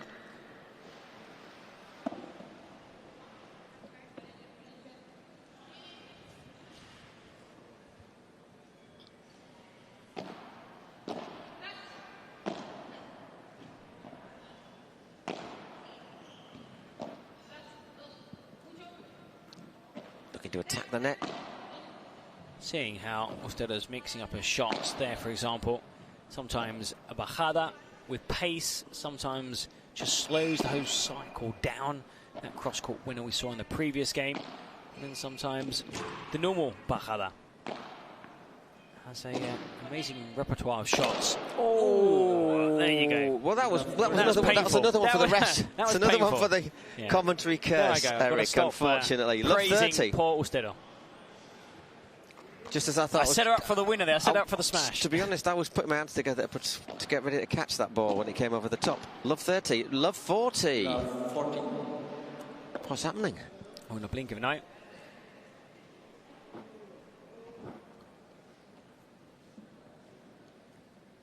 We're never in this position in the first set. Castillo and Orsi.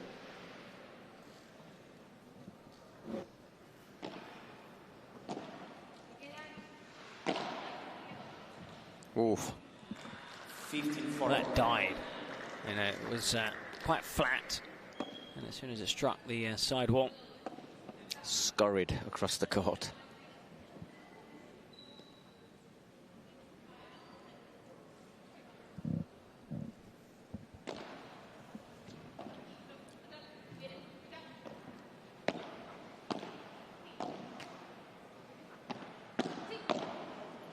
So again, looking to lob.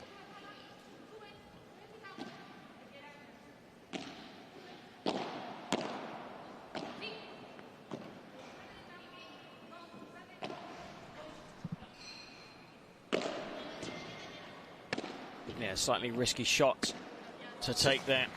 Yeah, but once again, that was slightly unnecessary, but there is a break of serve for Jess Castillo and Carolina Orsi to get us going at the start of the second set. Going to have some new balls when play resumes in this second set, and Castillo and Orsi, well, you know, it's a clean slate. I keep saying this. You lose a set, you can't continue to live in that set. You can't think about what went wrong. Try and learn from the mistakes, of course, and then focus on that second set, and they have done. There's that last point that was just saying hit me, wasn't it? New balls. Will serve with new balls. Jessica Castillo. Okay, Jessica Castillo to serve with new balls, as you heard them from the umpire.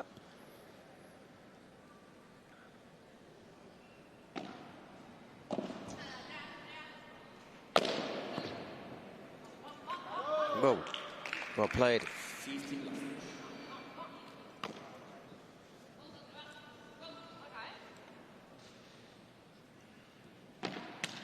Second serve.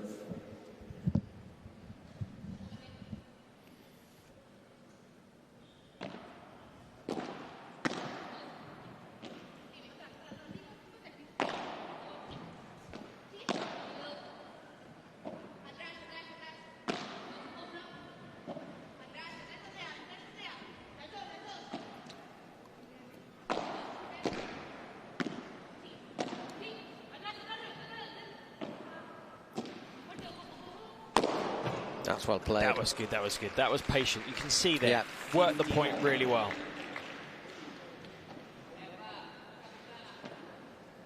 Now, of course, we're looking to break back immediately after dropping the first game, their service game. 15-all.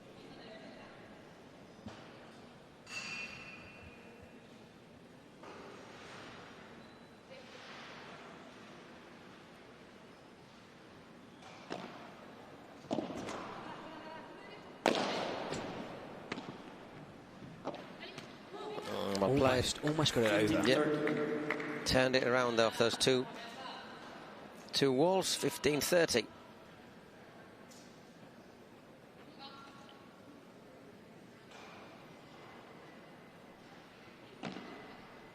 No, that's gone out. Second serve.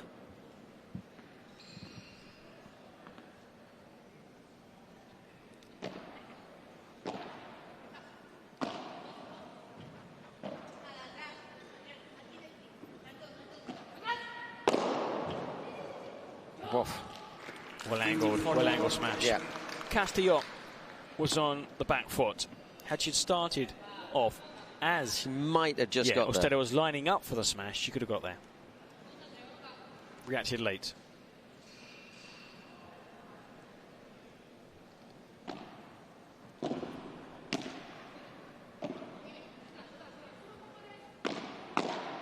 Ah, lovely, lovely control, backhand volley. Yeah, just punched it into the corner. And we're all even Stevens again. Perfect reply. You drop a service game, you win back that service game immediately. And it's frustrating. It's remarkably frustrating for your rival as well. Because that was the only time they've led. Briefly. In the match. Andre Ostero to serve.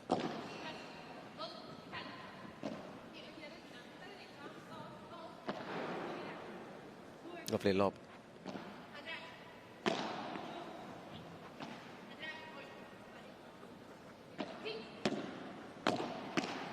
Ah, nicely anticipated there from Delfi. But once again, half of the points down to that angled shot from Ostero. Just has her stretching a wee bit. Pulls her out of position. Thank you very much. And then what you needed there, perhaps, were Castillo to try and cover that middle ground. But yeah, it was too much space to cover.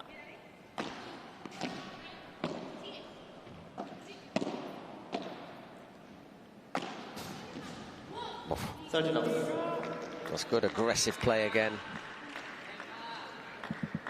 Well, it seems that dropping the opening game in the set is kind of annoyed Delfi and Ostero.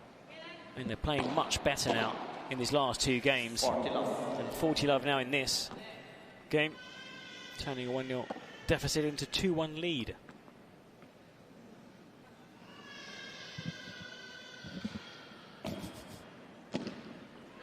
And game serve up to love the. Did you hear was the baby on the headphones? Was the, Could be a young, blossoming commentator. 6-2, 2-1. Not crying loud enough. Brea on Ostero. Again. Great reaction to coming back after having broken in that opening game. 2-1. They lead. Obviously just one service break each, and that's a cracking serve, isn't it? You can't do much with that. So you don't see aces, but this is as good or as close you would get to an ace. Winning on your serve, not allowing your opponents to return the ball. The angle, the depth, the pace, all perfect. Combination of the three.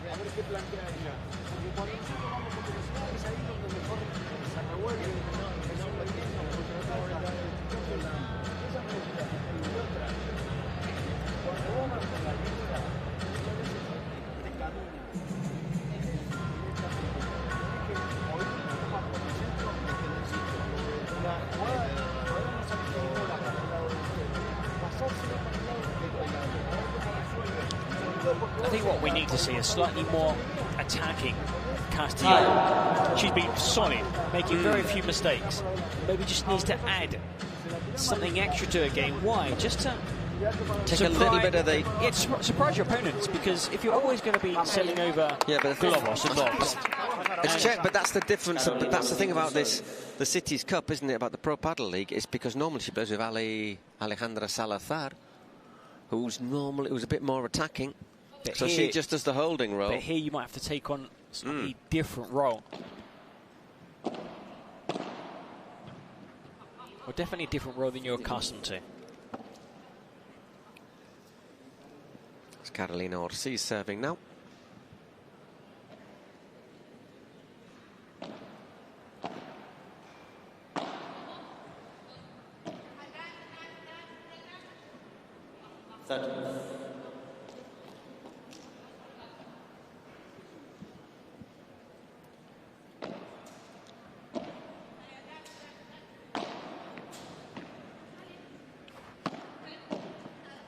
Maybe could have been a bit more aggressive there, Jessica, with that shot. I think that was a good opportunity to have won the point outright and not have to go through a long rally, maybe lose the point.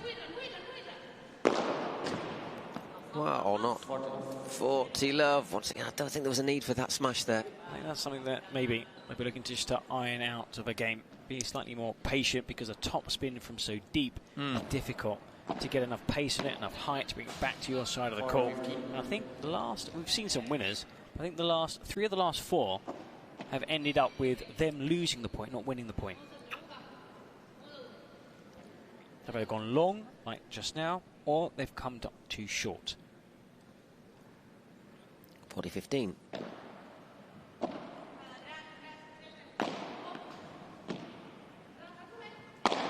That's better. That's what she should be looking to do. 2-all. Yep, there we saw. Going for the winner, hitting the smash, winning the point. 2-2.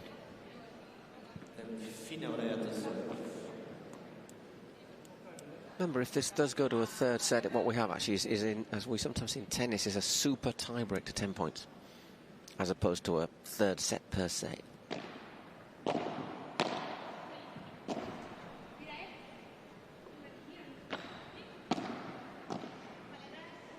It's Delfi serving.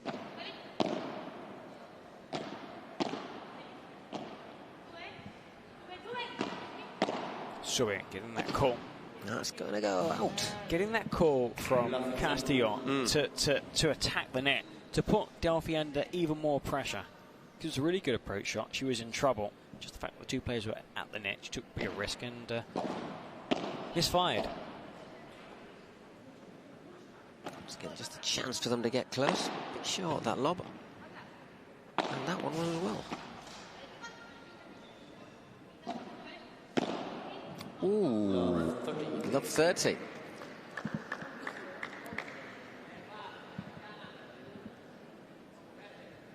I think they'll look to regroup. They might take a bit more time over this serve. Have a quick chat and just, you know, it's another key point. They'd won back-to-back games. They could now lose back-to-back games. Yeah, but once again, Delphi's struggling on her serve. She was broken in the first game of this set.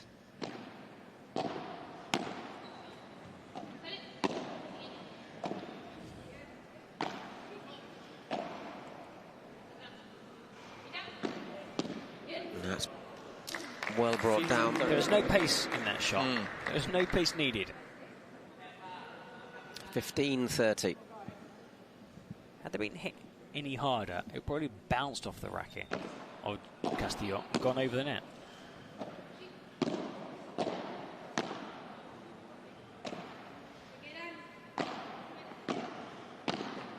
Oi, oi, oi. Well, they worked it well, but she puts it into the net. 15-40. So 3 break points. Did he just slip in her hand a little bit, the racket there? Just seemed to lose grip. She was early on just getting some paper, wasn't she? Some tissue paper. I think she was using it for wiping her hands on her racket. That was a brilliant serve. But a really good return too.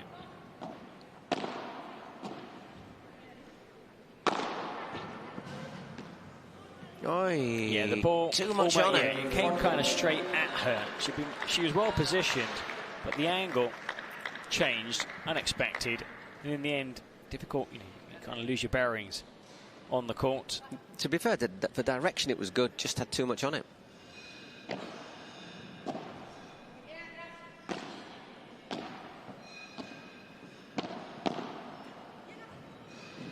Well played there by Delfi to force juice and the golden point. But for a second, she might have put a little bit too much on that shot, actually. Carolina Orsi to receive.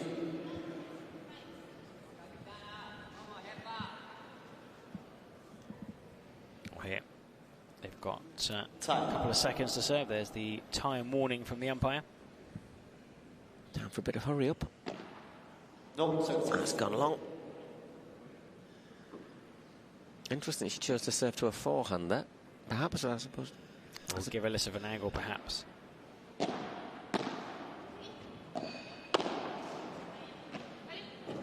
It's brilliant to save that. Readjusted so well, Orsi.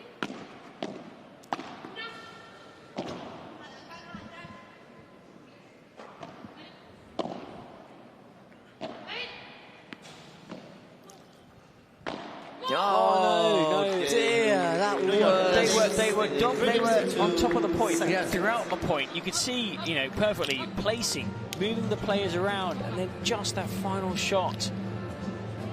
That's been the difference. That's heartbreaking, because another golden point that you failed to win And probably, looking back at that service game, you deserved to win it. Probably should have won it, definitely. Probably definitely should have. Well, definitely Delfi Brea maybe. hangs on to her service game. 3-2 now, 6-2. We are still with serve. But the fact is, if somebody's almost forced to play a shot off the back glass like that, I mean, that's a defensive shot always, isn't it? It was good, though. It was really good. It was good depth. But then here, clever shot. Yeah, once again, Comes under forward. pressure, and there. It's an easy volley. It's just above your head. It's comfortable. You're well positioned. It's a little bit like the shot that was the last point in the first set, isn't it? That sort of, not looking for a winner, but just not having any conviction or anything. I think that's it. Conviction. It was almost like sometimes you kind of seize up, and the racket suddenly weighs 10 times more. It was one of these ones where, what do I do? What do I do? And in the end, it was a tame shot into the net.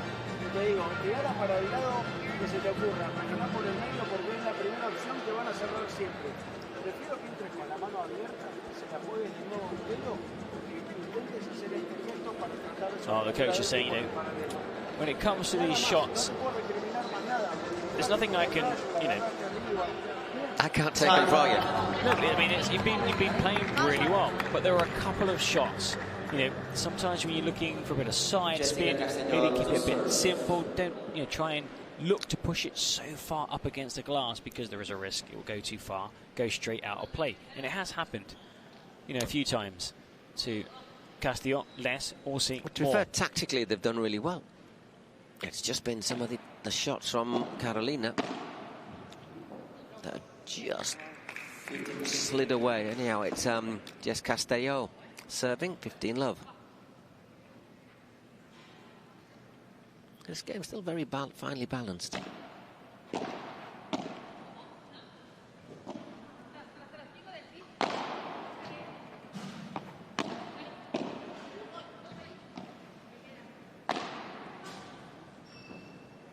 Well played by Jess.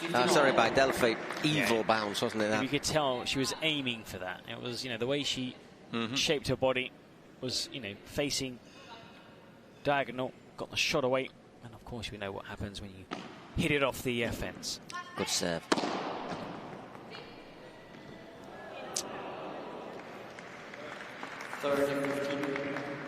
Did really well even to just return that one, I think, Andrea.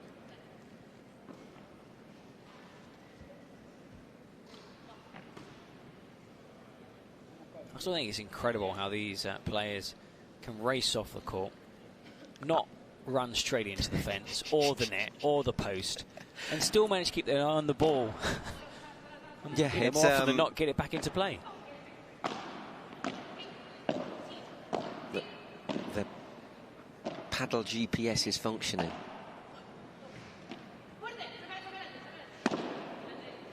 That was it, a flat smash.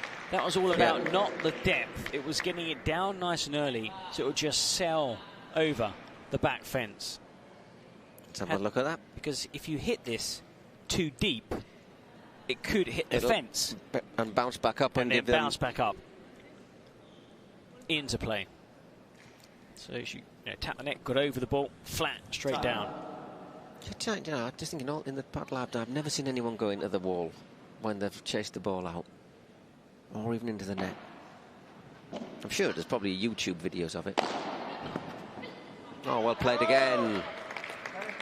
40-30.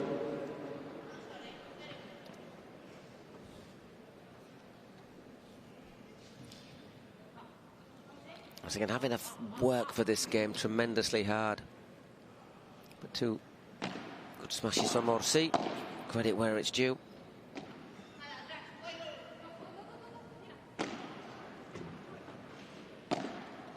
Good bajada there from Jess.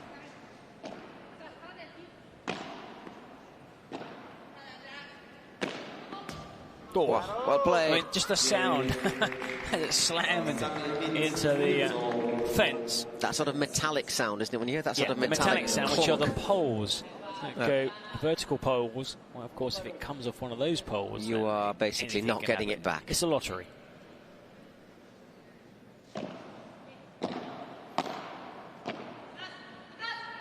But it's not luck, you know, you do look sometimes, you know, angle those shots into those poles. Hey, Carolina. Once again, good angle change. But a little bit too high. 15 love.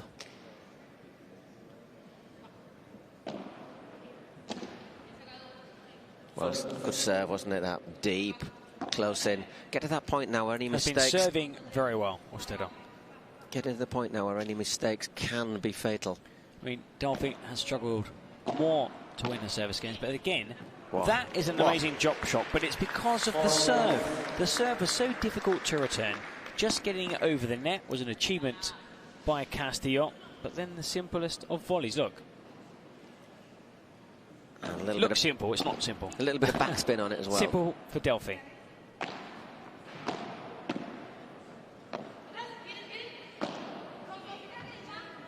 Too much topspin on that shot. Oh.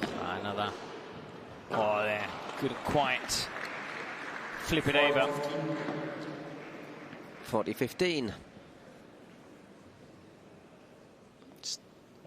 Skip the first, I mean, the first one skips low, and that's just almost impossible to return. Another great serve. Takes it first time, put it into the net, 40-30.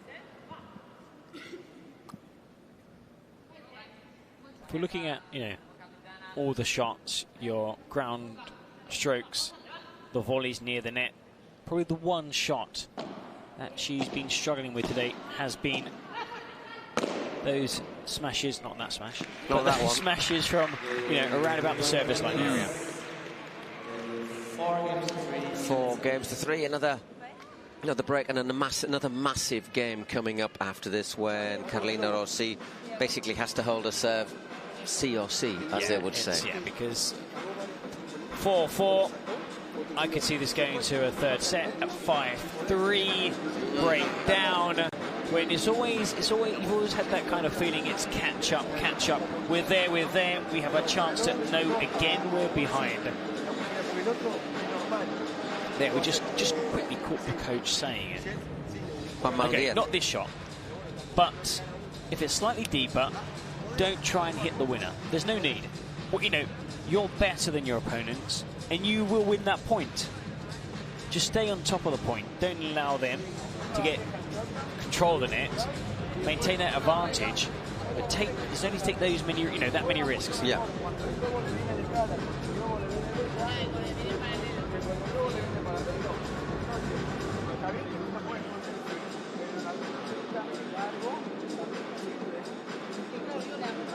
There, a few of those lobs have gone long.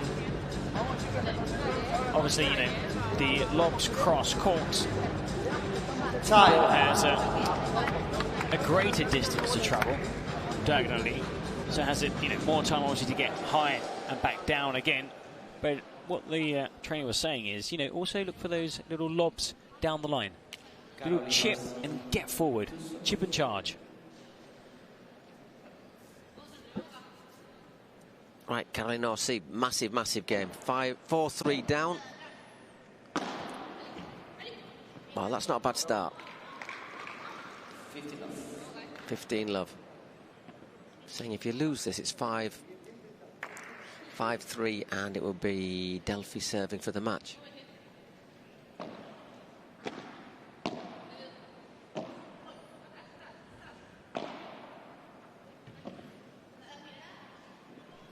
Oof, just out. That was really close.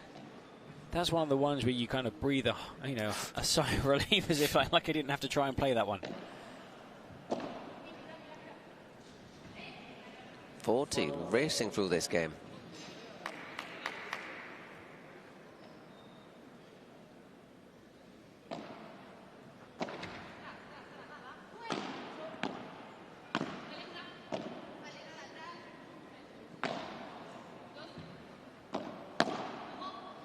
That's well played. 4-15.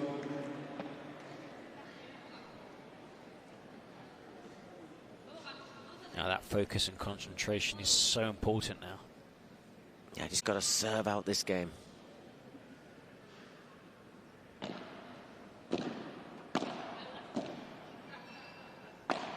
Oh, now, this is what you didn't want to see. Now, you know, it's an unforced a few error. doubts, All a few of a doubts sudden it's start creeping in because of some mistakes, an unforced error. Okay, still 40-30, but suddenly thinking, okay, lose the next point. It's a set point. It's a break point. It's a golden point. In a game that you've controlled and dominated. Mm-hmm.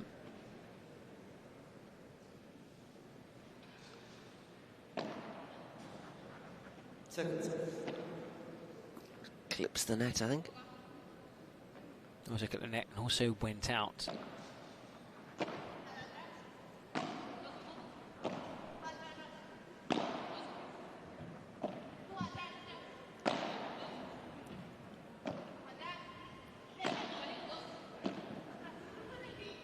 This is a battle of nerves, this point, isn't it?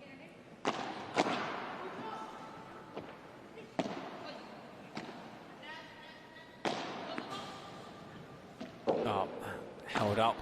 To readjust really well. Or stayed up. Oh, another error from Jess. Just going backwards, off balance. Backtracking. Probably could have maybe stayed forward. The lob wasn't that high in the end. Potentially could have struck it. You can see there. Closer. Ran back. Yeah, doesn't get her arm action right. I'm going to say this is the most important point in the match up to now. So far, definitely. You just dropped 2 in a row. Both mistakes. If you hold this, you're still under a great chance of the set. If you lose it... Again, not putting in her first serve, Aussie.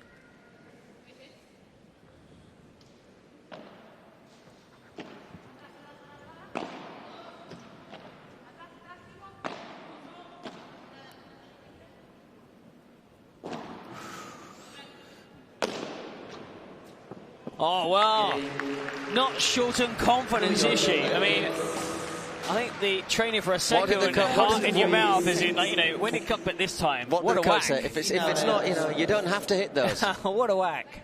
And I tell you what, that is a massive blow. Big one to put away. You were 40-love up and you end up losing the game.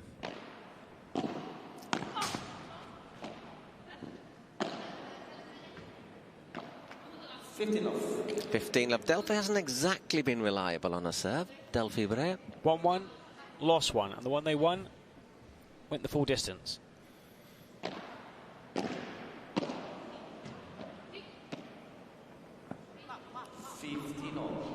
Just the wrong side of the net. With the backspin as well. Yeah, it was probably the right shot to play. I mean, both players were deep behind the service line.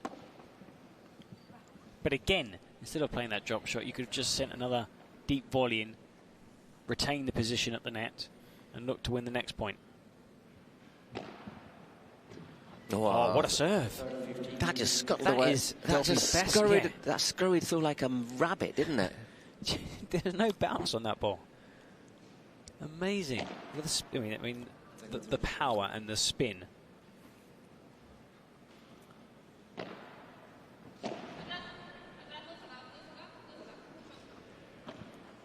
That's a wise choice. Just got to slightly off balance. What a recovery. I was just going to say a recovery. That was behind her. She was off balance there. She was off balance in no man's land. All the weight was on the wrong leg. I mean, that was a really good return. But look at this. Everything was wrong about that, apart from the end product. It just goes to show what a talent she is. What a natural talent. Oh! Well, they raced through those final 2 games. Well, I'll tell you what. That 2 games ago, this was still very, very much in the balance. It just shows sometimes how a game in paddle can fine change margins. Everything. It's really fine margins. You're looking at probably those 2 key points. Not being unfair on Castillo, who played brilliantly, but there's 2 key points that were into the net, leading 40-15. Suddenly, it went to the golden point, dropped that, and their heads dropped. In the final game, they just breezed through to claim 6-2, 6-3. I think that happens, though, doesn't it? You know, you got the chance to go 4-all, and you're 40-love. And all of a sudden you find yourself 5-3 down. I think you sort of think sometimes, I don't know, I mean, maybe you don't think it, but I just think there's something there. I wouldn't say in the back of your mind, it's very present, but it's there. And then you lose, you know, the first point. of the final game. 6-2, 6-3. And now, the best smash of the match, Paul, sponsored by Adidas, is... It's that one. Well, I mean, had to be. Smashing. I mean, I think 7 great smashes. That's the one chosen by Adidas. What makes that, our smash of the match.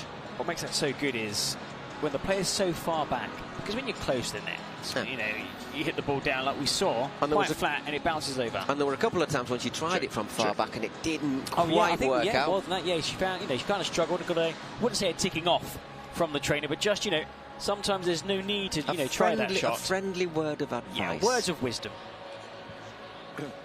Well, our man Julian is there waiting pitch side. As you can see there, Delfi and Andrea striding over to talk to him. Big smile on their faces, of course.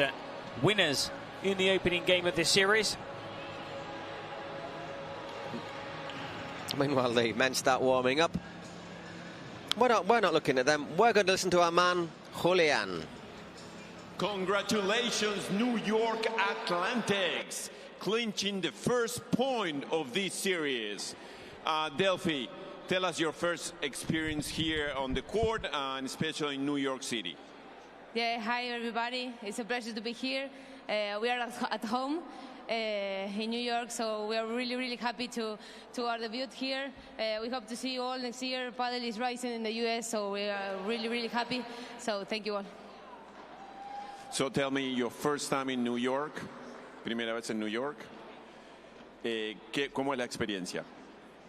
Bueno, pues nunca había estado aquí y la verdad que es una experiencia increíble estar jugando aquí. Así que nada, muy contentas de dar el primer punto y ahora animar a los chicos. Happy to be here in New York, first time playing here. Super happy now, cheering up for the boys. Hopefully we can clinch the second point. With that, thank you so much, and let's go New York Athletics. Well, first blood goes to New York then.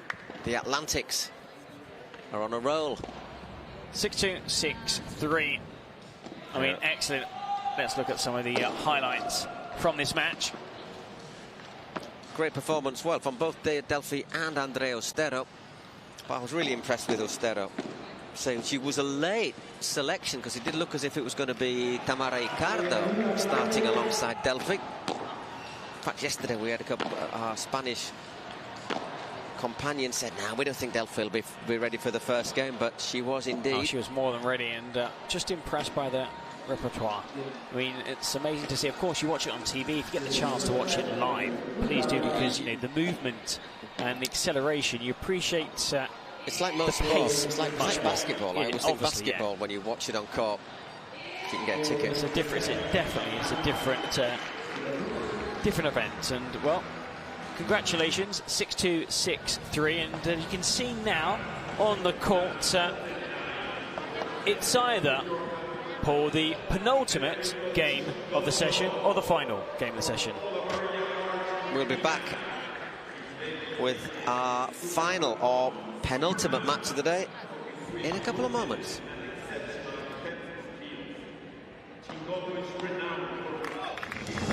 Through ideas, imagination, effort and enthusiasm, dreams are built. We are making paddle the sportive choice for thousands of people around the world. Each court built is a match won, and so, court by court, match by match, we are creating a limitless playing territory so that the unbeatable passion that paddle creates can be spread throughout the 5 continents.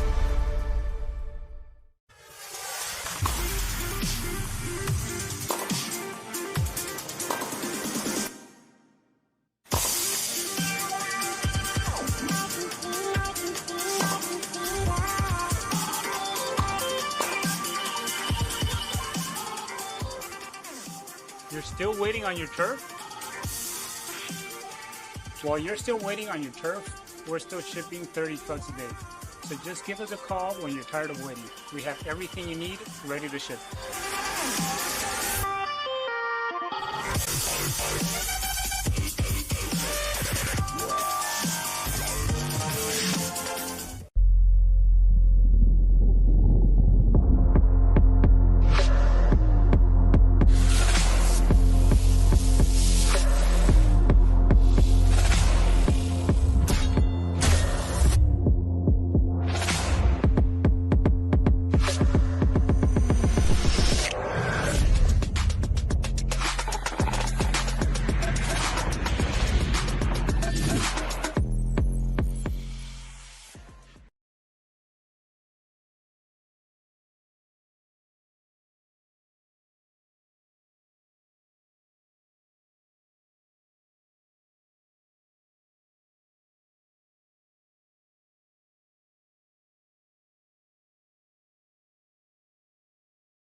Hello everyone, welcome back after that briefest of brief stops.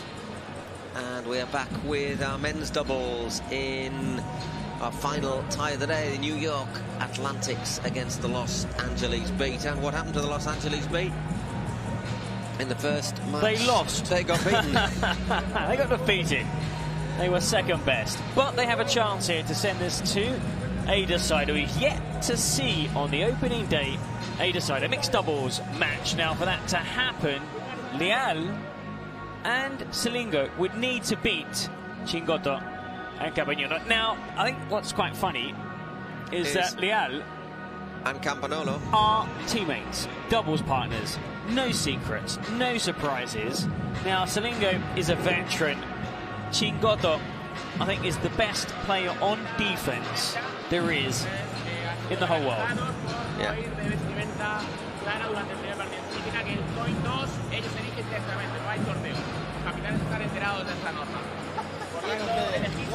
So it's Campanolo, Javi Leal. There you go.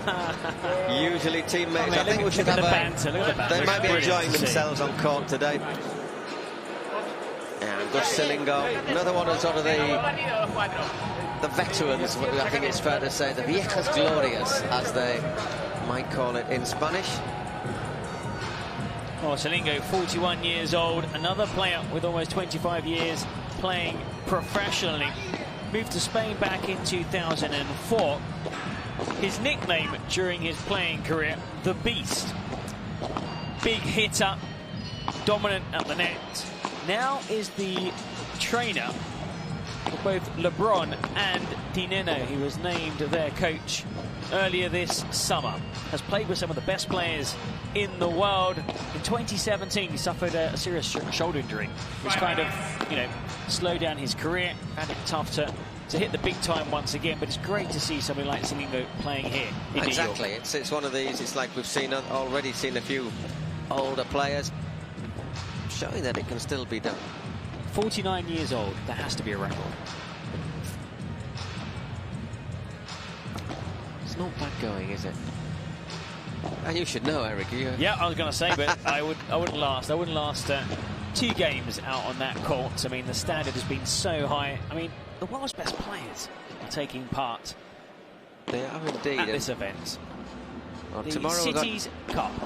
Well, tomorrow got another packed schedule of group matches. Same on Thursday. A couple of things might get decided tomorrow. There he is, Federico Chingotto.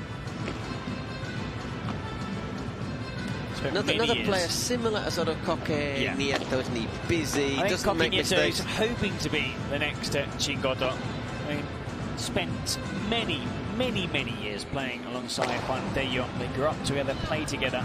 It was a big shock when those two players actually split a couple of years ago. But it's just so good to watch. Defensive strength, his net play coordination, I think second to none, and also adaptability. I mean, Chingotto can adapt to different partners, different situations, tactics mid-match, versatile, extremely competitive. And we'll see how he pairs up alongside Campagnolo, who, of course, was having a bit of a laugh with Leal beforehand, during the warm-up, hopefully still afterwards as well. Well, so one of them is going to end up on the winning side and the other on the losing side. And these things have, in the past, been known to end relationships. Let's hope that's not the case. There's the veteran.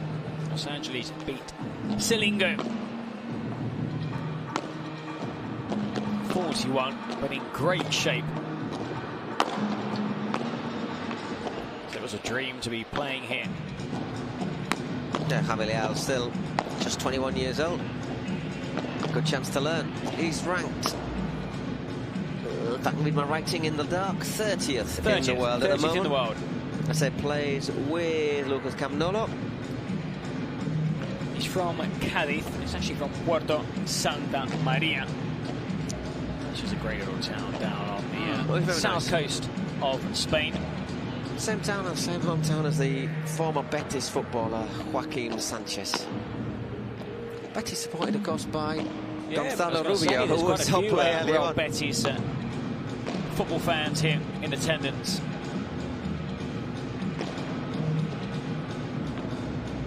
Now pressure, of course, on Javier Leal and Augustin Tapia, because they know that they have to do what no other men's doubles team have done so far today. Win to set up a mixed doubles finale.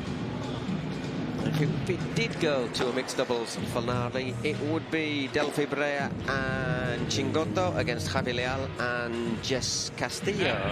I would say that's reasonably even. Now, of course, you'll be looking to try and avoid another game, especially, Brea, Chingotto, playing extra match, just because, of course, it's a later finish. Just one set, as well. Just one set, though, remember. But still, and also, for players that have played, for example, Delfi Brea, you've cooled down. And then to get playing again, you need a very good warm-up. Sure, your physios need to be with you, make sure that you're ready to go back out and play again. So that's something I'm sure that all teams are trying to avoid. And also, not just because it's an extra game, more taxing on your body, but also takes it later into the night. And it's the point as well. It's the extra point, because by winning this and making it a clean sweep, you're taking a maximum of 3 points, which would mean we would have 4 clubs on maximum points and 4 clubs on 0. Indeed it would. We'll run over the matches which will be played tomorrow. I thought we'll just do that right now. Tomorrow, Wednesday, starting at 9:30, we'll be with you bright and early. It'll be the Toronto Polar Bears against the Arkansas Matrix. See, Toronto will be looking to book their place in the semis if they win that. Houston Volts against the New York Atlantic, so that could be very, very interesting. LA Beat against Miami. Miami obviously impressing this morning. And the Las Vegas Smash against the Flow Rider Goats. Obviously a bit of pressure on Las Vegas. Something weakened Las Vegas, unfortunately. Well, point for them would be a big achievement. They could even win this and then win the next game and take 2 points. But still, the favourites in green. Leal and Selingo looking to keep Los Angeles Beat alive in this final series on the opening day here at the Dougal Greenhouse, Brooklyn, New York. It's just gone 8 o'clock, 8:20 local time here in New York. And this could be the final game or penultimate game of the session. We will soon find out.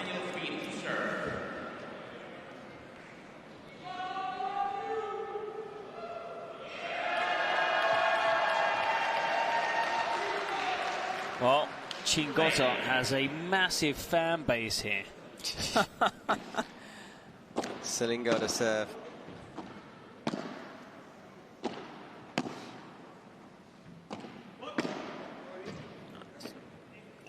Love 15, a bit long there from Javier Leal.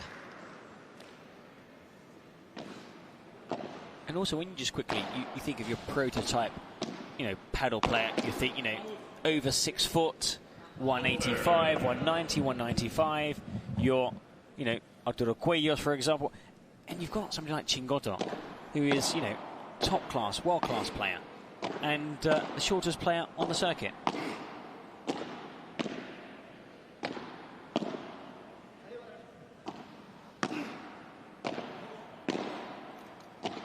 Well, they're holding the net, Javier Leal and Selingo, but not able to win it so far. They have this. Oh, my word. Oh, stunning return.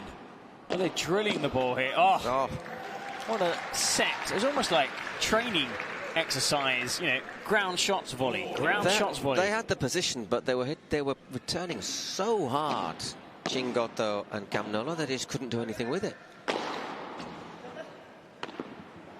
Brilliant. And not a bad start. Brilliant. Breaking to love.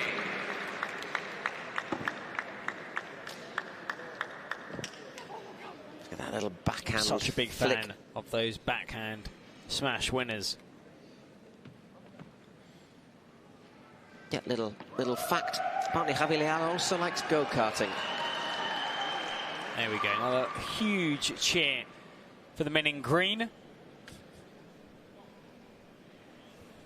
Fede Chingotto to serve.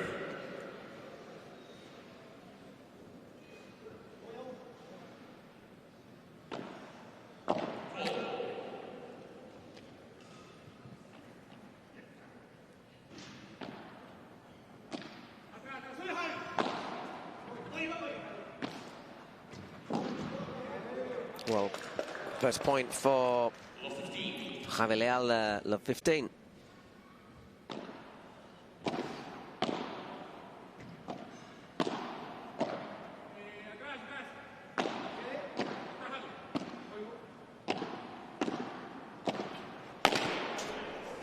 Love 30. Campbell smacking that one into the net. So, are we going to start off with 2 breaks? Slightly rushed that volley.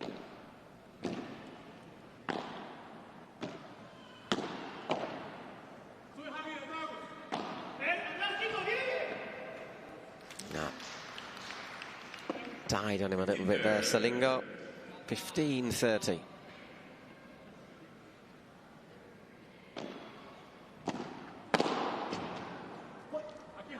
Great reflexes. 15-40. You've had no right to win that point. An unforced error. Chingotto.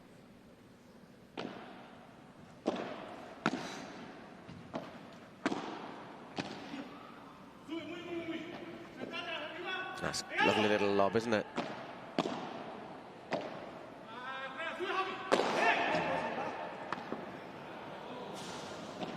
Doesn't carry over the back glass.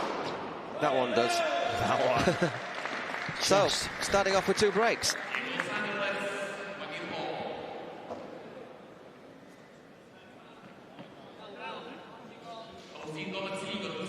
Didn't need to be asked twice, did he? No, no.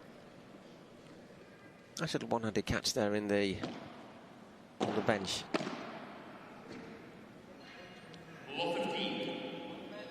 Just goes a bit long there from Salingo.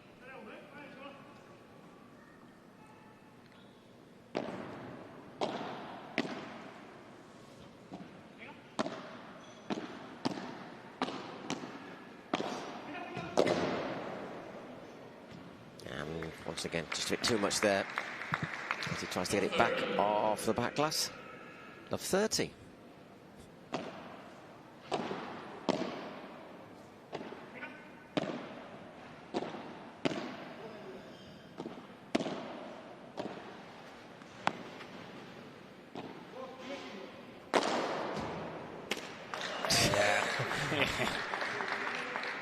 Chingotto there didn't have much of a chance. Yep, no chance there.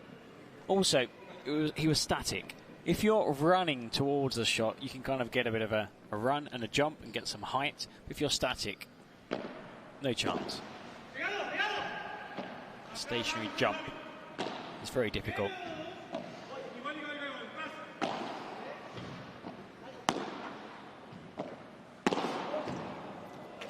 No! Oh, no, it's just dropped the wrong just side. 15-40, that was nearly That was outrageous. I know nearly isn't quite good enough, but it's unlucky. It just crawled along the net. Got a little push out the way. Oh. If you're going to push someone out of the way, make sure you get it right. I think is the motto there. So, 3 games, 3 breaks. And also, I wouldn't push Salingo out the way. He is nicknamed the Beast. You don't upset Salingo.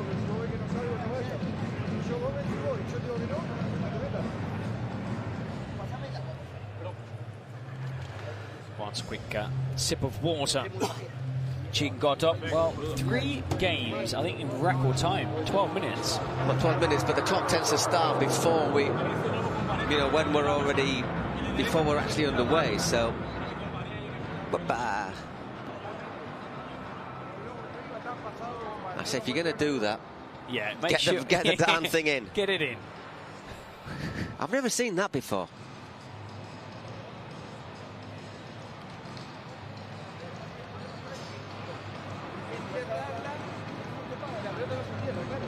What's it? Next time he does that, I'm going to hit him with a racket. Is that what he's saying?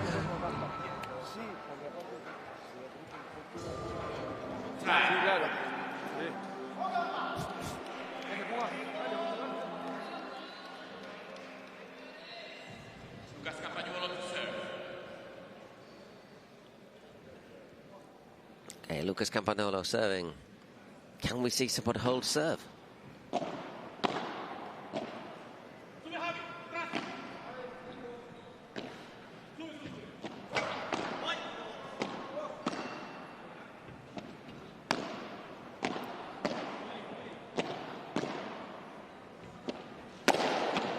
Oof.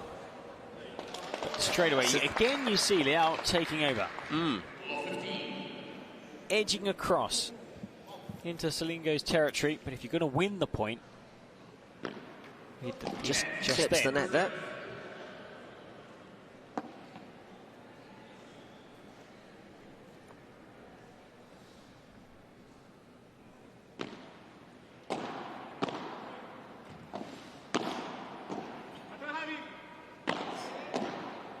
Great half volley. Liao. Always moving, you can see that. Always bouncing on the spot. Always alert, ready for the next shot.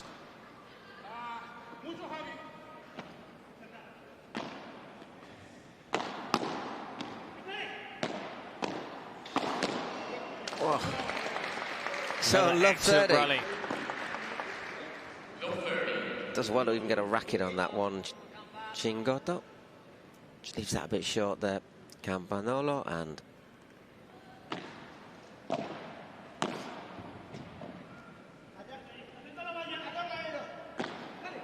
excellent bajada, excellent. Yeah, they really needed that, didn't they?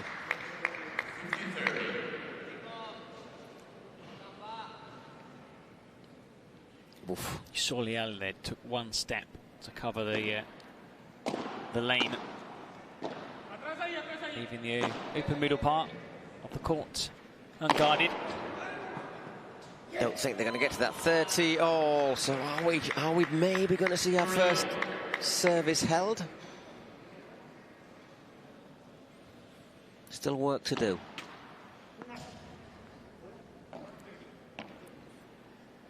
I wonder if Cavaliel is so keen to sort of basically take as many shots as possible because he really doesn't want to lose to his playing partner. I'm sure it's pretty mutual, the feeling.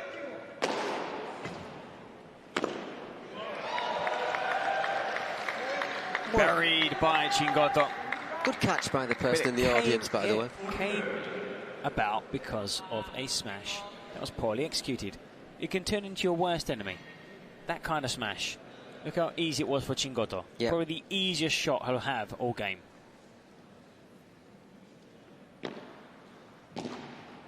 Good serve, good serve. Really so good serve. They finally consolidate that second break. 3-1, Cavaliel to serve. Got broken to love in the opening game.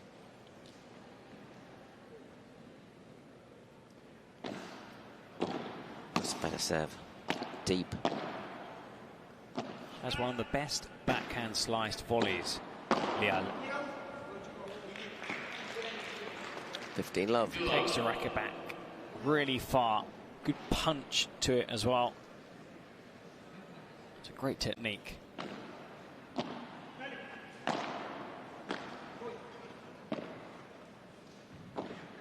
There again. What? See the Yeah, here. yeah. I mean, really it's gets just power the behind power. it. I mean, his racket comes back. He also almost brings back, you know, the opposite direction with so much force. Look at that again. It is. It's almost.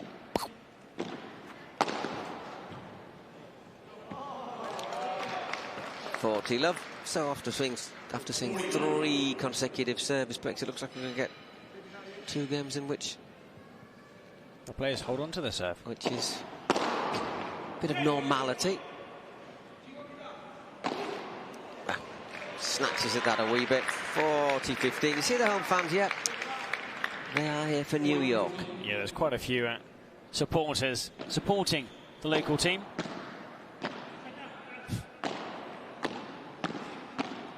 Oh, well played. Really well played there by Chingotto. But again, that was perhaps Leal drifting into a position that wasn't his to occupy. That was a big gap. Yep.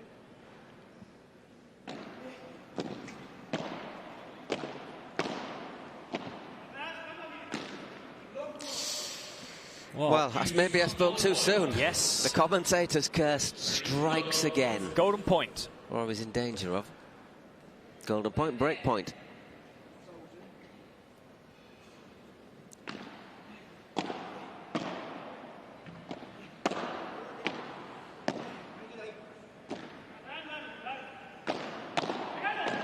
Ooh, that's one of those that hurts, isn't it? That's one of those that hurts. You drop a game that you were in total control of.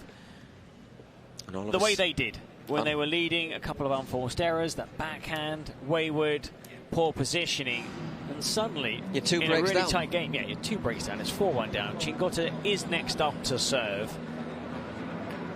I mean, it's been entertaining. It's been quick. I mean, the points, the rallies, the exchanges, it's been electric. It's only lasted 19 minutes. We've had 5 games. You know, the players, I mean, the tempo they're playing at, the points. I mean, Leal isn't the most patient player on the paddle circuit. Makes him exciting to watch, though. But it does mean that now and then he's going to make unforced errors. He's currently 30 in the world. He's only 21. I'm sure he'll be climbing in those standings. It wouldn't surprise me next calendar year him to break into the top 15. And who knows if he can end that season top 10. That means you get to the quarterfinals on a regular basis, doesn't it? He definitely has the talent.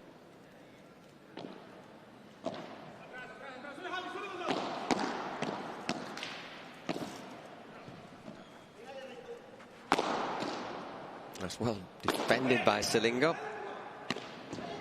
Oh, what a point! Oh my word! No, Leal. It was there for the taking, wasn't it? It was there for the taking. I thought it had been taken, Eric. I really thought it had. Chingotto kind of stopped. I thought, yeah, well, that's the it. point's over. And he thinks this is it. That's it. Nothing to do there. No, it isn't. Oh, right. Back underway again. 30 love. Just watching that replay. Another point for Chingotto.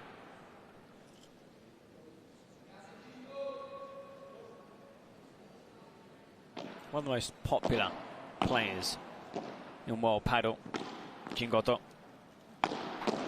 Oof, it's well defended by Selingo there.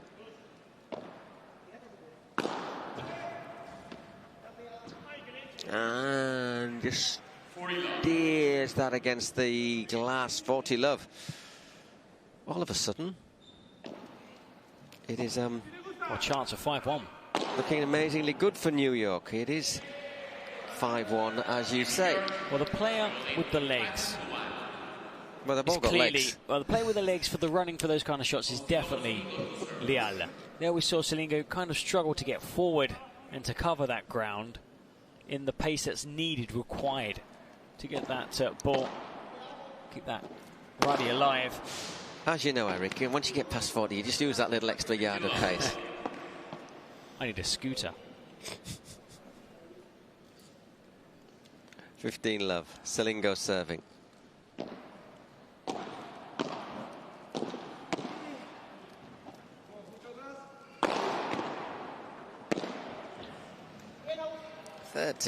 love. Well played. 30 love.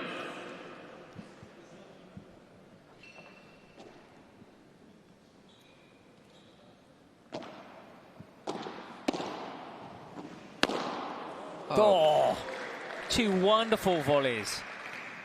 40 love.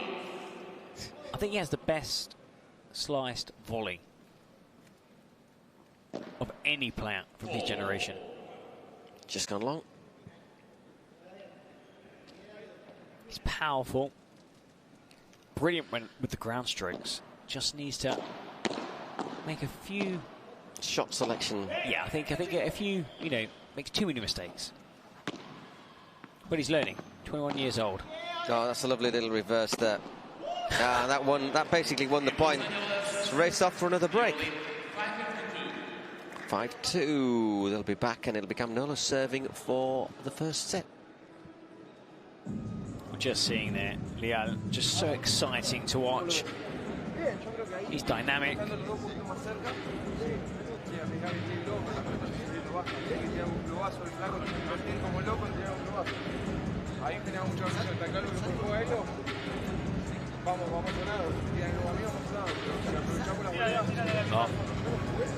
Silingo saying we're playing against like jet fighters, against two, they're like aviones, two jet fighters. They're playing really well. It's true. Their opponents have been playing at a very, very high standard in this opening set. Basically, everyone's been playing at a pretty high pace, though, haven't they? Let's be honest. But if Chingotto and Capinolo play to their full potential, they would win. And the thing is, need both players to have a bit of an off day, and that hasn't happened. The best chance, I also think, that Silingo and Javi Leal has, mainly for Silingo, is if Thiago to win. They probably need to win it in 2 sets. Definitely. I think just, stamina. Yeah, exactly, exactly. Hasn't been playing at the same level these last few months as the rest of the players on the court, and that will take its toll the longer the game goes on. Exactly.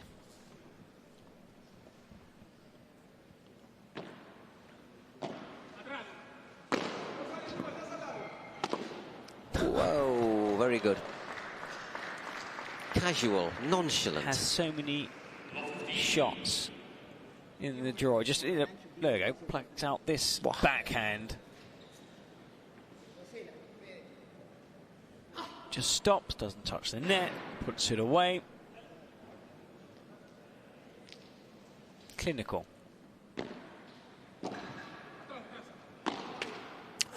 Love 30. Well, we shouldn't really be surprised the way this set has gone, actually.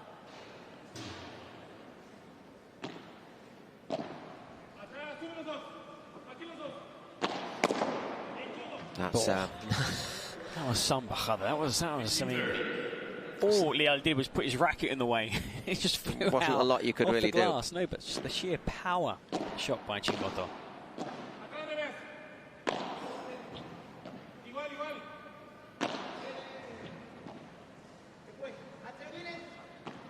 That's nice turn, change of angle. Well covered by Silingo, well covered. Well played, though. Leal there got caught out by the bounce. Ended up running straight into the path of the ball as it came back towards him.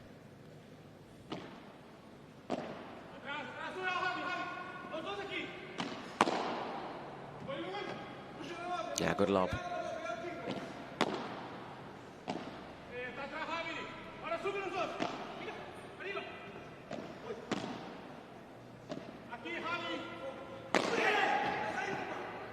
Just had the legs, didn't it? Well played, Chingotto. Took his patience, kept patient. Managed to carry through the... As always, I thought, yeah, good. Oh, he came close, he came really close. And once again, as you say, look how he times his jump and manages to go through the door rather than clatter into the side of it. 2 set points. It's a clever little lob.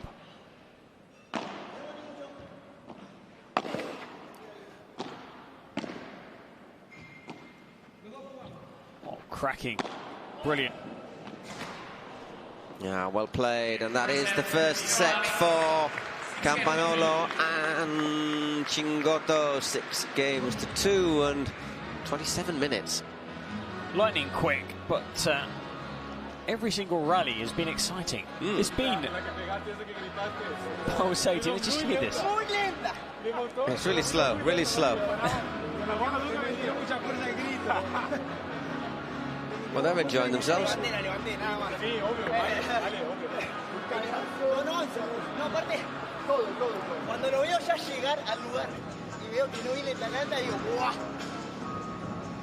You can see they're enjoying the experience. They're enjoying the time here. I think it's sort of like, in some ways, like, let's compare it to tennis, and something like the Fed Cup or the Davis Cup, where the players will always say that normally you compete on your own on paddle, it's obviously in pairs, but to compete as part of a team, it's a different experience, isn't it? I think people enjoy it a lot.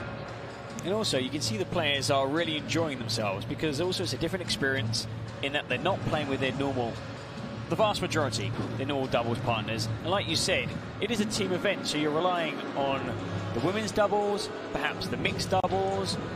A player could easily pick up an injury, then you've got to rely on the other players on your roster. You have to activate players that maybe didn't play on day one or day two. Players might need a rest, perhaps, you know, if it's really intense and games go the full distance and you're playing your 3 games in your group, perhaps you might see players rested on the final group day to keep them fresh, to keep them fresh, or do you want to keep the rhythm going? It's or do you want to win, to make sure you win, to avoid a potential semi-final draw and play a weaker side? I mean, there's loads of tactics. I think the 4 on the final day. I don't think there's going to be a lot between the 4 teams that make the semis.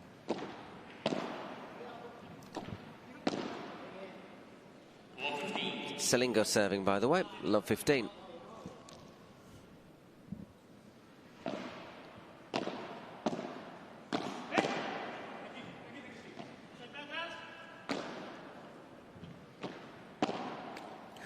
Slightly careless shot there from Harry. Love 13. All of a sudden they're under pressure again. That was one of the few times he didn't go for that slice volley. Just for the cushion volley. There.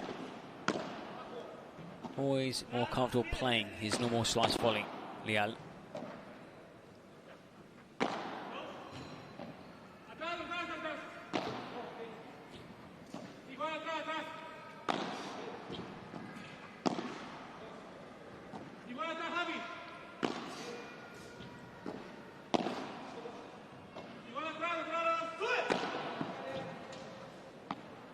Oh, the no-looking passing shot. Brilliant. And they were really hammering it at him, aren't they? One after another. Bah. And 30 all. 30 all.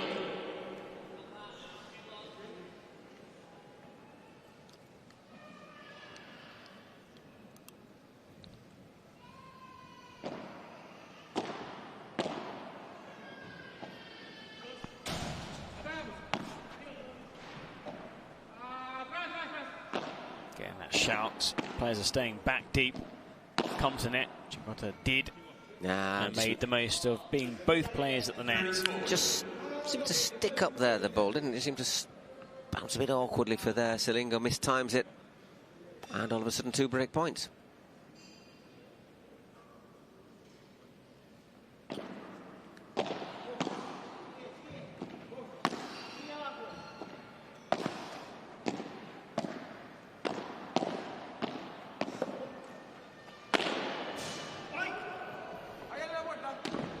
Oh! Yes! Incredible. What a winner. Let's have a look at that again. Goes a long way out. And he had to readjust in the air to get the angle for that winner. Brilliant. What a shot.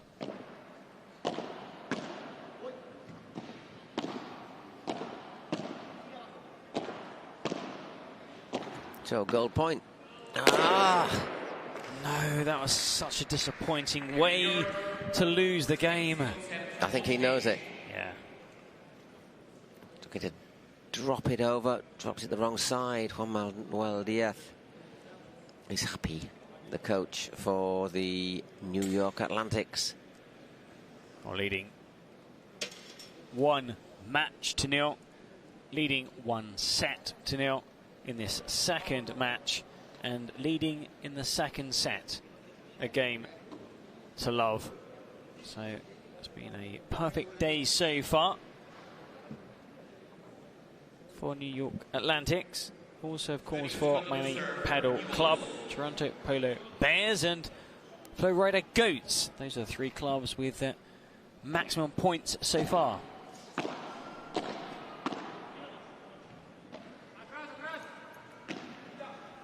Looking at Chingotto. I mean, he always plays with a smile on his face, which is a joy to watch.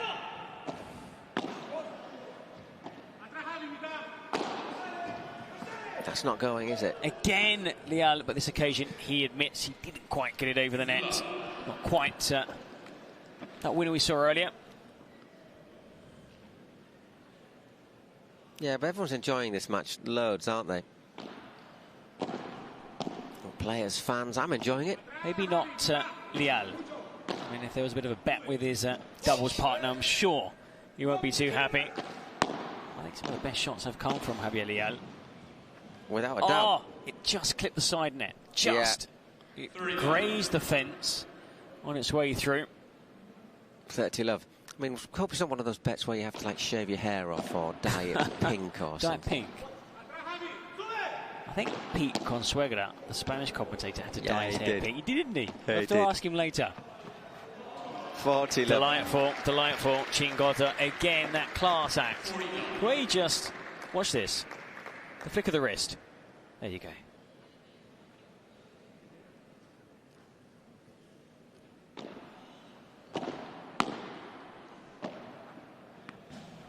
Really clever, catching his opponent wrong-footed there, Silingo. Well, he's still got that intelligence as a player, hasn't he, Silingo? Maybe lost a bit of pace. He reads the game really well. Yeah. An excellent coach, of course. That scoot really high. Oh, tease it up. That's so unfortunate. It's one of those ones where it takes so long to come down. You've got all the time in the world. I wonder what the light, I wonder what it's like. I mean, just looking at the ceiling. Oh, the lighting's excellent. I mean, there's no... Oh, well played, Chingotto. Blinded. Really brilliant. There's no players blinded by the lights. No, but what I'm looking at the ceiling, will you see... I mean, it's great for the normal play, but if it's coming down as a big lob, as a globo, I'm not sure if it's that great. Certainly good enough to play. 6-2. 2 love.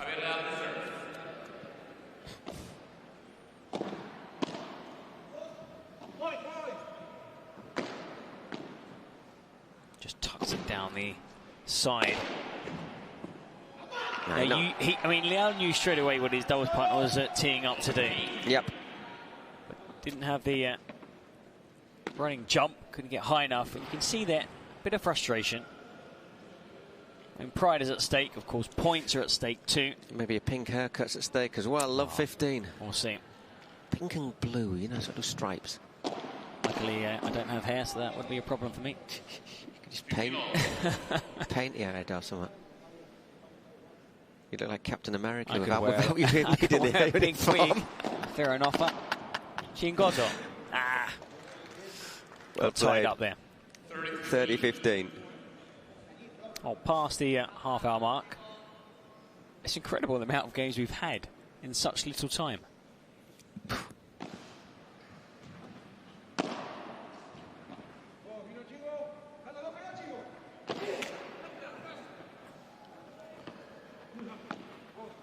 Bit of cat and mouse there. Silingo and Chingotto. They both went for that one. That's the first shot we've seen that's actually gone into a speaker or into the roof, and the ball finally drops from the heavens. 30.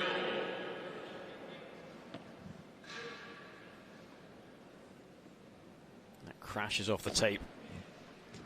Bit of fortune there, but to lose the point. This is a huge point at 30-all. Still seeing a replay of the previous point. Well, this is massive now. 2 more break points. You've got to think that really now. Got to hold this. You've got to somehow, send this to a golden point. By hook or by crook.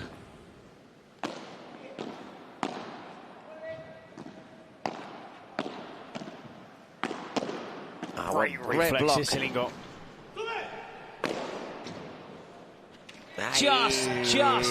Just high enough. And Javi Leal strides off the court, not looking a very happy bunny there. Watching that, it was one of those ones where you're kind of getting closer and closer, but at the same time it's just travelling just too high.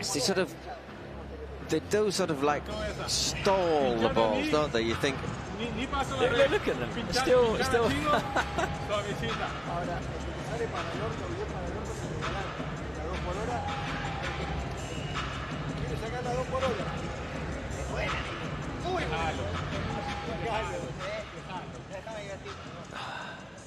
In the end, he clips the net anyhow, but frustrating.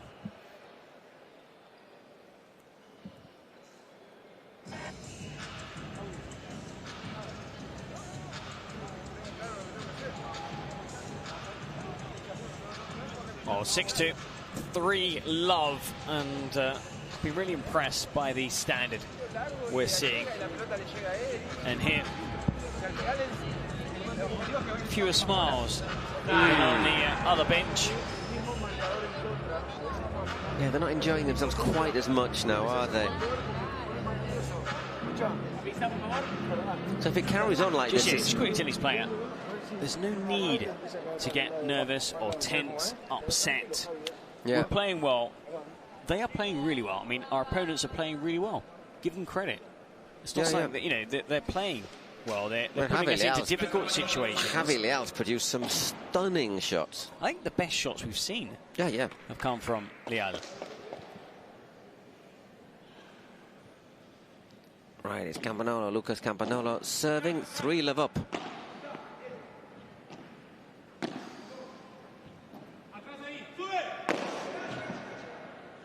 Yeah, there we see again, Silingo doesn't have that dynamism, doesn't have the ability now to race forward.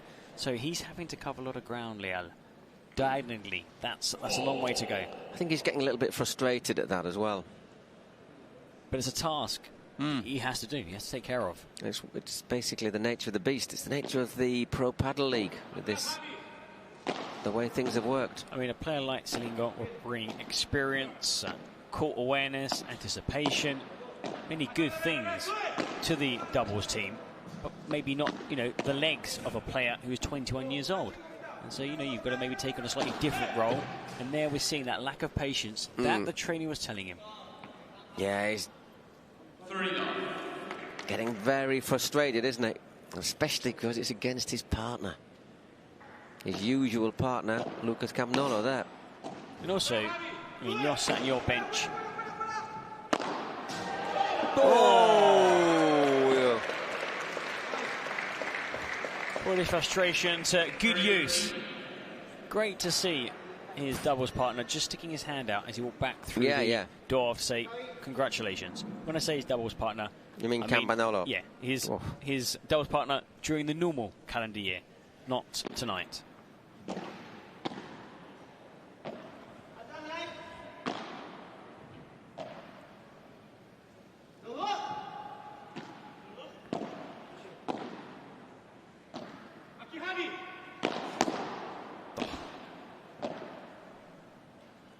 So might lose today, Leal. I'm a bigger fan than I was coming into this game. I was a big fan, but seeing him live, close up again, and just the way he plays the game. Doesn't hit the net, does he? 40-15, no, he doesn't. What a great winner.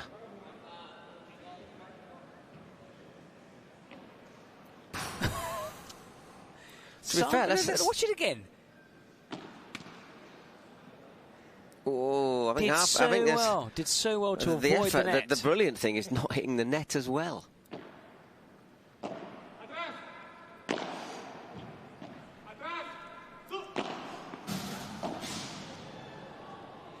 Oh, it's unlucky once again, but for love.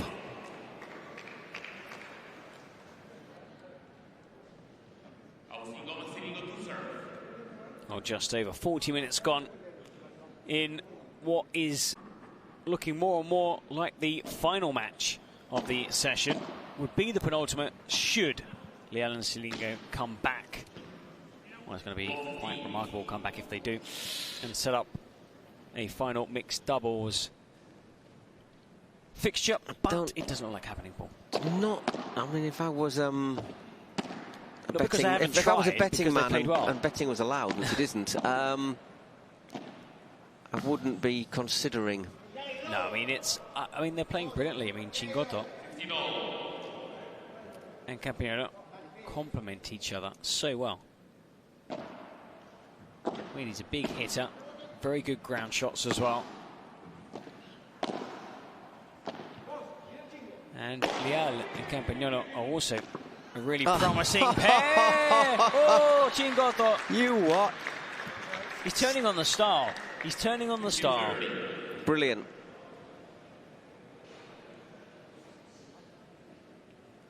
Okay, just drops that little bit early there, doesn't he? In fact, he's well over the net when he hits it.